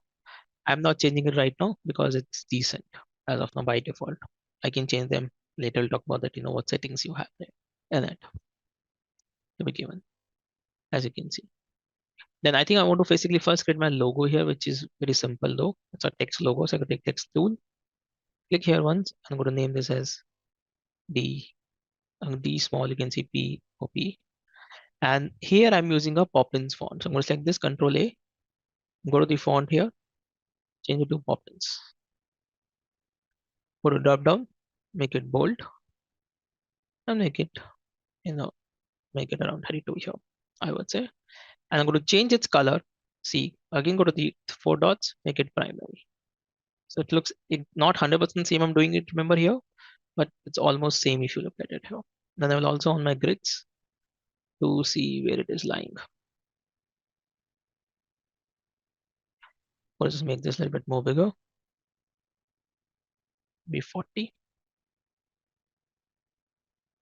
Like this.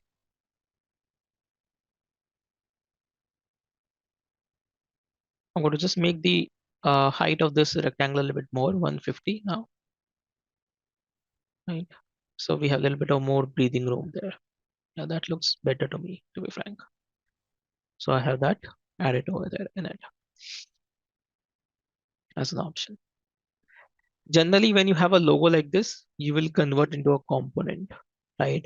I will generally convert to a component, but currently I'm not converting into a component here. I will talk about component once I design this option here.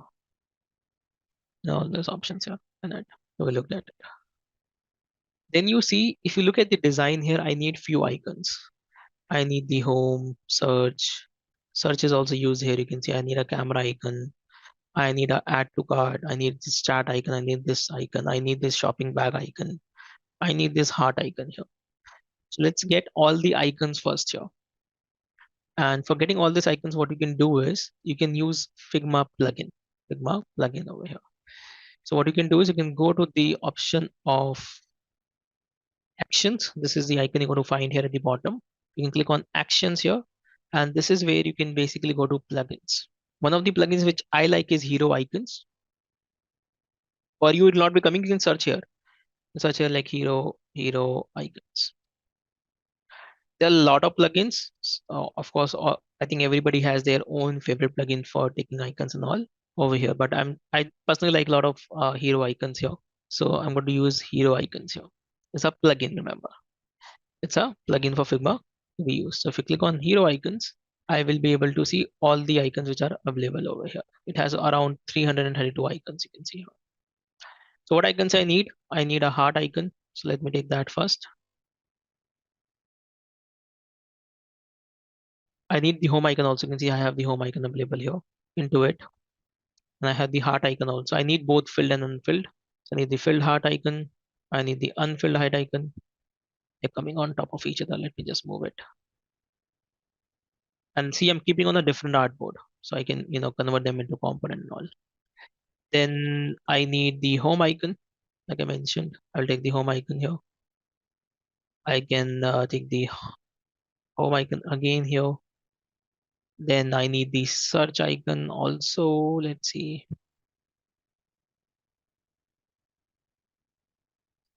Right. I need this also. Let's just take that also. User icon here. I take the user field icon also here. Then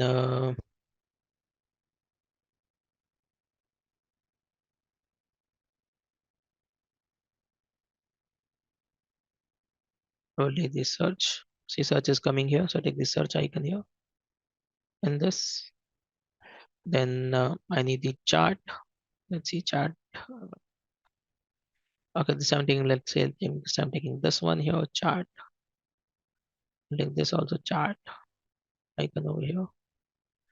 Yeah, in the cart icon. Thanks for reminding me that cart icon. The cart icon and the cart icon. Yeah, right. So I need this icons here. I'm going to close this now. So we almost have all. Oh, actually, we needed one more. My mistake. I go to the hero. I need a camera icon also. So I take the camera icon also here. I forgot that. So I taken multiple icons basically over here, right? Into it, and you can use any plugin to be frank. Later on, I will talk about that some of the plugins, like why some of the plugins are good and bad. Like why I like to use, to be frank, why I like to use hero icons is because their sizes are very good. Their sizes are designed as per the design principles, which I don't want to explain right now. We'll talk about that later, basically, what I mean by sizes and all here. Flat icon, yeah, flat icon is also good. That's good. That's a good plugin. I've used it in the past. We need to run it. Yes, you'll have to run the plugin. You have to just click on it. It will say run. Yeah, it will, I think, say run next to it. You can just simply say run that plugin. It just open like a pop-up like this for all of you here, right? So next thing I want to talk about is how to get a component out of them and a variant. Currently, I will refrain myself from going into a lot of details of component because it is an easy topic also and it's a complex topic also over here. But we're going to create components now. So I can select all of them together like this. You can see I select, like, I will click and drag. Okay, go outside and click and drag like this to select all the icons except my frame. Not select the frame. I'm selecting all the icons you can see over here together. Or you can also select one by one. You can, like, press, just to let you know, you can select the frame here. Press shift to select like this, like this, like this. Right. You can do that. Manual selection also if you like. That's up to you, basically, right? So I can select like this with the shift. And I will convert all of them into individual icons right now. So I'll right click on it. You can just right click on any one of them now after selecting them. And you can simply say, if you say create component, by the way, then what will happen is if you say create component, they will become one component, which we don't want. We want them to be individual components here in it. And when you right click, you can see it's giving an option to convert to component here, which I don't want. So I want to convert individual of them into component. So what we do, select all of them here. You can go to the design option, and the design option, you will have this icon, see the small icon which you see here. It's like a kind of a diamond with the holes in it, I would say, right? That's icon you have. So you can see it's create component. There is a drop down C next to it. So if I go to the drop down here in this one, I have option to say create multiple components. You can see create multiple components here. So if I click on multiple components, they all become a component. And how can you identify a component? If it is in purple in color, so you can see the color changes now. It is purple in color. That means a component. Any normal object in Figma is in blue color. So when you convert anything into a component, it basically becomes, remember, purple in color over here. So that's an indication that it is a component. It's a component, right? And also by looking at it, I can tell you this is a master component. So what is a master means? It is not a child, it's a main component itself. So if you look at this icon here, or even if you let's say forget this, if you go here, you can see that how their icon looks. So this is a master component, which means it's a master component. And if I take a copy of it, just to show you, I take a copy of it, then you can see the icon of it's an empty diamond. That means the child of that component.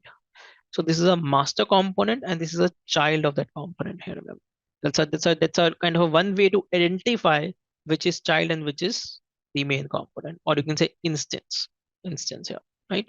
And did you run? I will just delete that as of now. What I will also do is all the black ones which you see here, I'll select all the black ones here with the shift key. Again, only the black ones. And I will change their black colors to be red. So I go to the selection color you can see here, and I will go to this option. Remember, go to selection color here. I'll go to this icon and change this color to be red. So you can see all of them goes red there by selecting multiple of them here. Now I can combine most of them as variants. How to get a variant now? So basically what happens when you combine two components together into one component, then the other one becomes a variant here. So for example, I can go to this heart you see here and I select this heart. They are similar, so I'm going to convert into a variant here now. Selecting both of them together, you can see there is an option coming here, combine as variant. Combine as variant. So I can say combine as variant here. Now, once it becomes a variant, right, you can name this component. You can see you can double click here, name it as heart icon, heart icon, and then you have to name the property also. So you have a property here, see, property. So if you click on this icon of the property, what you can do is you can name this property. Let's say I'm going to name this as state to be simple. I can make it like a toggle button also by and now, but I'm going to keep it as state right now. So you can see you have state written here. That's it. Done. So what is the benefit of combining now? So for example, if I take a copy of any of the child here, if I press Alt and take a copy of it, any one of them, see I have a drop down here. I can have outline or I can have a heart. So I have an option here. See in the drop down, I do have a option over here right now to change between them, as you can see. So that's one of the benefits you have. Because it has a variant, so you can basically choose which variant you want to use out of the two. So main component is like one, and then it has some sub components to it. You can say that. Same ways, I will combine home and what you say home and the this home icon, both the home icons here. So combine as variant. I will name this as home. If you don't see the option to rename it, that's okay. You can rename from here. Home. I'll again name this as state, that property. I'm going to do the exact same thing for all the other ones, which have two options. Combine as variant. This will be the user. And I'm going to name this as state. Then I'll set this for them. Combine as component. This is, let's say, chat. And then I'll click here state into it. Then I'll set this two together. Combine as variant. Click over here. Combine as state. Let them as cart.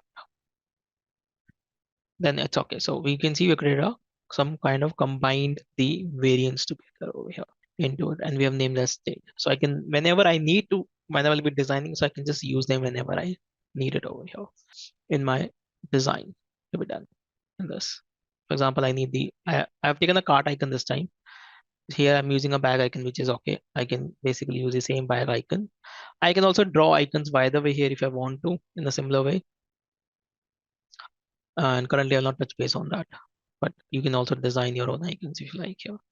There's some pen tool and other options you have here in Figma, right? So let's start creating a basic option here. So I need the search bar, you can see here, and I need the cart icon here. So what I will do is now, see, basically I've created a variant here, all the variants. So you can just focus on your design, and whenever you need those assets, those icons, you can go to the assets tab, and here you will see all the icons coming in here. You can simply drag and drop from there. So let's say I need the cart icon, I take the cart icon here like this. And I will want to change it to outline, I can change it to outline, and you can see you have a cart icon here into it, right? Then I will do the search bar. Take the rectangle tool, click and drag like this. Now you can see how the grid are helping me. So I know where to start and where to end in the grid here, right? And then once I create this, I'm going to give it again a red color, primary color here. Of course, it's not going to look good. So I'm going to give some transparency to it. I'll go to the appearance here, make it maybe 30%. So it'll become light pink if you see. So I'm going to just generally I hide the grid by the shortcut just to see how it looks. And maybe I want to make it a little bit more light. I'm going to make it 15% here and make the edges rounded. So I'm going to make the edges rounded by going here, typing 8. Now I could have used the on-screen control, but because I wanted very, very specific value of 8, so I'm typing the value here of 8 into it. So we're doing that here, right? So actually you can do that here also, but yeah, I just like to do it from there, right? So I can just basically put that value here. Then I can simply put a text here. Okay, this is too big. To make the font size maybe 14, make it regular, and say search anything. For example, I'm keeping it here. And what I will do is, by the way, I will make its color to be gray. So I'll go over here and make it a gray color. So it's not very highlighted. You can see it's kind of subtle. And just change the font size to be 12 here. And then I can put both the icons. I can put the search icon here, and I can put the camera icon here. Well, let me talk about one thing. We'll talk about a lot of fundamentals of designing and all at a later stage, to be frank. There are a lot of things I'm doing wrong, to be frank, right? But we'll talk about those things later. I'll select both of them here, change their color to be gray. So you can see I'm not creating 100% replica of what you see there, but similar to that I'm creating over here in that, right? I'll just put those dots also, so it looks nice. You see the dots, see this is what you have there, it's what you have here in this. And this can be a group, remember, this can be a group. So I can select everything here now, like this. You can click and drag to select everything over here like this and group it. Generally, I don't group in Figma, to be frank, I create frames. So you can use Control G to group it, but what I do is I right click on it and say frame selection. So you can still group it also. I will tell you what is the difference between group and frame later, but I'm going to currently make a frame selection. So say frame selection. So they are kind of one group. So if you go to the layers panel now, you will see they're all coming in frame 1. Everything what I've added here is coming in frame 1. And I can name this as search bar,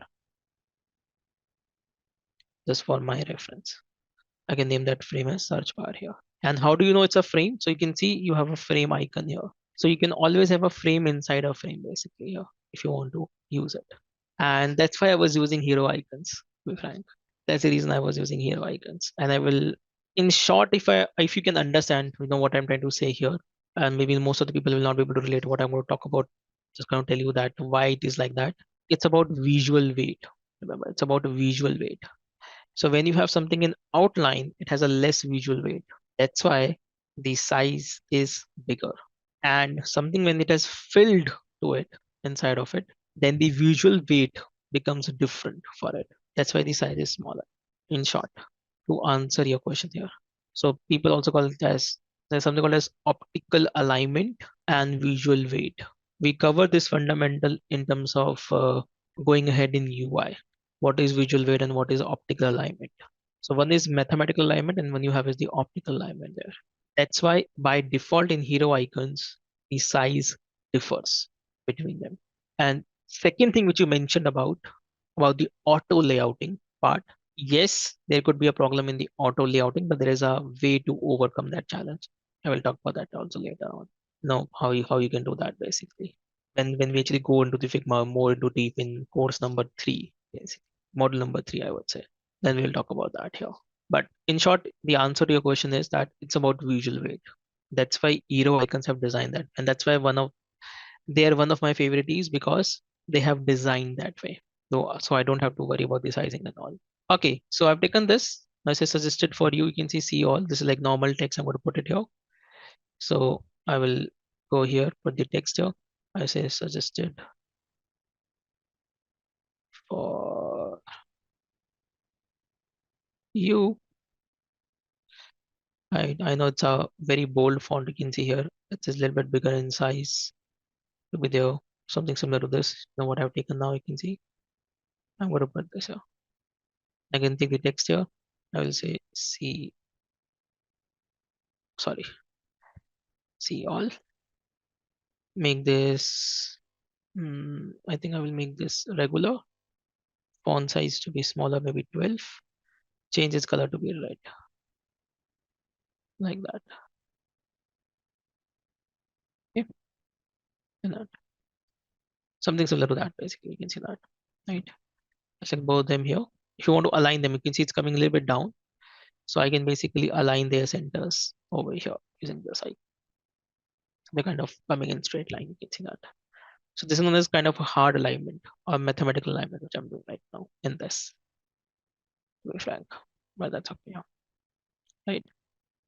Now the main part comes, you can see the same, I can use it at the bottom also, the text into it to be taken. But the main part now comes is designing this box. And I'm going to show you one great thing. I'm going to talk about a new feature of Figma here, which probably we can use here to kind of quickly do this. Yeah.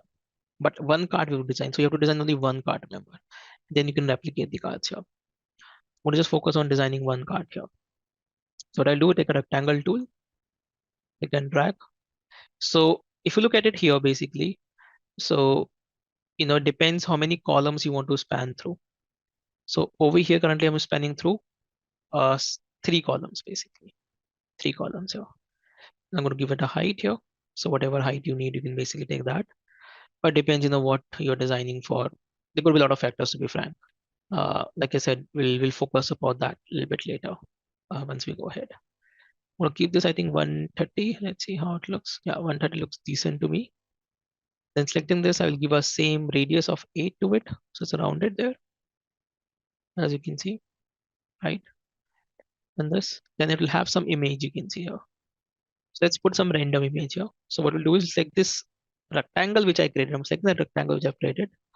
And you can go to again this action icon. Again, you can look for a plugin. Now I can also create, Figma also has an option to generate image with the AI. You can do that if you want, right? Or you can use a plugin to add an image. I will be using the plugin to add an image here right now. So generally I use Pexels. You can use any one of them. You can use Unsplash, you can use Pixabay, whatever you like. So you have a plugin for Pixabay here, you have a plugin for Unsplash, you have different plugins basically for images. Totally depends what your preference is. But I like Pexels here by default. So I have Pexels easy and I have a plugin Pexels. I click here to add the images and I will go over here and look for a image. Let's say girl on a chair. I don't know if I'm using the right word, but I'm just, looking for a similar image which I have there, to be frank. I think I like this one. Let's look at more fashionable. Selecting this rectangle, I will just click once on this picture. Just once. And you can see it will automatically fill there. It will just basically be added there into the cart over here. And if you want to adjust the image, you can do so. I will again not go into it. You can adjust the image and all. If we get time today, I will talk about that. The image is simply coming there. Then if you notice one thing, I need to write some text. So I want to make this a little bit darker and all. Now that can be done. So generally I name this as image. Like this. This is the image. Now there are two ways I can do this, to be frank. Either I can add a gradient over here only, which you see if you look nicely, see this part is a little bit darker. So we can still see the text there. If we are overlapping the text onto that image, basically. So we need to have a little bit of gradient over here, which you see. So I can add the gradient on the same layer also, or I can add the gradient on a separate layer. I'm going to add a different one here right now. So what I will do is take a copy of this image, Control D, to take a copy of it on top of it. I will name this as overlay. Overlay. I will remove the image from here. You can see there's a minus option, remove it. And then this color, I will go over here and change it to gradient. I'll click on this gradient option. This is solid color, this is gradient. So going to the gradient, we already have black color, or you can just make it more black by clicking on this top there. And the other color which you see here, I'm going to make it transparent by making the 0% here. So you can see it's kind of fading if you see here. I'm going to keep this fadeness a little bit down. I'm going to also make this color, sorry, I forgot to make this black. I'm going to keep both the colors black. You can now see there's a little bit of darkness coming here. I'm keeping it almost 50%, 40 to 50% here. Let's keep it at 50. This part is darker here, which is the overlay I've created now here. Then what I will do is I will add the size option here, which is what you have, L, M, whatever the size is. I click here, make it as M, sorry, capital M, over here like this. Then I have the price, you can see, INR 999, for example. I'm keeping that, you can see that. I think the text size looks a little bit bigger to me, so I'm going to keep it as 10 over here. And that, as you can see, this basically is how it looks there. And then I have a heart icon, which we already have now. So what I do, go to the assets, take the heart icon, put it over here like this, and change it to outline. Change it to outline. Then I can change its color here to be gray. Well, that looks too gray. Let's keep it white. Actually, sorry. Let's keep it white. Let's keep it white. And this is too big if you see. So I'm going to select this. Now how to rescale it, remember. If you want to change the size of this icon, then don't do with the move icon. Don't do with this icon. You can of course scale it like this, you can see, but it's not a good way to do it. There's a scale tool Figma has. So if you go to the drop down here, always use the scale tool. Generally, you should use the scale tool. So go to the scale tool. You can also use the shortcut K. And I'm going to make it less. I'm going to make it see 1x. I'm going to make it 0.5. Make it 50% of that size. It just makes it 50% of that size here, which I wanted basically. So I'm going to keep it over here somewhere randomly, right? So you can see one of our cart is ready. One of our cart is ready, and it also has a drop shadow by the way. If you look at it, so what I will do, I will go to the file here. You can see I have the like icon. The name it as like icon. This is your price. So I'm going to name it as price basically, and this is the size. This is the size we have. Okay. Now what we'll do is selecting the image. I will add a effect drop shadow. Adding a drop shadow into it. Again, not changing anything in the drop shadow, just adding a drop shadow over here to the image. So everything is done. I select everything over here now, like icon, price, size, overlay, and image. So whatever I have edited to this. And create what? A frame. So I'll right click and add a frame selection. I'll make it a frame here and name it as card. I can say product card. Product card over here. I'm making it as product card over here. Okay. And I will convert this into a component. I will convert this into a component over here. Component here. Now it's a main component. So like I said, I like to keep the main component over here. I always like to keep my main components over here. So what I will do now, imagine, I will basically create this grid now. After this grid, now it's very easy in Figma to be frank with the recent update, or it was previously also easy, but yeah, of course, now they have made it a little bit more user friendly, I would say. So I will add a frame, remember here, add a frame. I will click and drag to create a frame like this, which will go beyond till the edge. I'll go beyond it because I want to show like a scrollable frame like this. So I'm adding a frame like this here. And in this frame, what I will do is I will add a auto layout grid. So what I will do, I go to the layout, see here, there's an icon here now. So if I go to the auto layout option here, in it, I will say I want a grid format. I need a grid. So I go to the grid here and I can say how much grid I need. It says 2 by 2 right now. So I'll click here. I say I need 3 by 3. 3 by 2, sorry, 3 by 2 you can see here, because I have 2 rows and 3 columns basically. So I've taken that grid here into it uh, to be edited over here, I would say, as of now. Then I need to change this gapping. You can see gapping is not right over here right now between the grid. So I'll say the gapping between the grid has to be 16, because that's what I've taken, 16 here. And in between also I'll keep it 16. I might make this a little bit more bigger, to be frank, like this, to be edited as a height over here as an option. So we have a width and we have the height here. Then what you can do is you can just take the component. Let's say if I go to the assets here, I can simply click and drag to one of the grids here. Okay, I'm just actually hovering over that now. So it goes inside that grid. And you can see it's a little bit bigger. It's a little bit bigger than, what the grid can fit here because of the size here into that gridding here. So what I can do is I can either make this smaller or I can make my grid bigger, to be frank. So I will basically go to my frame and I will have to stretch this more. So basically it matches with that grid line. You can see there, and just make this more. It matches with this here, like that, into it. Right now you can see basically it's fitting there into it. Now what you can do is like this, and I'm just pressing Control D. Take copies of it. It automatically move into the grid. It's automatically moving. So pressing Control D, Control D, Control D, just duplicates it. And the great part now in Figma is you can see it automatically giving me a suggestion, replace content. So I simply click on this replace content. It uses AI and it will replace all my content randomly here. So you can see it has changed the size to, of course, it has made it, of course, AI is not so great. If you see, like it has given this PQA because it was not able to understand this is the size, but you can see the pricing has automatically changed. Pricing has automatically changed over here. So I'll double click here. By the way, I can just change it manually. I can name this as it's a large. This one is Excel, for example. Change this to medium again.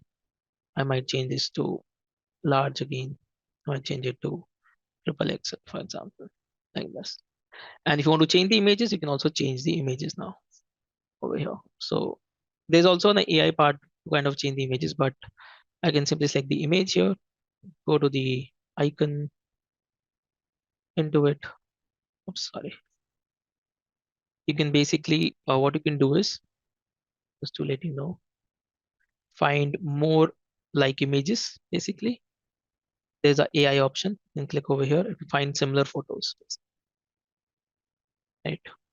Which you might want to use it. Currently it's in beta, so it's not 100% perfect, to be frank. You can see that into this layers, what's giving a suggestion for me images based on what I have selected. I was trying to give you some suggestions, basically. Not too great, I would say, but yeah, it's giving you some few suggestions. Not to be great, to be frank. So what I'll do is I'll go back and I will go for a plugin this time again, Excels. Right. I'm just going to look for, fashion keyword. So I can just replace them, all of them quickly here. Let's say I'll just take one, that picture there. I'll go to the other product image here. I will click here, just putting random pictures over there right now. I'll go to the image here. And that, or drop down image there. Let's take some Indian fashion now. Oh, sorry. Indian fashion now. Right. So I'm going to just add some images from here. Let's say, or drop down over here.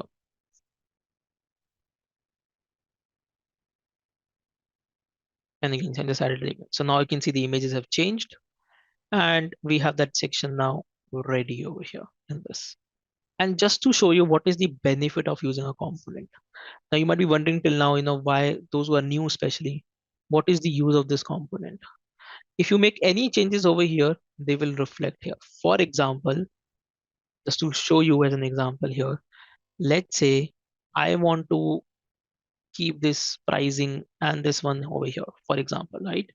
So I can go to the main component, double click here, select both of them together and put it over here. Put this here, and I can put this here. For example, right? I'm just putting it there. Now you would see that in all of them that has changed. That's the benefit of using the parent component. You saw that. That's one of the benefits of using the component, the parent component you have here in the Figma. I'm going to just undo that change over here, which I did.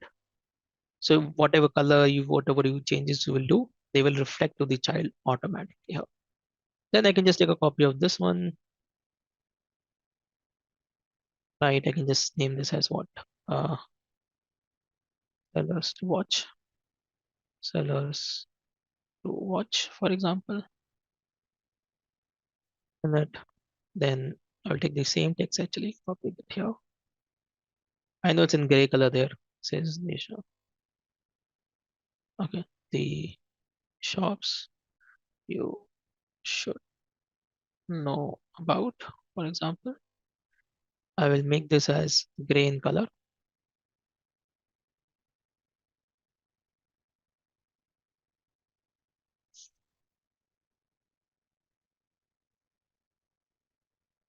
Into it.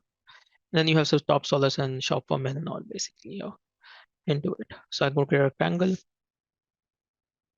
Again, the principle is going to be the same, remember? So I'm now spanning it through multiple columns. If you see 5 columns, I'm spanning it through. I will keep this as 8. Just add one picture for the pixels. Portrait, let's go to some portraits here.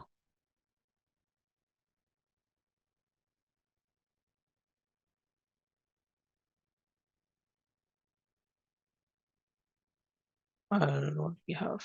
Okay. I'm just looking for something similar if I can get. Let's add that, for example, this time. And you can see her face is getting cut out. If you want to adjust this, by the way, I'll go to the image here, go to the fill, this says, go to drop down and say crop. So when you click on crop, you can actually adjust it. What part you want to show. So I want to show this part here, right? Then again, it has the same gradient overlay to it. So I'll add another copy of it, Control D, remove it, add a gradient of black,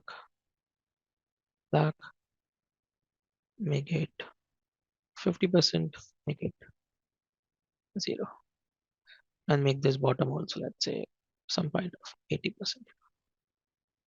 Yes. And then I can write the text.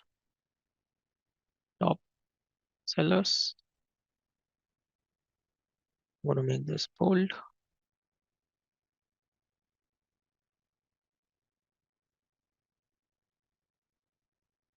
Make this 12.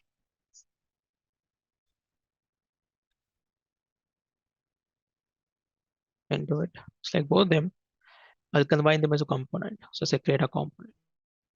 So anything which you can, going to use again and again, you might convert to component. Sorry, I forgot to do one thing. Overlay. Select all the 3 layers. Right click, frame selection, and then convert to component. Create component. Let's put it here.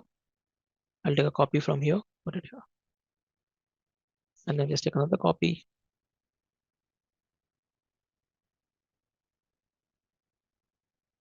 This is not coming inside the frame, so it should get automatically cut out because not that means not a part of that frame. Set the frame and then paste it here, so it becomes part of the frame. Yeah. I'll just change the image here. So go to the drop down again, take the rectangle, change this image again. Just looking for men images. Let's I take that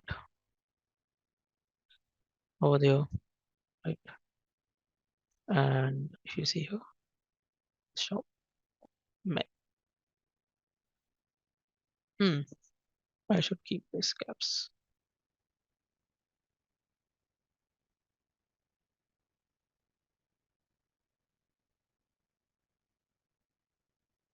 So you can see we have now top sellers, and then we have this category. Now remember in mobile page when you're designing, right? So for example, I just keep this up a little bit here. There's like one section I have. Just keep this a little bit more up. I need a little bit more space. And this is fresh from today.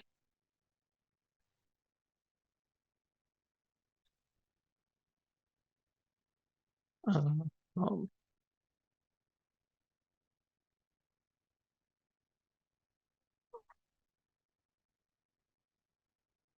okay, then take this.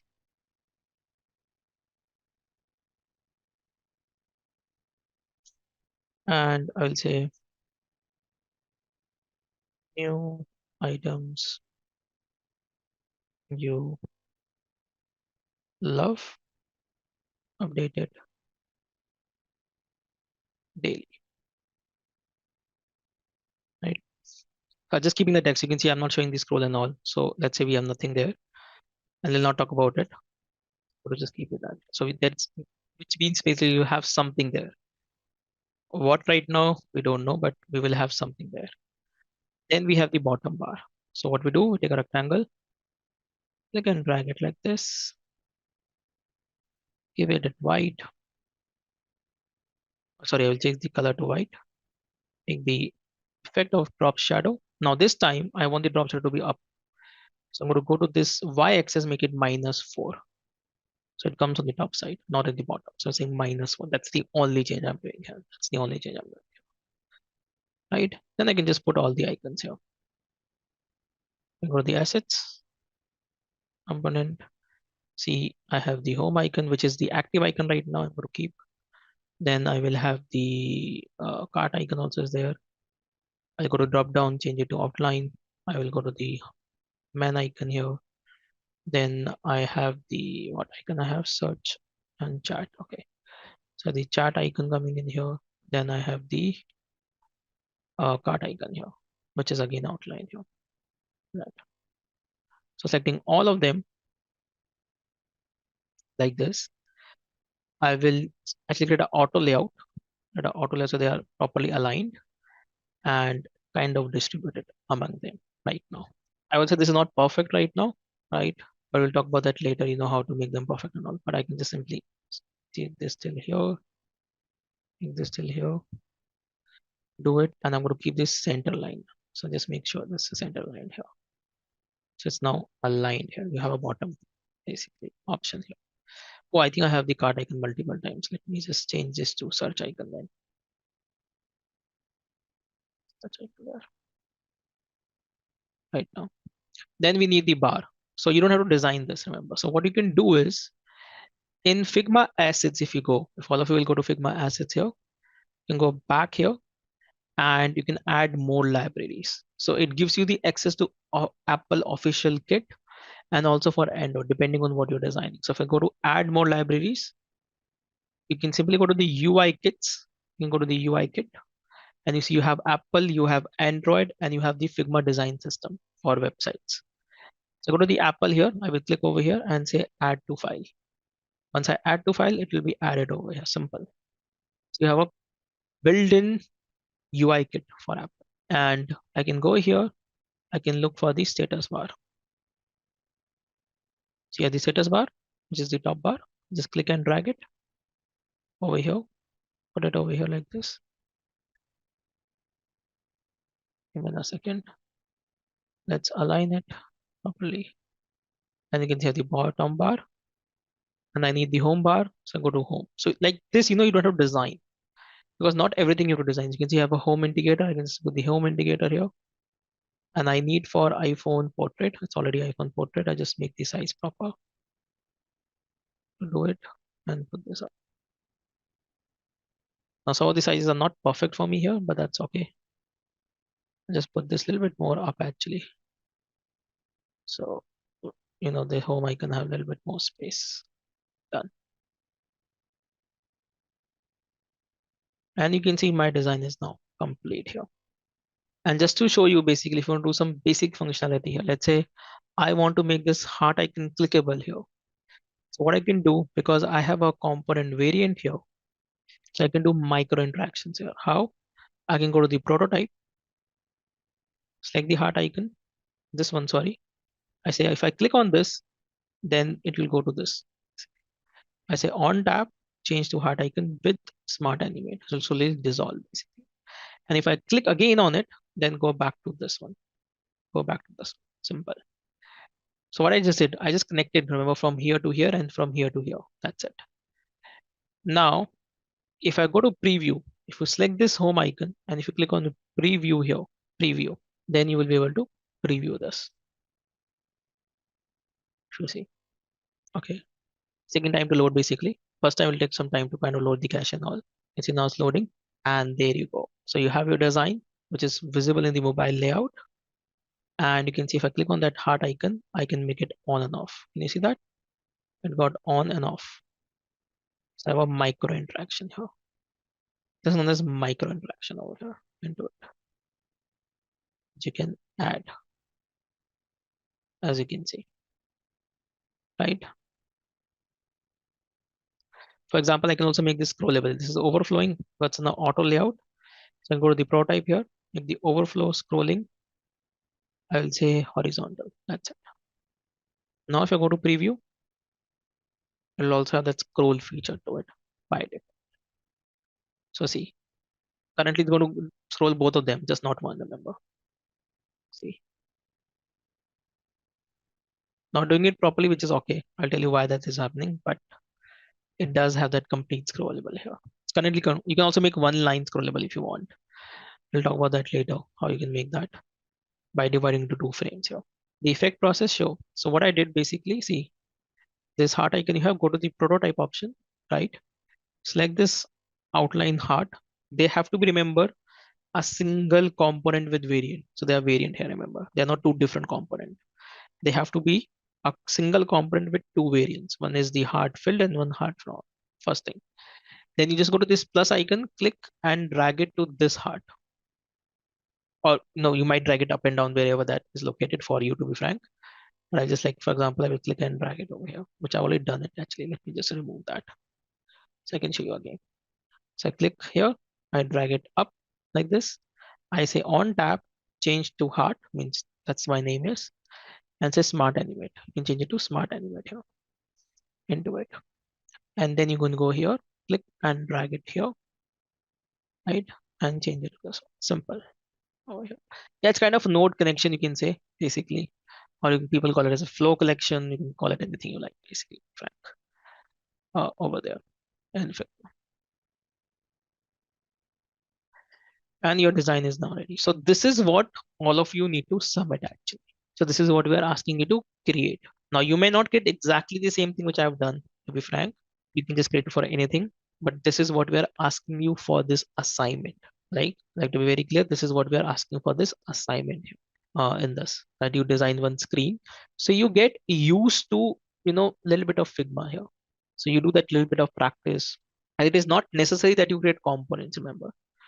This is an option you had, so I just showed you kind of basics of component and all. You will deep dive into it later. I will deep dive into that later. In components, a lot of things you can do in components basically. For example, currently if you see, if I go here and if I want to design, where is it? 0 and 1, for example. Now if you see here in this icons, see in others you have a drop down right now. But if I go to this icon, I will have a, okay, sorry. What did I do? Oops, I did one mistake there. False, my mistake. I did not do on and off. Yeah. So now if I go here, you can see it becomes a toggle button. You can toggle it easily on and off. So there are a lot of hidden features, remember, in Figma you have how you can give, properties, etc., etc. There are a lot of things you have. And if you deep dive into the component itself, that's again you're going to do at a later stage, remember. And whatever I did probably here, that same thing will repeat in the UI sessions here going ahead. But the reason in the first course itself, the first module, we are talking about Figma is that you start using it. All of you should start learning it. That's the main motive here, remember, to kind of introduce Figma in this first module. That you people start playing with it, Start using this basically here in Figma. Learn about different features, how it works and all. So by the time you reach that module, you can better understand what I am saying and what I am doing. And you can focus more on the techniques instead of learning the basics of Figma, right? So I'm again repeating, please start learning Figma a bit yourself, play with the software and get to learn it a bit more. Can you repeat the auto layout? That's okay. So basically, see what I did was I can also unclick. I did the auto layout here actually. So remove auto layout. It's just select. Okay. I will have to also on this. I selected all these icons one by one, right? And you can click on this icon for auto layout.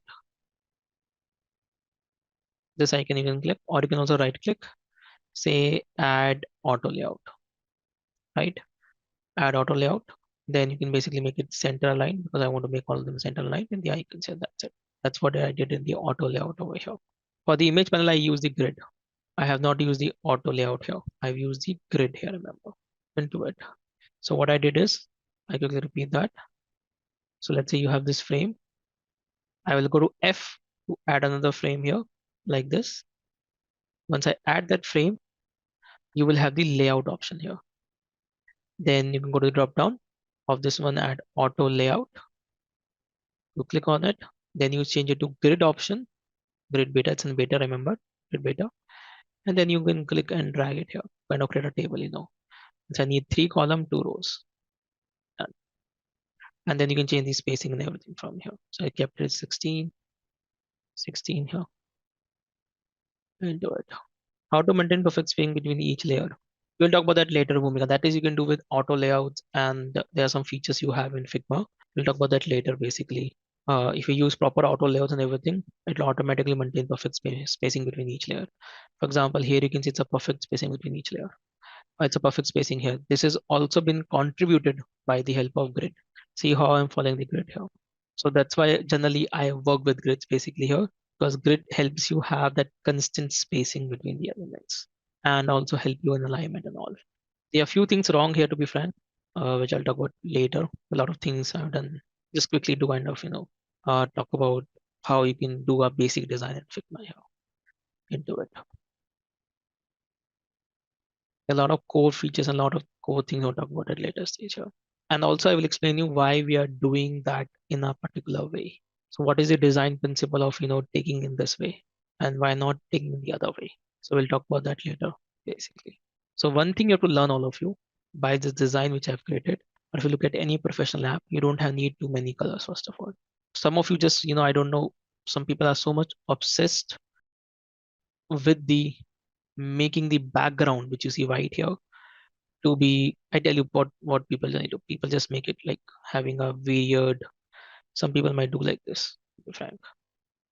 And it might sound funny to you, but a lot of you do this basically. Not see, you don't have to fill everything. Remember that. It's a very basic design which I'm talking about here. Do not do all this basically.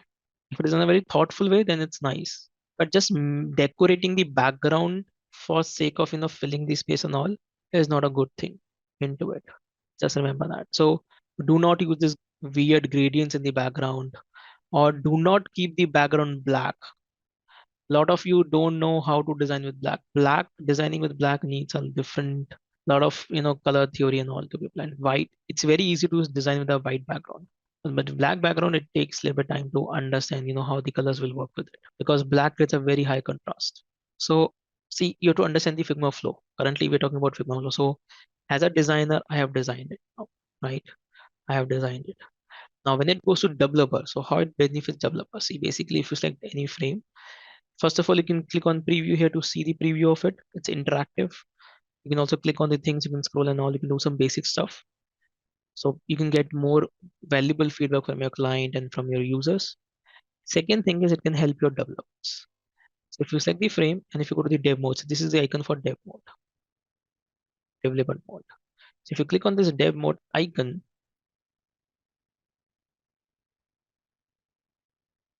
okay, so it was taking some time to kind of click on it. The dev mode. So the developer will have an option now. See, so if I click on something here, let's say if I want to create as a developer, I want to create this search bar. I just click on it, right? I get that CSS code over here, which I can use in my code. I can use CSS code, or I can basically also get the iOS code, or I can get the Android code over here. So that's how it basically helps the developer. Plus developers know, okay, what is the size of that button is or the bar is, what color are you using, right, over here. And for example, if I go here to cart, the developer himself or herself can basically now download the image without asking you. They can download the image basically in whatever format they need. They can download the icon if they need it. They can look at the layout. They can look at the colors you are using. So it gives you everything here. Remember. So it is also a platform which developers can use basically to basically have it, right? So they get that sizing, they get that. They don't, like, you don't have to tell them everything now. Anybody, I don't know if you worked with Photoshop and all, you have to give the all the components separated to the developer in the past. That doesn't happen now with this workflow. So you give them the access of the file, they go to dev mode, they can download it, they can see what is the size of it, anything they can see. Plus in the component, if it's a component, they also have an option of, let me show that. Where is it gone? Sorry. Uh, yeah, so it's coming here. I go here, so it's coming here. Compare with main component. If I click here, I go to the component playback. I can see what are the elements in the component I have. I can see the breakdown of the component very clearly as a developer and what it's using as a code. And what are the changes in that sub component you have here. So it's basically a platform which is useful for developer also, to be frank, just not for design. So basically you can design, you can publish for getting a feedback from the client and all, and from your users, and you can also send the same file to the developers. It's a kind of a one-in solution Figma is offering you here, which is different from, what other softwares were doing in the past before, Figma came in and all. But it's possible to download a preview into, no, that is not possible by default, Vishal, right? So you basically can do a screen recording, but Figma currently does not have an option to record a video, means record your prototype. That's one of the requested features by Figma. Adobe XD had this option, but unfortunately Figma does not have it. But they are like, I think it's easy because you can just do a screen recording. I think every software has a screen recording now to it. So you can do that, right? Not a big deal, to be frank. How to get that time in this one? So you go to the assets here. Remember, you go to the assets. You click on add more libraries. You click on add more libraries over here. Go to the UI kit. Go to the UI kit, and then you take the iOS or iPad OS over here, right? You can go here. You can simply say add to your library. Then you will click over here. Then you can search by name. For example, home indicator. You can search by status. This is the status bar. One thing before we just go for a break here, right? By the way, once your design is complete, you want to share with anybody, you click on this share button here. And the first time in the team, if you click on the share button, it will automatically open Figma draw also for you. It will give you access to Figma draw, by the way. I don't know why they are doing this. You can see in my one, I already have it because in the project I enabled it by sharing it. If you click on share, then you will say it may ask you to unlock this feature. So it will get unlocked there, right?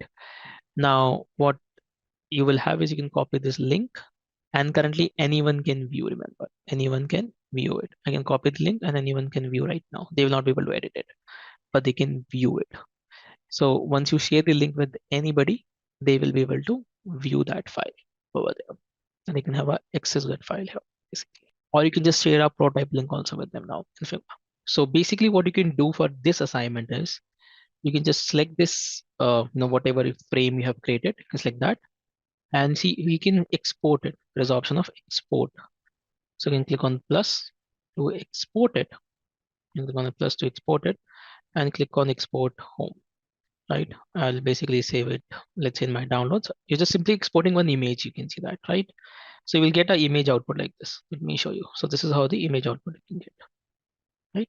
You'll get this image output here, which you can use to upload it basically. So what we'll do next is, so let me just open the LMS for all of you. Give me a second. I'm just going to log in there to the LMS. And now just to tell you basically over here, see, currently you are on this course, right? So this is the course assignment you will do. Before I go to that and talk about the assignment summation, just to let you know everyone that in this one, UX research and applying the research to design, this is where we're going to majorly use Figma Gem, right? Figma Gem or Fig Jam, people call it as Fig Gem or Figma Gem, right? Then in course 3, We will talk about, you can see it's about visual designing, wireframing, prototyping, micro interactions, interactive design.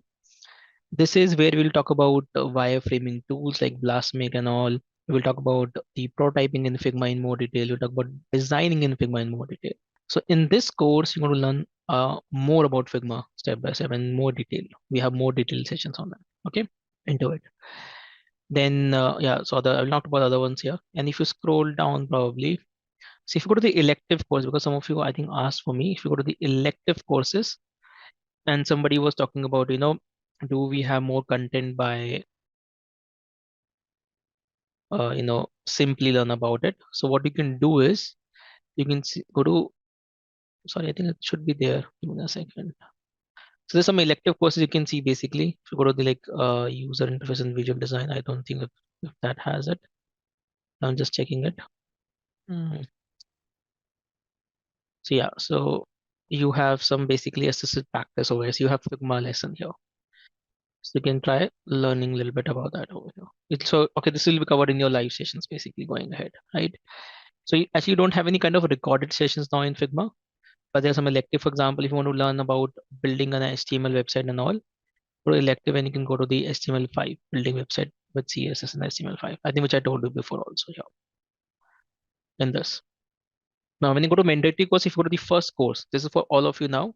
If you go to the course number 1, you can click on the continue learning or whatever it says for you. Click on there, and this is where you have to submit your assignment. So if you go there, you will have there are two assignments. You have one, there's the MCQ to be submitted. Like the MCQ is like optional. If I'm not wrong, maybe Monica can correct me that. So it's kind of optional, but kind of just reinforces your learning about the MCQs kind of questions you can get into it.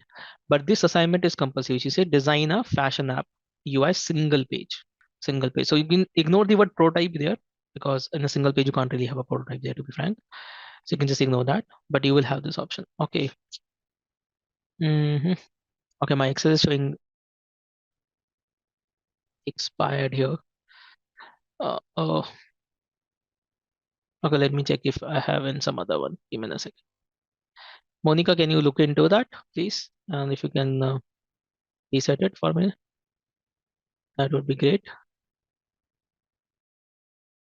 Let me see if I can. Yeah, it's in content. Okay, no problems. So what I will do is somehow it's showing me somehow, showing me expired here. Maybe the team needs to renew at the background. But just to let you know, this is the screen. I think one of your learners have shared this. Anjali have shared this with me during the session. So what you have to do is you will get the screen. So when you click on this one tab, you will get an option to submit over here. You'll get an option to submit. When you click on submit, you will get the screen here. It will ask you for write up, it will ask you for a screenshot, it will ask you for source code and link. Okay. So what you have to do here is the image which you have designed or the UI which you have designed here, you will put that same UI in all the three because they're compulsory, remember. So there is no write up for our course. Just remember, this is a standard template of Simplilearn for all the courses. For example, if you're doing a marketing course, then you will might have to write a write up there. So what you have to do is you have to put the same screenshot in all the three, in all the three. In write up also, screenshot also, and source code also. You can upload the same screenshot in all the three. Then make sure you put your Figma link over here. Make sure you put your Figma link over here. So what you can do, so let's say for example, I have this file of my, you click on share, you can click on share, you can say anyone can view should be there. Remember, it should be set to anyone can view. Sometime it says request access, only invited people. So it should be only anyone can view should be set. Remember, it should be set to anyone can view. Copy this link and paste that link over here. Kindly paste that link over here and then submit it. That's it, right? That's it, what you have to do. So you click on like one of you have already shared one more screenshot to me. Thank you for doing that. So you click on the submit button, right? You get this screen pop up there. Upload the screenshot here. The same screenshot you can upload there. Nothing have to be different. And over here, put the Figma link. But when you're putting the Figma link, remember that I'm again repeating, it should be set to anyone can view. Change the setting. If it is set to like this, if you set this to this, for example, only invited, change this option to anyone can view. anyone can view and then save it, right? And then copy paste that link basically for that, right? Okay, so how can you create a Figma gem file or the Fig gem, basically people call it. So if you go to the create option, if you go to the drop down here, see you have an option of creating a Fig gem. So Fig gem is a whiteboarding software. Like I said, slide is for PowerPoint. Buzz is for designing. If you want to make a poster for social media and all, now you can use Buzz. So it's very similar to, Canva. I don't know if you've used Canva. If somebody has used Adobe Express, it's very similar to that. This is what Buzz does. So actually Figma is bringing everything into one platform, to be frank, for designers. But let's go to the Figma gem here, the Fig gem, which we call it. So if you click on the Fig gem here, right, you'll get a new file. Like you create a Figma file, it's a new Fig jam file for you. Now you can name this anything you want. For example, let's say I'm doing some user research. So name it as user research. For example, I'm naming user research. We'll not go deep into it. We'll anyways in the upcoming course we'll talk a little bit more about it. But this is a collaboration software. It's a whiteboarding software, I would say, basically over here into it. So what happens over here is that you can do some basic. It's not for designing. Remember, first of all, this software is not for designing at all. This software is about creating for the brainstorming activities for research and all. So you're not coming here to design something. You may create like flow, you know, device and etc. over here to be done, but not exactly the, I would say, designing part over here. Right. So it has some basic tools you can see. There's a marker. You can basically put a marker to draw something. Let's say you want to show, okay, I'm going to create a page like this, right? It will have some option here. It will have an image here. So don't go by my drawing, to be frank, but I'm just showing you that you can kind of create basic concepts here for sketching and to show with others. So this is more kind of collaborative. And I will have something here probably. I will have some lines in between. So I'm just doing like this basically over top, right? Just to show you that you can kind of create a basic wireframe in a digital board over here like this. Over here, let's say I will have a logo here, so I'll put a circle there. So I have like a basic stuff done into it. So I'll not say wireframing exactly, but yeah, kind of a rough wireframing. You can kind of doing kind of brainstorming activity over here for this. In the marker, then you have a highlighter. Maybe you can highlight something like this to show it. Then there's some fun activity like you have a tape, right? So people generally use tape for some maybe boundary like this, just to make it decorative, to be frank. That's what people use it for, kind of showing patterns and all over here. Then you have an eraser to erase something. If you want to erase something, you can do so. You just click on it and just erase. Let's say I want to erase this, I can erase this if I want here. So you have that option. You have sticky notes. You want to put your idea here like this. Like for example, this screen will have images of the products, etc., etc. You might put there, right? So you can add sticky notes here, and the sticky notes colors can be changed from here. You can change their color. You can change their text and size and all if you want that. So you can take just sticky notes as many as you want. Take these sticky notes over like this, and you can then type something there in sticky notes. Then, for example, you can get a flows here. You can go here. You can take any basic shape. Then I can take an arrow. Say for example, as I'm asking you, is user logged in? Though I should have a different a login, right? I say here, I say in between, I can click here, say no, right? Ask to log in, ask to log in, right? Like this we have. So you can do that basically if you like over here. And it simple. And okay, connect, right? To do it. And you can also change the shape either. You can just take this to shape, you can change from here. Let's say you want to take a different shape, you can take that. And these shapes actually have a meaning to them. We'll talk about them later, that why they are different shape, and some of these shapes actually have a meaning over here in it, right? Then, for example, you can do for mind mapping. You can click here, ask a question. Like for example, you're doing market. What should we? So sorry. How should we market it? Right? Maybe let's say social media, TV ads, And I can say, for example, app ads, for example. Then in between, for example, I can go here and add more branch, let's say in social media, Insta, FP. So kind of create a map, basically, kind of creating a brain map to basically imagine, how you will do the activities and all here, and how they will be linked to this kind of a brain mapping activity you can do over here into it. And you have a lot more shapes over here if you want to basically use. You can see there are a lot many shapes you have, and some icons also you can add in between depending on what kind of a brain mapping and flow you want to create over here. So this is what it is used for. Then you can also write your text separately. So let's say flow for marketing. It's a very simple software. Remember, it's not about designing. It is a simple software just for doing different stuff. It's a kind of a blank canvas where you can do different things here. Then you can go here. Sections are not important, but you can kind of group things. Section is just for grouping the things. Let's say this is for marketing. So this is just for grouping here. You can also create tables here, by the way, which is not available in Figma, to be frank. You can create tables here. Maybe for comparing something and all, you can get a table here if you want. Then you can do some fun activity with your team with these stickers. So generally this is used for voting and all. For example, oh, I love this idea, right? So I can just put my icon there. So while I'm basically this, when I'm doing a team meeting, I can say, oh, I like it, right? So I can kind of give my feedback, or I can give a permanent feedback. So I can go here and say, oh, I like it. I can add my vote like this or a stamp like this over here.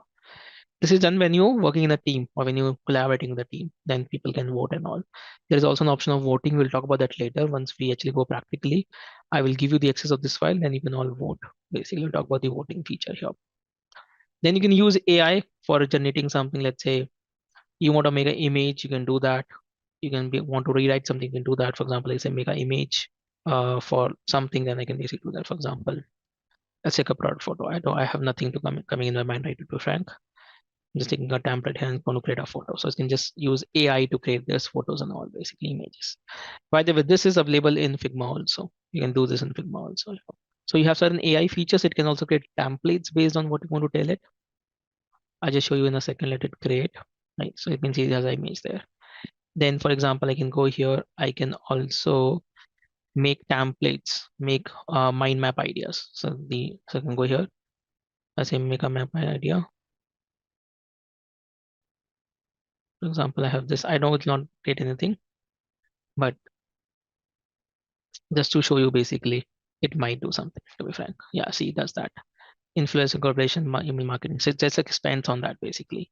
And I can say, okay, how I will do email marketing. So I can just say, go again here and say new map ideas and create further of it. So it can automatically create see mind mapping ideas for you. So AI is very powerful here, right, in certain things to do. And you can see how the AI is working here. And that if you look at it, I can just keep this probably on the top, as you can see. So you have those AI features basically here, and then you have a lot of templates. So if you click over here in this icon, if you click here, it will give you access to templates. You can see here. So let's say when in the research model, in the next course, we'll talk about user personas. You can take it from here. What about empathy map? Let's see if it's coming. I can search all the on top empathy. So the empathy map is coming for you here. For example, you're doing a SWOT analysis. SWOT analysis. You have SWOT analysis here. The decision matrix. So you have all those templates basically given to you, and you can basically use them. So it's very similar to if any one of you have used Miro, Mural kind of softwares, which are very, very popular in the industry for collaboration activity. It's a replica of it, to be frank. Figma Gem is a replica of Miro and Mural combined together. It's just a replica of it.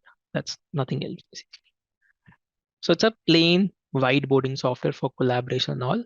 And you can also share with anybody. By the way, there's also an option here to play a music. So while you're working, you can click here and you can just play a ambient music here. So you can hear to a nice ambient music while you're working into it. So it gives you that option here to listen to that music here. Right, you have some choice also here, by the way. You'll not be able to hear this music, let me tell you. But yeah, you can do that if you want. Give it a second. right? So that's what Figma Gem has. I'll not go deep into it right now. Again, you can play with this software. It's not a technical software at all. It is more about working in a collaborative environment. This is what it is used for. And then, so for a second, if I go back to the presentation here, so Figma basically gives you collaboration. I talked about this basically right now. So you can basically share your designs with anybody. You can ask for comments and feedback. You can also do a version control. Now there are two types of version control. Version control, one way is that if you have an enterprise license or organization license, then you can give branches into it. Or actually in Figma, if you are using a paid account, you have unlimited history. For example, today is what, 18th May, right? And 2025. If I go to 16th May 2026, I can go back to the day what I've designed today. So it keeps the history there. Unlimited history is there for Figma. I will show you how to access that history. If you're using a free account of Figma, then you have 30 days of history, which is a lot. Over there, I'll just talk about the history. I'll show you basically what history there you have here with that. So you can basically share your file for comments. People can add comments to it. It basically enables collaboration in it. And then I have talked about the Figma gem. So the Fig gem basically can do different activities of collaboration. This is what you will be doing like task flow. Then there's kind of task flows basically here into it in the Figma gem. Now, some of the slides which I want to talk about in your ebook, you're going to find is exploring advanced features of Figma and updates. This is for the previous year actually, right? So previous year Figma added some few features like dev mode, which I already talked about. Now there is a dev mode for developers. You can simply just go to dev mode. This icon have been moved to bottom, which I was showing you. So this is an old screenshot you see in the PPT, but I showed you there's a dev mode where developers can do it here, right? Then Figma also launched last year multi-edit. I will talk about this later, how you can do multi-edit. This is not, I would say, very useful to be, means sometimes it's useful because if I'm doing something like this, I would always create a component. And if you're not creating a component, then you need multi-edit, which does not make sense to me because ideally you should get components. If you're duplicating something multiple times, you should get a component into it. But Figma has created this option of multi-edit there. If the properties are similar, you can basically edit one shape, it will edit all the shapes here. Then last year only Figma introduced a lot of AI features, which is still in beta after even 1 year. So you can create images, you can remove backgrounds, and you can create auto layout, you can create automated AI based prototypes into it. All these features we'll talk about in the upcoming course 3. Like removing background, you can try yourself. You can also create some content. Content I already showed you, right? Kind of it change the pricing and the sizes for you. And you can also get automatic flows basically between these screens. When you have multiple screens, it can automatically get a prototype between them if you need. So Figma AI can do it. So Figma can create images, it can remove background, it can also now upscale. There's a one more new AI feature which was introduced in config as not config, but before that I would say you can upscale images. If you have a lower resolution picture, it will make a high resolution picture out of it. So you can also do that now in Figma. You can rewrite the content. You can also design designs in it, by the way, which I don't want to talk about right now because I feel that all of us should design ourselves once before trying that AI feature. But in Figma, there is an AI feature to create your own design, complete app design based on just by writing it. You can just write, what kind of an app you need and it'll get a design for you. So there is a feature in Figma about that as well with the AI option. These are not plugins, remember, these are like we're talking about the built-in features of AI. So the Magician plugin which you see here, it's a plugin you can use, but I think not required because now Figma has a very solid AI feature which is based on they kind of brought this company. Figma brought this company to include it in them. Autoflow also you don't require it now because Figma AI can create that automatically for you, right? So that's it. I think I've given you a little bit overview of Figma and all, but just to show you the multi-edit because I think I forgot to kind of talk about that. And the last thing. So let's say if you create a shapes here, I'm going to just create a rectangle like this. Like I said, I'm not a very fan of this feature of Figma, but let's say I create multiple copies. So like I said, if I'm copy pasting so many times one thing, I will get a component. Generally, that's a best practice. But let's say now if you edit the rounded corners here, others will not change. So what you can do is you can select this here, just like this one here, and you can use the Figma multi-edit feature over here. So what you do, so it's like that layer basically here. You go to this option, see rectangle, it says you have this first icon. It says edit matching layers. If you click on it, My bad. So let me take a copy of it here. Like I said, I don't use it. Yeah, now it's doing. So it does across it, sorry. It does across frames. It does not do in the same one. You can see it does across frames. So now if I go here, if I change it with the edit, select multiple, and if I now change this value, see, be bigger, let me make this 12, for example, you can see both of them got changed, right? So you can simply go here and say, select multiple layers. Across frames it happens. It happens across frames, right? My bad, it happens across frames here. Into it, not within the same frame. So if I now select this one, and now if I click on one layer, you can see it's selecting the same copy of it here, the same name across it, and then I can, for example, change its color. Both the colors have changed. Like I said, I'm not a very big fan of this feature.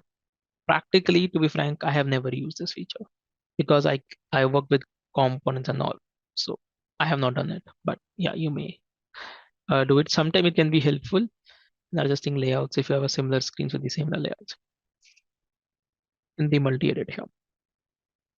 And just so all of you know that, like for example, oh, where is that gone? That was my option. Sorry, app here. So let's say I have an image here.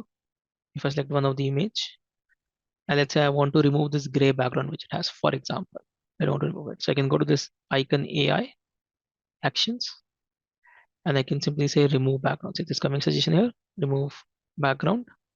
I click here, and the background will be removed.